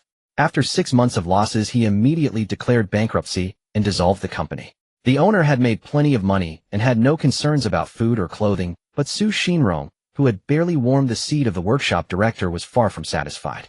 He still had a family to support, and Su Jiang was merely a university student. In the future, marriage, a house, a car, all of these would require money. Besides, their skills had become nearly obsolete, with little remaining value. Middle-aged unemployment. Seeing their worried faces, Su Jiang almost couldn't resist slapping the more than 1,000,000 yuan in his bank card onto the table. But on second thought, he decided against it. Such a large sum would make them suspect he was involved in some shady dealings. Mom, Dad, why are you worrying? In my 4 years of university, with my ability, I'm sure to win the top scholarship. No need for you to worry about my tuition or living expenses. Once I graduate and start earning money, you'll have nothing to worry about. Su Jiang smiled and tried to comfort them. But Su Wan jumped in. What do you know, kid? Nowadays, for a wedding, the bride price is 3,800 yuan, and you need a fully paid house. That's about 2,000,000 yuan. And a car at least 1,500 yuan, even for a cheap one. Together, that's almost 3,000,000 yuan. If your father and I have no income, where are you going to get that much money all at once? Even a graduate from Huaqing University only earns a couple 100,000 a year. How long would it take you to save up? Do you plan to marry at 35? By then we'll be old, and won't even have the strength to help take care of your children. They had obviously spent countless nights planning everything for their child, even envisioning themselves helping Su Jiang raise his future kids in their old age. They were ready to burn the last of their dwindling candle for their child. A wave of warmth surged through Su Jiang's heart. This was what the ancients meant by the loving hearts of parents throughout the world. I think tomorrow I'll go ask around the construction sites if they need laborers, and you can ask if there are any cleaning jobs. With a few years of work and our pensions, we can save about 100,000 a year. After a long silence, Su Xinrong slapped the table and said to Su Wan, "Oh, let's talk about it later. You two try this. I brought back some leftovers from the banquet we had today at the restaurant." Su Jiang didn't mention Zhang Qingshan's matters to his parents, fearing it would only increase their stress. As he opened the packed boxes one by one, an enticing aroma began to spread through the room. Su Xinrong and Su Wan were both seduced by the fragrant delicacies, momentarily forgetting their worries about unemployment. "Hurry, eat while it's still warm. You've never tried these before." Su Jiang fetched bowls and chopsticks for his parents. The two of them immediately began devouring the food. As they ate, Su Wan suddenly blurted out, "If only we could cook this, well, even setting up a street stall could earn us a lot of money." This casual remark sparked a glimmer of light in Su Jiang's mind. That's right. He had the ultimate egg fried rice skill. He could practice more and then teach it to his parents. After all, the universe's best egg fried rice. How could there be no market for it? System, can I teach the ultimate egg fried rice skill to my parents? To be safe, Su Jiang decided to ask the system. Of course, but they might not be able to cook it as deliciously as you because your muscles have been modified by the system. However, even so, in a small place like Jiangzhou, it can still be a game changer. With the system's assurance, a smile spread across Su Jiang's lips. Mom, Dad'll fry some egg rice to go with these dishes. He only heard a vague grunt of acknowledgement from his parents. While they were too preoccupied to pay him any mind, Su Jiang went to the kitchen and took out yesterday's leftover rice. During his growth spurt, when his parents were away, he used to fry egg rice for himself. But now, after seeing the tutorial provided by the system, he realized that his previous egg fried rice was nothing more than child's play. Su Jiang gathered a large array of seasonings and spices and began preparing step by step according to the knowledge in his mind. A few minutes later, he turned on the fire and added oil. First, he fried the spices in the oil to release their fragrance, then strained them out. His body automatically controlled the force when to toss the wok, when to add ingredients, all with perfect precision. "Do you smell something?" Su Xinrong, who had been indulging in the packed boxes, suddenly lifted his head with curiosity. Su Wan reluctantly tore her gaze away from the seafood in front of her. She took a deep breath. The next moment, her eyes widened. She sniffed vigorously. "I smell it. It's amazing. Could there be a dish we haven't opened yet?" The two immediately began searching the table. No, we've already tried everything. Is it coming from somewhere else? Shinrong, I think it's coming from the kitchen. Suwon raised her head and sniffed toward the kitchen for a long time before speaking in disbelief. Haha, I noticed too. Xiao Jiang must be hiding some delicious treat. Suddenly the food from the hotel didn't seem so appealing anymore. They both tiptoed to the kitchen. Xiao Jiang, are you sneaking something good? Whoa, Mom, Dad, you scared me to death. Su Jiang was startled by the sudden voice behind him. But Su Shinrong and Suwon paid him no attention, their eyes fixed on the egg fried rice in the wok. Golden grains of rice and unparalleled aroma. Even frying a pan of artificial flavor couldn't produce such a delightful scent. It had both color and fragrance. Now only taste remained. You two try it, Su Jiang said, seeing that his parents were already lost in the dish. Their souls had been completely captivated by the egg fried rice in the wok. Since he had finished cooking, he scooped up a small bowl with the spatula. Try this. Suwon took the first bite, and a few grains of rice entered her mouth. Instantly they exploded across all her taste buds. Quick, let me try. Su Shinrong eagerly took a mouthful from the bowl. 10 seconds later the small bowl was licked clean by both Su Shinrong and Suwon. Even the bowl was licked clean by Su Shinrong. Xiao Jiang, where did this come from? It's incredibly delicious. As he spoke, he licked the bottom of the bowl again, his eyes burning with desire toward the wok behind Su Jiang. I made this fried rice. Look, there's still half a bowl of cold rice left. I'll stir-fry some more later. Su Jiang said, pointing to a bowl of plain white rice nearby. Congratulations, host. You have gained 2 points of shock value. Total shock value, 1748 points. Such delicious egg fried rice. And it was actually cooked by his own son. Su Shinrong and Suwon exchanged a glance, their eyes filled with incredulity and astonishment. The next second the pan behind Su Jiang instantly appeared in Su Xinrong's hand. What kind of speed was that? Su Jiang was stunned. Did you train in flash? And you can flash back. Let me have another taste. With these words, Su Shinrong and Suwon began devouring the fried rice with gusto. Xiao Jiang, where did you learn this? After a while, Suwon reluctantly looked at the layer of oil glistening on the pan, restraining her urge to lick it. I just browsed around online, watched a few videos, and tried it a couple of times until I got it. He found a convenient excuse. Nowadays there are countless cooking tutorials on the internet. See, you wouldn't let me look at my phone at night. If you'd let me watch it every evening, I'd have made you such delicious egg fried rice long ago. Su Shinrong looked at Suwon with a resentful expression. Su Jiang. As expected of my dad, you really dare to think that way. Then he laid out his plan. Mom, Dad, I think you don't have to work as security guards or cleaners anymore. They'll teach you how to make this egg fried rice, and you can set up a stall. I'm sure you want to earn less, and you'll have flexible hours. The moment Su Jiang finished speaking, Su Shinrong slammed his palm on the table. The table felt quite aggrieved. Why did everyone have to hit it? Great idea. I've seen those stalls near our factory, making over 1,000 a day. Everyone will love this egg fried rice. Right. Let's set up a stall too. Suwon grew excited too. Seeing the sparkle in his parents' eyes, Su Jiang felt a wave of emotion. Even if they stopped working from today onward, he could still provide them with a good life. But they wouldn't be content with that. Just like many wealthy parents who keep working at an advanced age, even if they don't earn much, they always want to do their part for their children. Alright, I'll teach you. Su Jiang nodded. Using the remaining half bowl of rice, he began to instruct them. Half an hour later, Su Jiang's shock value had risen from 1748 to 1780. Every step drew exclamations of amazement. Heavens! Egg fried rice needs this ingredient too. You can use this in egg fried rice. That's not the right order. We never stir-fried rice like that before. That very day, Su Shinrong excitedly went to town to buy an electric tricycle and had an old craftsman modify it into a proper stall cart. In the evening, Su Jiang received a letter. The familiar envelope, the familiar postcard. It was from Lin Wanqing. Little Su, your big sister is going abroad for an exchange program. By the time you get this letter, it'll already be overseas. You should have finished your college entrance exams by now, right? When I come back, I hope to hear good news from you. And remember, whether it's Huaqing or not, you have to come to the capital city. Otherwise, he'll be very unhappy with you. He'll come straight to your school to find you. Then came a bunch of stories about her daily life, how a girl in her dormitory snored someone talking in their sleep, about cursing the teacher, how strict one professor was, and how she was drawing circles to curse him. Su Jiang smiled calmly and wrote back. Wanqing Jia, I have good news for you. Barring any accidents, I should be coming to Huaqing. I will prove to everyone with my own strength that I, Su Jiang, will one day make you the happiest woman in the world. I wonder if your hair has reached your waist yet. I want to comb it for you once. Please don't cut it short. Wanqing Jia, I miss you. I miss the faint fragrance on your body, the domineering yet tender tone in your voice when you speak, and the way you call me little Su to my face. Another outpouring of affectionate words. He didn't use flowery rhetoric. No three-line love poems, no seven-character quatrains. Those were child's play. Simple, yet brimming with genuine emotion, sharing anecdotes and expressing mutual longing. After finishing the letter, Jiang slipped the postcard into the envelope. As he went downstairs, he ran into Shinrong, who had just returned home. Jiang looked at the electric tricycle his father was driving. A streak of black lines ran across his forehead. The small tricycle had been lengthened, and on it was plastered a huge sign, Lao Su Chao Fan.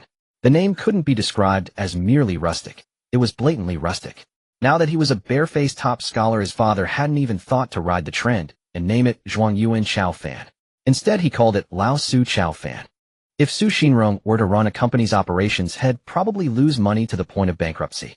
But since it was already done, Jiang didn't say much. With his unparalleled egg fried rice business wouldn't be a problem. The next day, Jiang was woken up early by an overly excited Shinrong. It was only a little past 5. Dad, why are you calling me so early? Jiang mumbled drowsily.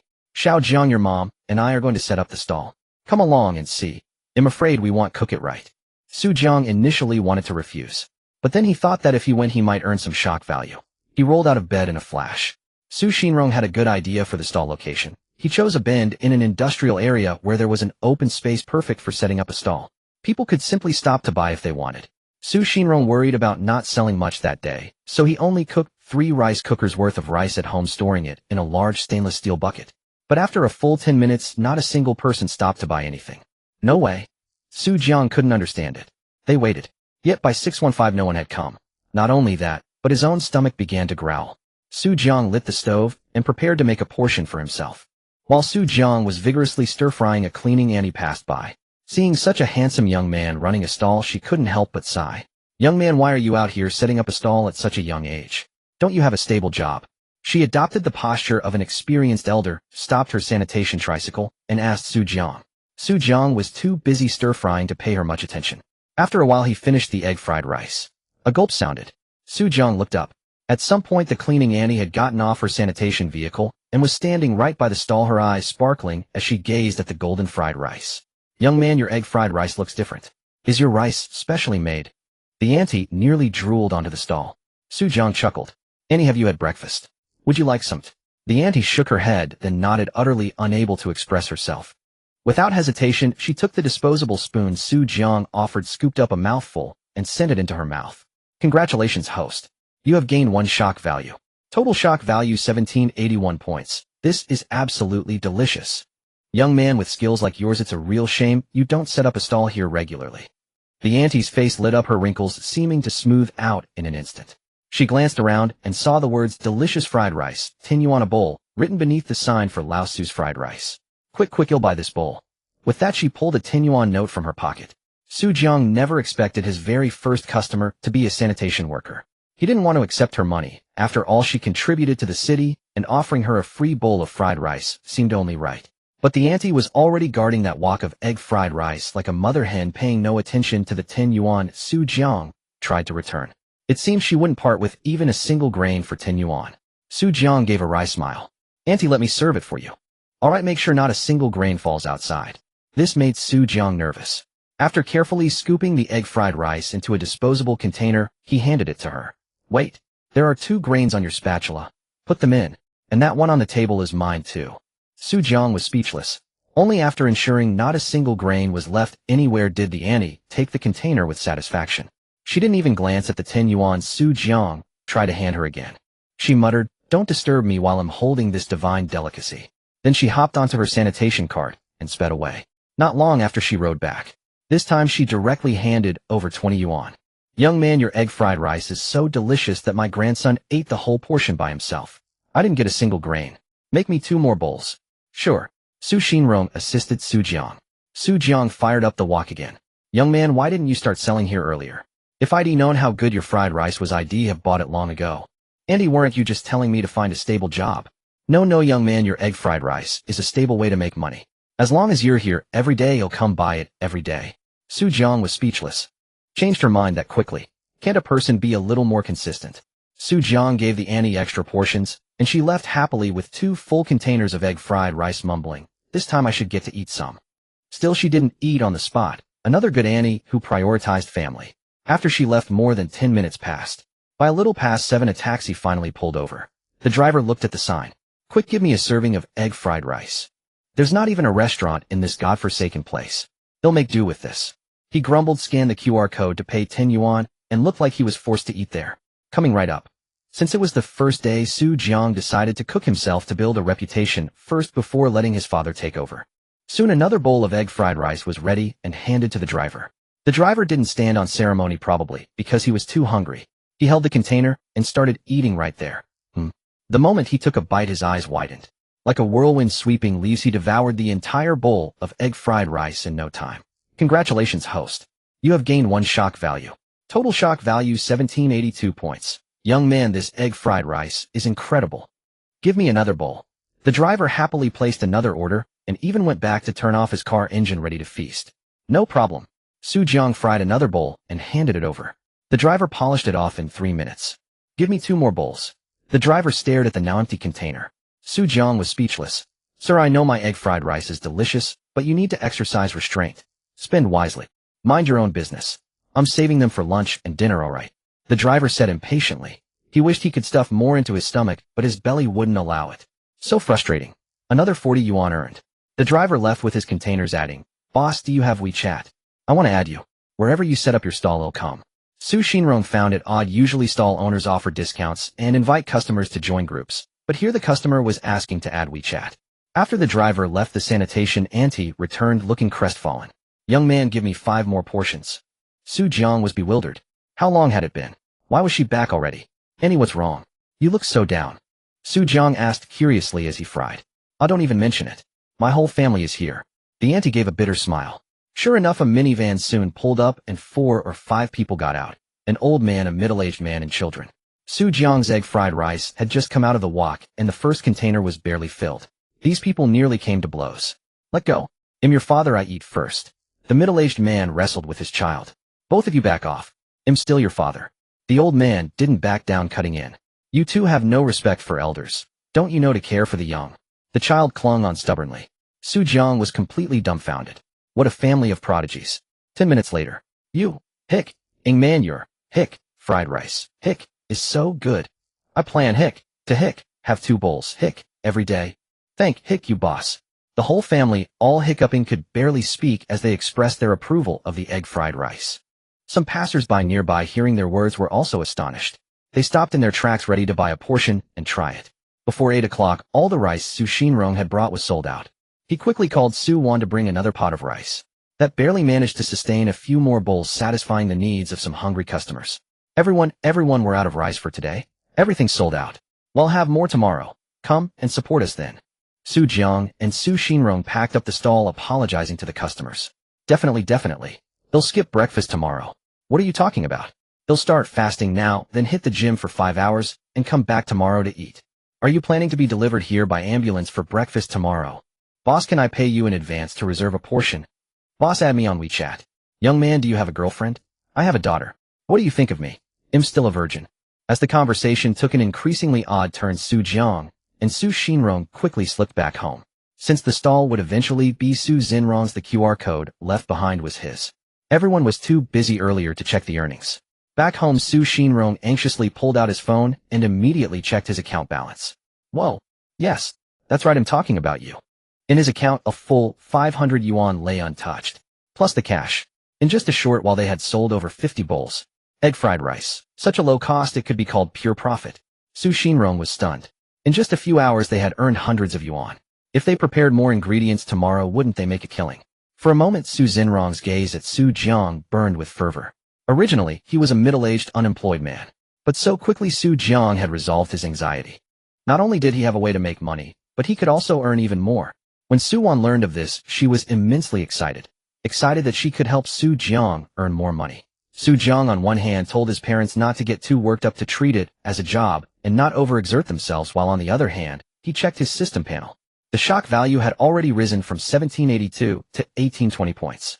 It seemed today was the right move. If there were more people tomorrow, he would definitely earn even more shock value. That day, Xinrong seemed to know no fatigue, spending the entire afternoon cooking white rice at home. He said he would go all out tomorrow. Jiang, on the other hand, opened the game, Honor of Kings, again planning to earn some shock value in the game. As soon as he logged in, he received a rank match invitation from Yin Hang. My, how did Yin Hang drop from Diamond I all the way down to Platinum 3? Old Sue am so unlucky. All the way it's been primary school kids, every game, they drag me down. Su Jiang turned on the microphone, and Yin Hang's pitiful voice came through the voice chat. Oh, I just checked your match history, and it's all 0-10 and above. Su Jiang said calmly. Air. Yin Hang was speechless. After a while, it's because they always sell me out that I end up 0-10. Su Jiang, I think it's you who's successfully feeding the enemy. Alright, don't say anything else. Play Yao, and just stay attached to me the whole time. Other than tying Yin Hang to himself, Su Jiang didn't know what else could stop Yin Hang from going further down the path of feeding. During the game, Yin Hang suddenly asked, Old Su, are you looking for a part-time job this summer to make money? A couple of days ago, I went to a hotel to wait tables. It was exhausting enough, but damn it, they even deducted my wages. Then he muttered to himself, Oh, I forgot you were the man with 100 yuan in prize money. But Yin Hang's casual words caught Su Jiang's attention. As for Yin Hang, Su Jiang was quite at ease. Although he had a big mouth, his heart was truly innocent, and he was stubborn in his principles. His relationship with Su Jiang was as solid as iron. Back in their school days before Su Jiang became a top student, Yin Hang had often protected him from being bullied by classmates. Yin Hang, why don't you come help my dad set up the stall tomorrow? Help him with the work. He'll pay you 100 a day. Just work the morning. Su Jiang suddenly said. Sure, what? What did you say? Your dad is running a stall. Yin Hang was confused at first, but when he heard about 100 a day, he immediately became interested. After all, waiting tables paid only 7 yuan an hour, and it was very tiring. Why don't you come check it out tomorrow morning? But it's very early. Su Jiang looked at the victory on the game screen. After giving Yin Hang a few instructions, he logged out of the game. In the span of a few rounds, his shock value had reached 1940 points. Perhaps because he was too exhausted from the day. Su Jiang fell asleep early. The next morning, a little past 5, they arrived at the same spot as yesterday. But when they saw it, oh my god. This place, which originally had low foot traffic, was now packed with people and cars, a sea of humanity. In fact, Su Jiang and his father could barely get in. They heard someone up ahead complaining, when will the boss come? I heard from a friend yesterday that the egg fried rice here is delicious. I haven't eaten all night. Haha, then I'm better than you. Not only did I not eat yesterday, I also pooped twice. I should be able to eat 3 bowls in a while. Don't even mention it. My husband fainted from hunger on the way. I'm about to buy some and bring it to him. Su Jiang was speechless. You guys are way too intense. Just as he was worrying about how to get in, the same cleaning lady from yesterday looked around and spotted Su Jiang. She shouted loudly, the boss is here. The boss is here. Only then did they manage to squeeze a path through the crowd. Yin Hang arrived at that moment. Seeing the scene, he asked in confusion, Are you guys putting on a concert or running a stall? With so many people today, Su Xinrong had to start cooking. The day before, he had practiced for a long time at home, and his skills had improved considerably. At least Su Jiang thought they could rival his own. After all, the key to this egg fried rice was the preparation of the seasoning and other steps. 5 pots of rice packed tight were completely sold out in just over 2 hours. An even more bizarre situation occurred. Just as Su Jiang was about to call it a day, suddenly an elderly woman came over carrying a bowl of plain white rice. Boss, look at this bowl of mine. Can you process it for me? How much would it be? Su Jiang looked at this bowl. Auntie, this isn't a bowl, it's a basin, okay? The old woman gave an embarrassed smile. My family has many people. Do you think 100 yuan is enough? As she spoke as if afraid Su Jiang would refuse, she fished a 100 yuan bill out of her pocket. Her enthusiastic and persistent manner made it hard for Su Jiang to decline. He still had some seasoning left, so he might as well reluctantly earn another 100. With the old woman taking the lead, many nearby residents, as if discovering a new continent, went home and came back with pots, bowls, and basins. Some even brought a bucket. Yin Hang was completely dumbfounded by the sight.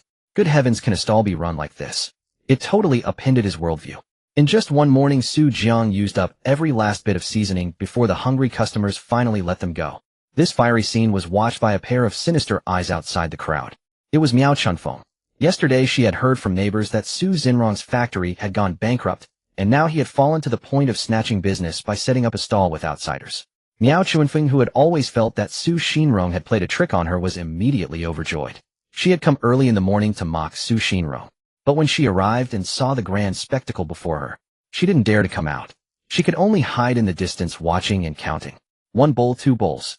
In the end, she didn't even know what she was counting, but she felt that 100 bowls was certain. 10 yuan per bowl, 100 bowls, 1,000 a day. Such a good business. especially when she saw some people directly carrying basins and buckets begging Su Xinrong and the others to fry rice. She became even more convinced that this was a profitable trade. It's just fried rice. I've known how to cook it since I was a child, and I've been making it for decades. How could I be worse than these two? Tomorrow she would definitely drag Su Xinrong along to set up a stall here and snatch business. Although it seemed that Su Jiang had done better than Su Kai in the college entrance exam this time, she had already chosen Su Kai as her path. She must use her intelligence and wisdom to lift Su Xinrong's family up. But if Su Jiang knew about this, he would certainly sneer at it. If running a stall were really that profitable, everyone would be doing it by now. Yin Hang was exceptionally diligent all morning, helping to seal lids, pack bags, and even tidying up the area. He had a keen eye for work. Su Jiang never expected that his simple intention to find Yin Hang and help him earn some money would lead to discovering such a gem. What he didn't know was that even if he hadn't paid, Yin Hang, seeing Su Jiang so busy, would have compelled Yin Hang to lend a hand. This was brotherhood. I've transferred 200 to you, you've worked hard today. Having earned money himself, Su Jiang was happy to give Yin Hang a little extra. No, you don't need to give me that. I'm just experiencing life during my break. Your parents are unemployed, and you'll need money for many things later. From now on, be more frugal. Don't do stupid things like that time at the Apple store. No matter how much scholarship you have, you shouldn't waste it like that. Yin Hang returned the money, having learned a bit about Su Jiang's family situation. The usually carefree young man was now showing a thoughtful side, taking care of Su Jiang. Besides, he still remembered that Su Jiang had given him a discount of 3,000 yuan that day. Stop your damn nonsense. I give it to you, so take it. With such a good business, do you think we'll ever be short of money? Seeing that Yin Hang wouldn't accept the transfer, Su Jiang grabbed 200 yuan bills and stuffed them into Yin Hang's pocket. His heart was filled with gratitude. This was what true brotherhood and true friendship meant. That day, Su Xinrong counted his earnings. He had made over 1,300 yuan. In his excitement, he drank 2 bowls of liquor at noon. Xiao Jiang, your father tells you when you go to university within 4 years, I will definitely buy you a house in Jiangzhou. Full payment. Emboldened by alcohol, Su Xinrong finally uttered the words he had never dared to say in his life. Who would casually dare to promise a house worth over 2 million? That evening, as Su Jiang was resting at home, Su Xinrong and Su Wan secretly took the tricycle out to set up a late-night food stall. The next day, Su Jiang and Su Xinrong set off for the stall once more. They arrived even earlier today, but when they got there, they saw Yin Hang engaged in a heated argument with someone. What's going on? Su Jiang and Su Xinrong approached. It turned out that the person arguing with Yin Hang was none other than that pest Miao Chunfeng. There she was with Su Xinrong, also pushing a tricycle and setting up a stall. A sign was posted on it, 50 years of fried rice experience, 9 yuan a bowl. This advertisement and price were clearly meant to steal business. And they had arrived early, already occupying the spot where Su Jiang had set up the day before. Yin Hang had planned to come early and check things out, but he never expected to find someone stealing their business. Cutting off someone's livelihood was like killing their parents. He immediately went over to reason with them. This is the spot we set up first. How can you come and take it? Yin Hang, tall and sturdy, stood in front of their stall and cursed fiercely. Who says this is your spot? Did you buy it? Does it have your name on it? Miao Chunfeng was no pushover. I don't care. We were here first, so it's ours. You can't do business here. Yin Hang had his own way of being stubborn. It's fine. Su Jiang walked over to Yin Hang. He glanced around. The area was large and spacious. There was no need to worry. He could just find another spot. What was the point of arguing with someone like her? It would only waste time that could be spent making money. With that, he pulled Yin Hang to the side. By 6 o'clock, people began to arrive. Seeing 2 stalls set up nearby, they were momentarily confused. How come there are 2 people selling egg fried rice today? But they only trusted Su Jiang and Su Xinrong, who cared about saving a single yuan. The crowd surged towards Su Jiang's stall, forming a long line. Not a single person went to Miao Chunfeng's side. Miao Chunfeng watched as Su Jiang's stall raked in 10 yuan after 10 yuan, burning with envy. Su Xinrong's jealousy swelled his neck, thickening, and his breathing becoming rapid. I am his grandmother. They learned to cook from me. Come and try it. It's delicious and cheap. Miao Chunfeng shouted loudly, confident in her egg fried rice skills. Surely it couldn't be worse than Su Xinrong's, right? Strangely enough, her words made those at the very back of the line a little tempted. After all, by the time they got to the front, they might starve to death. And since she claimed to be their elder, maybe the egg fried rice technique was indeed taught by their grandmother. So a few people grouped together and shuffled over to Miao Chunfeng's stall. Boss lady, give me a bowl to try. 9 yuan a bowl. Pay first. Miao Chunfeng was afraid they wouldn't pay. This action immediately annoyed them. Would they really stiff someone over such a small amount? At Su Jiang's stall, he never pressed for payment and even gave discounts or free meals to the elderly. But to get the fragrant egg-fried rice as soon as possible, they endured it. One by one, they took out their phones and paid. A few minutes later, when bowls of egg-fried rice were placed before them, they were all stunned. This is what you call 50 years of fried rice experience. One of them looked at Miao Chunfeng in disbelief. Is this it? In his bowl there were large lumps of rice that hadn't been broken apart, even some black specks mixed in. The greens hadn't even been washed properly. There was mud on them. More importantly, it lacked color, aroma, and taste. Someone took a bite and immediately spat it out. You put way too much salt. It's ridiculously salty. They didn't bother to argue with Miao Chunfeng. They just threw away the terrible fried rice and hurried back to line up at Su Jiang's stall. Those who had been hesitating about whether to buy from Miao Chunfeng were now too scared to move and obediently stayed in their own line. Miao Chunfeng was stunned. How could her egg-fried rice be criticized so badly? Was it really that bad? She couldn't believe it. She picked up a piece of the discarded fried rice from the ground, pinched off a clean bit, and put it in her mouth. It tastes fine. Is it really that terrible? But how could Miao Chunfeng know that without comparison there would be no harm? If you give your girlfriend a 30,000 yuan LV bag in the first year, but only a 3 yuan rose in the second, wouldn't she throw a tantrum? Those who had tasted Su Jiang's fried rice had received a luxury worth tens of thousands. Miao Chunfeng's fried rice was in their eyes nothing more than a cheap snack. Just as Miao Chunfeng got up to think of new ways to steal business, someone suddenly shouted, "The city inspectors!" A fleet of urban management vehicles sped over and parked neatly along the roadside, not far away. Hearing that the city inspectors had arrived, everyone's hearts tightened with tension. There was no helping it. The street stalls had completely disrupted the traffic flow. Although traffic was sparse here, it wasn't as if no cars passed at all. Occasionally, an impatient truck driver would try to get through. But because of Su Jiang and the others, the road had been virtually gridlocked every morning for the past 2 days. So it was only natural that someone had filed a complaint. One by one, uniformed city inspectors pushed through the bustling crowd and reached the innermost area. They saw 2 stalls. "Both of you're obstructing the city's appearance and order here. I understand your difficulties, but we're also in a tough spot. People keep reporting you for blocking traffic." Surprisingly, these inspectors were not as terrifying as Su Jiang had seen online. A female inspector with black-rimmed glasses stepped forward and gently reasoned with Su Jiang, Miao Chunfeng, and the others. She appealed to their sense of fairness and logic. She moved them with emotion and convinced them with reason. Su Jiang smiled bitterly, thinking to himself, "I don't want this either. How was I supposed to know these people would be so ravenous? All right, we know we're in the wrong. Well, move right away." Su Xinrong's timid nature hadn't changed. At the sight of the inspectors, his legs began to tremble violently. With that, Su Xinrong started packing up.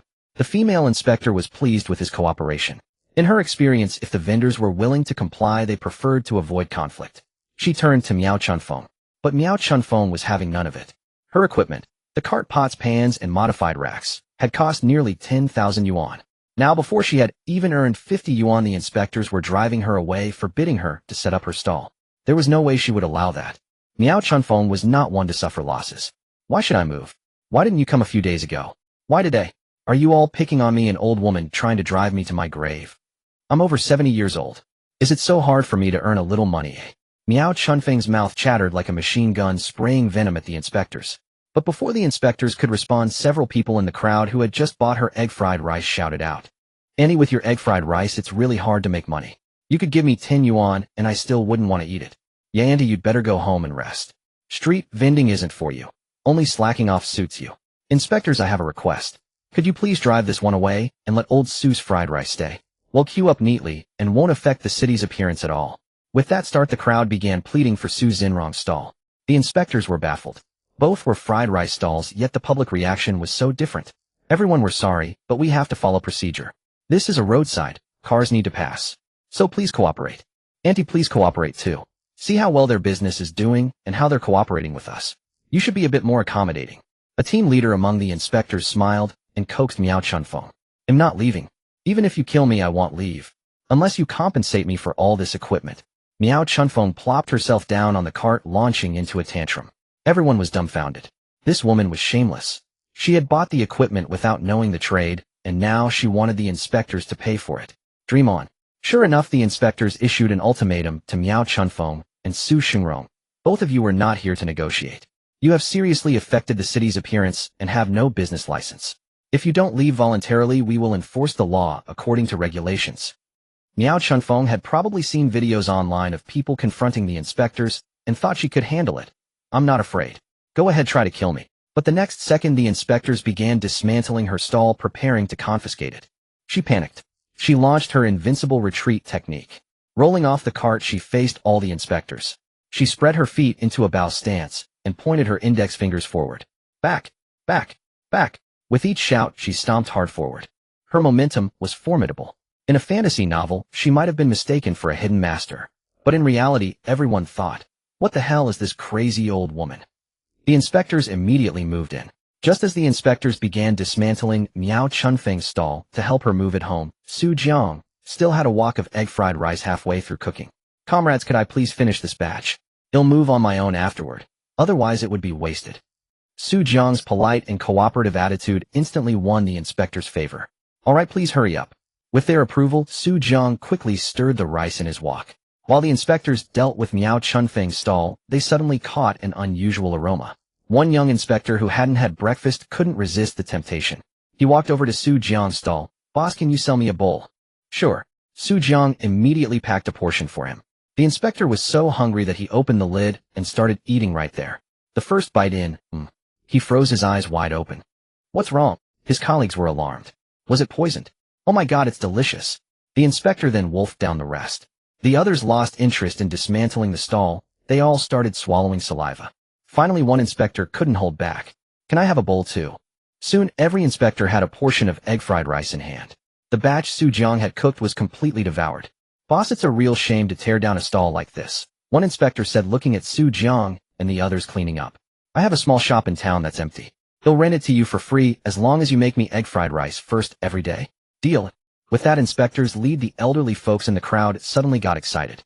Boss, don't go to his place. I have a prime location shop in the town. They'll kick out the current tenant and give it to you for free as long as you make me egg fried rice first. Get lost. I have a prime shop in the county. What's your shop compared to mine? Mine is fully renovated. Miao Chunfeng was utterly stunned. Was the gap between people really that vast? Su Xingrong kept grumbling. It's all your fault. We lost another 10,000. And I didn't even go to work. Not to mention them, even Su Jiang and Su Xingrong were dumbfounded. What kind of display was this? Even an internationally renowned chain store brand wouldn't be begged to come in for free with free storefronts offered for them to move in, would they? But despite the excellent conditions, Su Jiang refused them all. He wasn't short of money, so why would he want to owe someone a favor for no reason? Thank you all for your support, but I don't need your storefronts for now. Today I have to cooperate with the law enforcement authorities, so I'm going home early. Once I find a storefront, I'll get in touch with you. Su Jiang stood up and thanked the crowd. We'll help you clean up and send you back. The urban management officers eagerly stepped forward to assist with everything. In the end, Su Jiang and Su Xinrong stood aside watching as everyone helped clean up their stall cart spotlessly. There was no help for it. When you conquer someone's stomach, their heart follows. But Miao Chunfeng was different. When she heard that Su Jiang and his group had been offered free stores and turned them down, she shamelessly said, "We're all vendors here. He's an idiot. He doesn't want your stores, but I do. I want them all. But, get the hell out of here, you. Come on, everyone help the urban management officers tear down this guy's stall. Right?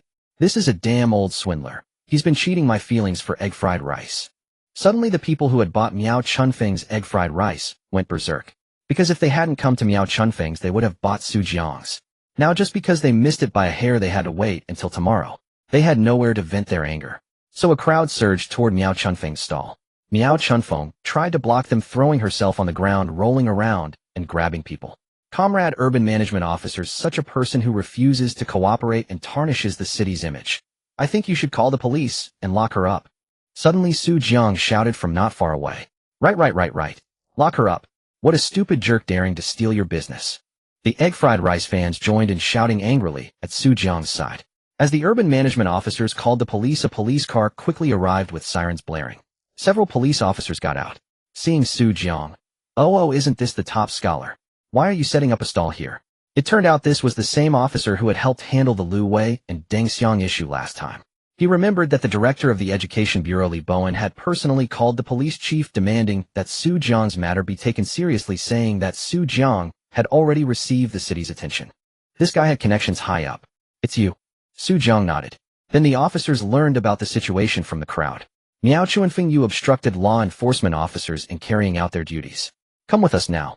When the officer looked at Miao Chunfeng, there was no smile left on his face. Only frost.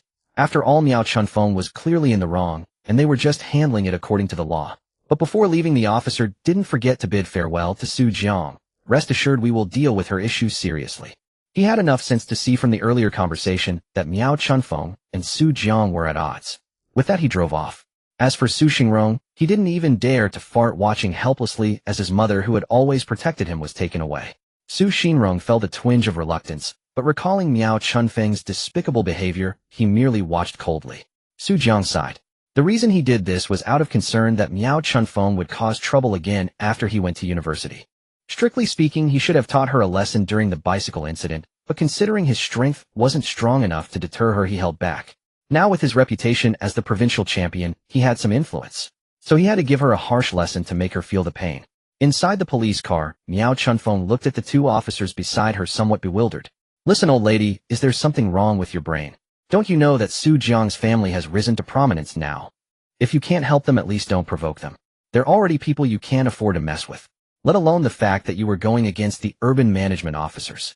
The police officer scolded Miao Chunfeng as if she were an idiot. She moved her lips but couldn't squeeze out a single word. But the cold sweat on her forehead and the deep regret in her eyes revealed the fear in her heart. She might have really taken the wrong path, but it was already too late. Unlike Su Xingrong, who slunk home in disgrace, Su Jiang and his group, after great effort, finally bid farewell to the crowd of customers and returned home. Dad, I really never intended to keep setting up a stall forever. Only opening a store is the most proper and stable way. Setting up a stall always depends on the weather. If it's bad, it's hard to go out. After returning home, Su Jiang first tried to persuade Su Xingrong. Then he helped select a store in a good location in the town. They secured it the same day. It was a large open-plan space with plenty of room, including a seating area. The previous tenant had also run a restaurant, so they could save on renovation costs. The monthly rent was 7,000 yuan. It was acceptable. Both Su Xingrong and Su Jiang were extremely satisfied. That day, Yin Hang helped Su Jiang's family tidy up the store for half a day. Time was tight. They planned to start business the next day, because every day meant thousands of yuan for them. Even if Su Jiang thought it didn't matter, Su Xingrong and Su Wan wouldn't agree. The store's opening went very smoothly. Every day the egg fried rice sold so well that customers had to bring their own cold rice and beg Su Xingrong to fry it for them. On good days they earned 2,000 to 3,000 yuan, on slow days 1,000 to 2,000. For Su Xingrong, this income was already a comfortable life. They had no grand ambitions. Being content in a corner with an annual income of several hundred thousand was already the pinnacle of life for them. Moreover, Su Jiang specifically requested that they limit the daily supply and not sell unlimited quantities. Otherwise, even the most delicious egg fried rice would get tiresome. So in the store, Su Xingrong was the head chef, Su Wan handled the cleaning, and Yin Hang helped out. It was just right. Although frying egg fried rice was hard work, especially when they had to make hundreds of portions a day, Su Xinrong's white hair actually grew less, and Su Wan's complexion improved day by day. But after moving to the stores, Su Jiang rarely appeared there. For one thing, Su Xinrong's technique, after repeated guidance and training from Su Jiang, had reached a level comparable to Su Jiang's. At least within Jiangzhou, no one could tell the difference. More importantly, a few days ago, Su Jiang received a new system task. It all started that day when they were driven home by the urban management officers. Lying in bed that night, Su Jiang suddenly realized he hadn't paid much attention to his shock value recently. Sometimes during the day, the occasional congratulations host would pop up, but he was quickly distracted by the busyness outside. He entered the system panel. Immediately, he was stunned. His shock value had jumped from 1940 points directly to 3120 points. That meant in the few days he'd been making egg fried rice, he had gained 1180 shock points.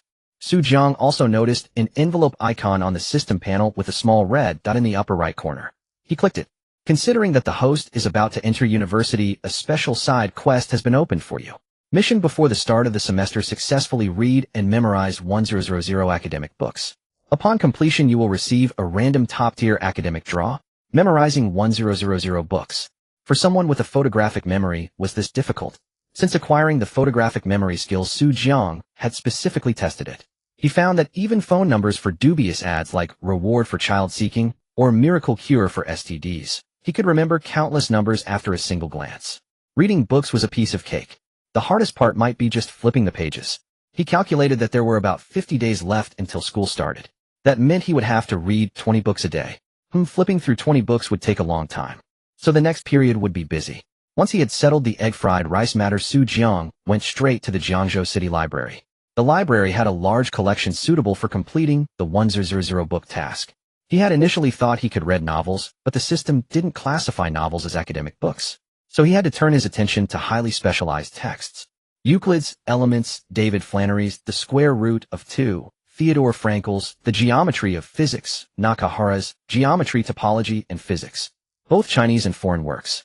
Su Jiang unceremoniously picked 20 books, a thick stack, and placed them on the table. In the library, there were also many students and parents with children. When they saw Su Jiang carrying a stack of books, many looked up at him. Congratulations, host. You have gained 20 shock points. Total shock value, 3140 points. Everyone was shocked. Gasp. Is it this competitive now? Such a handsome guy still comes to read. Wouldn't it be better to just be a vase at home? It's over. There's no way for us ugly people to survive. The books he's reading, aren't those the ones I use to fall asleep, or as a pillow? I can read every single word, but when they're put together, I can't understand a thing. And there's even foreign books. Is he really going to read them, or just show off? Su Jiang had just sat down ready to start with Nakahara's Geometry, Topology, and Physics, when he felt a tap on his shoulder. He turned around. It was a girl he had met at the dinner hosted by the Education Bureau. She was the third in the city. He had her on WeChat. Her name was Wan Mingji. Su Jiang, it's really you. Wan Mingji exclaimed softly when she saw him. Brother Jianshu, this is our province's top scholar this year. Wan Mingji turned to someone behind her. Su Jiang noticed there was a young man in his 20s standing beside Wan Mingji.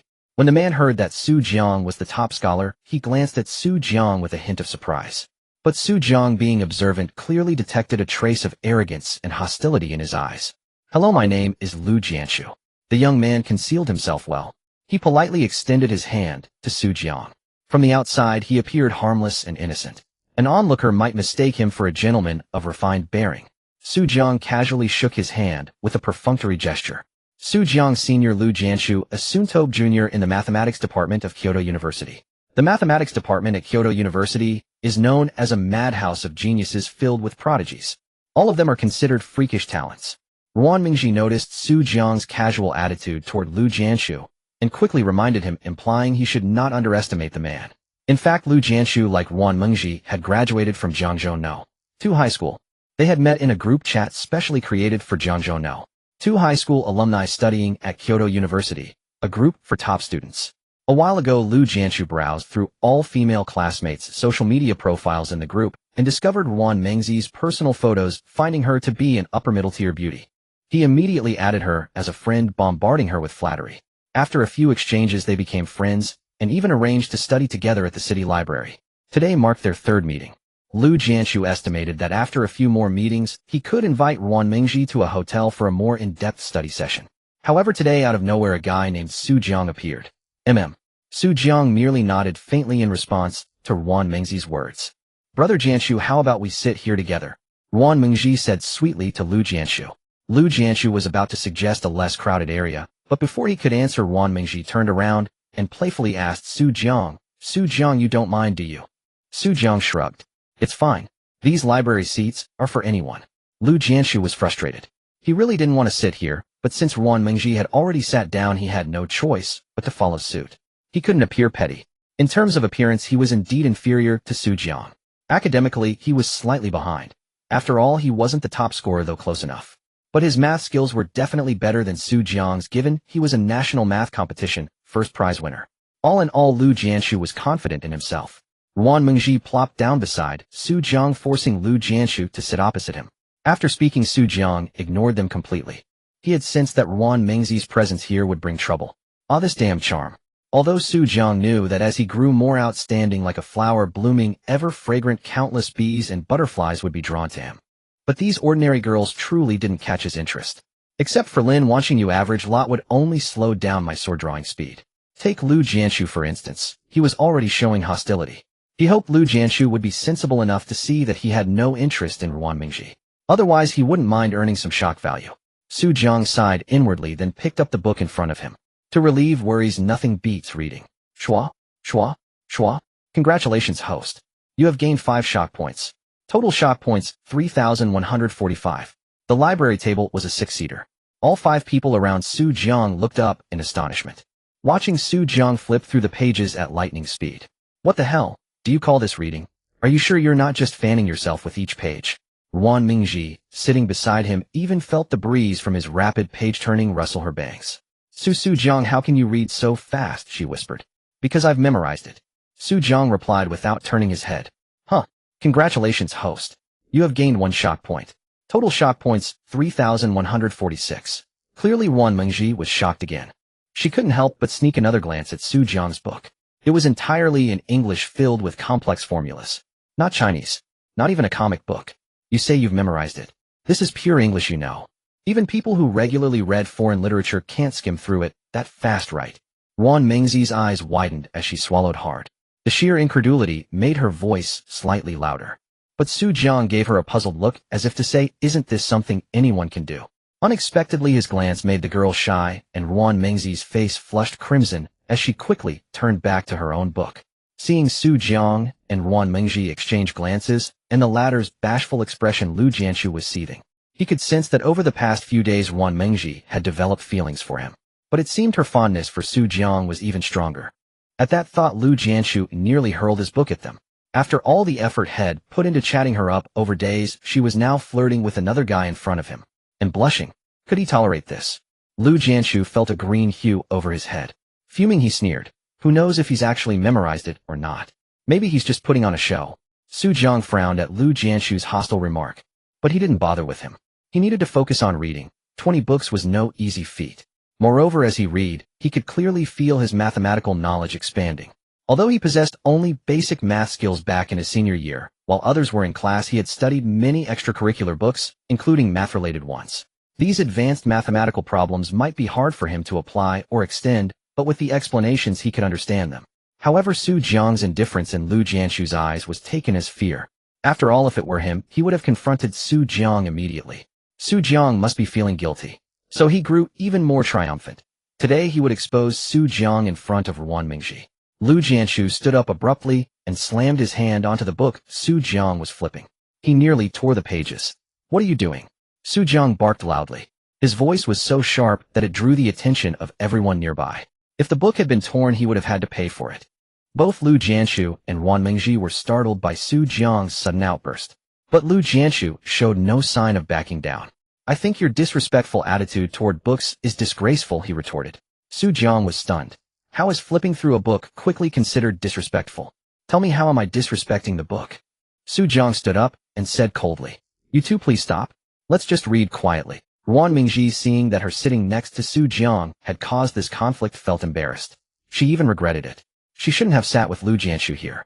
Usually Lu Jianshu was so polite. Why was he so aggressive today? Little did she know that Su Jiang could ignore Wan Mengji, but Lu Jianshu couldn't. For Lu Jianshu, Wan Mengji, with her good grades and decent looks, was a perfect match, someone he could proudly show off.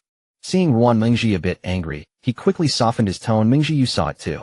He wasn't reading at all, just flipping pages like a game. I think that's the greatest disrespect to the author. Brother Jianshu, maybe he has his own way of reading.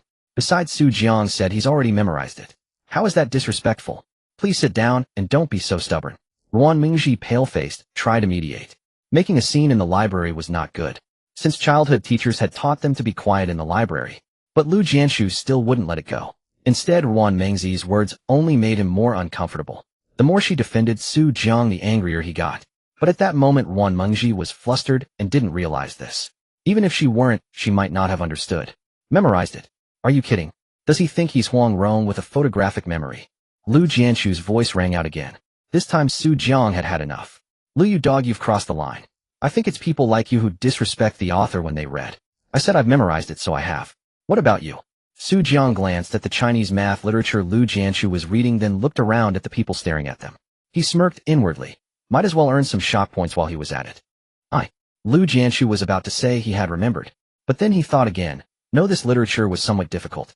Having read it for so long, he hadn't even digested 10 pages. I didn't say I remembered everything. His confidence instantly waned. However, he quickly added, you said you remembered it. Dare I test you on it? Even if he himself hadn't memorized it, dragging Su Jiang down would still be a victory. Fine, Su Jiang replied. If you didn't test me, how would I earn shock value? Lu Jianshu was taken aback. He had originally assumed Su Jiang would make some excuse. After all, how could anyone memorize such dense mathematical literature in so short a time? He had already prepared a speech to provoke Su Jiang into letting him test him. Unexpectedly, the other was so foolish, falling for the provocation so easily. His gaze towards Su Jiang grew more contemptuous. Su Jiang, why did you agree? Wan Mingji didn't know why, but she feared Su Jiang would suffer. Yet Su Jiang paid no heed to her kindness, directly handing the book to Lu Jianshu. Before page 50, test me as you wish. Su Jiang's move immediately earned admiration from those in the library watching the scene. What a man, he keeps his word. I admire him. Even if he doesn't remember, he'll still give him a thumbs up. Many girls had stars in their eyes. See, not all handsome guys are cowards. This one is a real man. I like him. I wish I could get closer to him. So handsome. I need to study hard, or else when I meet such a quality guy all I can say is so handsome. I want to poke that damn furry guy to death. How he reads is none of his business. Su Jiang himself didn't know he had become a friend to all girls with a large group of loyal brainless female fans. Lu Jianshu heard these faint murmurs too, and he was furious. He picked up the book and opened it. Damn, he couldn't understand it. The what and what with. By X. Yet. What? All nonsense. At that moment he suddenly sympathized with Su Jiang. If he had this book, had flipped through it that fast too. Understanding aside, he still had to test him on the hardest parts. He flipped forward to about page 20. He chose this for a reason. The first few pages would be more memorable, and the last few were just read, so they'd also be fresh. Only around page 20, neither front nor back, was the easiest to forget. Start reciting from page 20 this fourth chapter. If you can't recite it, roughly explaining it will do. Lu Jianshu put on a gentlemanly air. Inside he sneered coldly. Damn, I'm a junior math major, and I can't understand it. How could a high school graduate possibly understand? Reciting English. Without comprehension there's no way to memorize. Without logic it's impossible to remember. Everyone was sweating for Su Jiang. Some even whispered encouragement. Go handsome. Go my husband. Su Jiang picked up his water bottle, gulped down 2 mouthfuls, and cleared his throat. Given fxy, the image of x is fx. The preimage of y is then f superscript 1 yx fxy, or all xx, whose images are elements of the range, while preimages are subsets of the domain. In the silent library, only Su Jiang's fluent English echoed. The library staff, hearing the commotion earlier, rushed over. Just a few steps away they heard Su Jiang fluently reciting the English literature and stood dumbfounded. How could this be something a human could read? And he was reciting it. Even academic bigwigs only copied and pasted when writing papers. He even forgot he was supposed to scold Su Jiang for being loud. Congratulations, host. You have gained 120 shock points. Total shock points, 3,265. The pleasant sound of the system echoed in Su Jiang's mind. Not only the library staff was stunned. Everyone watching was shocked, their mouths wide open as if listening to a celestial book. Only Lu Jianshu, holding the literature, was sweating profusely. He couldn't understand it. He could only compare through the simple English words he knew. Yet even so he found that Su Jiang had indeed matched everything perfectly. Did Su Jiang really memorize this entire English literature in such a short time? Impossible, impossible. Although Lu Jianshu didn't directly say whether Su Jiang's recitation was correct or not, his pale face, cold sweat, and trembling demeanor made everyone guess that Su Jiang had indeed memorized it. You must have memorized it beforehand, that's why you can recite it so easily. Lu Jianshu came up with a perfect excuse. Su Jiang had already memorized the book before. Many in the library nodded silently. To Lu Jianshu's guess, they might think it aggressive, but it was indeed the best explanation at the moment. Su Jiang was secretly delighted. It had been a while since he had earned over 100 shock points per session. If you weren't so picky, how could I keep earning shock points? Simple. Just pick any book, Chinese or foreign, and any page. He'll memorize it in 1 minute on the spot. Su Jiang crossed his arms, his clear voice echoing through the library. Congratulations, host. You have gained 150 shock points. Total shock points, 3,415. Arrogant. Truly damn arrogant. The word arrogant appeared in everyone's mind. How could there be such a prodigy in the world? Memorizing a page in 1 minute. Ridiculous. Unless the page was a book cover with only a title and author. Many began to whisper, do you think he's an alien? Are his eyes modified to take photos directly? You're overthinking. There are people on Earth with extraordinary memory, but he's still a notch above. A capable man has confidence. Lu Jianshu randomly pulled a book from the nearby shelf. He opened it. Good heavens. Gynecological guide. Ahem, read pages 10 to 20, and he'll randomly pick 1 page. Lu Jianshu handed the book to Su Jiang. Su Jiang teased, truly a talent. You can pull out a book like this at random. A moment later Su Jiang handed the book back. Bring it on. Could you set it yourself? Lu Jianshu took the book. Hey, some of the pictures inside were not suitable for children. You just memorized page 11. Su Jiang said without hesitation, gynecological tumors. After just a moment, Su Jiang finished memorizing. Not much choice. The page was all illustrations. Lu Jianshu's taste was really heavy wanting to look at such pictures.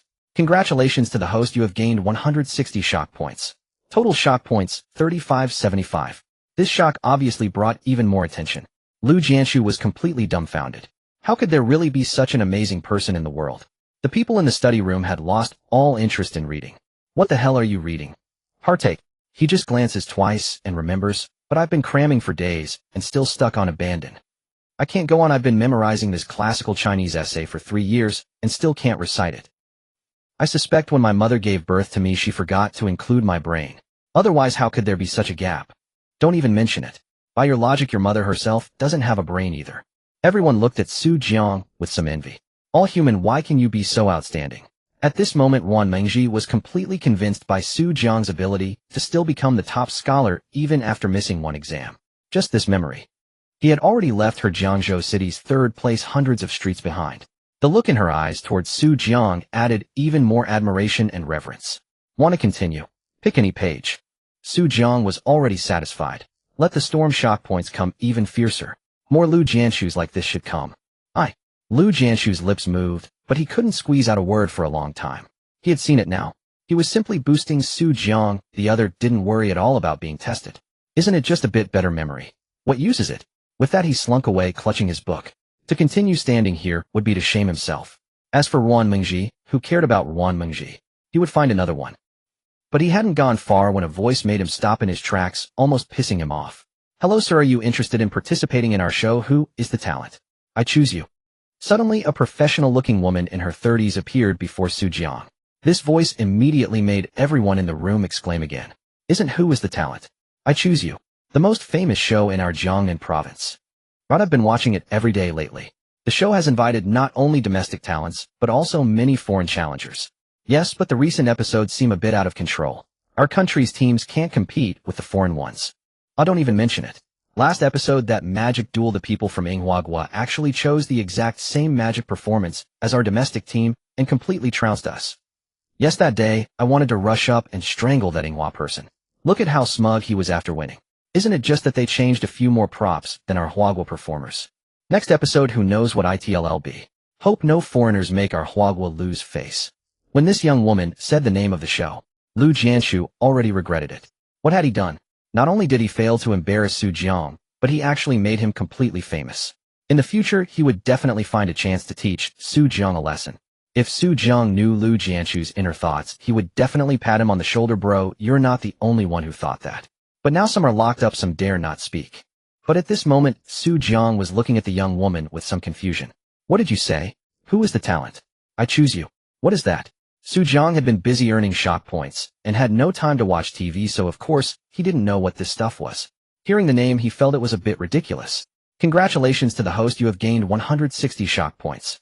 Total shock points, 3735. Everyone in the room was instantly shocked. There was actually someone who didn't know this hot new talent show. Was he a caveman? The young woman had originally thought that as soon as she mentioned her show's name, Su Jiang would get excited and exclaim, "You're the staff of that hot show," or something. But he didn't even know the show. She had to explain again. Hello sir, my name is Dong Yiling, and in the talent scout for Who is the Talent? I choose you. In Jiangzhou City. I saw your incredible memory just now, and I think you have the potential to shine brilliantly on this show. Sorry, I don't have time. Su Jiang refused without a second thought. He had no time, he needed to study well and complete this side quest.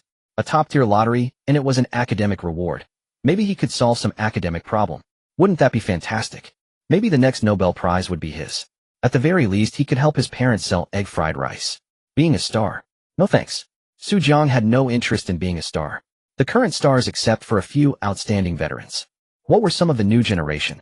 The men were effeminate, the women were plastic surgery faces. And it was always someone cheating on their spouse. They were seriously corrupting the values and worldview of the next generation. Dong Yiling never expected to be rejected. Congratulations to the host, you have gained 160 shock points. Total shock points, 3895. Everyone was shocked again. No one could imagine that someone would refuse a talent scout's invitation. This was a once-in-a-lifetime opportunity. No, even that wasn't enough. It was like the ancestral graves were on fire. A lightning bolt struck, setting them ablaze. Call 119. No signal. You know how many people work as extras at film studios every day just hoping to be noticed by a talent scout? And those internet celebrities spared no expense to break into the entertainment industry. But Su Jiang actually refused. Dong Yiling suddenly didn't know what to say. To be honest, ever since she had the honor of becoming the talent scout for Who is the Talent? I Choose You, she had indeed never encountered such a situation. It was always a crowd of people flocking to her showing off their skills, and then she would politely reject them. So she had prepared several sets of polite refusal lines in her mind, but not a single set of lines for being rejected. Why? She thought for a long time, and only squeezed out these words. Su Jiang looked at her as if she were an idiot. I don't have time. Move aside, you're blocking my light. Insufficient light will make me nearsighted. Su Jiang had already wasted some time with Lu Jianshu. But it was only a brief moment. If he were to attend the show, there would be rehearsals, interviews, and a series of hassles, wasting even more time. Dong Yiling was left with no temper by Su Jiang. The key point was that she couldn't bear to waste a talent like Su Jiang. She was certain that if she pushed him forward, he would absolutely shine in the show. On one hand, star promoters were also evaluated by performance. Whoever could stir up more hot topics would have better results and be favored by major mainstream programs. On the other hand, as a member of the program team, Dong Yiling naturally knew the issues the show was facing. She believed that with the ability Su Jiang had just demonstrated, if he could participate, he would likely turn the tide. Truly, there is always a higher mountain beyond the mountain. Dong Yiling, who usually had others under her control, was now completely dominated by Su Jiang. She suppressed the volcanic eruption building inside her and spoke softly again. Handsome, how about this? I'll add you on WeChat. Whenever you feel like coming, you can contact me anytime. Okay. Su Jiang felt that if he didn't agree, he wouldn't be able to get rid of this clingy fly. Fine. He took out his phone and let Dong Yiling scan his QR code. Make sure to accept. Dong Yiling reminded him several times before reluctantly leaving. She knew that her actions today would completely overturn everyone's perception of star promoters. But it didn't matter as long as she could unearth a new star, it was worth it. After Dong Yiling left, Wan Mingji sat beside Su Jiang, somewhat dazed. Too many things were happening, and her mind was struggling to keep up. Su Jiang, you're truly a monster, she murmured after a long pause. But by then Su Jiang was already lost in the sea of books. Reading truly brought joy. Opening doors to knowledge and stepping into novel realms was indeed a delightful experience. With Su Jiang's reading pace, the summer vacation soon came to an end. In 10 days, Su Jiang would start school. Day after day, he read in the library, broadening his horizons. The task of 1000 books was already 950 complete. The reason for the accelerated completion was that Su Jiang often immersed himself in the sea of books. Sometimes he would read until the library closed. By now he could be considered erudite, able to converse with anyone about professional knowledge in any field. One day, knowing that school was about to start, Su Jiang decided to visit his egg fried rice shop to see how his parents were doing. Upon arriving, he found Yin Hang was also there. Old Su, you're here. Yin Hang greeted him politely and handed him a drink. This idea of adding drinks is good. Su Jiang noticed a new freezer in the shop stocked with various beverages. Many customers ordered one with their meal. Su Wan walked over and said, "Oh, this was all Yin Hang's idea. He said the fried rice is dry, so people would like something to drink. Not only did we add drinks, but now we also have soy milk mung bean soup and seaweed soup." Not bad. You're really quick-witted. Su Jiang patted Yin Hang on the shoulder. By the way, Xiao Jiang, you need to talk to your classmate. He should get a raise. The boy is smart and hardworking. I tried to give him more money, but he refused. Su Wan complained. Su Xinrong and Su Wan were both very fond of Yin Hang. Okay, Mom, leave it to me. Su Jiang laughed. Then he pulled Yin Hang to sit down and chat. Old Su, don't give me extra money. Our friendship isn't measured by money. 100 a day is already a lot. I have a friend who delivers food, gets 90 a day, and he's tan like a coal ball. Yin Hang was afraid Su Jiang would insist on raising his salary. He sighed. It's only now that I realize how hard it is for parents. I used to think studying was the hardest, but now it seems making money is truly difficult. Recently, he had been following Su Wan and the others working from dawn to dusk, experiencing the hardships of earning a living. I regret not studying harder. There was a hint of sorrow in Yin Hang's eyes. The 10+ years of school life were gone, never to return. Don't be so sad. You still have a chance. Keep studying hard in college and aim for a top-up degree. Su Jiang patted Yin Hang's shoulder and then asked, by the way, which university are you going to? Yin Hang's eyes grew even more sorrowful. I thought I could get into a decent vocational college, so I applied for a popular major, but I didn't make it. And I got transferred to our Tsinghua TV University. Su Jiang nearly spat out blood. What terrible luck. Tsinghua TV University, the university right at his doorstep. But still, even if it's Tsinghua TV University, you should study hard. It's closer, and if you take it seriously, there will be benefits. Su Jiang advised. I have a favor to ask. When you're free from school, come by here often. Tsinghua TV University isn't far. My parents are getting old and my father is too honest. I'm afraid they'll be taken advantage of. No problem. Yin Hang pounded his chest in assurance. After some more small talk, Yin Hang went to help. Su Jiang sat at the table watching his busy parents. He was about to leave for Jingdu, a 2-hour flight away. Suddenly, he felt a twinge of reluctance to leave his parents. For nearly 20 years, he had never left home, even going to a local high school. He leaned back in his chair, hands behind his head, and looked up at the TV playing in the shop. The TV was replaying a talent show. 2 teams were performing their skills in front of all the judges. The judges selected the winning side based on their talents. At that moment, a Huagua team was competing against the Sakura Country team. Both teams were competing in the same event, accurately estimating the weight of objects by hand within a limited time. Su Jiang watched for a while and grew furious. The Sakura Country team was blatantly humiliating the Huagua team. No matter how well the Huagua team performed, the Sakura team was always slightly more accurate, especially when the Sakura Country's flag was raised at the end. Amid the camera flashes, Su Jiang clearly saw the sneer on the face of the Sakura team member. How could this be tolerated? After 9 years of compulsory education, Su Jiang deeply understood that home and country are inseparable. Families form a country, and a country gives families a home. Now that Huagua was being humiliated and the Sakura flag was raised on a Huagua show, Su Jiang felt not only like cursing the program team for being incompetent, but also wanted to rush in and punch that little Sakura. He took out his phone and searched his face, turning even greener. The Sakura team had already won twice in a row. It turned out this show was the very one called, "Who is the Talent I Choose You?" the same one the star promoter had invited him to the other day. Su Jiang watched the online public opinion. A trace of sadness welled up within him. We people of Hua Country are truly useless, losing to foreigners on our own turf. That Sakura Country contestant is quite handsome. I really like him.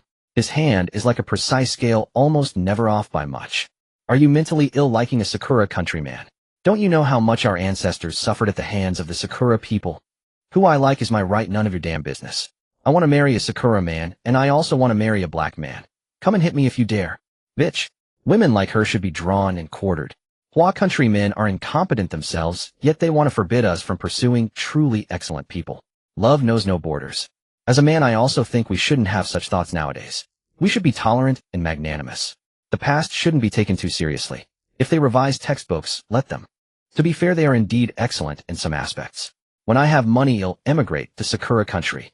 Su Jiang scrolled quickly. He found the public opinion divided into 2 camps, one typical faction supporting the Chinese people uniting to strive for strength, and another faction of people who believed in science, without borders love, without borders thinking that past hatred should not affect the current generation.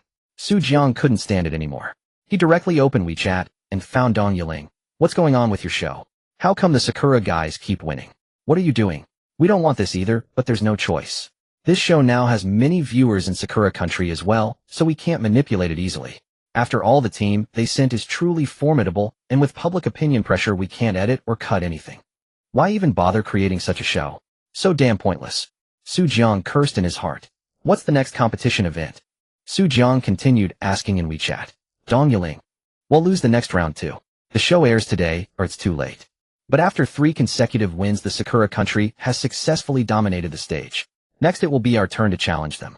Then challengers will face the Sakura Country, and the challenge events will be decided by the challengers themselves. Dong Yiling, the reason I invited you that day is because one of our challenge events is a speed memorization expert. It's a contest of speed memory. I feel that the current situation of our show is a disgrace to our countrymen, and I want to invite you to win back some face for our people. Of course, if you can make it to the finals and win as a star promoter, I will receive a bonus. But I am willing to give that bonus to you as a token of my gratitude. Su Jiang heard Dong Yiling's words and compared them with the online opinions he had seen. It was like heaven and earth. Very good. Speed memorization expert. His photographic memory skill would definitely come in handy. We must teach them a lesson. Sister Dong, for these words of yours, for this sentiment of yours, I, Su Jiang, will join. Swoosh. Su Jiang didn't type. He directly sent a voice message. Great, Su Jiang, it's wonderful that you can join. They'll register you first. The preliminary selection is expected to be in 3 days. Dong Yiling replied. Su Jiang exited WeChat, opened the calendar, and saw that only 10 days remained. Time was tight, but he decided to first complete the task of reading 1,000 books. With only 50 books left, Su Jiang felt 3 days should be enough. With that thought, Su Jiang immediately got up and headed to the library. In Jiangzhou, inside a luxurious building, Zhang Qingshan looked at the documents in front of him and sighed. These little Sakura guys have gone too far. Indeed, among the investors behind the show Who's the Talent I Choose was Jiang Qingshan's name. Initially, he invested in this show because he thought it could help capable people who lacked a platform to stand on stage. But he never expected that it would catch the attention of the Sakura country. The Sakura people directly expressed their desire to participate in this talent show from across the sea, and at first their attitude was very humble. The production team thought that letting the Sakura people join would also inspire the Chinese people. But unexpectedly, the Sakura country brought an extremely strong team. They suppressed several Hua country teams, leaving them unable to raise their heads. This also made Jiang Qingshan pay special attention to the show. President Jiang, this is today's short list of selected candidates. A secretary knocked and entered holding a list in hand. Okay, let me have a look. Jiang Qingshan took the list and casually glanced at it. He was immediately startled by the words, Speed Memorization Project, Su Jiang. However, he concealed it well. You may go now, I understand. Jiang Qingshan waved his hand. But after the secretary left, Jiang Qingshan immediately picked up the phone. Su Jiang, you are going to participate in Who's the Talent I Choose. Su Jiang, who answered the phone, was stunned. What was going on? How did Jiang Qingshan find out about his participation so quickly? Uncle Jiang, you knew even before I agreed to join. Are you confident? Jiang Qingshan, still worried about Su Jiang, didn't answer his question and directly asked. Su Jiang smiled and said, whether I'm confident or not, I have to give it a try. As a man of Hua country, we can't all hide. Besides, there's a preliminary selection. If I'm not capable, it'll be weeded out. Good lad, that's what a real man should say. Jiang Qingshan liked hearing that. But he quickly changed the topic. Su Jiang, you can participate in this show, but I don't want you to show your face. They'll also change your name. You'll wear a mask on stage. Why? Su Jiang was puzzled. Being a star is not an easy thing, especially in matters that can easily invite resentment. A tall tree catches the wind. You are still weak now, but your potential is limitless. So you must learn to protect yourself. Moreover, your family has no background or support. If others don't target you, but harass your family instead, you'll lose more than you gain. Jiang Qingshan patiently explained to Su Jiang.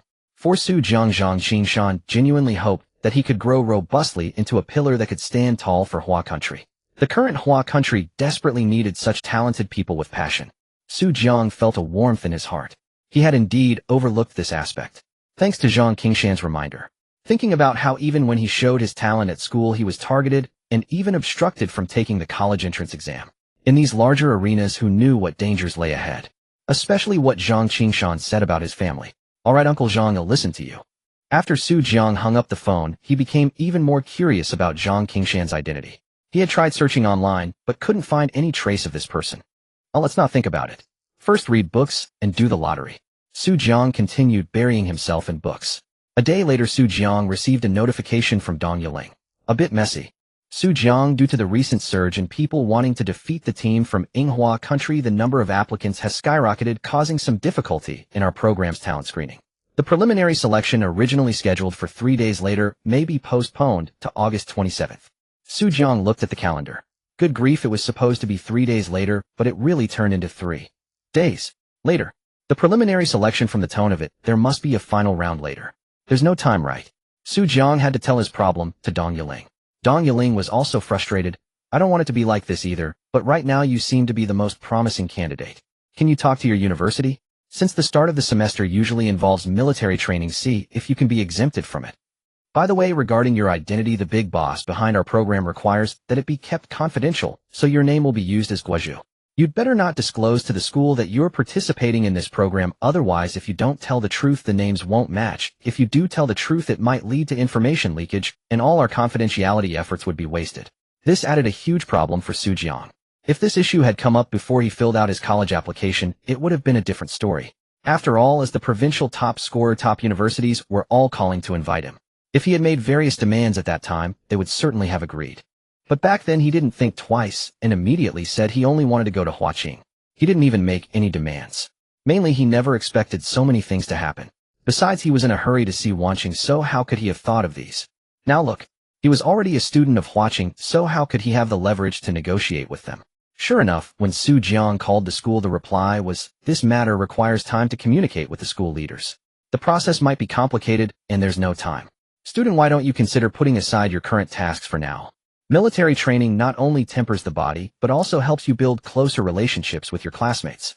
Hearing this, Su Jiang felt that if he didn't go, he would be letting down the school's arranged military training. Forget it, he would take it step by step. Su Jiang hung up the phone. He continued to bury his head in books. He estimated that in 2 more days he would finish reading 1,000 books. Over these dozens of days he had fully developed the habit of loving to read. Even Wangzhe Nongyao had not been logged in for a long time. 2 days later, Su Jiang finished the last book, Stephen Hawking's The Universe in a Nutshell. Closing the book, he let out a long sigh. Not a sigh of relief, but a feeling of how small he was in the vast world with so much knowledge. Congratulations, host successfully completed the side quest, memorize 1,000 books. Reward 1, academic level special draw. The system's voice rang in his mind. Su Jiang opened the system panel. The shock value had accumulated to 4,120 points. Lately he had been immersed in reading, which seemed to have shocked quite a few people. System, give me a mid-level draw. Received. Consuming 1,000 shock points, 1 mid-level draw. Congratulations, host, you have drawn the mid-level physics skill. Remaining shock value 3,120 points. Mid-level physics skill equivalent to the knowledge level of a top graduate student in physics at a top university. The host can easily solve graduate-level physics problems. Su Jiang's eyes lit up. Recently, he had been reading a lot, and the system's rewards were starting to lean towards these areas. System, give me another mid-level draw. Received. Consuming 1,000 shock points, 1 mid-level draw. Congratulations, host, you have drawn the mid-level chemistry skill. Remaining shock value 2,120 points. Mid-level chemistry skill equivalent to the host obtaining the knowledge level of a graduate student in chemistry at a top university, able to easily handle some graduate-level theoretical research and experimental operations. This time Su Jiang was particularly satisfied with both skills. Practical. He was going to study, and in the future he would need this kind of academic knowledge more. Strive to help the country break free from various technical and theoretical barriers as soon as possible. Su Jiang looked at the 2 successful mid-level draws again, just like last time. Then he must seize the momentum and use the special draw, hoping to get a good reward. System, I want to draw that special draw. Received. Consuming 1 special draw. Congratulations, host, you have obtained the top professor-level skill in mathematics with an additional bonus of the stable solution and calculation process of the Navier-Stokes equations in fluid mechanics. Su Jiang was completely stunned. The calf grew up. Huge awesome. Having been dabbling in some mathematical knowledge recently, he certainly knew what the NS equation meant. This was a problem that had plagued physicists and mathematicians for centuries. The NS equation, also known as the Navier-Stokes equations, is just a simple description of some simple natural phenomena, like water flowing from a pipe. But its complexity rivals that of the field equations describing black holes. It is said to be one of the 7 world mathematical problems. The reason it is so complex is that in flow problems it involves a turbulence problem. Just like a vortex forming on a gently flowing river surface, and within that vortex another vortex forms, and within those secondary vortices even smaller vortices form. All these vortices spiral downward, and the originally smooth fluid is broken into independent parts that interact with each other in motion, thus forming turbulence. Turbulence exists everywhere in the world. Smoke rivers, even the wind blowing over a beautiful woman's shaped figure can create turbulence. Yet turbulence is also one of the more common and complex problems in physics. Thus the NS equation, which combines mathematics and physics, becomes exceptionally complex. And now the system had directly given the entire stable solution and calculation process of the NS equation. This prize was no less than the house in Jingdu he had won last time. Su Jiang was numb. He was truly numb, because massive streams of information were flooding into his mind.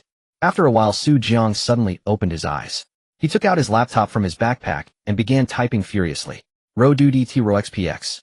Ruan Mingji had been paying close attention to Su Jiang recently. Every time she would arrive a bit later, and once Su Jiang was seated, she would sneakily sit near him. Watching a handsome guy read books, it prolongs life and can also improve one's own reading efficiency. But today she suddenly noticed that Su Jiang wasn't reading. Instead, he was typing on his computer. Curiosity drove her to quietly lean over. Hiss. I can't understand it. However, since Su Jiang had just started writing, the title was clearly visible to her: Solution Process for the Stable Solution of the NS Equation. Ruan Mingji was a liberal arts student utterly ignorant of what the Navier-Stokes equations were. But she had a phone. She opened its search for the Navier-Stokes equations and gasped. SSS. Ruan Mingji was utterly shocked. Congratulations, host. You have gained 1 shock value. Total shock value 2,121 points. At this moment, Su Jiang was just packing up and had arrived at the library entrance because he had realized a problem: those formulas were really not easy to input in Microsoft Word. It would be better to write them on paper and then take photos. However, Su Jiang didn't have any paper with him, so he had to go home to do it. Su Jiang paused at the library entrance, touching his cheek. Could it be that he had become even more handsome? Could he shock people just by walking on the street? After a casual thought, Su Jiang smiled, shook his head, and left. For the next 3 consecutive days, he stayed at home, burying himself in writing at his desk every day. He had originally thought that solving an equation couldn't be that complicated. But when he actually followed the ideas given by the system in his mind and wrote step by step, he realized that this thing was truly not simple. During these 3 days, he basically kept his pen in hand every day and slept only 5 hours a day. When his hand grew sore, he would take a rest. He had written a thick stack of process papers. 3 days later, Su Jiang finally let out a long sigh.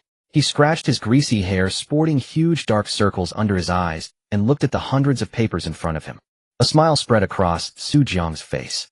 With these processes, Hua country would take a giant leap in the field of physics, especially in fluid dynamics. He took out his phone, photographed all the proofs, and combined these images into a compressed folder. After doing all this, Su Jiang lay on the bed, closed his eyes, and fell into a deep sleep. Even though he knew how writing it out was still mentally exhausting. When Su Jiang woke up, it was already noon the next day. To be precise, he didn't wake up. He was awakened by a phone call from Dong Yiling. "Hello, Sister Dong," Su Jiang said drowsily. "Su Jiang, you're still sleeping. Oh, I am so worried. Why aren't you here yet? Today is the 27th. Dong Yiling said anxiously on the other end of the line. Su Jiang was stunned. Damn, he had slept and forgotten. He didn't even know today was the preliminary selection. He jumped out of bed in a flurry, hailed a ride-hailing car, and rushed to the foot of a tall building in Jiangzhou. When he arrived, Dong Yiling was already waiting eagerly downstairs. "Put this on, and remember your name is Su Guozhu." Dong Yiling handed the mask to Su Jiang, telling him to cover his face first, and then repeatedly reminded him of some things to pay attention to. Su Jiang listened for a long time, then asked, "I want to ask who gave me the name Guozhu. This name really, what a joke. Why not call him Taizhu, the protagonist of a yellow rural novel?" Dong Yiling didn't know about Su Jiang's relationship with Zhang Qingshan, so she didn't dare to casually tell Su Jiang that Zhang Qingshan had given him the new name. She could only say, "It's some respected elders in our group who have high expectations for you." If Su Jiang knew that the name was given by Zhang Qingshan, he would definitely thank his godfather properly. "Godfather, your son must bow to you." Dong Yiling took Su Jiang to the 20th floor. The place was already packed with people, all here for the preliminary selection. Since Su Jiang was someone specially recruited by Dong Yiling, she personally led him to a room where many people were already waiting. As soon as Su Jiang entered, "All right, let's begin the preliminary assessment. You will take turns. Each person draws a piece of paper, memorizes the content for 3 minutes, and then recites it." A staff member in a white shirt with a green work card around their neck took out a thick stack of paper from a sealed file bag and explained, looking up, "Of course, you can rest assured that each piece of paper has different content in." At this point, her expression turned a bit strange. The difficulty is also the same, with no pattern to follow. This was her precautionary warning to everyone. "Hu Gang." She picked up the list and called out a name. Then a boy who was only 1.3 meters tall with slightly protruding teeth and a bit of a hunched back stood up. He randomly drew a piece from the stack. After looking at it for a moment, he immediately vomited. Su Jiang was stunned. "Good heavens, your reaction is too intense, isn't it?" In less than half a minute, the man surrendered. "I can't recite it, it's too disgusting, This start made everyone even more nervous. They had seen difficulty, but never seen someone actually vomit from it. Immediately, a cleaning lady came to clean up and sprayed air freshener. Then came the second person. The second person was a bit better than the first. At least he finished reading for 3 minutes. But when reciting, he only managed one line, and then directly said, "I only memorized that one line." Everyone was speechless. That was giving up on the spot. Did he really think that by memorizing one line he could stand out from a group of people who had vomited? Su Jiang looked at Dong Yiling speechlessly. "You're looking for such mediocre people to compete with the elites of Sakura country. It would be good if they didn't embarrass themselves."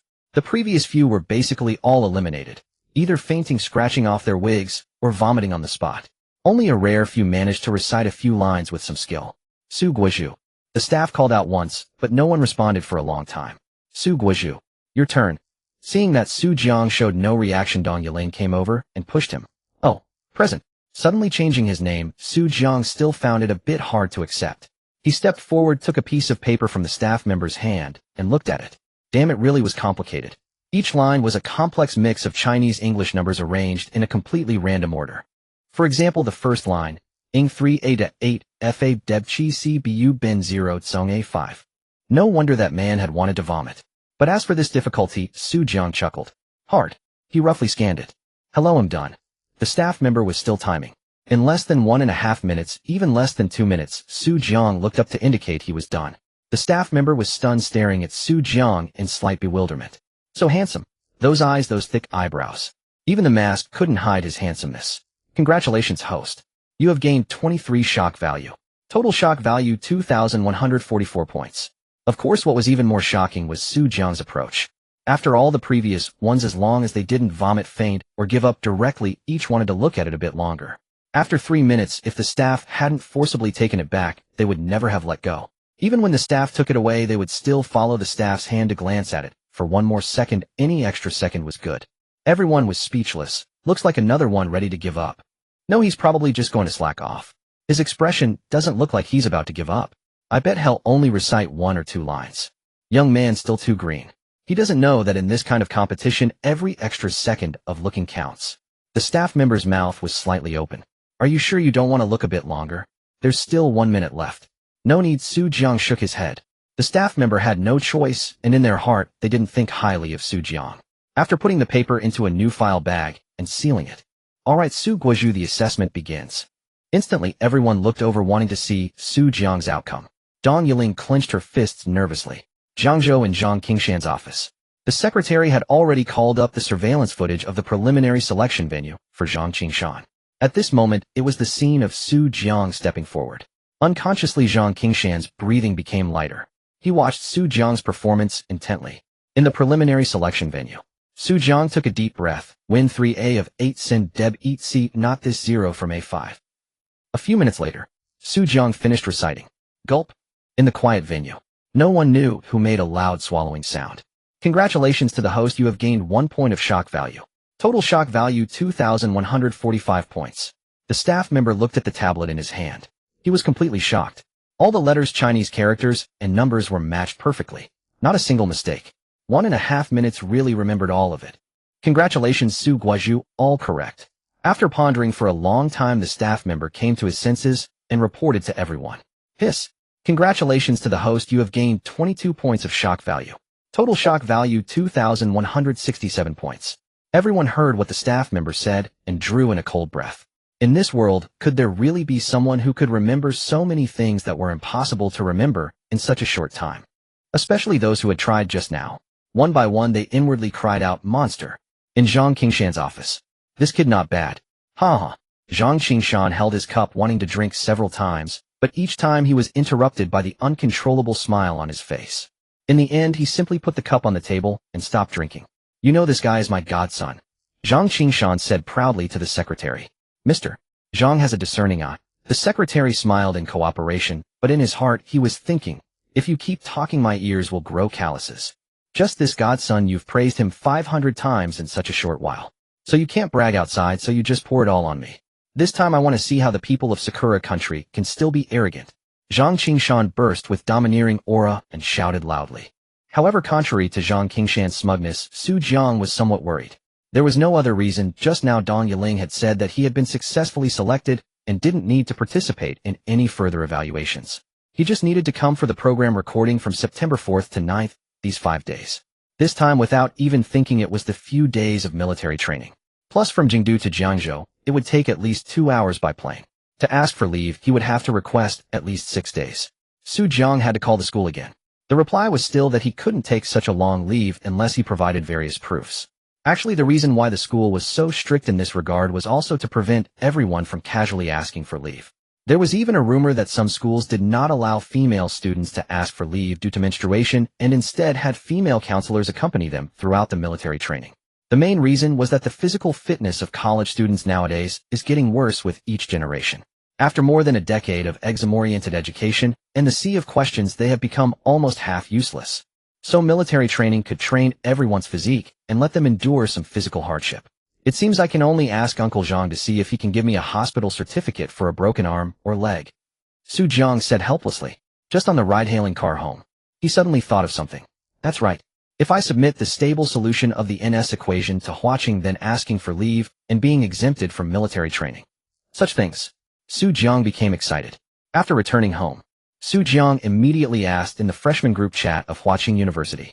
All handsome guys and beautiful girls, may I ask which physics professors are the best at Huaqing University? The previously silent freshman group immediately became lively. Was sure and I die. Young man, when you said handsome guys and beautiful girls, I felt I needed to come out and pop up, otherwise my conscience would be uneasy. Beautiful scenery. This year's junior boys have sweet mouths, looks like they'll all be playboys in the future. Upstairs is an idiot. I heard someone calling me just now. A sudden jolt almost broke my toilet seat. Upstairs is a fool. You all move aside, let go of this sweet-talking junior, let me handle him. Jiang. As students of Huaqing, is this really appropriate? Isn't it said that Huaqing people are very rigorous? Sure, and I die. Junior, you don't understand.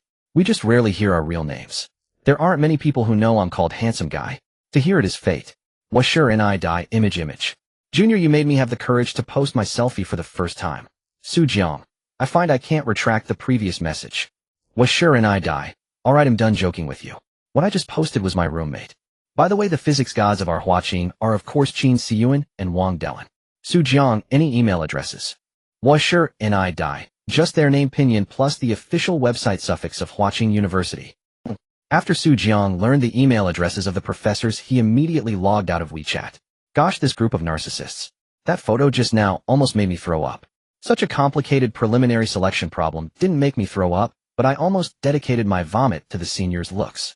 2 days later, Jiang selected some parts of the materials he had compiled that could show he had solved it, but wouldn't let others steal the results. After repackaging them, he sent them to the 2 professors. At the same time, he searched online for the email addresses of some physics professors at Jingdu University, and also packaged and sent the materials to them. After doing all this, Jiang turned off the computer. He had already bought the ticket to Jingdu, which was for the morning of August 30th. So tomorrow he would be going to Jingdu. Jiang began to pack his clothes, computer materials, and so on. He promptly replenished anything missing or needing replacement. Recently, considering that Jiang was about to leave for school, Wan and Su Xinrong both came home early to spend more time with Jiang. Jiang, look what I've cooked for you today. Su Xinrong carried the pressure cooker and asked Jiang, who was waiting for dinner. Dad, you think I don't know? Isn't this your signature dish, soy sauce beef? Wrong, you're wrong. Today I cooked braised pig trotters. Wishing you success in the imperial exams. Su Xinrong laughed heartily and opened the pressure cooker. He put on heat-resistant gloves. With one glove, he prepared to lift the pig trotter. With a crisp sound, a bone appeared in Su Xinrong's hand. Dad, you want me to be bonied on the honor roll? Luckily, I did well, otherwise I'd be removed from the list. Jiang said, speechlessly looking at the bone in Su Xinrong's hand. It melted. The whole family burst into laughter. At this moment in Jingdu, in a laboratory of Huaqing University, a graduate student looked at the computer speechlessly. What is all this? Boss, why did you make me do this kind of work? I'm a graduate student, and I have to be a customer service. Look on the argument of why the chicken came first. What would happen if all the water in the sea evaporated into the air? All brainless questions, brainless research. How bored must they be to send these to our professor's website? As he scrolled, the graduate student's eyelids grew heavy. Hey, no kidding, now at 25 his stamina was not as good as at 20. Yesterday he tried several techniques with 2 girlfriends, and today he was exhausted. Thinking about this, he fell asleep. His hand unconsciously clicked open an email. Qin Siyuan was just returning from a meal outside with Wang Dellen. These 2 top physicists of China not only shared the same ambitions, but also had similar interests. Old Wang, I received a box of fine tea today. How about we go to my lab and have a cup together?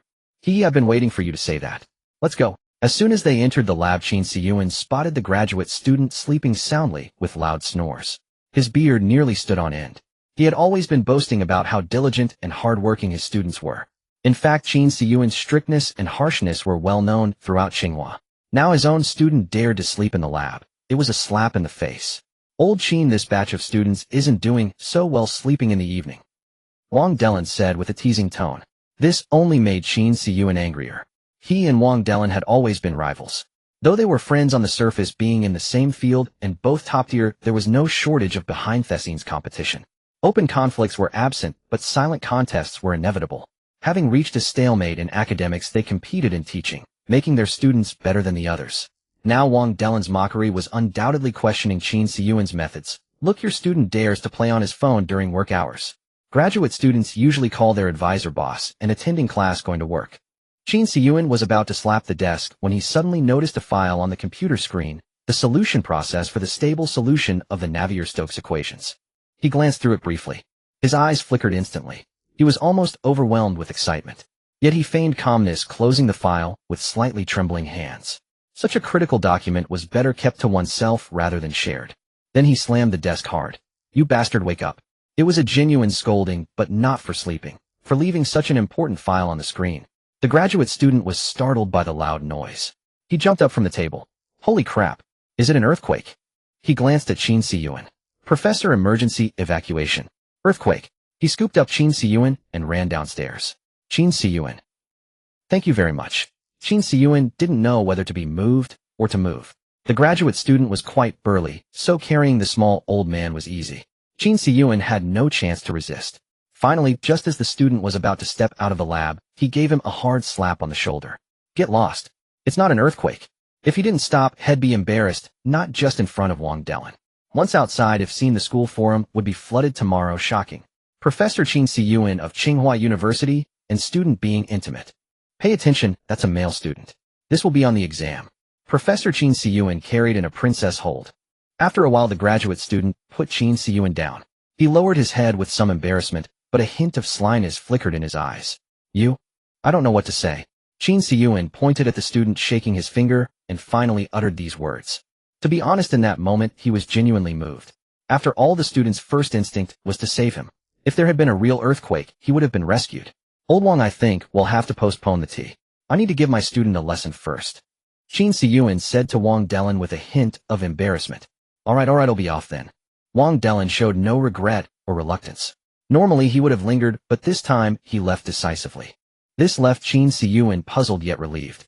After seeing Wang Dellen out, he immediately closed the lab door, locked it, and turned around with excitement. The graduate student, seeing this, was terrified.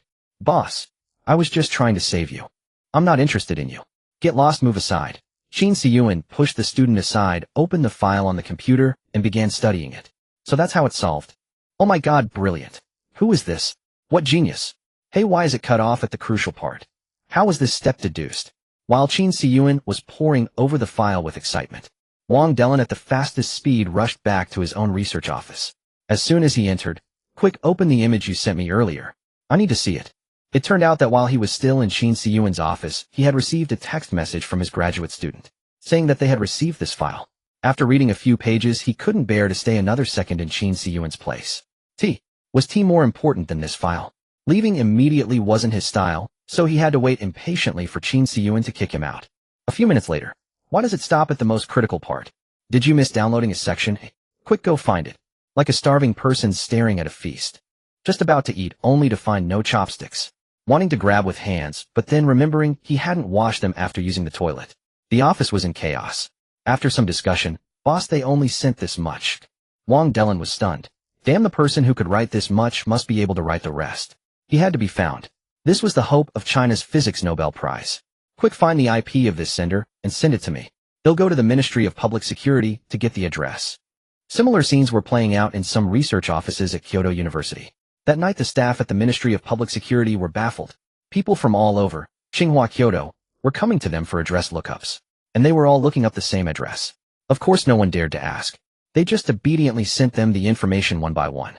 Late at night, several business vans departed from Tsinghua University and Kyoto University. Boss, why don't we wait until tomorrow and take a plane?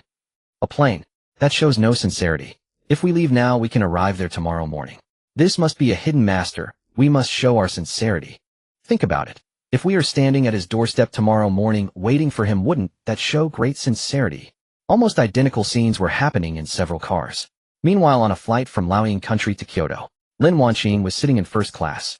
She reclined the seat and lay down, taking out her phone to check the time. Arriving at 8 tomorrow, should be in time. The flight attendant carefully dimmed the lights. She gently covered Lin Wanqing with a blanket. Thank you, Lin Wanqing murmured. But after the attendant left in the darkness, Lin Wanqing's eyes remained wide open. A faint glimmer shone in her eyes. Upon closer inspection, there was joy, relief, anticipation, and recollection. Yet looking deeper, there was a hint of fatigue and weariness. She pulled her hand out from under the blanket and vigorously massaged her forehead. Indeed, although she told Su Jiang she was going abroad for an exchange program, she was actually traveling to negotiate a business deal for her family. As the eldest daughter, Lin Wanqing bore immense pressure. Her parents naturally hoped she would find an outstanding young man from a good family with strong capabilities. Then not only could he help manage the Lin family's modest assets, but also elevate their business to the next level. Although the Lin family already had assets worth several hundred million, enough for Lin Wanqing and her descendants to live on for a lifetime. But when you reach a certain height, you see a whole new sky and a higher step. The Lin family was no exception. Several hundred million in assets could no longer satisfy their ambition. The Lin family was in the foreign trade business. Because China's advantage lay in its vast population forming a large pool of cheap labor. Thus the same product from raw materials to finished goods could be produced in China at half, or even lower cost than abroad. Many large Chinese enterprises started as foreign trade companies benefiting from the country's development dividends. At that time it was said that anyone who ventured into business could make money out. Anyone who did foreign trade could become a boss. With just a little foreign language skill you could start a foreign trade company and orders would come to you without even searching. Although somewhat exaggerated, it reflected how easy business was back then. But now the situation has changed. A large number of young people resist working in factories. The trend of preferring a white-collar job earning 3,500 yuan over a blue-collar job earning over 1,000 yuan has become a major social phenomenon. This forced many factories to offer higher wages to retain workers, and these costs were added to the products. As a result, domestic processing costs gradually rose. Even more distorted was the fact that foreign trade companies in China were increasing at an alarming rate each year.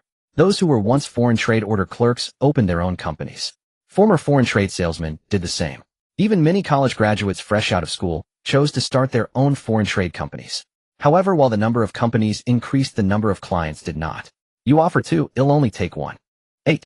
Your payment term is TT 45 days, so it'll offer the client TT 90 days. Naturally, foreign clients are happy to see this situation. The lower the cost, the higher their profit. Suppressing prices, payment terms, and delivery deadlines became the main challenges. The Lin family's foreign trade company was also exhausted by the increasingly distorted environment. This time Lin Wanqing went abroad to communicate with the client's headquarters on behalf of the family. She tried to crack this tough nut. Because it was her parents' condition, if you Lin Wanqing refused to marry those wealthy sons, well, make you understand how hard it is to make money. So they told her, as long as you can secure this client, we won't force you to go on blind dates with those rich second-generation guys. But this was obviously a deliberate difficulty. How could a mathematics undergraduate with no experience in foreign trade negotiate with them? Yet Lin Wanqing went to try. She went without hesitation. After this exchange program, Lin Wanqing did not return home. Instead, she chose to stay alone abroad, living in solitude for a long time with her less than fluent English. She went to the client's office many times, but could never meet the key person. The only time she met them, she was subjected to all kinds of difficulties, price cuts, tight deadlines, and finally it fell apart. That day Lin Wanqing stared at the hotel mirror, her eyes red from crying. Is money really that important? Does climbing the ladder require such ruthlessness? She felt disappointed in herself. Why couldn't she be more outstanding? If she could demonstrate enough status in the family, then Su Jiang wouldn't have to bear any pressure regarding their future marriage. That day she curled up on the bathroom floor, hugging her knees, murmuring Su Jiang's name, whispering that she had to work harder, and fell into a deep sleep. If the world stands in our way, I am willing to fight the world. Fortunately, the postcard Su Jiang had sent to her arrived a few days ago. Lin Wanqing had asked her roommate to take a photo of the postcard and send it to her. She learned that Su Jiang should be able to get into Huaqing University.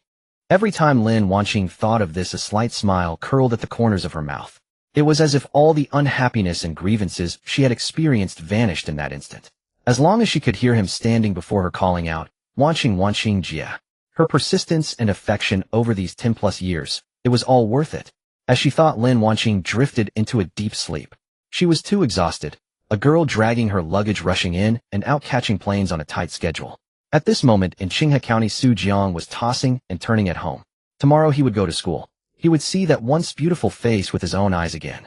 It was something he had never dared to imagine before. Nervous, of course, holding the beauty in his arms, being by his beloved side. Who wouldn't want that? Su Jiang lay in bed thinking over and over again. Tomorrow when he sees Wanqing, what should he do and say? Should he just rush over and hug her, or hug her, or hug her? Also, he had to apologize. He hadn't replied to Wanqing's letters for so long. It was his own lack of courage. He must apologize. Sigh. Su Jiang let out another sigh. What clothes should he wear? Well, Wanqing used to say she liked seeing him in a white shirt. Tomorrow he would wear a white shirt. Su Jiang stared intently at the ceiling, humming the lyrics. For this reunion, I've even practiced my breathing before meeting you. Words have never been able to express even a fraction of my feelings. For your promise in my most desperate moments. Tick-tock.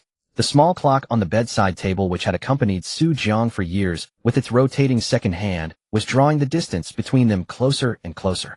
The next morning, Su Jiang rose early. Glancing in the mirror, he was startled. Damn, such dark circles under my eyes. This is going to ruin my appearance when I meet Wanxing later. He washed his face with cleanser, planning to sleep well on the plane. Just then Su Wan and Su Xinrong emerged from their rooms. Since Su Jiang was leaving for school today, they had already put up a sign saying the shop would be closed. Su Xinrong in particular had been busy preparing breakfast in the kitchen since 4 or 5 in the morning. Su Wan had also prepared local specialties for Su Jiang to bring to his classmates, some sausages and dried vegetables. She had originally intended to pack her homemade stinky tofu, a new product recently added to old Su's fried rice shop. Mom, let's not bring the stinky tofu. I'm afraid the whole plane will smell like a sewage leak. Su Jiang removed the tofu that Su Wan had packed. Just then they heard a commotion outside the courtyard. Su Xinrong went out to check and was stunned. Several luxury business vans were parked outside their yard. Standing in front of the vans were a few elderly men dressed plainly but radiating vitality. These were none other than top physics professors from across the country, all coming to Su Jiang's home. After a night of travel, the professors showed no signs of fatigue. They were full of energy. Their only regret was seeing each other here. Qin Siyuan, the first to arrive, stepped out of his van. He saw Su Jiang's house number and felt a surge of excitement. Looking at the gate with its faint traces of rust, he became even more convinced. This master is truly different. The gate alone exudes an aura of profound talent, showing he is a man of detail devoted to research. As he was about to knock, another car screeched to a halt behind his. Old Qin, why are you here? Wang Delin exclaimed as he got out of his van. Could it be that he wasn't the only one who received that email? Or had someone in his lab leaked it? He would have to conduct a thorough investigation upon returning. Old Wang. Qin Siyuan was also taken aback. He had shut his door so quickly last night, yet Wang Delin still saw it. He mentally resolved to reprimand his graduate student severely, perhaps delaying his graduation by 2 years. What are you doing here?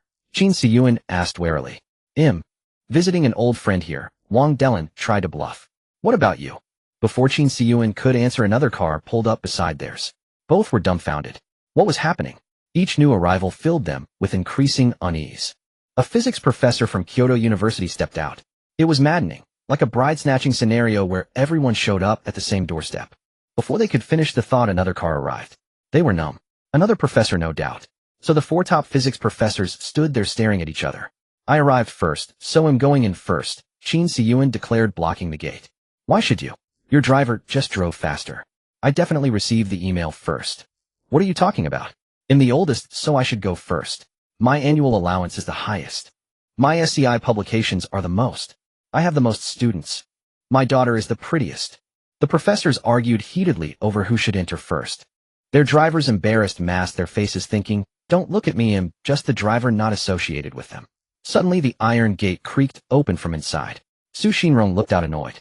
What was all this fuss at his doorstep early in the morning?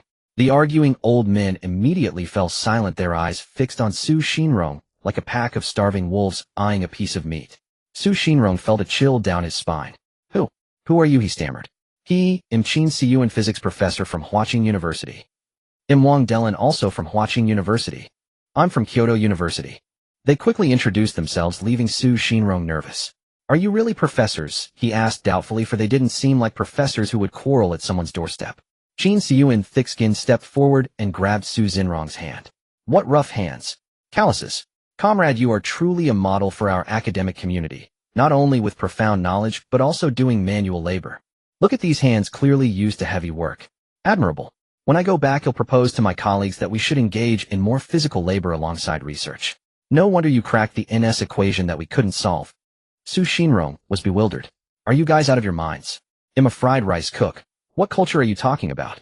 Seeing his confusion, Qin Siyuan and the others sensed something was off and pulled out their phones. Comrade, didn't you send this email? We replied yesterday, but you might not have seen it, so we found our way here. Su Xinrong took the phone. This is my son's chat avatar. Are you looking for my son? What? Son? Qin Siyuan was startled. He had mistaken the man. This was the master's father. He quickly changed his tune. No wonder I felt something special about you. You've raised a fine son. The country needs a father like you, making such a great contribution to the motherland. Wang Delin and the Kyoto University professor were speechless, stepping away from Qin Siyuan. What a shameless flatterer. So can we see your son? Finally, they asked the crucial question. Please come in. Su Xinrong, though finding these people somewhat peculiar, could tell from their vehicle that they were no ordinary individuals. As he ushered them in, he sighed, inwardly thinking that truly talented people were indeed beyond comprehension. Su Jiang, some professors want to see you. Su Xinrong called from outside. Professors. Su Jiang was taken aback indoors. He stepped out and saw 4 elderly men following his father. Congratulations, host. You have earned 4 astonishment points. Total astonishment points 2149. The moment they laid eyes on Su Jiang, Qin Siyuan and the others were utterly astounded. Young. Too young. If someone so young had solved the NS equations, his future prospects would be immeasurable. This time Qin Siyuan and his colleagues did not rashly identify the person. Instead, they first asked, "Young man, was it you who sent us that stable solution to the NS equations?" Su Jiang understood. These fellows must have seen the pictures he sent them. But these guys were relentless. They had tracked him all the way to his home. Su Jiang nodded. "Yes, I sent those to you." Qin Siyuan and the others felt a surge of relief. Finally, they had caught him off, found him. "Young man, why didn't you sign your name in the email? Which school or institution are you from? And why did you only send a few pictures? Where are the rest? You should also learn some photography skills. Some of the images were so blurry I nearly had to use a magnifying glass on my computer." After their complaints, the group surrounded Su Jiang again. "So young man, which school are you from? At your age, I doubt you've even graduated high yet." Su Jiang thought, "You're interrogating me like a census. Could you at least give me a chance to speak? I just finished my exams and am about to enroll at Huaqing University." Su Jiang finally managed to interject. Qin Siyuan's eyes lit up with excitement. "You're an incoming freshman at Huaqing. Perfect. Which department are you in? They'll have you transferred to mine immediately. From now on you'll work in my lab, and I'll mentor you personally. No, I mean I'll collaborate with you on research." But Wang Delin refused to back down, damn it. He rushed ahead of Qin Siyuan. "I'm a top professor in the physics department at Huaqing University. If you choose to come to me, I'll offer you a scholarship every year." The 2 professors from Jingdu University were equally eager. "Student, you haven't reported yet. You still have a chance. Come to Jingdu University and I'll give you a direct admission to our graduate program without exams." Exactly. Look at those Huaqing professors. They're so unprofessional. Jingdu University is the more stable choice. For once, the 2 Jingdu professors united more cohesively than Qin Siyuan and Wang Delin. Qin Siyuan realized the problem. This wouldn't do. If things continued, Su Jiang might actually go to Jingdu University. He shot Wang Delin a meaningful glance. The message was clear: first unite against the external threat, then compete for the student on our own terms. "Su Jiang, if you study at Huaqing, I promise you first-class scholarships every year, a direct PhD track, and whatever else you ask for." Exactly. Su Jiang, the president of Huaqing University, was my student. Name any request, and I'll get it approved. If he refuses, I'll beat him up. The Jingdu professors, whatever Huaqing can offer, well, double it. Su Jiang's eyes sparkled. Perfect. It was the right move to send the documents to both Jingdu and Huaqing. Competition meant benefits. But he had no intention of going to Jingdu. He had to go to Huaqing to see Lin Wanqing. "Well, I do have one request." Su Jiang hesitated. The 4 professors' eyes lit up instantly. As long as he asked, they were eager to show their worth. Speak. Su Jiang paused. "I'd like a few days off during military training. I need to come back for some matters." "Approved. Even if you need a whole month off, I'll get it signed for you." Wang Delin was quick to respond, thumping his chest confidently. The problem that had troubled Su Jiang was resolved on the spot. "I don't need a month. Just the freedom to go as I please." Su Jiang grinned. "Absolutely." Qin Siyuan also gave his word. The Jingdu professors grew anxious. "At Jingdu, we can exempt you from military training and classes entirely." Su Jiang shook his head. "I'm going to Huaqing." The 2 Jingdu professors immediately deflated. Curse it. What was luring him to Huaqing? "Professors, please come inside." Su Wan interjected at this point. Yes, please come in." Su Xinrong also realized these men were genuine university professors, not frauds. He hurriedly welcomed them inside. The professors managed to suppress their burning curiosity to see the rest of the NS equation solution. They entered Su Jiang's home. A strange pungent odor hit them immediately. They couldn't help but frown. The young man was brilliant in academics, but his home was a bit smelly. "Come, esteemed professors, have you had breakfast? I just fried some stinky tofu. Would you like to try some?" Su Jiang brought out a bowl of freshly fried stinky tofu. "And some egg fried rice, perhaps." Su Xinrong also presented his own fried rice. The stench of stinky tofu mingled with the aroma of egg fried rice, leaving the professors feeling as if their noses had gone haywire. To be honest, they were indeed hungry. Qin Siyuan picked up a piece of stinky tofu and popped it into his mouth. Pungent, savory, crisp. He then took a mouthful of the fried rice. It was absolutely delicious. Wang Delin watched Qin Siyuan with a shudder. That man was ruthless. He would even eat such stinky food just to win over a student. But to avoid losing face in front of Su Jiang, he steeled himself. He too grabbed a piece of stinky tofu with his chopsticks. He chewed and chewed. Soon another person joined the feast. Within minutes, all the fried rice and stinky tofu were gone. The 4 professors patted their bellies in satisfaction. Su Jiang smiled warmly. Esteemed professors, from now on our Su Jiang is in your care. We are simple folk without much ability, though our child has grown up and must venture out, and we can't help but worry. Qin Siyuan pointed at the empty bowl before him. Say no more. Just for this breakfast I promise to take good care of Su Jiang. Me too. Wang Delan chimed in. Comrades, count us in as well. We'll keep an eye on Su Jiang. If he's not treated well at Huaqing, we'll come to take him away in no time. The 2 Jingdu professors added cheerfully. Good, good, good. Su Xinrong repeated 3 times, his eyes glistening. No parent could be without worry when their child leaves home. I have to go now, or he'll miss my flight. Su Jiang glanced at his phone and said. He could skip a few days of military training, but Huaqing was not. Su Jiang, why don't you just take my car? I deliberately drove here to pick you up. Wang Delan finally managed to speak before Qin Siyuan. Better take mine. My car is superior to his. Qin Siyuan shot a smug glance at Wang Delan. Actually, both of our cars are fine. On the way, we can discuss the Navier-Stokes equations, said the professor from Kyoto University, thinking since I can't steal the student, I might as well join the discussion. No, Su Jiang, you must take my car. Take mine. My driver is better.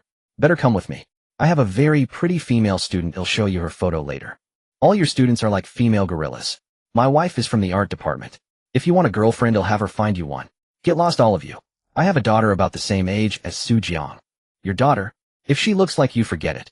I'm afraid Su Jiang would never dare to go to bed. And so at Su Jiang's doorstep, several professors started arguing again. Professors, thank you all for your kindness, but I'm in a hurry to get to school, so I'll take a plane. As Su Jiang finished speaking, then he'll drive you to the airport. Let me do it.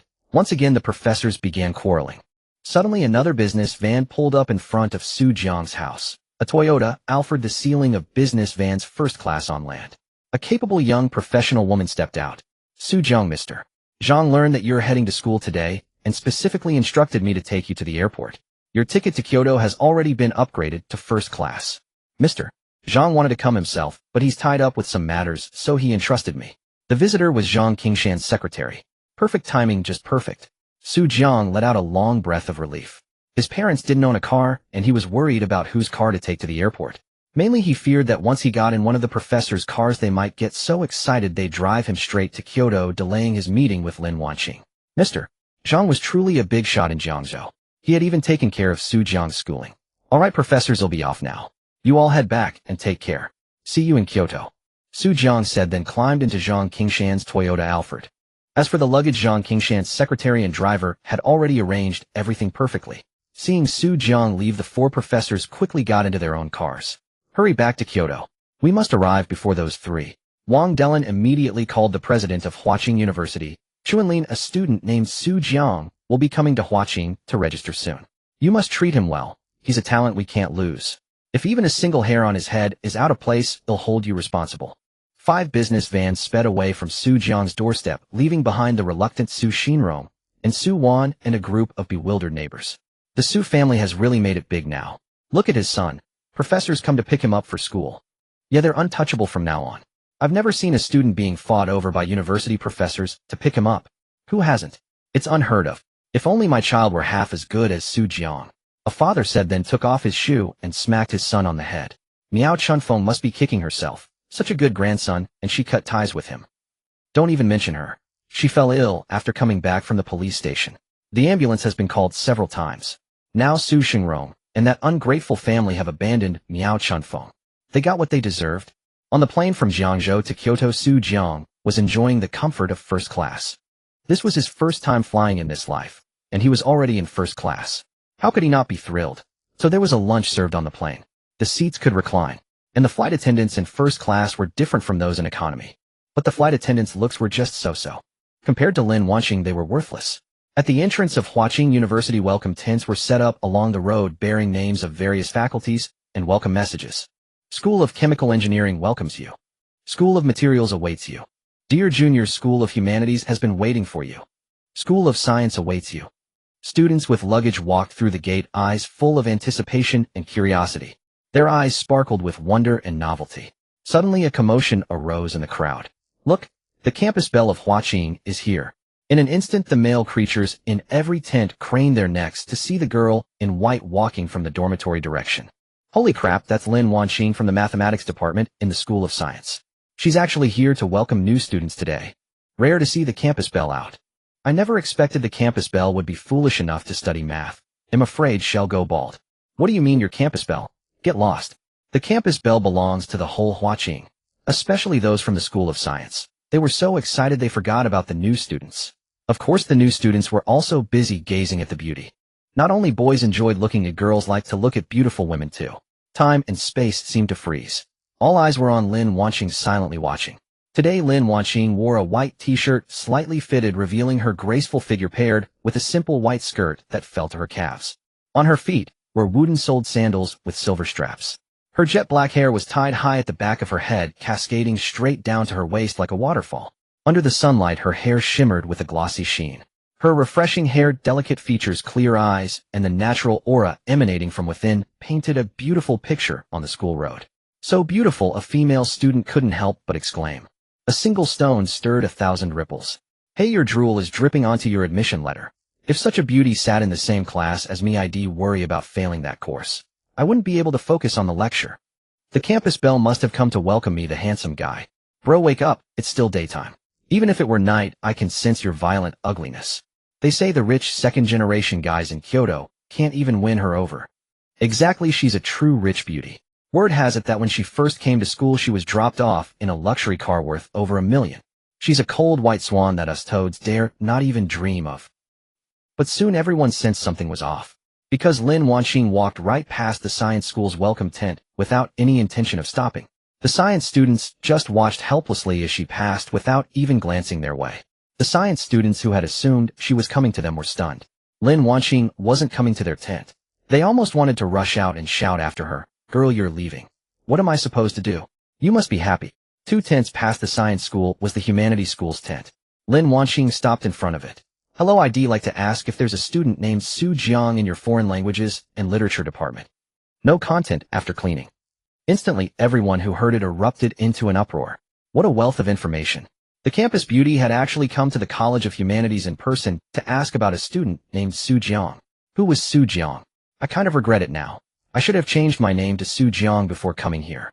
Su Jiang over there can get the school bowtie's attention, but this Su Jiang will only become her joke. Regardless, I have to see this Su Jiang for myself. What does he have that makes the school beauty pay him special attention? Su Jiang. Must be a guy, right? Meanwhile, in the College of Humanities, the receptionist girl was also taken aback. Seeing the school beauty up close, she realized just how stunning she truly was, beyond compare. Her delicate features, snow-white skin so smooth it seemed ready to break, and a straight-nose bridge. Her face looked as if it had been kissed by an angel, leaving no trace of flaw. The girl thought to herself, if my boyfriend were snatched by this school beauty, I wouldn't harbor a shred of resentment, because I truly cannot compare to her. Yes, that was the girl's first thought. Classmate. Lin Wanqing, seeing no response after a long while, asked again. The girl finally snapped out of it, and said somewhat sheepishly, "Oh, let me check." She hurriedly pulled out the list and scanned it. In the Department of Foreign Languages and Literature, the very first name was Su Jiang. Found it. "Hello, he hasn't checked in yet. Probably hasn't arrived," the receptionist said, pointing to the blank space after Su Jiang's name. Phew. Lin Wanqing let out a long sigh of relief after hearing that. She had rushed over as fast as she could. If she had missed Su Jiang, little Su would be upset. Since he hadn't arrived, yet she would wait for him here. So she waited patiently in front of the College of Humanities. Since Su Jiang had to come this way to register. But the receptionist stared blankly at the gender column after his name, male. Although the name Su Jiang sounded masculine, she still found it hard to believe. The school beauty was actually looking for a guy. She grew curious too. What kind of guy was worth the school bowtie's initiative? Was he very handsome, very rich, or very talented? Half an hour later, Su Jiang still hadn't arrived. Lin Wanqing remained standing under the canopy. Many students from the College of Humanities wanted to invite her inside to sit, but she refused them all. "I want to stand, so he can see me sooner." Just listen to that. Was that even human speech? It felt like love in the air. In an instant, every student felt their stomachs tighten to their throats. Stuffed with dog food, their hearts held nothing but despair. How could this aloof school beauty be so infatuated with someone who was apparently a guy? What happened to her unattainable air? Her once intimidating distance? What about being admired from afar, never to be touched? Just then a ride-hailing car stopped at the school gate. A boy in a white shirt got out. His dark eyes, long lashes, and striking aura were enough to captivate any girl's soul. Many passing girls cast him unusual glances, their hearts stirring. Jiang looked at the words, Huaqing University, inscribed on the archway. Sister Wanqing, I Jiang am here. He cheered inwardly. Soon an enthusiastic volunteer in a red vest approached Jiang. Hello, classmate. Which college and department are you from? I'll take you there. The volunteer, named Wei Shinjin, was a math major at Huaqing University. Not ugly but not stunning either, yet he had a heart that loved to show off. Seeing Jiang attract the attention of many girls upon getting out of the car, he rushed over immediately. Jokingly, with so many girls watching, Jiang standing next to him would get him the same attention. Wei Shinjin felt a thrill at the thought. Oh, I'm from the College of Humanities Department of Foreign Languages and Literature, Jiang replied politely. Alright, I'll take you there. I'm Wei Shinjin from the Math Department. Thanks to my classmates, they kindly call me the department's heartthrob. Wei Shinjin flicked his bangs with a flourish as he spoke. Sanitary napkin. Thin grass. Jiang stifled his laughter and watched the show quietly. But surprisingly, someone actually bought it. The Math Department. That's one of the highest scoring majors in our school. This senior is impressive. To be fair though, compared to that freshman, he's a bit off. Among ordinary people, he's still something. I'm curious. Why do they call him thin grass? Has some girl tried him? Slim as a blade of grass. Wei Shinjin, noticing people pointing at them, felt a surge of satisfaction. Look, I've pulled it off again. Here, let me carry that for you. The humanities reception is just ahead. Wei Shinjin took the suitcase from Jiang, diligently walking ahead and pointing out the sights. Classmate, let me tell you. Your humanities college is nothing special except for the girls. You're heading into a female kingdom. Compared to you, our math department is like a temple. That's why they call it the Men's Vocational Technical Department of Huaqing University. But guess which department our school beauty is from? They'll tell you. She's from our math department. When our department gets a girl, it's a game changer. While Wei Shinjin was rambling, Jiang spotted a canopy not far away. It bore the words College of Humanities, and his gaze instantly locked onto the figure standing before the canopy, the one he had been thinking about. Jiang stopped in his tracks. Hey classmate, why aren't you moving? We're almost there. Wei Shinjin, pointing at the canopy ahead, turned back and saw Lin Wanqing standing under it, walking slowly toward them. Junior, you know what? That's our school beauty, he said. Wei Shinjin's mouth almost watered. He swallowed hard, not daring to blink, a strange flush spreading across his face. She's smiling at me. What day is it today? This must be my romantic fate. My irresistible charm has even captured the school beauty. And it wasn't just Wei Shinjin who noticed Lin Wanqing stand up. Everyone who had been silently watching her did. Their gazes followed her as she moved slowly, until she stood before Wei Shinjin. Lin Wanqing. Wei Shinjin stammered in excitement. But unfortunately, Lin Wanqing smiled. Then she walked past Wei Shinjin. Dressed in white, she stood in front of Jiang. Her hands behind her back, her eyes slightly reddened. A gentle breeze brushed past them at just the right moment, fluttering Jiang's shirt and stirring the playful strands of hair on Lin Wanqing's face. A few locks fell across her cheek. Jiang raised his hand and gently brushed the stray strands behind her ear. Congratulations, host. You have gained 350 shock points. Total shock points 2,499. This gesture instantly caused a stir. The school beauty was standing in front of a boy. And what's more, that boy had actually touched her face. A barrage of hostile glares fixed on Jiang. If looks could kill, Jiang would have been done for, curtains closed. But before anyone could react, Lin Wanqing parted her red lips softly. Little Su, you're finally here. Congratulations, host. You have gained 100 shock points. Total shock points 2,599. Hearing the system's voice, Jiang could only think that school was truly the best place. The shock points came so intensely. However, this time, because Lin Wanqing's words were not heard by many, the shock value was somewhat diminished. Consequently, the shock points were a bit fewer. Yet those who did hear it were utterly astounded. Listen to that. The campus bell calling someone in such a manner. Little Su. When would the campus bell ever call him with such a reduplicated nickname? I'm not disgusted. Especially Wei Shinjin, who staggered upon hearing that address, nearly collapsing to the ground. He threw his suitcase aside. This is my rival in love? I'm not coming. He deeply regretted that his parents hadn't thought to name him Little Jin. Then the campus bell would have been calling him Little Jin for a whole year. Jiang beamed radiantly, revealing 6 front teeth. Sister Wanqing, I'm here. He felt a bit nervous, unsure where to place his hands. Everything he had rehearsed last night was completely forgotten today. Only overflowing joy remained, and a mind filled with happiness. You've been away for so long, and you don't even want to hug me, Lin Wanqing said with a coquettish tone. This blockhead was just not proactive. At this moment in this setting, an embrace was indispensable. Exactly my thought. I was just wondering how to express my longing through action. Jiang chuckled, reaching out his arms. Move aside, everyone move aside.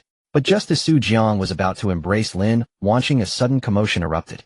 Then a group of security guards nervously blocked the school gate. Student, are you Jiang? A man in a light-colored plaid short-sleeved shirt, polished leather shoes, and a bald head that gleamed even brighter than his shoes approached Jiang and asked. Jiang withdrew his hand in disappointment. If he hadn't, he would have ended up hugging this man. Seeing Jiang fail to embrace the campus belle, the male students let out a collective sigh of relief. Thankfully, the campus belle's first hug was still intact. But why did Jiang call Lin Wanqing sister Wanqing? Could they be siblings? Some sharper minds began to see a glimmer of hope. I am Jiang. Jiang's tone was somewhat hostile. Can't you see we were about to hug? The bald man took out his phone and compared it with Jiang. Indeed, it's you. Come, quickly proceed with the enrollment formalities. Hurry, bring all the relevant documents here. I will personally handle Jiang's enrollment, he said to the security guards. Yes, principal. The guards immediately went to the humanities college to fetch the documents. Everyone was dumbfounded. Principal. This bald man was the principal. And what kind of prodigy was Jiang that the principal himself would handle his enrollment, bringing the documents right in front of him? And why were so many security guards blocking the school gate? As they pondered, the guards carried a table and files and placed them before Jiang. Student Jiang, please sign. The principal personally handed the pen to Jiang. But instead of signing, due to the principal's enthusiasm, Jiang straightened up and said, let my girlfriend come to me, or I won't sign. Principal Shen Chunlin trembled at Jiang's refusal. Quickly bring Jiang's girlfriend over. He signaled the guards to make way. Finally, Lin Wanqing, with a slightly flushed face, but more confusion, squeezed through the crowd and came to Jiang's side. Jiang reached out and took Lin Wanqing's hand. Now where should I sign? In the crowd, many students clutched their hearts and slowly sank to the ground. Girlfriend. They were holding hands. And why wasn't the goddess refusing? Instead, she seemed to be enjoying it. What was going on? Compared to Jiang, was he inferior? Aside from not being as handsome, not as tall, and not as charismatic, he had true sincerity.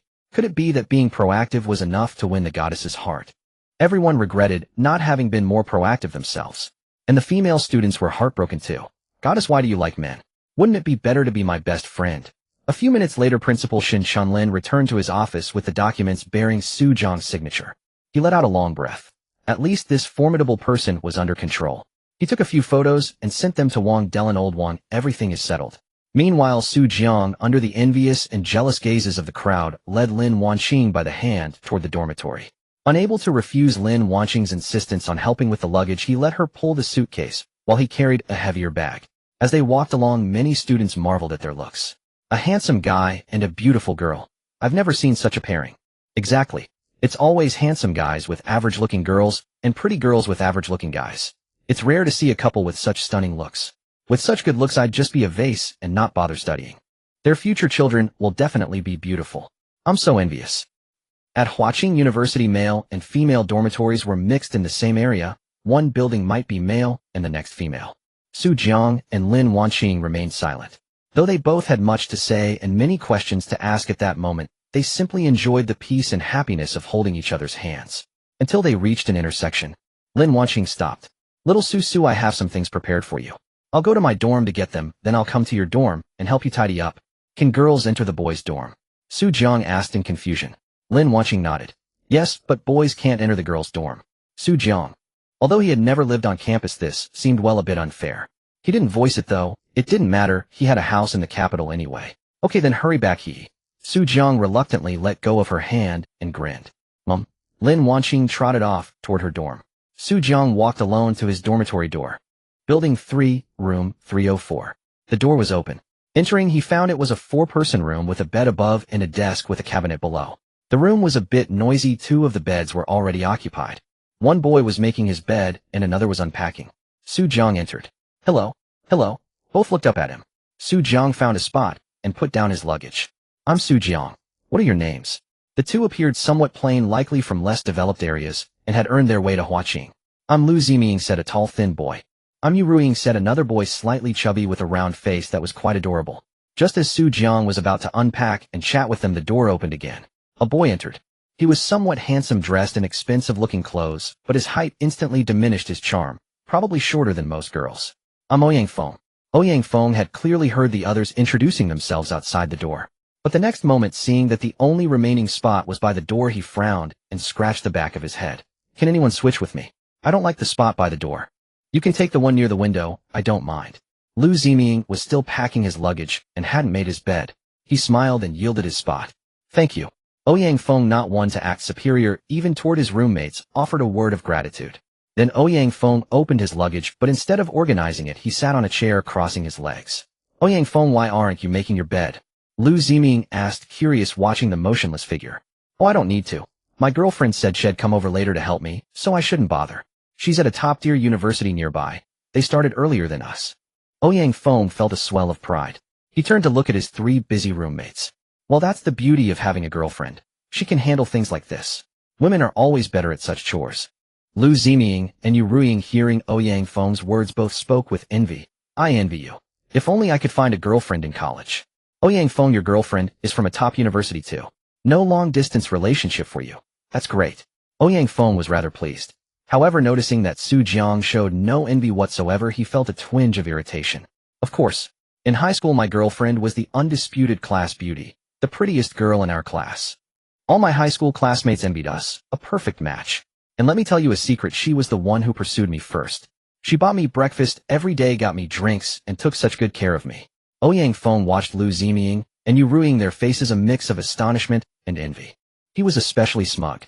It felt great. Having a girlfriend meant he could flaunt his romance in front of his roommates. You guys need to step up your game.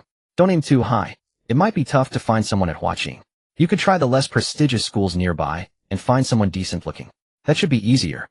When the time comes, I can ask my girlfriend to introduce some girls to you. Ouyang Feng spoke with the air of a seasoned veteran, as if about to lecture the others. Lu Ziming and Yu Ruiying grew excited. Wow, that would be amazing. We'll rely on you for our future girlfriends. No problem. When my girlfriend arrives, I'll mention it to her. She'll definitely agree.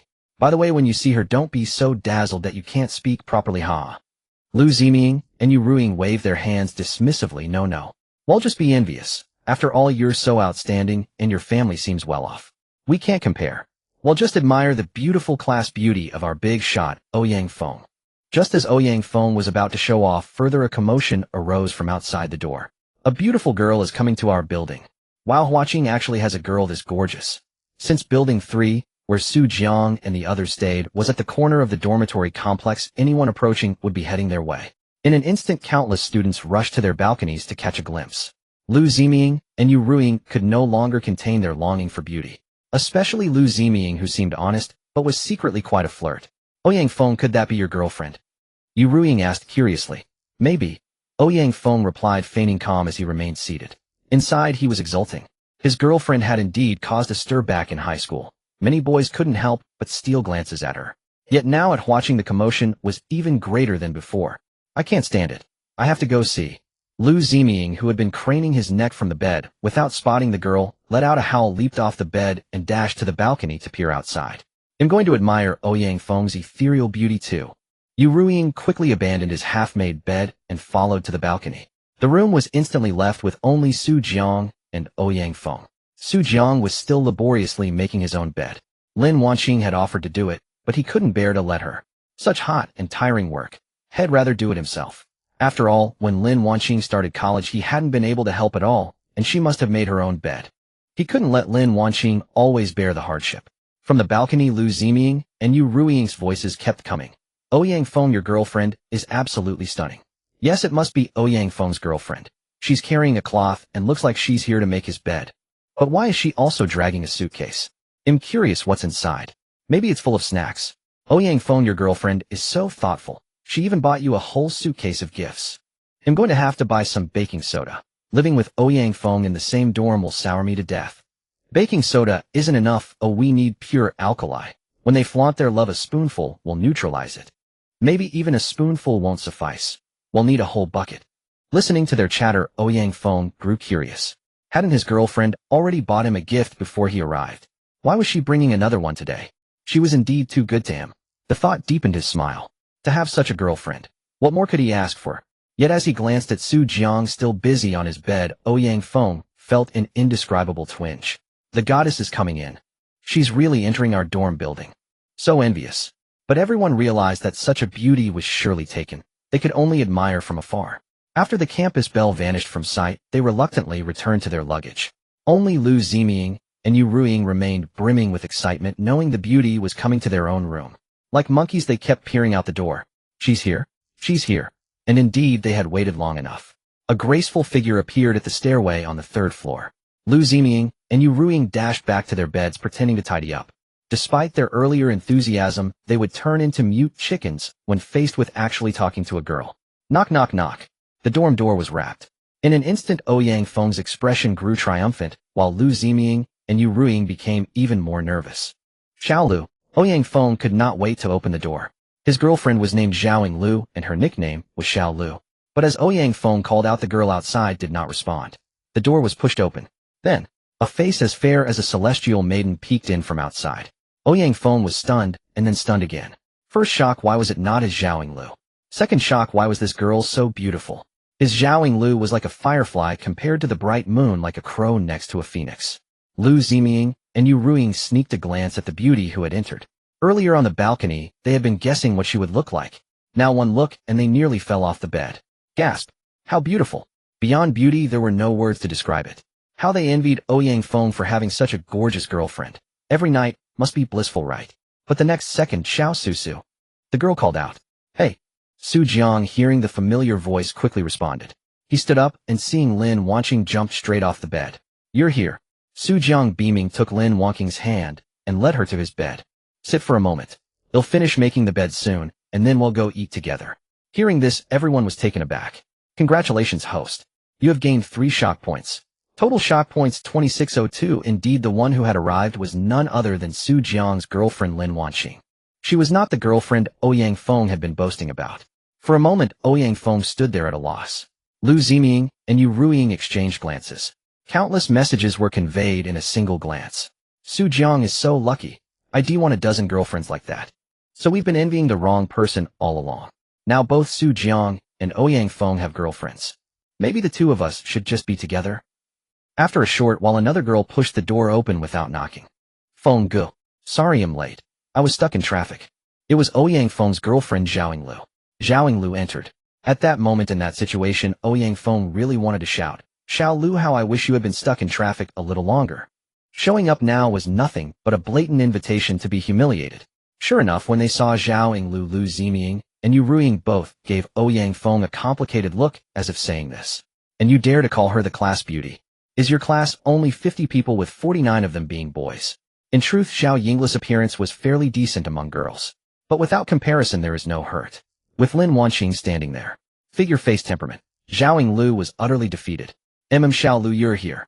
After all, she was his girlfriend, so Ouyang Feng forced a smile. Zhaoing Lu naturally noticed Lin Wanqing as well, and knew she could not compare to her in the slightest. Feeling a little hurt, she obediently went to the bed to tidy up for Ouyang Feng. The Huaqing 3-piece set had yellow-green vertical stripes. Just as Zhaoing Lu started laying the mattress pad, Lin Wanqing also opened the suitcase she had brought. To make it easier to tidy up Su Jiang's dormitory, she had deliberately changed from her dress into a pair of casual sweatpants back in her room. Seeing the contents of the suitcase, Su Jiang was stunned. Everyone else in the dorm was stunned too. What did it mean to be meticulous? In that suitcase, there was a stylish gray high-end 3-piece set, especially made mosquito net mini snacks and daily necessities. In an instant, Ouyang Feng looked at the yellow-green 3-piece set Zhaoing Lu was laying out. How ugly. It was no longer appealing. Xiao Susu, in a moment I'll hand down your quilt cover, and such, you catch them. Lin Wanqing was about to climb onto the bed to make Su Jiang's bed. Wanqing, Jen, no need. Come down. I'll do this kind of work myself.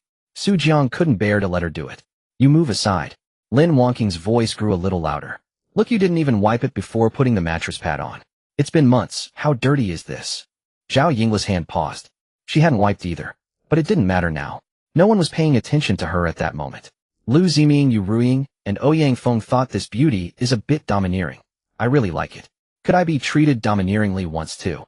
Feeling that Lin Wanqing had a point, Su Jiang reluctantly let her go up.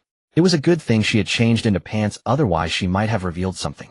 Su Jiang thought to himself, Sister Wanqing is still very thoughtful in her considerations.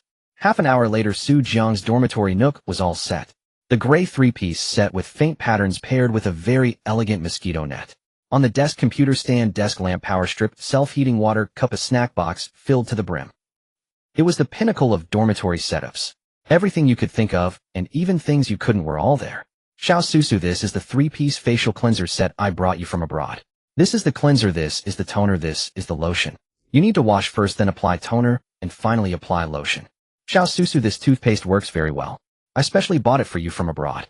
It said that using it prevents mouth ulcers, and you used to get ulcers often when you were little. Xiao Susu, and here are 3 towels. One for the face, one for the body, and one for the feet. Don't use one towel for everything. Xiao Susu. In the dormitory, Lin Wanqing, like a magician, pulled out one treasure after another from her suitcase. As for the others, they had already fled. Lu Ziming and Yu Ruiying felt they hadn't prepared any alkaline substances to be fed so much acid, couldn't take it, and had to retreat. Ouyang Feng felt that he had been bragging for so long about his class beauty girlfriend. How beautiful she was, how good she was at taking care of people. But the moment Su Jiang's girlfriend appeared, everything was crushed. He came to a conclusion: in the future, he must not casually brag when going out. As for now, it was better to run first. Xiao Susu. Lin Wanqing bent down again to pick up a bottle of vitamins bought from abroad. Sister Wanqing, how many things have you prepared for me? Su Jiang finally couldn't help but exclaim. He felt like a little squirrel being constantly fed by Lin Wanqing. It's nothing, just some daily necessities. Lin Wanqing tucked the stray hair on her face behind her ears. You boys are rough and careless. Some things you definitely wouldn't think of, so I helped you purchase them.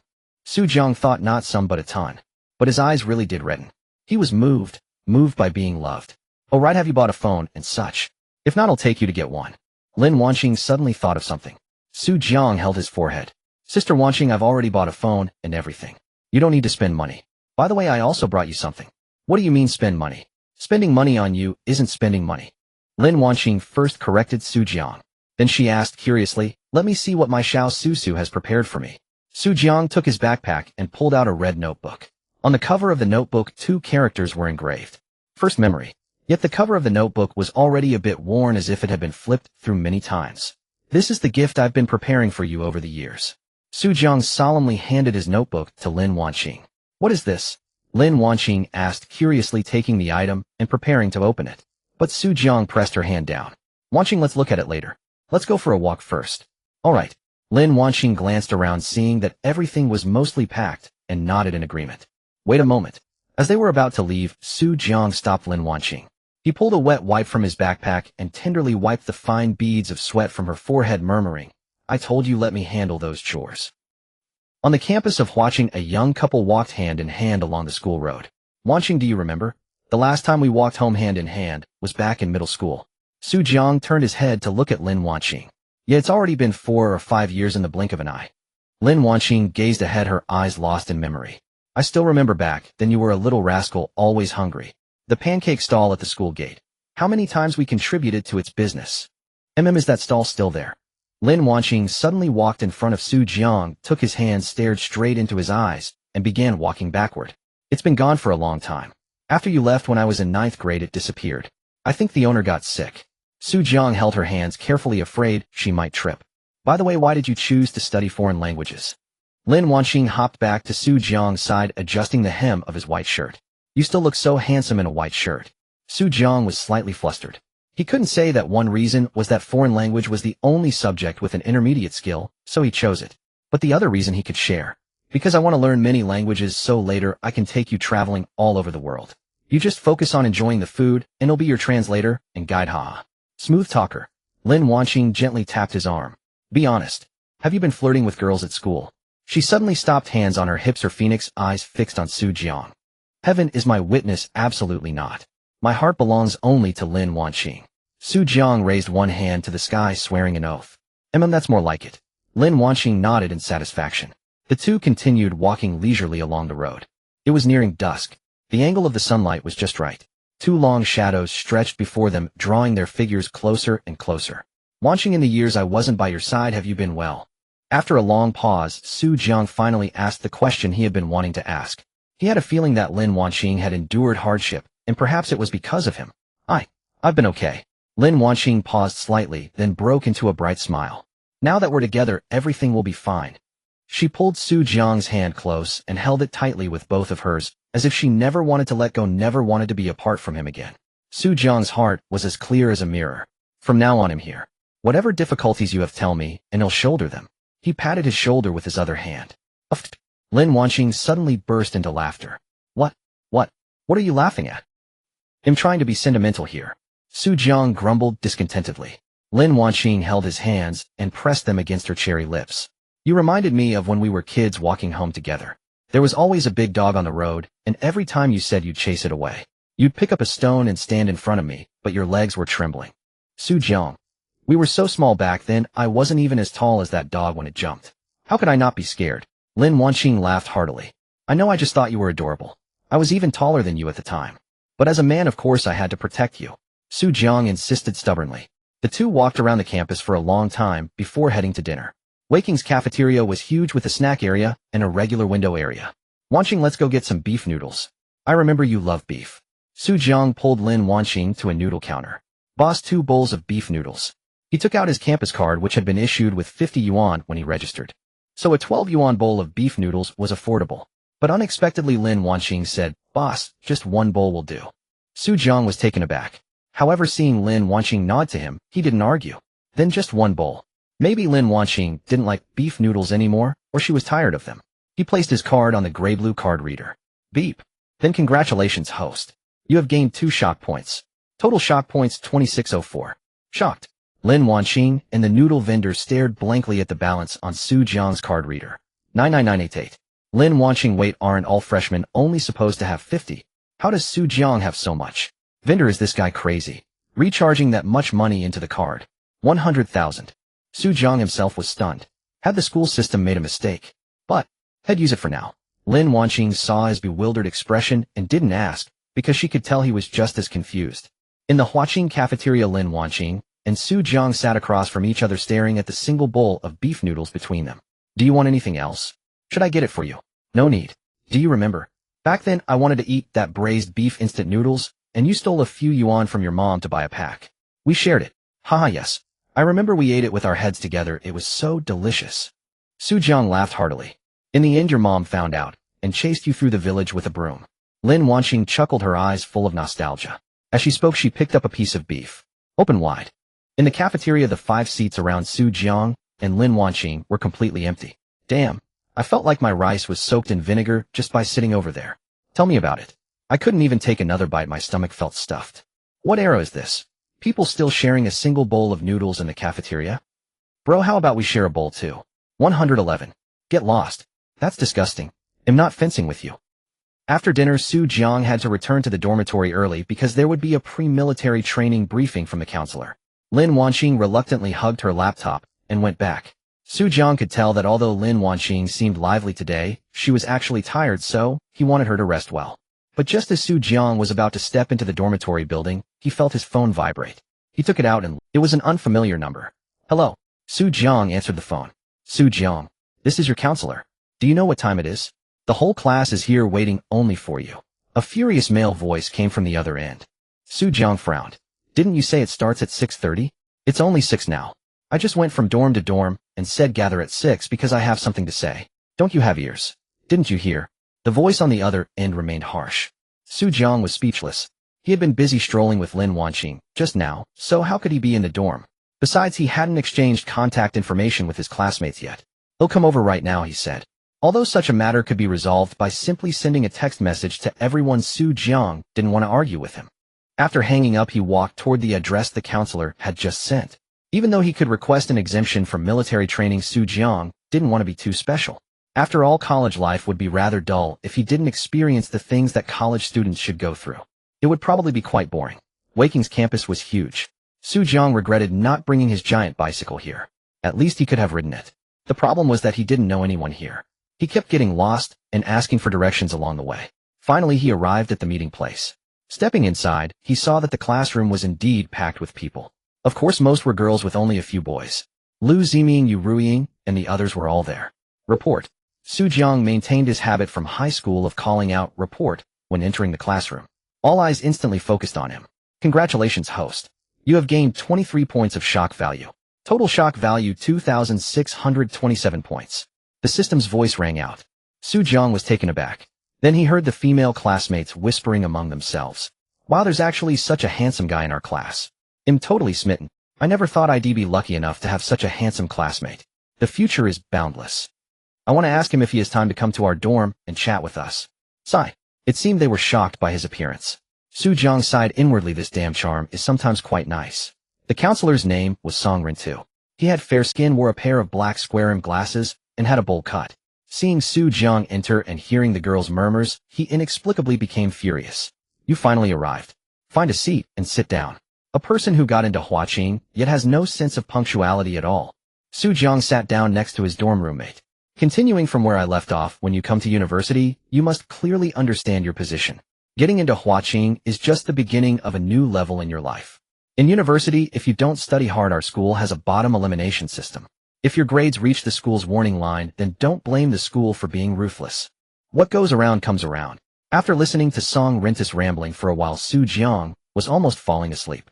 None of this had anything to do with military training. Lu Ziming beside him had already been nodding off like a chick pecking rice. Suddenly Su Jiang felt his phone vibrate. He looked. It was Qin Siyuan calling. Not wanting to stand up and interrupt Song Rintu's performance, he quietly crouched down, lowered the volume, and answered the call. Su Jiang, where are you? I just had an argument with that damned old man Wang Delin, and we finally decided to study the stable solution of your Navier-Stokes equations together. The school has specially approved a lab for us, room 501 on the 5th floor of the science building. Do you have time to come over? If you don't have time, I'll come pick you up. Hearing Qin Siyuan's words, Su Jiang was startled. These two guys really had some influence. They could open a lab at Huaqing University just like that. However, Professor Qin, I don't have time. I'm still attending our class pre-military training mobilization meeting. Su Jiang said. Qin Siyuan instantly exploded. Old one, you go ask your Shin Chunlin what the hell he's doing. A person like Su Jiang still needs to attend a military training mobilization meeting. Then click. Qin Siyuan hung up the phone. Su Jiang looked up helplessly. These two old guys were probably going to bother the principal again. But as he stood up, he saw Song Rintu staring straight at him. Damn. No way. I only said one sentence. And he noticed. Actually, Su Jiang was very wronged. Song Rintu wouldn't have noticed him. But Lu Ziming was sleeping too soundly. Nodding back and forth like a chick pecking rice was one thing, but then he started swaying left and right. Song Rintu was lecturing with great enthusiasm and saw someone below shaking his head. Could he tolerate that? At first he thought he had made a mistake. Then he realized it was that guy sleeping. Before he could scold him, Su Jiang, holding his phone, popped his head up from under the desk. Well, caught two at once. Song Rintu was furious. You too. Did you listen carefully to what I was saying? Do you know how important it is to listen attentively in class? When I was in college, I always sat in the front row of the classroom.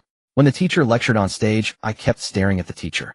That's how I became the top 3% of the entire college that year and earned a postgraduate recommendation. Plus my ability. I used to be the class league secretary. With these two advantages, I can now pursue my master's degree while serving as a counselor. Back then, even the principal personally awarded me. Moreover, my current advisor is a former student of the principal. It's said that after I graduate with my master's, either he will arrange a decent job for me or let me stay at the school for management. Indeed, when Song Rintu said this, the female students below looked at him with envy and admiration. After all, being in the top 3% of the entire college at Huaqing University was already the top level in the country. Not to mention that he could stay at Huaqing for a management position by his own ability. That was already quite impressive. For ordinary people, staying at the school was almost impossible. That's right. Song Rintu swept his eyes and saw that Lu Ziming had already begun to look at him with some admiration. But that's Su Jiang. Song Rintu was about to educate Su Jiang. These troublemakers were all top students in their previous schools, but after coming to Huaqing, they didn't know how to restrain themselves. Didn't they know there are always people better than you? Su Jiang, if you don't want to listen, get out. Don't disrupt the other students. Song Rintu shouted at Su Jiang. Sorry, counselor. I just had a rather important call, and I thought going out would disturb everyone, so I secretly listened for a moment. Su Jiang knew he was indeed at fault, and admitted it without denial. You've already disturbed everyone. What important call could a freshman have? Get out. You don't need to listen to today's mobilization. And if you ever encounter any difficulties in the future, don't come to me. Song Rintu directly issued a dismissal order. Su Jiang also felt bored. Since the other didn't want him there, he might as well go check on old Qin. So he walked out of the classroom. Song Rintu watched Su Jiang leave, then closed the door. Just as he was about to continue the lecture, his phone rang. He looked at it. Shin Chunlin. Even Song Rintu was startled. Although he had saved the principal's number, he had never called the principal before. Could it be that the principal had also secretly saved his number? Everyone quiet. The principal is calling me. All the students immediately gasped. The principal was calling their counselor directly. What was an important call? This was it. How powerful was their counselor? This is a big shot to cling to. Hello, principal. Song Rintu said with a fawning smile, as if he were video calling the principal. He nervously twisted a piece of chalk in his hand, leaving a pile of dust on the podium. Are you the freshman advisor for the foreign language and literature department? Shin Chunlin's authoritative voice came through. Yes, yes, yes. Song Rintu replied, 3 times nodding vigorously. Are you holding the pre-military training assembly for the new students today? Which classroom? Shin Chunlin cut straight to the point. Song Rintu quickly told him the room number. Alright, I got it. Shin Chunlin hung up. Song Rintu was left bewildered, but he was sharp enough to guess the principal might be coming. He almost shouted, "Oh yeah," in front of the students. Class, the school leadership might come by later. Show them your best spirit. Let them see the vigor of our foreign language freshmen, he said, then tidied his clothes and resumed his endless monologue. The students grew tense. Wow, the principal visiting our class on the first day? What's going on? It was a story worth bragging about. After all, in most universities, students rarely get to see the principal. Many graduates don't even know who their principal is or what they look like, only catching a glimpse during the opening ceremony and graduation ceremony. So after graduating, many wouldn't recognize the principal even on the street. Amid everyone's tension and anticipation, a few minutes later, the weary principal Shin Chunlin appeared at the classroom door. He knocked, then pushed the door open. The classroom lights glinted off his bald spot, shining bright yellow. Principal. Song Rintu recognized him, having seen him several times before, and hurried over with joy. Shin Chunlin grunted, showing no recognition.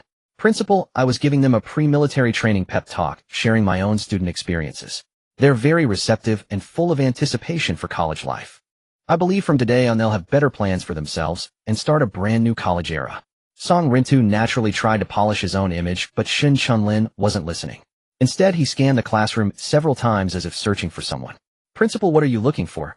Song Rintu asked, noticing his distraction. Following the principal's gaze, he inquired curiously. Shin Chunlin looked around once more. Where is Su Jiang? I'm here to see Su Jiang. All the students were stunned, as if struck by lightning, staring in disbelief. Song Rintu gulped. The principal came for Su Jiang, not to check on the new students. Principal, aren't you here to hear my freshman orientation? He asked, puzzled.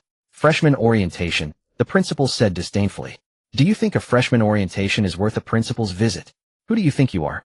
I'm not here for that. I'm here for Su Jiang. Shin Chunlin repeated, thinking the man was quite dense. I already said I'm here for Su Jiang. Why are you still going on about the orientation? He'll have to speak to the humanities college about this. Someone like him as an advisor is just a waste of time. Su Jiang. Song Rintu couldn't understand why the principal wanted to see Su Jiang. Was it because Su Jiang was better looking than him? But when he saw Shin Chunlin's grim expression, he imagined a different scenario. Maybe Su Jiang had done something wrong and was on the principal's bad side. So the principal came personally to scold him. Su Jiang, Song Rintu straightened up. I kicked him out. He wasn't listening and even answered calls in class, disturbing others. He waited for praise, thinking he was good at reading the room. But Shin Chunlin's grimness wasn't because Su Jiang had angered him. It was because he couldn't find Su Jiang. Sure enough, what?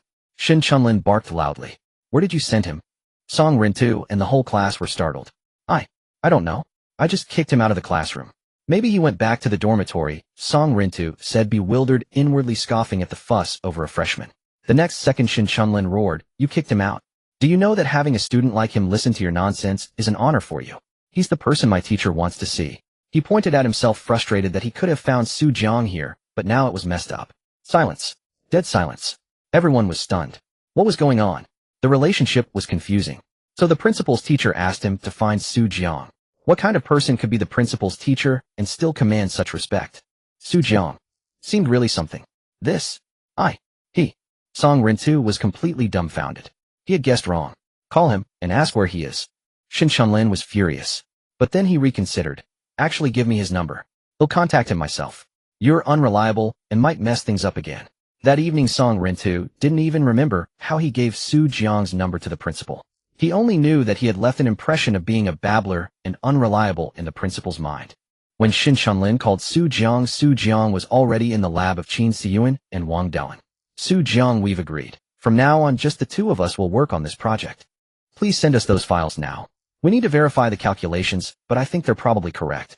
Of course, when we publish the paper, you'll be the first author, Qin Siyuan assured him. Su Jiang nodded. He had researched these two old professors and knew they were trustworthy. And publishing the stable solution of the Navier-Stokes equations alone would be less impactful than including them. He went to the computer, opened his email, and sent the files to the two professors. The next moment Qin Siyuan and Wang Delin, who had been bustling around, each grabbed a laptop and immersed themselves in the data. Wang Delin left a note. By the way, I told Shin Chunlin to deposit 100 yuan into your account for living expenses. Let me know if you need more. Then he continued calculating. Academia was more important to them than anything else. Su Jiang was speechless. Who does that? To keep me at watching you just put money into the meal card. Do you think I'm a pig? I can't eat 1000 in 4 years. Su Jiang felt that the two elders' debate might not conclude within a few days. Bored in the lab, he returned to the dormitory. Lu Ziming and the others had already come back. When they saw Su Jiang, a hint of awe flickered in their eyes. Lu Ziming, being bolder, asked, Su Jiang, do you know the principal's teacher? Huh? Su Jiang was taken aback. What principal's teacher? Seeing Su Jiang's confusion, Lu Ziming recounted everything that had happened after Su Jiang left. Su Jiang finally understood. Oh, I guess so. Congratulations, host. You have gained 3 shock points. Total shock points 2,630. The 3 of them were utterly stunned. How could the gap between people be so vast? Having just entered school, they hadn't even figured out where to eat, attend classes, or find the food street. Yet Su Jiang had already gotten acquainted with the principal's teacher. Boss Su Jiang, you're our boss from now on. Lu Ziming and Yu Ruiying were completely won over. Even Ouyang Feng nodded and called Su Jiang boss. Now he believed that Su Jiang deserved a beautiful girlfriend like Lin Wanqing. Su Jiang retorted, who wants to be boss? Get lost. Do you think this is Mount Liang? Then you're our dorm leader. We all respect you.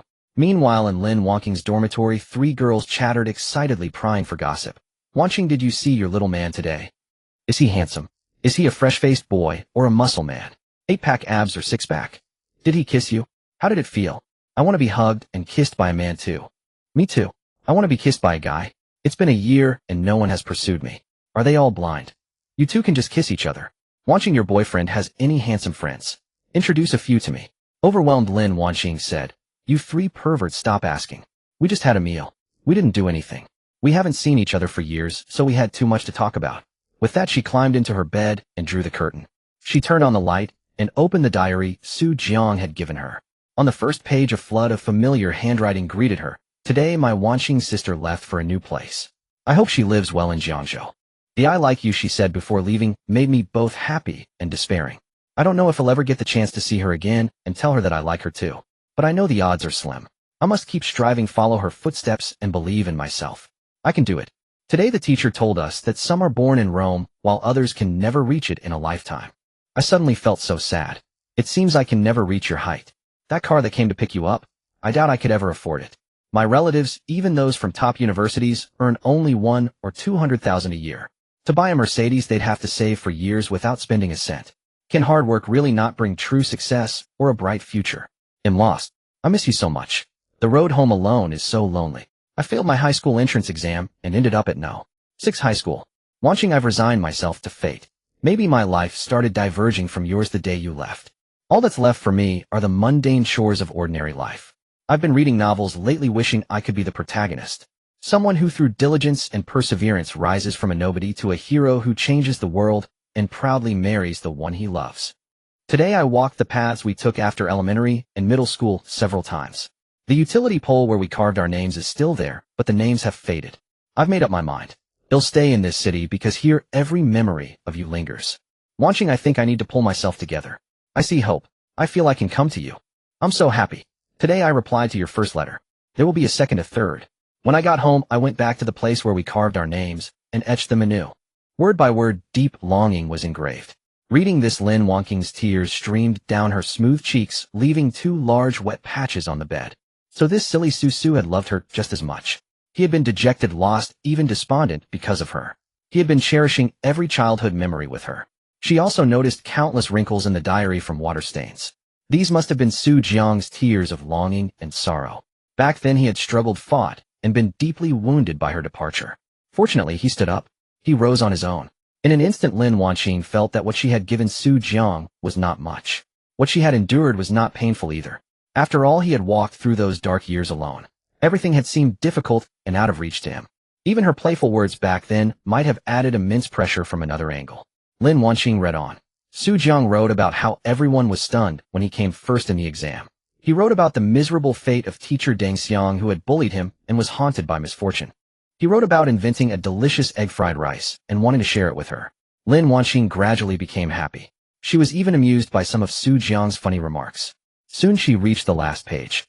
There was only one sentence. You are the direction of my life. Having you makes it all worthwhile. You are the direction of my life. Having you makes it all worthwhile. Lin Wanqing whispered softly. Having you it is worth it. Simple words always carry immense power. Lin Wanqing instantly saw Su Jiang's figure. Whether he was wallowing in despair, choosing to stay in Qinghe to cling to the memories of her, or now striving to enter Huaqing for her, rejecting prestigious foreign universities to face the future together with her. It was all for her. Her heart trembled. What is love? The greatest charm of love is that for the rest of your life, every step you take is toward the one you love. While Su Jiang was reveling in the joy of meeting Lin Wanqing, in Jiangzhou, the production team of Who's the Talent I Choose You was making intense preparations for the next episode. The biggest challenge was Su Jiang because his challenge could only be performed by him alone. If Su Jiang was absent or arrived late, it could affect the show's progress and arrangement. Unlike love shows where they could easily bring in extras here, they had to face teams and journalists from Sakura country. Are you sure Su Guozhu will come? The director had asked Dong Yiling countless times. Yes, he told me he has already asked for leave, Dong Yiling replied. Then he'll arrange the team from Sakura country. The director still lacked confidence. He couldn't afford to lose. Go ahead and arrange it. Su Guozhu will arrive on time. A male voice suddenly sounded. The director turned to see Zhang Qingshan. Mr. Zhang. The financial backer had arrived, so the director had to show some respect. Since Mr. Zhang says he'll come, he'll make the arrangements. Yet the director's heart was filled with doubt. Asking for leave on the first day of school, did an ordinary person have that kind of influence? If Su Jiang didn't show up, Sakura country would win again, and China would lose face. He had to be fully prepared. After much thought, he took out his phone and dialed a number. Hello, is this Kai Jelly? Oh, and the director of the show Who's the Talent I Choose. I'd like to ask if you're interested in participating in our program in a few days. It's a speed memorization competition. I recall in the show I have a specialty, although you competed in reaction speed, your memory also impressed me. I think if you can join, China will surely win this time. Great, you're free. That's wonderful. The director hung up a smug expression on his face. As a director, how could he not prepare a backup plan? Otherwise, how could the show proceed? In the capital, early the next morning, Su Jiang was awakened by his phone. He answered the call from Lin Wanqing. Xiao Su, are you up? I bought you breakfast. Open the door and eat it. Your military training is about to start. Okay, I'm getting up. Su Jiang stretched and pulled open his mosquito net. Damn, am I dreaming? I heard a girl say she bought me breakfast. Damn, I heard it too. Is Tsinghua University this great? Assigning a girl to buy breakfast for each dorm. It shouldn't be my girlfriend, she can't make it here in the morning. Just as Lu Ziming, Yu Ruiying, and Ouyang Feng jolted awake in bed, Su Jiang had already gotten off the bed.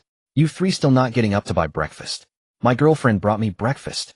Su Jiang teased the three, still lying in bed. Though he too had just woken up, he had a girlfriend to buy him breakfast, so he didn't need to queue at the cafeteria. He opened the door and stepped out. There stood Lin Wanqing wearing a white sports top and knee-length tight yoga pants, holding a bag of breakfast. Wanqing Jia. Seeing her, Su Jiang couldn't help but smile, a sweet smile. Xiao Su, did you sleep well last night? Lin Wanqing carefully tidied Su Jiang's messy hair and handed him the breakfast.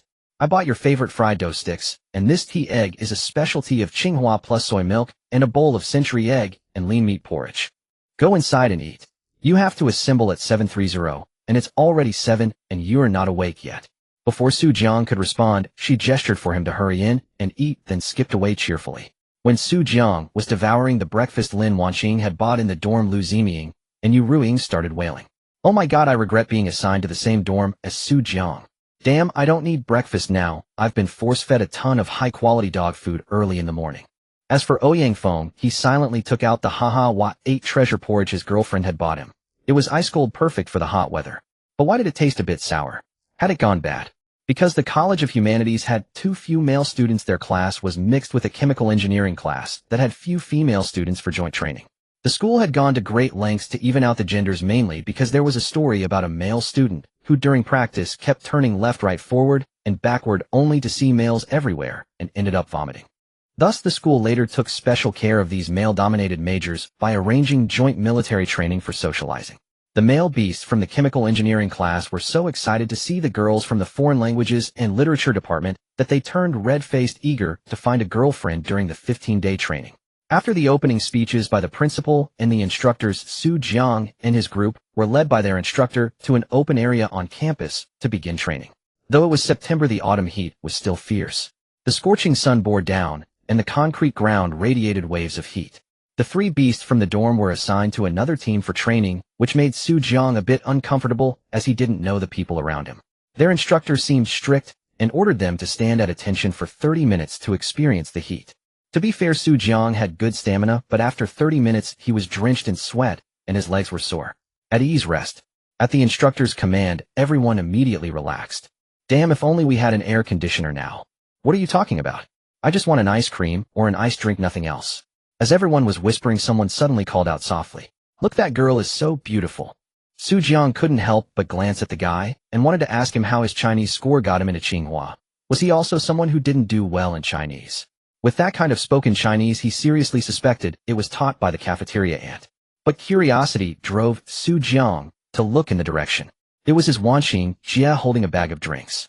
Jiang was about to run over, but Lin Wanqing gave him a quiet look, then walked straight to the instructor, smiled sweetly, and took out a bottle from her bag. The instructor turned and saw a beautiful girl. His sternness softened and he asked gently, "What's the matter, student?" After all, the instructor was a young man in his 20s. "Instructor, have a drink." "You've worked hard," Lin Wanqing said, handing him the bottle. Somehow the instructor, who would have normally refused, instinctively took it. "Instructor, you see the boy in the third row, second seat. He's my boyfriend. Could you go easy on him?" Lin Wanqing said, slowly watching the instructor drink. "Congratulations, host. You have gained 45 shock points. Total shock points 2,675. The entire crowd was stunned. Everyone turned to look at Jiang in the third row, second seat. This guy is ruthless. Not only does he have such a beautiful girlfriend, but she's also bribing the instructor for him.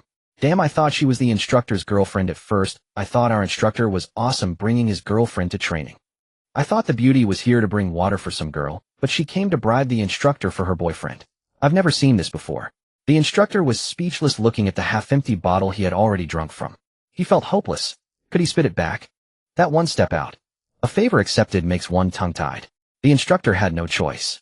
Mainly upon seeing Jiang, he realized this was the one the leader had mentioned, exempt from military training, but voluntarily participating. He was told to take care of him. Thus, under the envious gazes of the crowd, Jiang stepped out with great ease. "What are you all staring at? Stand up at ease." Unable to vent his frustration, the instructor roared at the remaining students. "Why does he get to skip training?" Some male students were naturally displeased. All were from Huaqing University, so why the privilege? "You step out." The instructor didn't indulge him. He directly ordered the student out. "Let me ask you, do soldiers on the front line ever ask why they are sent to battle while others stay behind? When we provide disaster relief, does anyone ask why they are chosen instead of others? No. A man must have the courage to take responsibility. A man must bear his duty."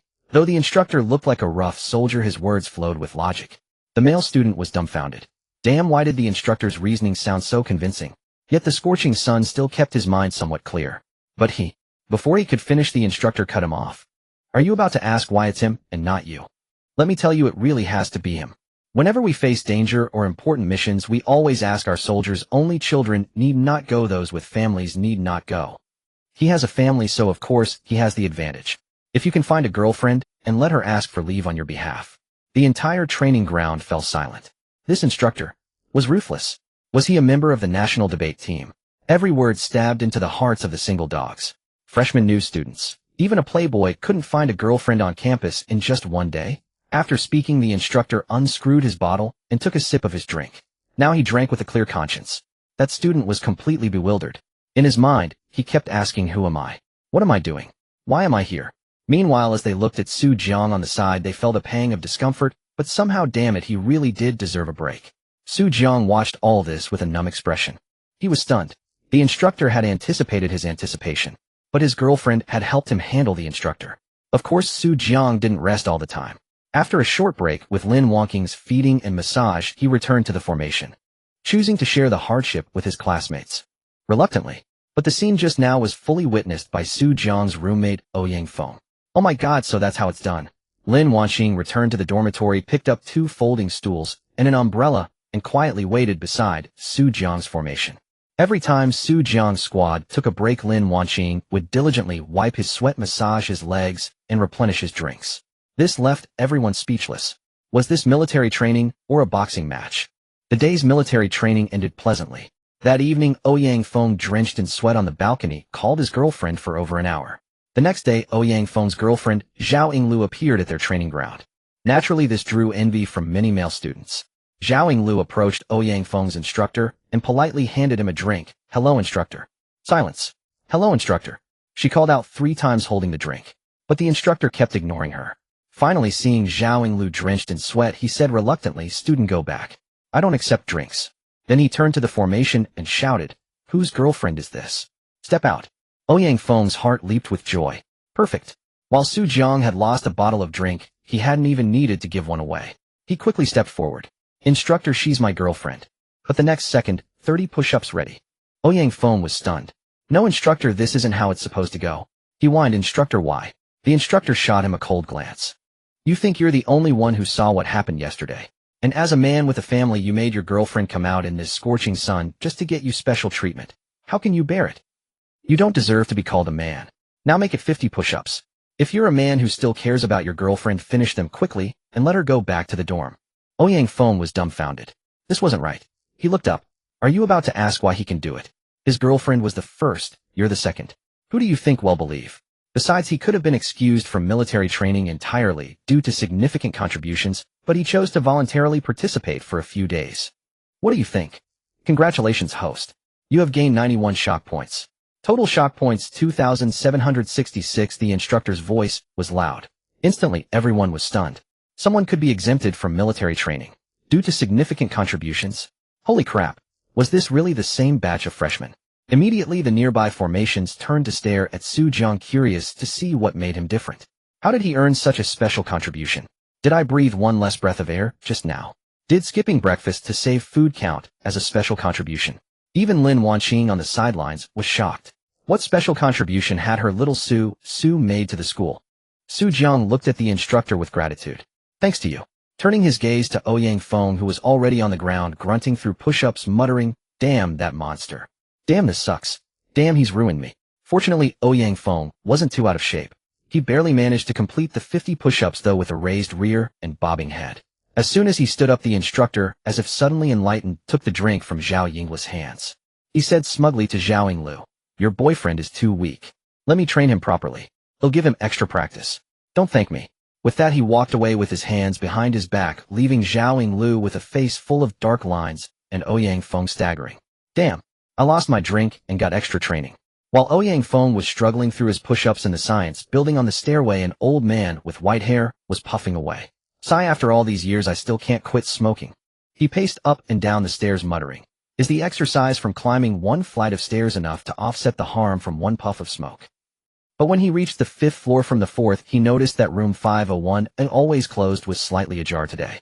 Curiosity drove him to push the door open. He saw 2 people in front of 2 computers studying and calculating on scratch paper. Recognizing them as Qin Siyuan and Wang Delin, his curiosity grew. He stepped closer to look, and what he saw left him utterly stunned. This elderly man was none other than Wu Hongji, an old professor from the mathematics department. Though the Navier-Stokes equations were a problem rooted in physics, their renown within the mathematical community was no less significant. Wu Hongji fixed his gaze upon Su Jiang's handwritten process. Step by step, the reasoning was clear and methodical.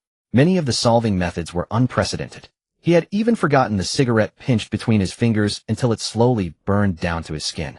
Wu Hongji snapped back to reality with a start. He leaped up from his spot, stamped the cigarette butt out on the floor, and extinguished it. But his sudden movement immediately caught the attention of the 2 physics professors who were engrossed in studying Su Jiang's problem-solving process. "Who are you? What are you doing?" The 2 professors' first instinct was to clutch the computer before them. Lose anything, but not the computer. Only when they recognized Wu Hongji did they heave a long sigh of relief. "How did you get in?" Qin Siyuan asked with a hint of irritation. "You left the door open, so I just walked in," Wu Hongji replied nonchalantly. Then, his eyes burning with intensity, he fixed them on the 2 men. "What you were looking at just now was something about the Navier-Stokes equations, wasn't it? I've never seen that solution method before. Can I have a look?" "Get lost." Qin Siyuan and Wang Delin, fierce rivals in internal disputes, were remarkably united against external threats. Under their murderous glares, Wu Hongji had no choice but to slink away, his heart filled with regret. "If only such a student were under my tutelage, I could surely mold him into a nationally renowned mathematician. I must find him." Meanwhile, the pivotal figure Su Jiang was explaining recent events to Lin Wanqing. Little Su, I'm curious. How did you get exempted from military training? And how did you make the principal hold you in such high regard? And what about the 100,000 yuan in your card? Lin Wanqing fired off all the questions that had been piling up. Su Jiang rubbed his forehead, inwardly sighing with relief that this was what she asked. It's just that during summer break I solved a tough problem in physics and sent it to a professor at our school to review, and then he trailed off because what came after didn't matter. What Lin Wanqing cared about was undoubtedly the first part. Sure enough, before he could finish she asked, "What physics problem did you solve? Did it wear you out?" Lin Wanqing said. Su Jiang was speechless. I was just solving a physics problem, not hauling bricks. It just took me many days to write it all out. Oh. Lin Wanqing didn't care what problem he had solved, as long as Su Jiang was fine, that was enough. By the way, Wanqing, I'm going to a show in a few days. Do you want to come back to Jiangzhou with me? Su Jiang said. Hearing this, Lin Wanqing's face, which should have lit up with excitement, fell instead. I've been dragged by my advisor to work on some tough problems with a few graduate students recently. The time I spent with you during military training was squeezed out. I really can't make it to Jiangzhou. Su Jiang sighed.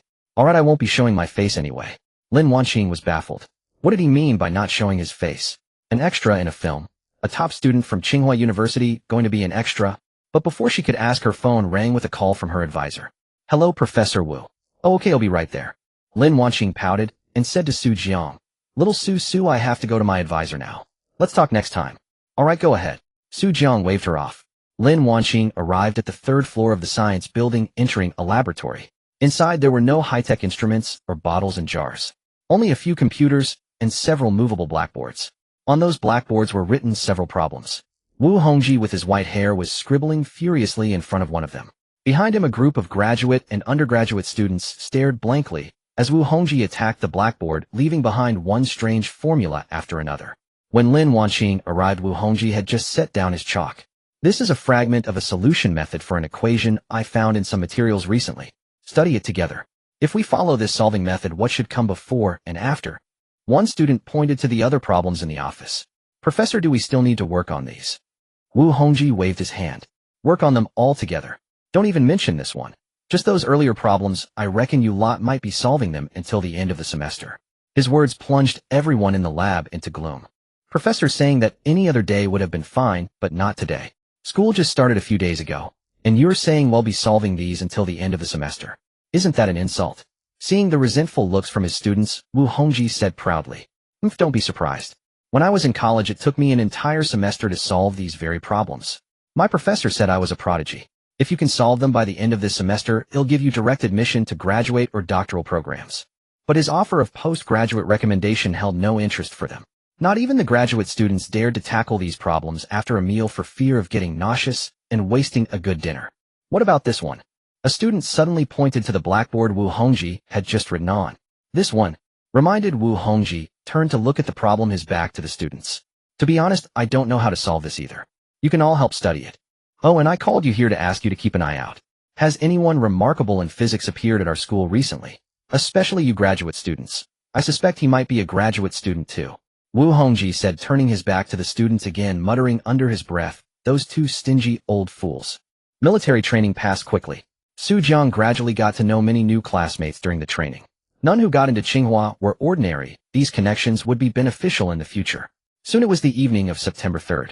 Dong Yiling had already bought Su Jiang a ticket, a flight to Jiangzhou at 8 p.m. After evening training, Su Jiang called Lin Wanqing, hoping to spend some time with her. Since she had taken that call yesterday, Lin Wanqing had been squeezing in visits to take care of him, spending the rest of her time in the lab. When Su Jiang learned that Lin Wanqing was still in the lab wrestling with math problems, he brought dinner to her lab, intending to eat with her. Pushing the door open, he saw Lin Wanqing lost in thought before a blackboard. Wanqing, time to eat. Su Jiang called out softly as he approached her. Little Su, you're here. Seeing Su Jiang, Lin Wanqing forced a faint smile. Where is everyone in your lab?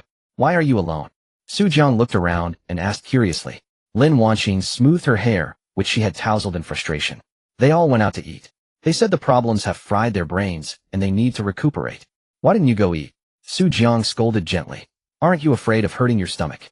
I thought I had a breakthrough just now, so I stayed to study it a bit more. Lin Wanqing shook her head. But in the end, my idea was off the mark. Just as they were about to eat, Lin Wanqing's phone rang again. Glancing at it, her expression changed. Little Su, I might have to leave. Eat here, And when you're done, just leave the door ajar. Don't lock it. They don't have keys. I'm really sorry I can't have dinner with you. With that, Lin Wanqing hurried off. Su Jiang looked at the slightly cooled food, feeling a bit bored. Eating alone was no fun. He stood up and began to examine the blackboards, curious to see what kind of problems had stumped Lin Wanqing and the others. My, these problems aren't that hard. Jiangzhou. Just past 10 in the evening. Su Jiang's plane landed on time at Jiangzhou International Airport. Jiang Qingshan's secretary had already been waiting there. Upon seeing Su Jiang, he stepped forward warmly and took his luggage. Su Jiang, our general manager Jiang, has already booked a hotel for you still at the Hilton Grand Hotel and reserved a deluxe suite. Oh, please thank Uncle Jiang for me. Su Jiang expressed his gratitude. But as the secretary led him into the elevator to head up to the hotel room, he happened to see a young man dressed in a flamboyant, dissolute style coming out of the elevator. The young man was walking while talking on the phone. I know, but I didn't get to see her. Apparently, her mother flew to the capital to find her. But I'm not going to wait for her. A woman like that's so self-righteous. Once she learns the power of our family, she'll come crawling back to grovel. Su Jiang watched the figure receding into the distance, feeling an inexplicable unease settle in his heart. The next morning, Su Jiang was escorted to the show's filming location. Although it wasn't a live broadcast, the place was packed with people. There were audience members, extras, various news and short video journalists, and countless crew members. Under Dong Yiling's guidance, Su Jiang entered a small room. Su Guozhu, you'll be competing against a total of 12 people from all over the world. Many of them have already made a name for themselves in talent shows in their home countries. Seeing the vast market in China, they've all come here hoping to achieve instant fame. While Su Jiang went through the tedious preparations of changing costumes and applying makeup, Dong Yiling briefed him on the contestants. The competition consists of 3 rounds, 1 per day. The first round is unknown, selecting 6. The second day is also unknown, selecting 3. The final day determines the rankings among the 3.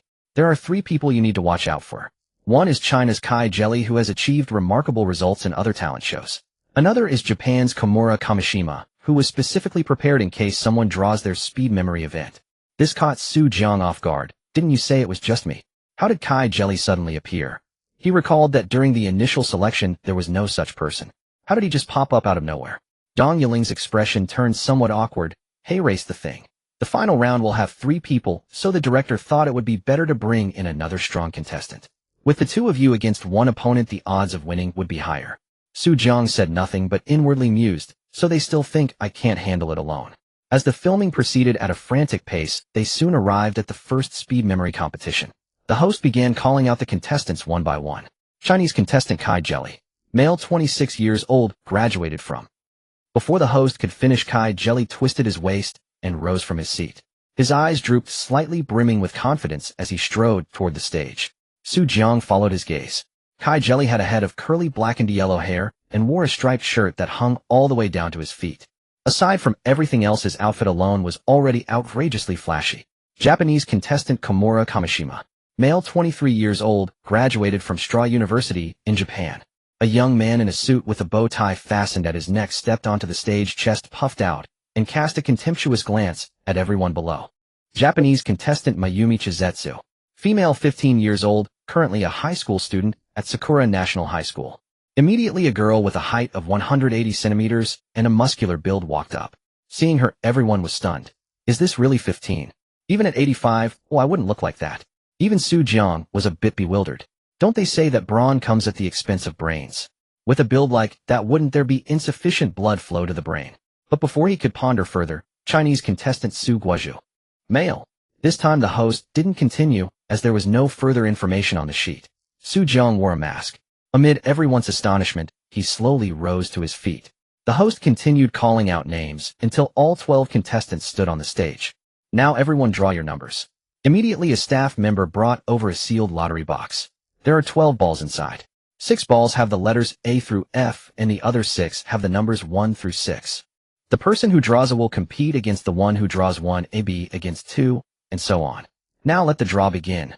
The staff member walked around with the lottery box, stopping in front of each contestant, who then reached in and grabbed a ball. Su Jiang picked one up and opened it. See? So he would be competing against the person who drew 3. Now please have the contestants who drew A and 1 stay on stage. The rest of you keep your numbers hidden and wait off stage.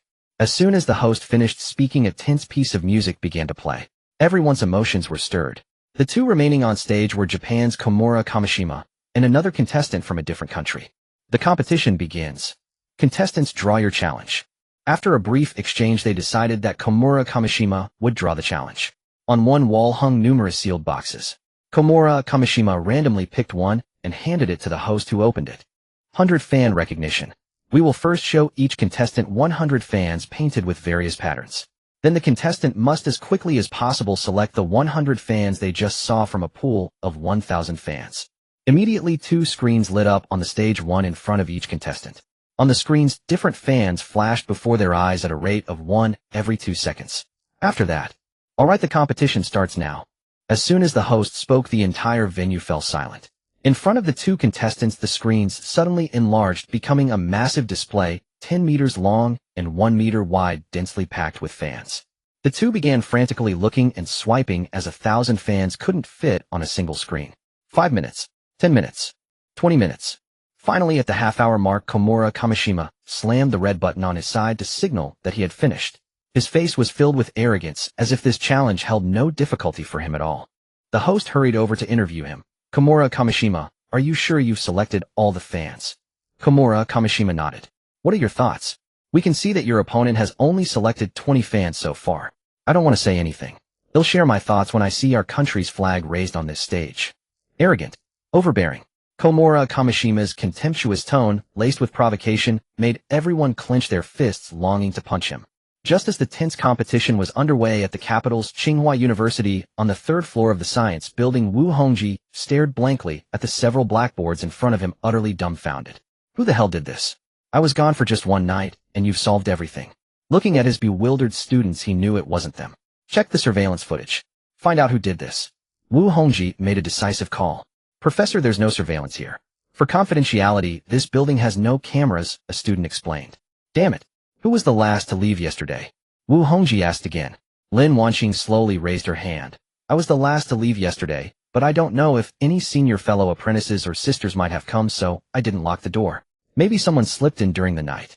She didn't mention Su Jiang. Su Jiang had been rushing to catch a flight yesterday and couldn't have stayed long. Besides, even a graduate student in mathematics couldn't solve these problems in a single night, let alone Su Jiang, a student in the Department of Foreign Languages and Literature. If I find out which professor dared to mess around in my lab, I'll kill him. Wu Hongji growled fiercely, then turned to glare at his students.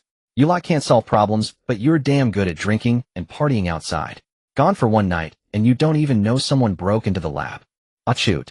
Su Jiang, far away in Jiangzhou, let out a violent sneeze. He rubbed his nose, glancing at the contestant on stage, who was already drenched in sweat. He thought to himself that this person was already panicking, and panic would surely cloud his mind. After all, this kind of speed memorization requires intense concentration.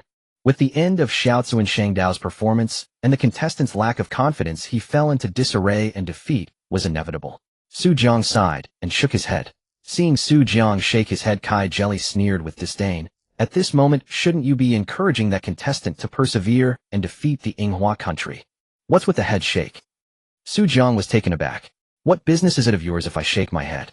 Being somewhat stubborn, Su Jiang retorted without hesitation. Why does defeating the Tsinghua country have to be done by someone from another country?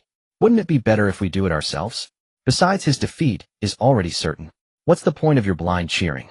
How well said. Zhengong Qianxue from the Tsinghua country suddenly clapped on the side, speaking in broken Chinese. I look forward to competing with you. I hope you can defeat me with your strength and make me truly admire you Chinese. Su Jiang glanced at her indifferently and uttered 2 words soon. Their exchange made Kai Jelly feel humiliated. You? If you were any good, the show wouldn't have invited me. A person who doesn't even dare to show his face. Are you hiding your face because you're sure you'll lose? Kai Jelly's words were harsh, but Su Jiang ignored him, because at that moment the contestant still persisting on stage finally couldn't hold on any longer. His face was pale, and sweat had formed small puddles on the floor. After a few breaths, he slowly collapsed onto the ground unconscious. After the staff carried the contestant away, the host began to verify the results of the 2 contestants on the spot. In the end, Xiao Tzuan Shangdao's 100 fans had all correct patterns in order, taking 32 minutes and 16 seconds. As for the other contestant, regardless of time, out of 100 fans, he only identified 30, with 2 errors and 8 out of order. The first match goes to Xiao Tzuan Shangdao from the Tsinghua country, a complete victory. The Tsinghua country team erupted in cheers. Meanwhile, all the Chinese people present felt their spirits sink.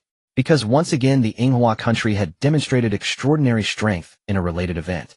This match was not only a shock to the ordinary people present. Even the contestants on stage felt that achieving Xiaozu and Shangdao's speed and precision was extremely difficult. Was this going to be another defeat? The second match begins. Contestants with numbers B and 2, please come on stage. Zhengong Qinxue stepped onto the stage as summoned along with another contestant from a different country. It must be said that Zhengong Qianxi's physique was hard not to notice. This match was very intense.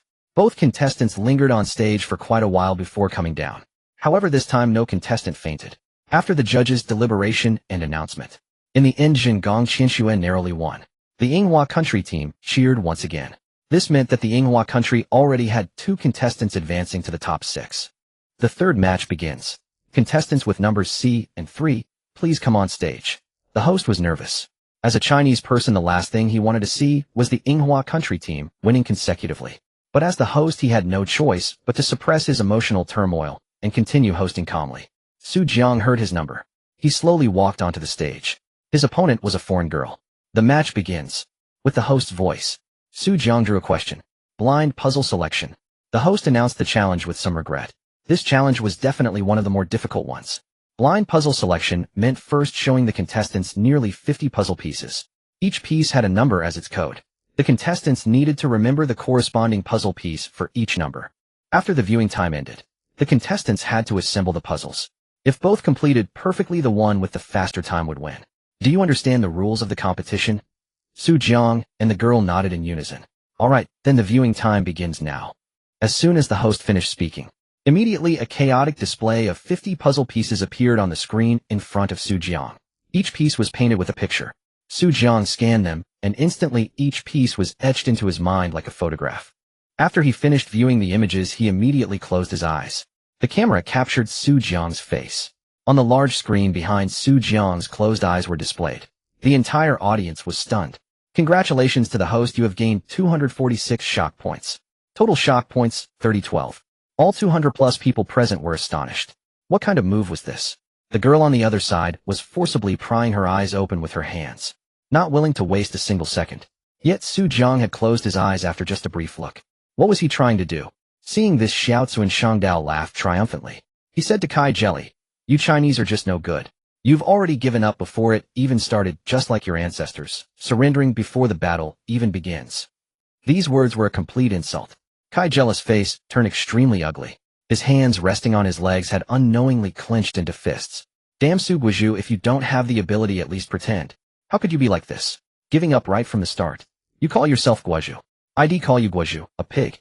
Once today's filming is over, I must teach him a good lesson. He looked at Xiaozu and Shangdao and forced out through gritted teeth, "Don't celebrate too soon. When I get on stage, I'll make you call me Grandpa." Xiaozu and Shangdao, seeing Kai Jelly's fury, laughed and shrugged. Oh, we're so scared.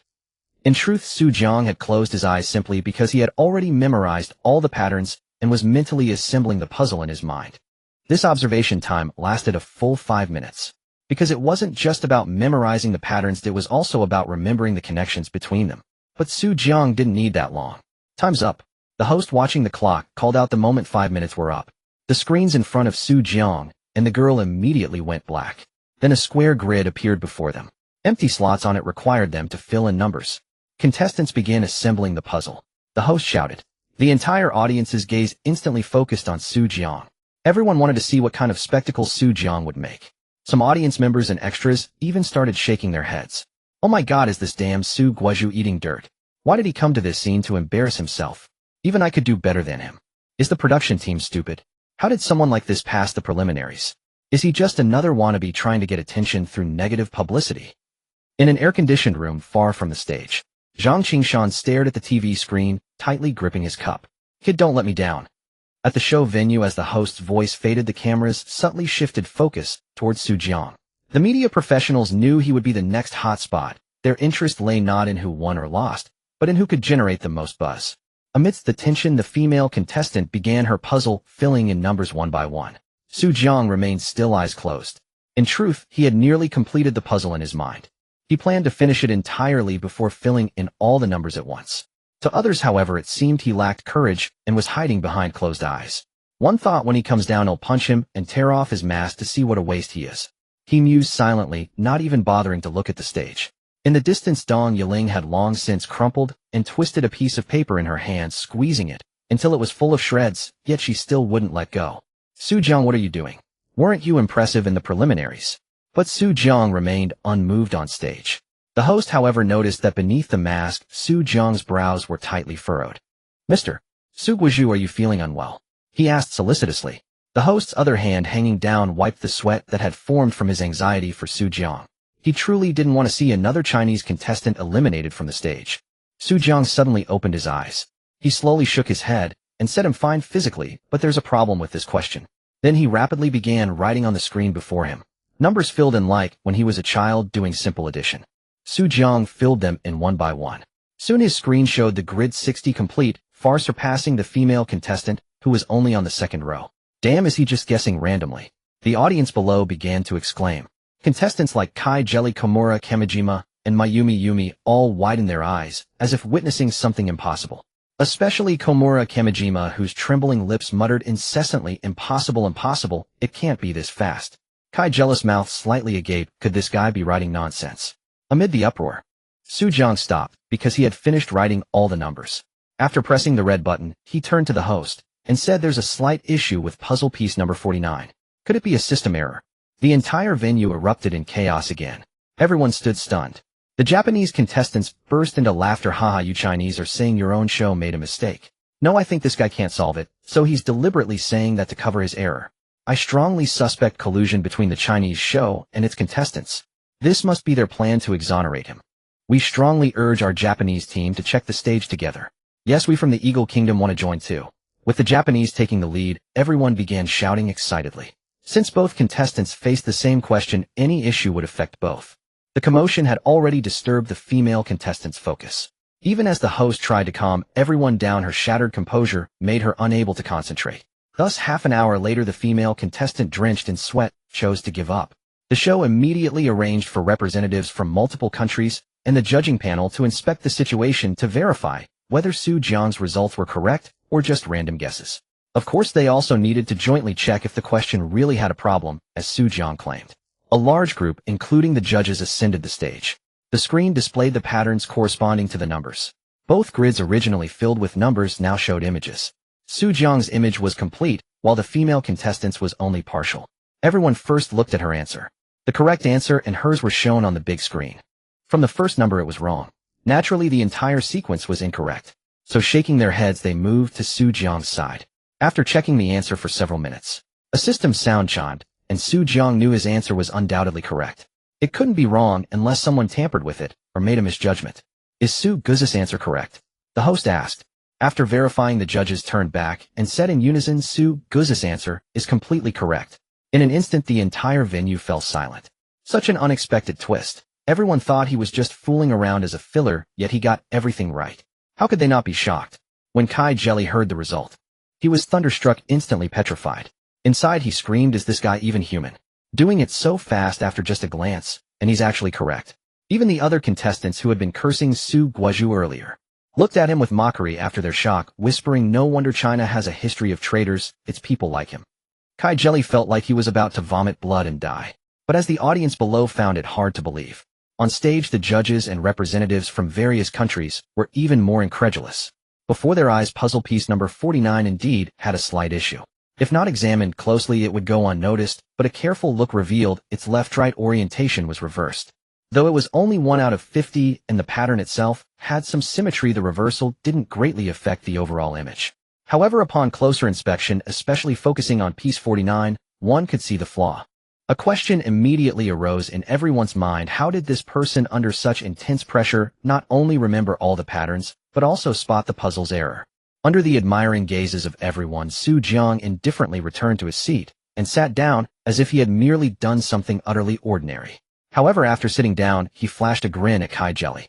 Through the mask, contempt, mockery, and ridicule were all contained in that smile. The host had already called the next number. It was Kai Jelly. He stood up.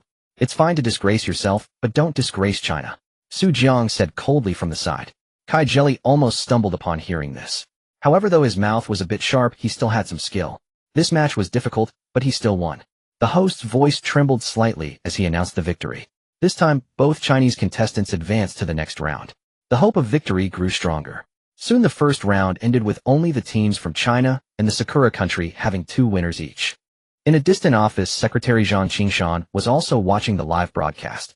When both Chinese contestants won, the secretary couldn't help but let out a long sigh of relief, muttering, "How did a good local program end up like this, becoming a competition where countries from all over the world participate?" And this question, in fact, the program team itself had never anticipated. Many viewers hadn't expected it either. Jiang Qingshan chuckled. "That's because our China has risen too rapidly recently. With our huge population and the booming entertainment industry, many foreign celebrities want to seize every opportunity to enter the Chinese market and get a piece of the pie. Of course, there are also some malicious individuals who take advantage of China's open-door policy to steal our cultural essence and then reverse-feed foreign cultures, confusing our people and causing disunity." Upon hearing Jiang Qingshan's explanation, the secretary's face turned solemn. "Is it that terrifying?" Jiang Qingshan snorted. "In the past, they invaded China with weapons. Now they use culture, ideology, and economy. These things are even more terrifying than weapons because they can steal people's hearts in an intangible way, just like this program. If China loses to the Sakura country multiple times, it will inevitably cause many people to admire the Sakura country, even to the point of emigrating there. So we must be extremely cautious." As the two talked, the live broadcast on the television before them had ended. The next round would be the 6-3 selection tomorrow. Under the guidance of Dong Yiling, Su Jiang got into the RV arranged by Jiang Qingshan and returned to the hotel. He opened his phone. There were 99 messages on WeChat and 99 missed calls. Tapping in, he saw most were from Lin Wanqing. "Xiao Susu, did you have breakfast today? I forgot to remind you yesterday. Did you bring the toothpaste I bought to prevent mouth ulcers? Also, I'm telling you, my teacher was angry today. Yesterday, a thief broke into the lab, a highly intelligent one." "Hey," I said, "Xiao Susu, why aren't you replying to me? He'll count to 3, and then he'll call you. 1, 2, 2.5, 2.55. After end messages. Call cancelled, call cancelled. Forget it, it'll just focus on my questions. When you come back, I'll give you a good scolding. If I contact you again, I'm a little pig." 5 minutes later. "Why haven't you replied yet? Have you been bewitched by some vixen?" Su Jiang looked at the barrage of messages for a long time. He had to admit that when Lin Wanqing used to write letters to him, he hadn't felt this way. Now that they had met and exchanged all contact information, this little darling seemed to have opened a Pandora's box, pouring out her feelings for him wildly. Su Jiang understood. After all, they had only met a few days ago, and there were still many words unspoken and many things left to do together.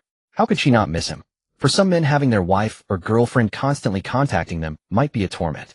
But Su Jiang didn't think so. Isn't it normal for a girlfriend to be clingy and a wife to care about you? If she didn't seek him out or cling to him, that would be strange.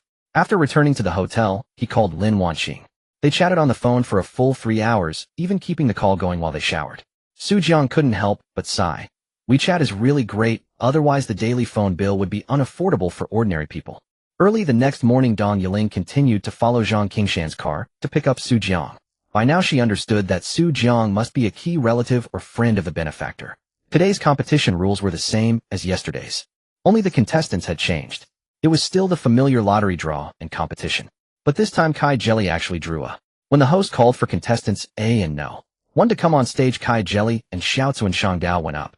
As a fellow Chinese, Su Jiang was not so petty. He didn't provoke Kai Jelly. After all, if Kai Jelly won, China would have another second-place finisher, which was good. He wouldn't even let the little Sakura sit in second place. But just because Su Jiang didn't provoke him didn't mean the other would let Su Jiang off. Before going on stage, Kai Jelly said to Su Jiang with bravado, "Su Guizhu, don't be smug about yesterday's match. Watch closely, and he'll show you how I crush this Sakura countryman and bring glory to China." Su Jiang smiled and said nothing, hoping that his skill would match his bold words. After all, from yesterday's match, Xiao Tzu and Shangdao's strength far exceeded Kai Jelly's. Of course, if Kai Jelly had hidden his strength, or if Xiao Tzu and Shangdao made a mistake today, there was still a chance to win. Actually, Kai Jelly himself didn't know that as he went up, the host and the Chinese audience were already getting nervous. Everyone could see Xiao Tzu and Shangdao's strength. He was clearly the ace player sent by the Sakura country this time. As for Kai Jelly, he had barely won the first round yesterday. Could he really defeat Xiao Tzu and Shangdao today? Everyone was clearly very pessimistic. The only confident one on the field was Kai Jelly himself. Sure enough, as the match progressed, after they went on stage, Kai Jelly began to show obvious anxiety. In 2 identical test items, Xiao Tzu and Shangdao was nearly finished, while Kai Jelly was still stuck at the beginning. Xiao Tzu and Shangdao looked down on Kai Jelly from the bottom of his heart. People of the Sakura country considered such an infighter useful, but they despised him. Instead, it was strong men like Su Jiang that they admired. Therefore, to humiliate Kai Jelly, and even more to humiliate China's Xiaozuan Shangdao, deliberately slowed down his pace. He leisurely began to drink water. In an instant, a Chinese contestant was nervously shaking his leg, while a Sakura country contestant was drinking water at ease. This formed a stark contrast. The key point was that Xiaozuan Shangdao wasn't satisfied with just one bottle, he drank a second. The sight made the Chinese audience want to rush up and pop his bladder. Finally, amidst the irate expressions of the crowd, Komura Kamishima, sensing he had stirred up some resentment, reluctantly withdrew his bottle and tapped the red button. A resonant sound echoed loudly through the recording studio. At that resounding sound, Kai Jelly's body gave a violent shudder. His formerly taut frame suddenly stumbled, one hand bracing against the screen. He gasped for breath, large drops of cold sweat dripping onto the floor. The arrogance and unyielding confidence he had displayed moments before were shattered by that sound of the Sakura nation's completion. No, I cannot lose. I am the hope of Huan Nation, the backbone of Huan Nation. Kai Jelly abruptly straightened himself. He threw himself back into the screen, delving into it with fervent effort. On closer inspection, his eyes were bloodshot, his hands trembling. Yet before absolute strength, willpower is merely an anesthetic that prolongs suffering. Bang! Just as he had straightened up, no more than 4 or 5 breaths later, Kai Jelly suddenly collapsed to the ground. The host rushed over to support him, but he forcefully pushed him away, struggling to his feet once more. He glanced at the screen, seeing the problem he could no longer solve. With a pride shattered. Frustrated and overwhelmed, Kai Jelly spat a mouthful of blood onto the screen. Everyone's hearts clenched in that instant. Indeed, when the competition reached this point, it was no longer a matter of personal honor. It was the pride of Huan Nation. Several audience members pushed past the staff and rushed onto the stage to help Kai Jelly up. To be honest, this scene moved Su Jiang deeply. Though Kai Jelly was arrogant and disdainful, he still harbored a fervent patriotism. He was admirable. Su Jiang stepped forward. By then, Kai Jelly had been lifted onto a stretcher by the program's medical staff. Seeing Su Jiang, he grabbed him. Su Guizhu. Blood trickled from his lips and teeth, forming sticky strands as he spoke. Fine droplets of blood spattered onto his long shirt. You must win. Kai Jelly uttered these words with difficulty before collapsing heavily back onto the stretcher. The medic at the front, jolted by the impact, staggered slightly. Rest assured, Huan Nation will prevail. Su Jiang's eyes hidden behind his mask reddened slightly. This guy didn't seem so annoying now. He stepped forward, grasped Kai Jelly's hand, patted it gently, and said firmly, Huan Nation will prevail. Huan Nation will prevail. The audience began to roar. This was not their script, yet it was even more their script. In Zhang Qingshan's office, the floor was littered with broken glass. Zhang Qingshan's secretary was carefully cleaning up. The little Sakura, they've gone too far. Zhang Qingshan bit out these words. Then, as the camera turned to the fallen Kai Jelly, and then to the crowd cheering for Huan Nation's victory, Zhang Qingshan seemed to recall his own past experiences. Those men in camouflage for the glory of the motherland shed their blood and laid down their lives at the borders, repelling every small-scale incursion by enemy forces. They held the nation's last line of defense. When they charged forward, fighting the invaders without hesitation, they also shouted, Huan Nation will prevail. Zhang Qingshan reached out and touched the hideous scar on his abdomen. He smiled. This Kai Jelly, he's a real man. On the stage with Kai Jelly carried off, the victor was naturally Komura Kamishima of Sakura Nation.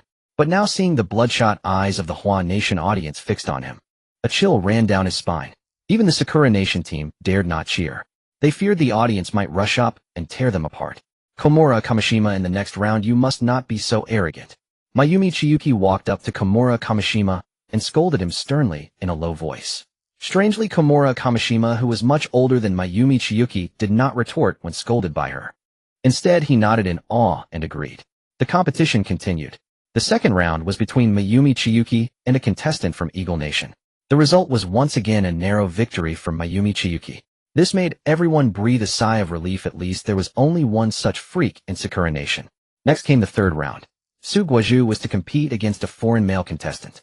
Everyone watched nervously as Su Jiang, aka Su Guizhu, stepped forward. Kai Jelly had already lost. If Su Guizhu lost too, this show would become another farce. People from Sakura Nation and other countries competed on a Huan Nation program. The victor would raise their national flag in Huan Nation's skies and take away Huan Nation's prizes. How shameful. Fists clenched unconsciously. Even the host nearly crushed the microphone in his hand. This masked youth might bring them a surprise. The competition begins. With the host's words, both began answering their memory tests simultaneously. This time the test consisted of a mix of numbers, letters, and characters from other languages. It was simple, yet complex. Whoever could remember more and faster in the shortest time would win. There was no trick to this type of test. There was no pattern. The two contestants feverishly wrote down their answers on the paper before them. The other contestant aimed for accuracy, while Jiang aimed to shake the foreigner's aggressive momentum. 1 minute. 2 minutes. 5 minutes. But to maintain secrecy, the cameras did not show the front of their writing. If the answers were projected, someone might see the faster writer's answers and tip off the slower one, which would be cheating. Everyone could only see the two men hunched over their desks. Finally, the foreign contestant's movements began to slow. His long, immobile posture shifted. He scratched his head. At last he made a decision. The next moment, bang, bang, two sounds rang out almost simultaneously. The host looked at the two youths. All right, our contestant C and contestant No. 3 have both finished their problems, and at almost the same time. Let's wait and see who has the upper hand. Immediately, 2 cameramen accompanied the panel of judges forward. From 2 angles, the 2 sets of answers were simultaneously projected onto the big screen. Everyone looked up nervously. Even the Hua Nation audience members who had been praying for Jiang looked up. The foreign contestants also looked up, some nervous, some with a hint of mockery. Hiss. A collective intake of breath filled the venue. Congratulations, host. You have gained 290 shock points. Total shock points 4082. Lo and behold, Jiang's answer and that contestant's answer were on completely different scales. The other had written for so long, yet only produced about 10 lines. Jiang's, however, filled an entire page, and with extremely small font. Regardless of correctness, based on the sheer volume written, Jiang had already surpassed the other. Yet when the correct answer was displayed between the 2 answers, everyone was shocked again. Congratulations, host. You have gained 290 shock points. Total shock points 4372. In an instant, those with sharp eyes had already scanned from the first line to the second. A full page of bizarre characters. Even just checking the answers felt arduous to everyone. But Jiang's answer was correct wherever they looked. Some even speculated that if the program had provided a longer passage to memorize, then Jiang would not have finished at the same time as that contestant. He would likely have spent more time because he would have written even more answers. Everyone spent over an hour checking. The final result, without a doubt, was that Jiang, also known as Guozhu, emerged victorious. That contestant had made omissions starting from the 3rd character, so it was a crushing defeat. The venue erupted. Guozhu, Guozhu. The audience in the hall, seeing Jiang's victory and his performance, could not help but shout. Their faces were streaked with tears. Tears of excitement. Everyone was thrilled. Hua country still has capable people. Hua country still has hope. I told you Guozhu would definitely win. Bullshit. Who is it just now muttering down there? What do we do? What do we do? Will he lose? I really want to take off his mask and see what kind of person he is. Even if he's ugly, I still think he's as handsome as Panin. Not far away, Kai Jelly, wearing an oxygen mask, was still unconscious. As if suddenly injected with a massive dose of adrenaline, he jolted awake. He sprang up from the stretcher. How is it? Did we win? He asked excitedly. His violent motion directly pulled out the oxygen tube. Oxygen gurgled out of the tube. But at this moment, the medical staff had no mind to attend to him. Their eyes were also on the stage. In the midst of everyone's excitement, Komura Kamishima silently approached Mayumi Chiyuki. Lady Chiyuki, are you confident that you can remember everything from the previous competition? He asked in a low voice in Inghua language. I tried to remember, but it's impossible to remember that much. I wonder how you are. If any Hua person noticed this, they would be astonished. Isn't Komura Kamishima the best? Why is he so respectful and calling her lady in front of Mayumi Chiyuki? Mayumi Chiyuki did not answer immediately. Her eyes were somewhat dazed. She stared intently at the large page of irregular characters on the screen. After a long moment, she sighed. I can't guarantee I can remember that much, but I can try. Maybe I can. Upon hearing this, Komura Kamishima's face instantly brightened. Good, then the next competition will depend on you. I will act as our Inghua country's fake champion to distract everyone and disrupt Guozhu. Then Chiyuki, in the later rounds you must remember, don't worry about too much, just focus on yourself. Winning the competition is the greatest glory for us. Mayumi Chiyuki, okay. The second round ended.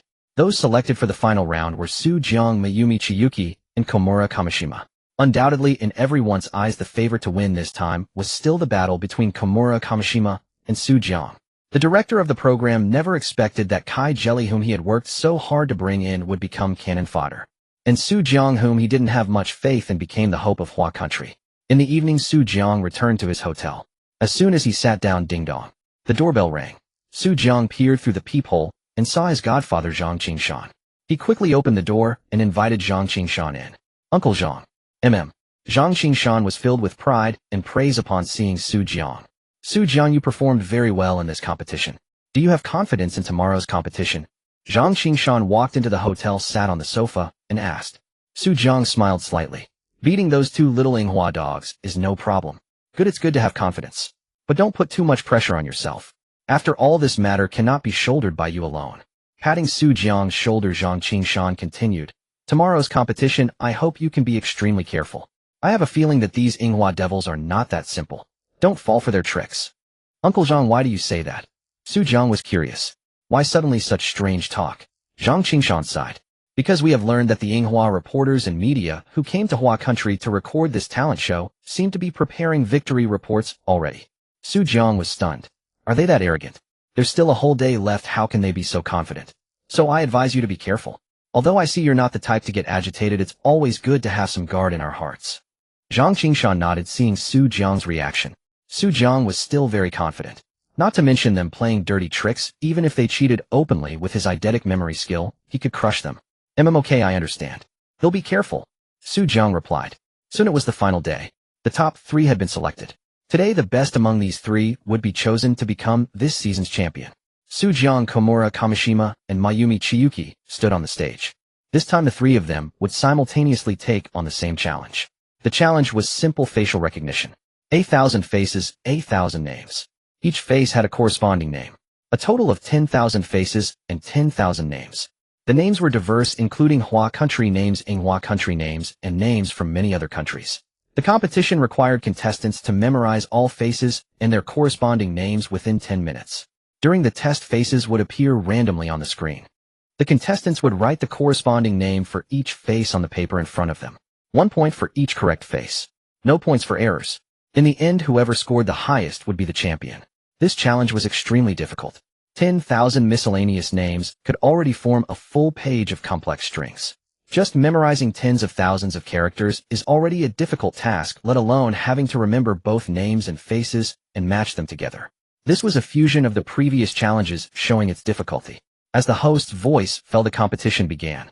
Immediately, a series of faces appeared before each contestant with names written below each face. The venue instantly fell silent. Only the sound of swiping screens was heard. There was so much to remember. Just as everyone was marveling at the difficulty, Mayumi Chiyuki glanced at Komura Kamishima, raised a thumb, and then extended 3 fingers, her middle ring and pinky. At this moment, the attention of the entire audience was fixated on Su Jiang. The instant a face appeared on the screen, he embarked on his memory journey at an astonishing speed. No one noticed Kamishima Mura and Chiyuki Mayumi over there. After a silent exchange of glances and gestures between Kamishima Mura and Chiyuki Mayumi, a truly terrifying scene unfolded. Look, what is that Sakura country contestant doing? Suddenly, a spectator in the crowd tightly gripped the arm of the person beside them. Alerted by his voice, everyone turned their gaze toward the 2 Sakura country contestants. What they saw was beyond shocking. A collective gasp of cold air filled the venue. It was horrifying. Kamishima Mura was flipping backward at an incredible speed. His speed was terrifyingly fast, seemingly at least 5 times that of Su Jiang. Could this be the true strength of that little Sakura? Too powerful. Damn, that Sakura country, a tiny land, actually harbors such talent. His previous performances were stunning, but now it's clear, our vision was limited. This guy was holding back in the first 2 rounds, saving his brilliance for this final match. At this speed, even watching is hard to follow. Holy crap, Sakura countrymen are indeed handsome. I want to marry one. I'll ask the matchmaker to find me a Sakura country blind date tomorrow. I'm convinced. As a developed nation, Sakura country truly has the capital to lead us. Subtly, the patriotic fervor ignited yesterday by Kai Guli's tragic performance was silently crushed by Kamishima Mura's overwhelming display of power. Many were awed into submission. It was reminiscent of when Sakura country invaded Hua country. Many Hua people, seeing the advanced weapons and fierce momentum of the invaders, were terrified. Some fled, others surrendered. The commotion naturally caught Su Jiang's attention. He turned his head slightly and saw Kamishima Mura beside him, moving at lightning speed. He was stunned. Damn, I have a system, yet I can't achieve such speed. What is this guy up to? Could he also have a system, and even a stronger one than mine? He looked further and saw Chiyuki Mayumi proceeding steadily, slowly reading, but her speed was still considerable, about 70 to 80% of his own. Su Jiang suddenly recalled what Jiang Qingshan had told him in his room last night. to be wary of their schemes. He closed his eyes, ignoring Kamishima Mura's terrifying speed, and focused on calming his mind. To be honest, he was also affected at this moment, because he bore a responsibility of pressure. Once brimming with confidence, seeing the neighboring Sakura dog's incredible prowess naturally stirred his anxiety. This was no longer a solo battle. Half a minute later, Jiang opened his eyes again, concentrating on the faces and names before him. Kamishima Mura, while rapidly swiping through his screen, kept his gaze drifting towards Jiang. Seeing Jiang close his eyes, he knew his ploy had succeeded. He accelerated once more. The progress bar below moved rapidly to the right. This spectacle stunned everyone again. Holy crap! He can still speed up. Is this guy even human? I seriously suspect he's an alien. No, I think there's a high-speed camera embedded in his eyes. Human vision can't keep up. Only a machine could achieve this level. I feel like today the Sakura country flag will fly over our Hua country show again. Those staunch patriots stared blankly, as if their spirit had been drained. Yet this time Kamishima Mura's actions did not affect Jiang at all. He continued at a steady pace, reading his screen. Finally, after Kamishima Mura swiped at that terrifying speed for a full minute or two, he stopped. He began to slow down and read carefully. This puzzling behavior left everyone baffled again. So what was he doing just now? Had he actually been reading or not? The progress bar on Kamishima Mura's screen was now only 30%. This was part of their plan with Chiyuki Mayumi. Her upward thumb had signaled that she would handle the first part. Her 3 extended fingers indicated that the remaining 30% was Kamishima Mura's task. In this round, they would combine their forces to defeat Jiang. Chiyuki Mayumi was actually the hidden genius of Sakura Country. Kamishima Mura was their tool to conceal Chiyuki Mayumi, aiming to catch Jiang off guard in this crucial final round. The first step was for Kamishima Mura to disrupt Jiang. The second was for him to memorize the remaining 30%, and during the quiz find a way to leak the answers to Chiyuki Mayumi. They would combine their wits to secure a victory over Jiang. Time's up. As the timer on stage jumped from 959 to 100, the host immediately called for a halt. The screens before the 3 contestants went black instantly. Now we will proceed to the quiz. Please take your positions. Once the 3 were seated, the host announced, the most thrilling moment has arrived. Who among these 3 will claim the title of this episode's talent? For each face you have 1 minute to think and write. Don't rush. Let the quiz begin. As the words fell, a face appeared on the big screen. Jiang remembered this name, Santiago Francisco da. He quickly began writing his answer. On the other side, Kamishima Mura also wrote rapidly on his paper, and after a few seconds noisily threw his pen onto the desk, producing a sharp sound. He then looked up, casting a provocative glance in Jiang's direction. His intent was unmistakable. Damn. Shameless. Some in the audience roared inwardly. In the office, Jiang Qingshan had already smashed his second cup, cursing, those blasted little Sakura dogs. If this were a war, I'd punch a dozen holes in each of you. The secretary had given up cleaning, sensing Jiang Qingshan would continue breaking things. Sure enough, when the second face appeared, Jiang Qingshan grabbed another cup and hurled it to the ground. On the screen, he clearly saw Kamishima Mura signaling to Chiyuki Mayumi. As his hand moved in constant changes, Chiyuki Mayumi wrote the answer on her paper.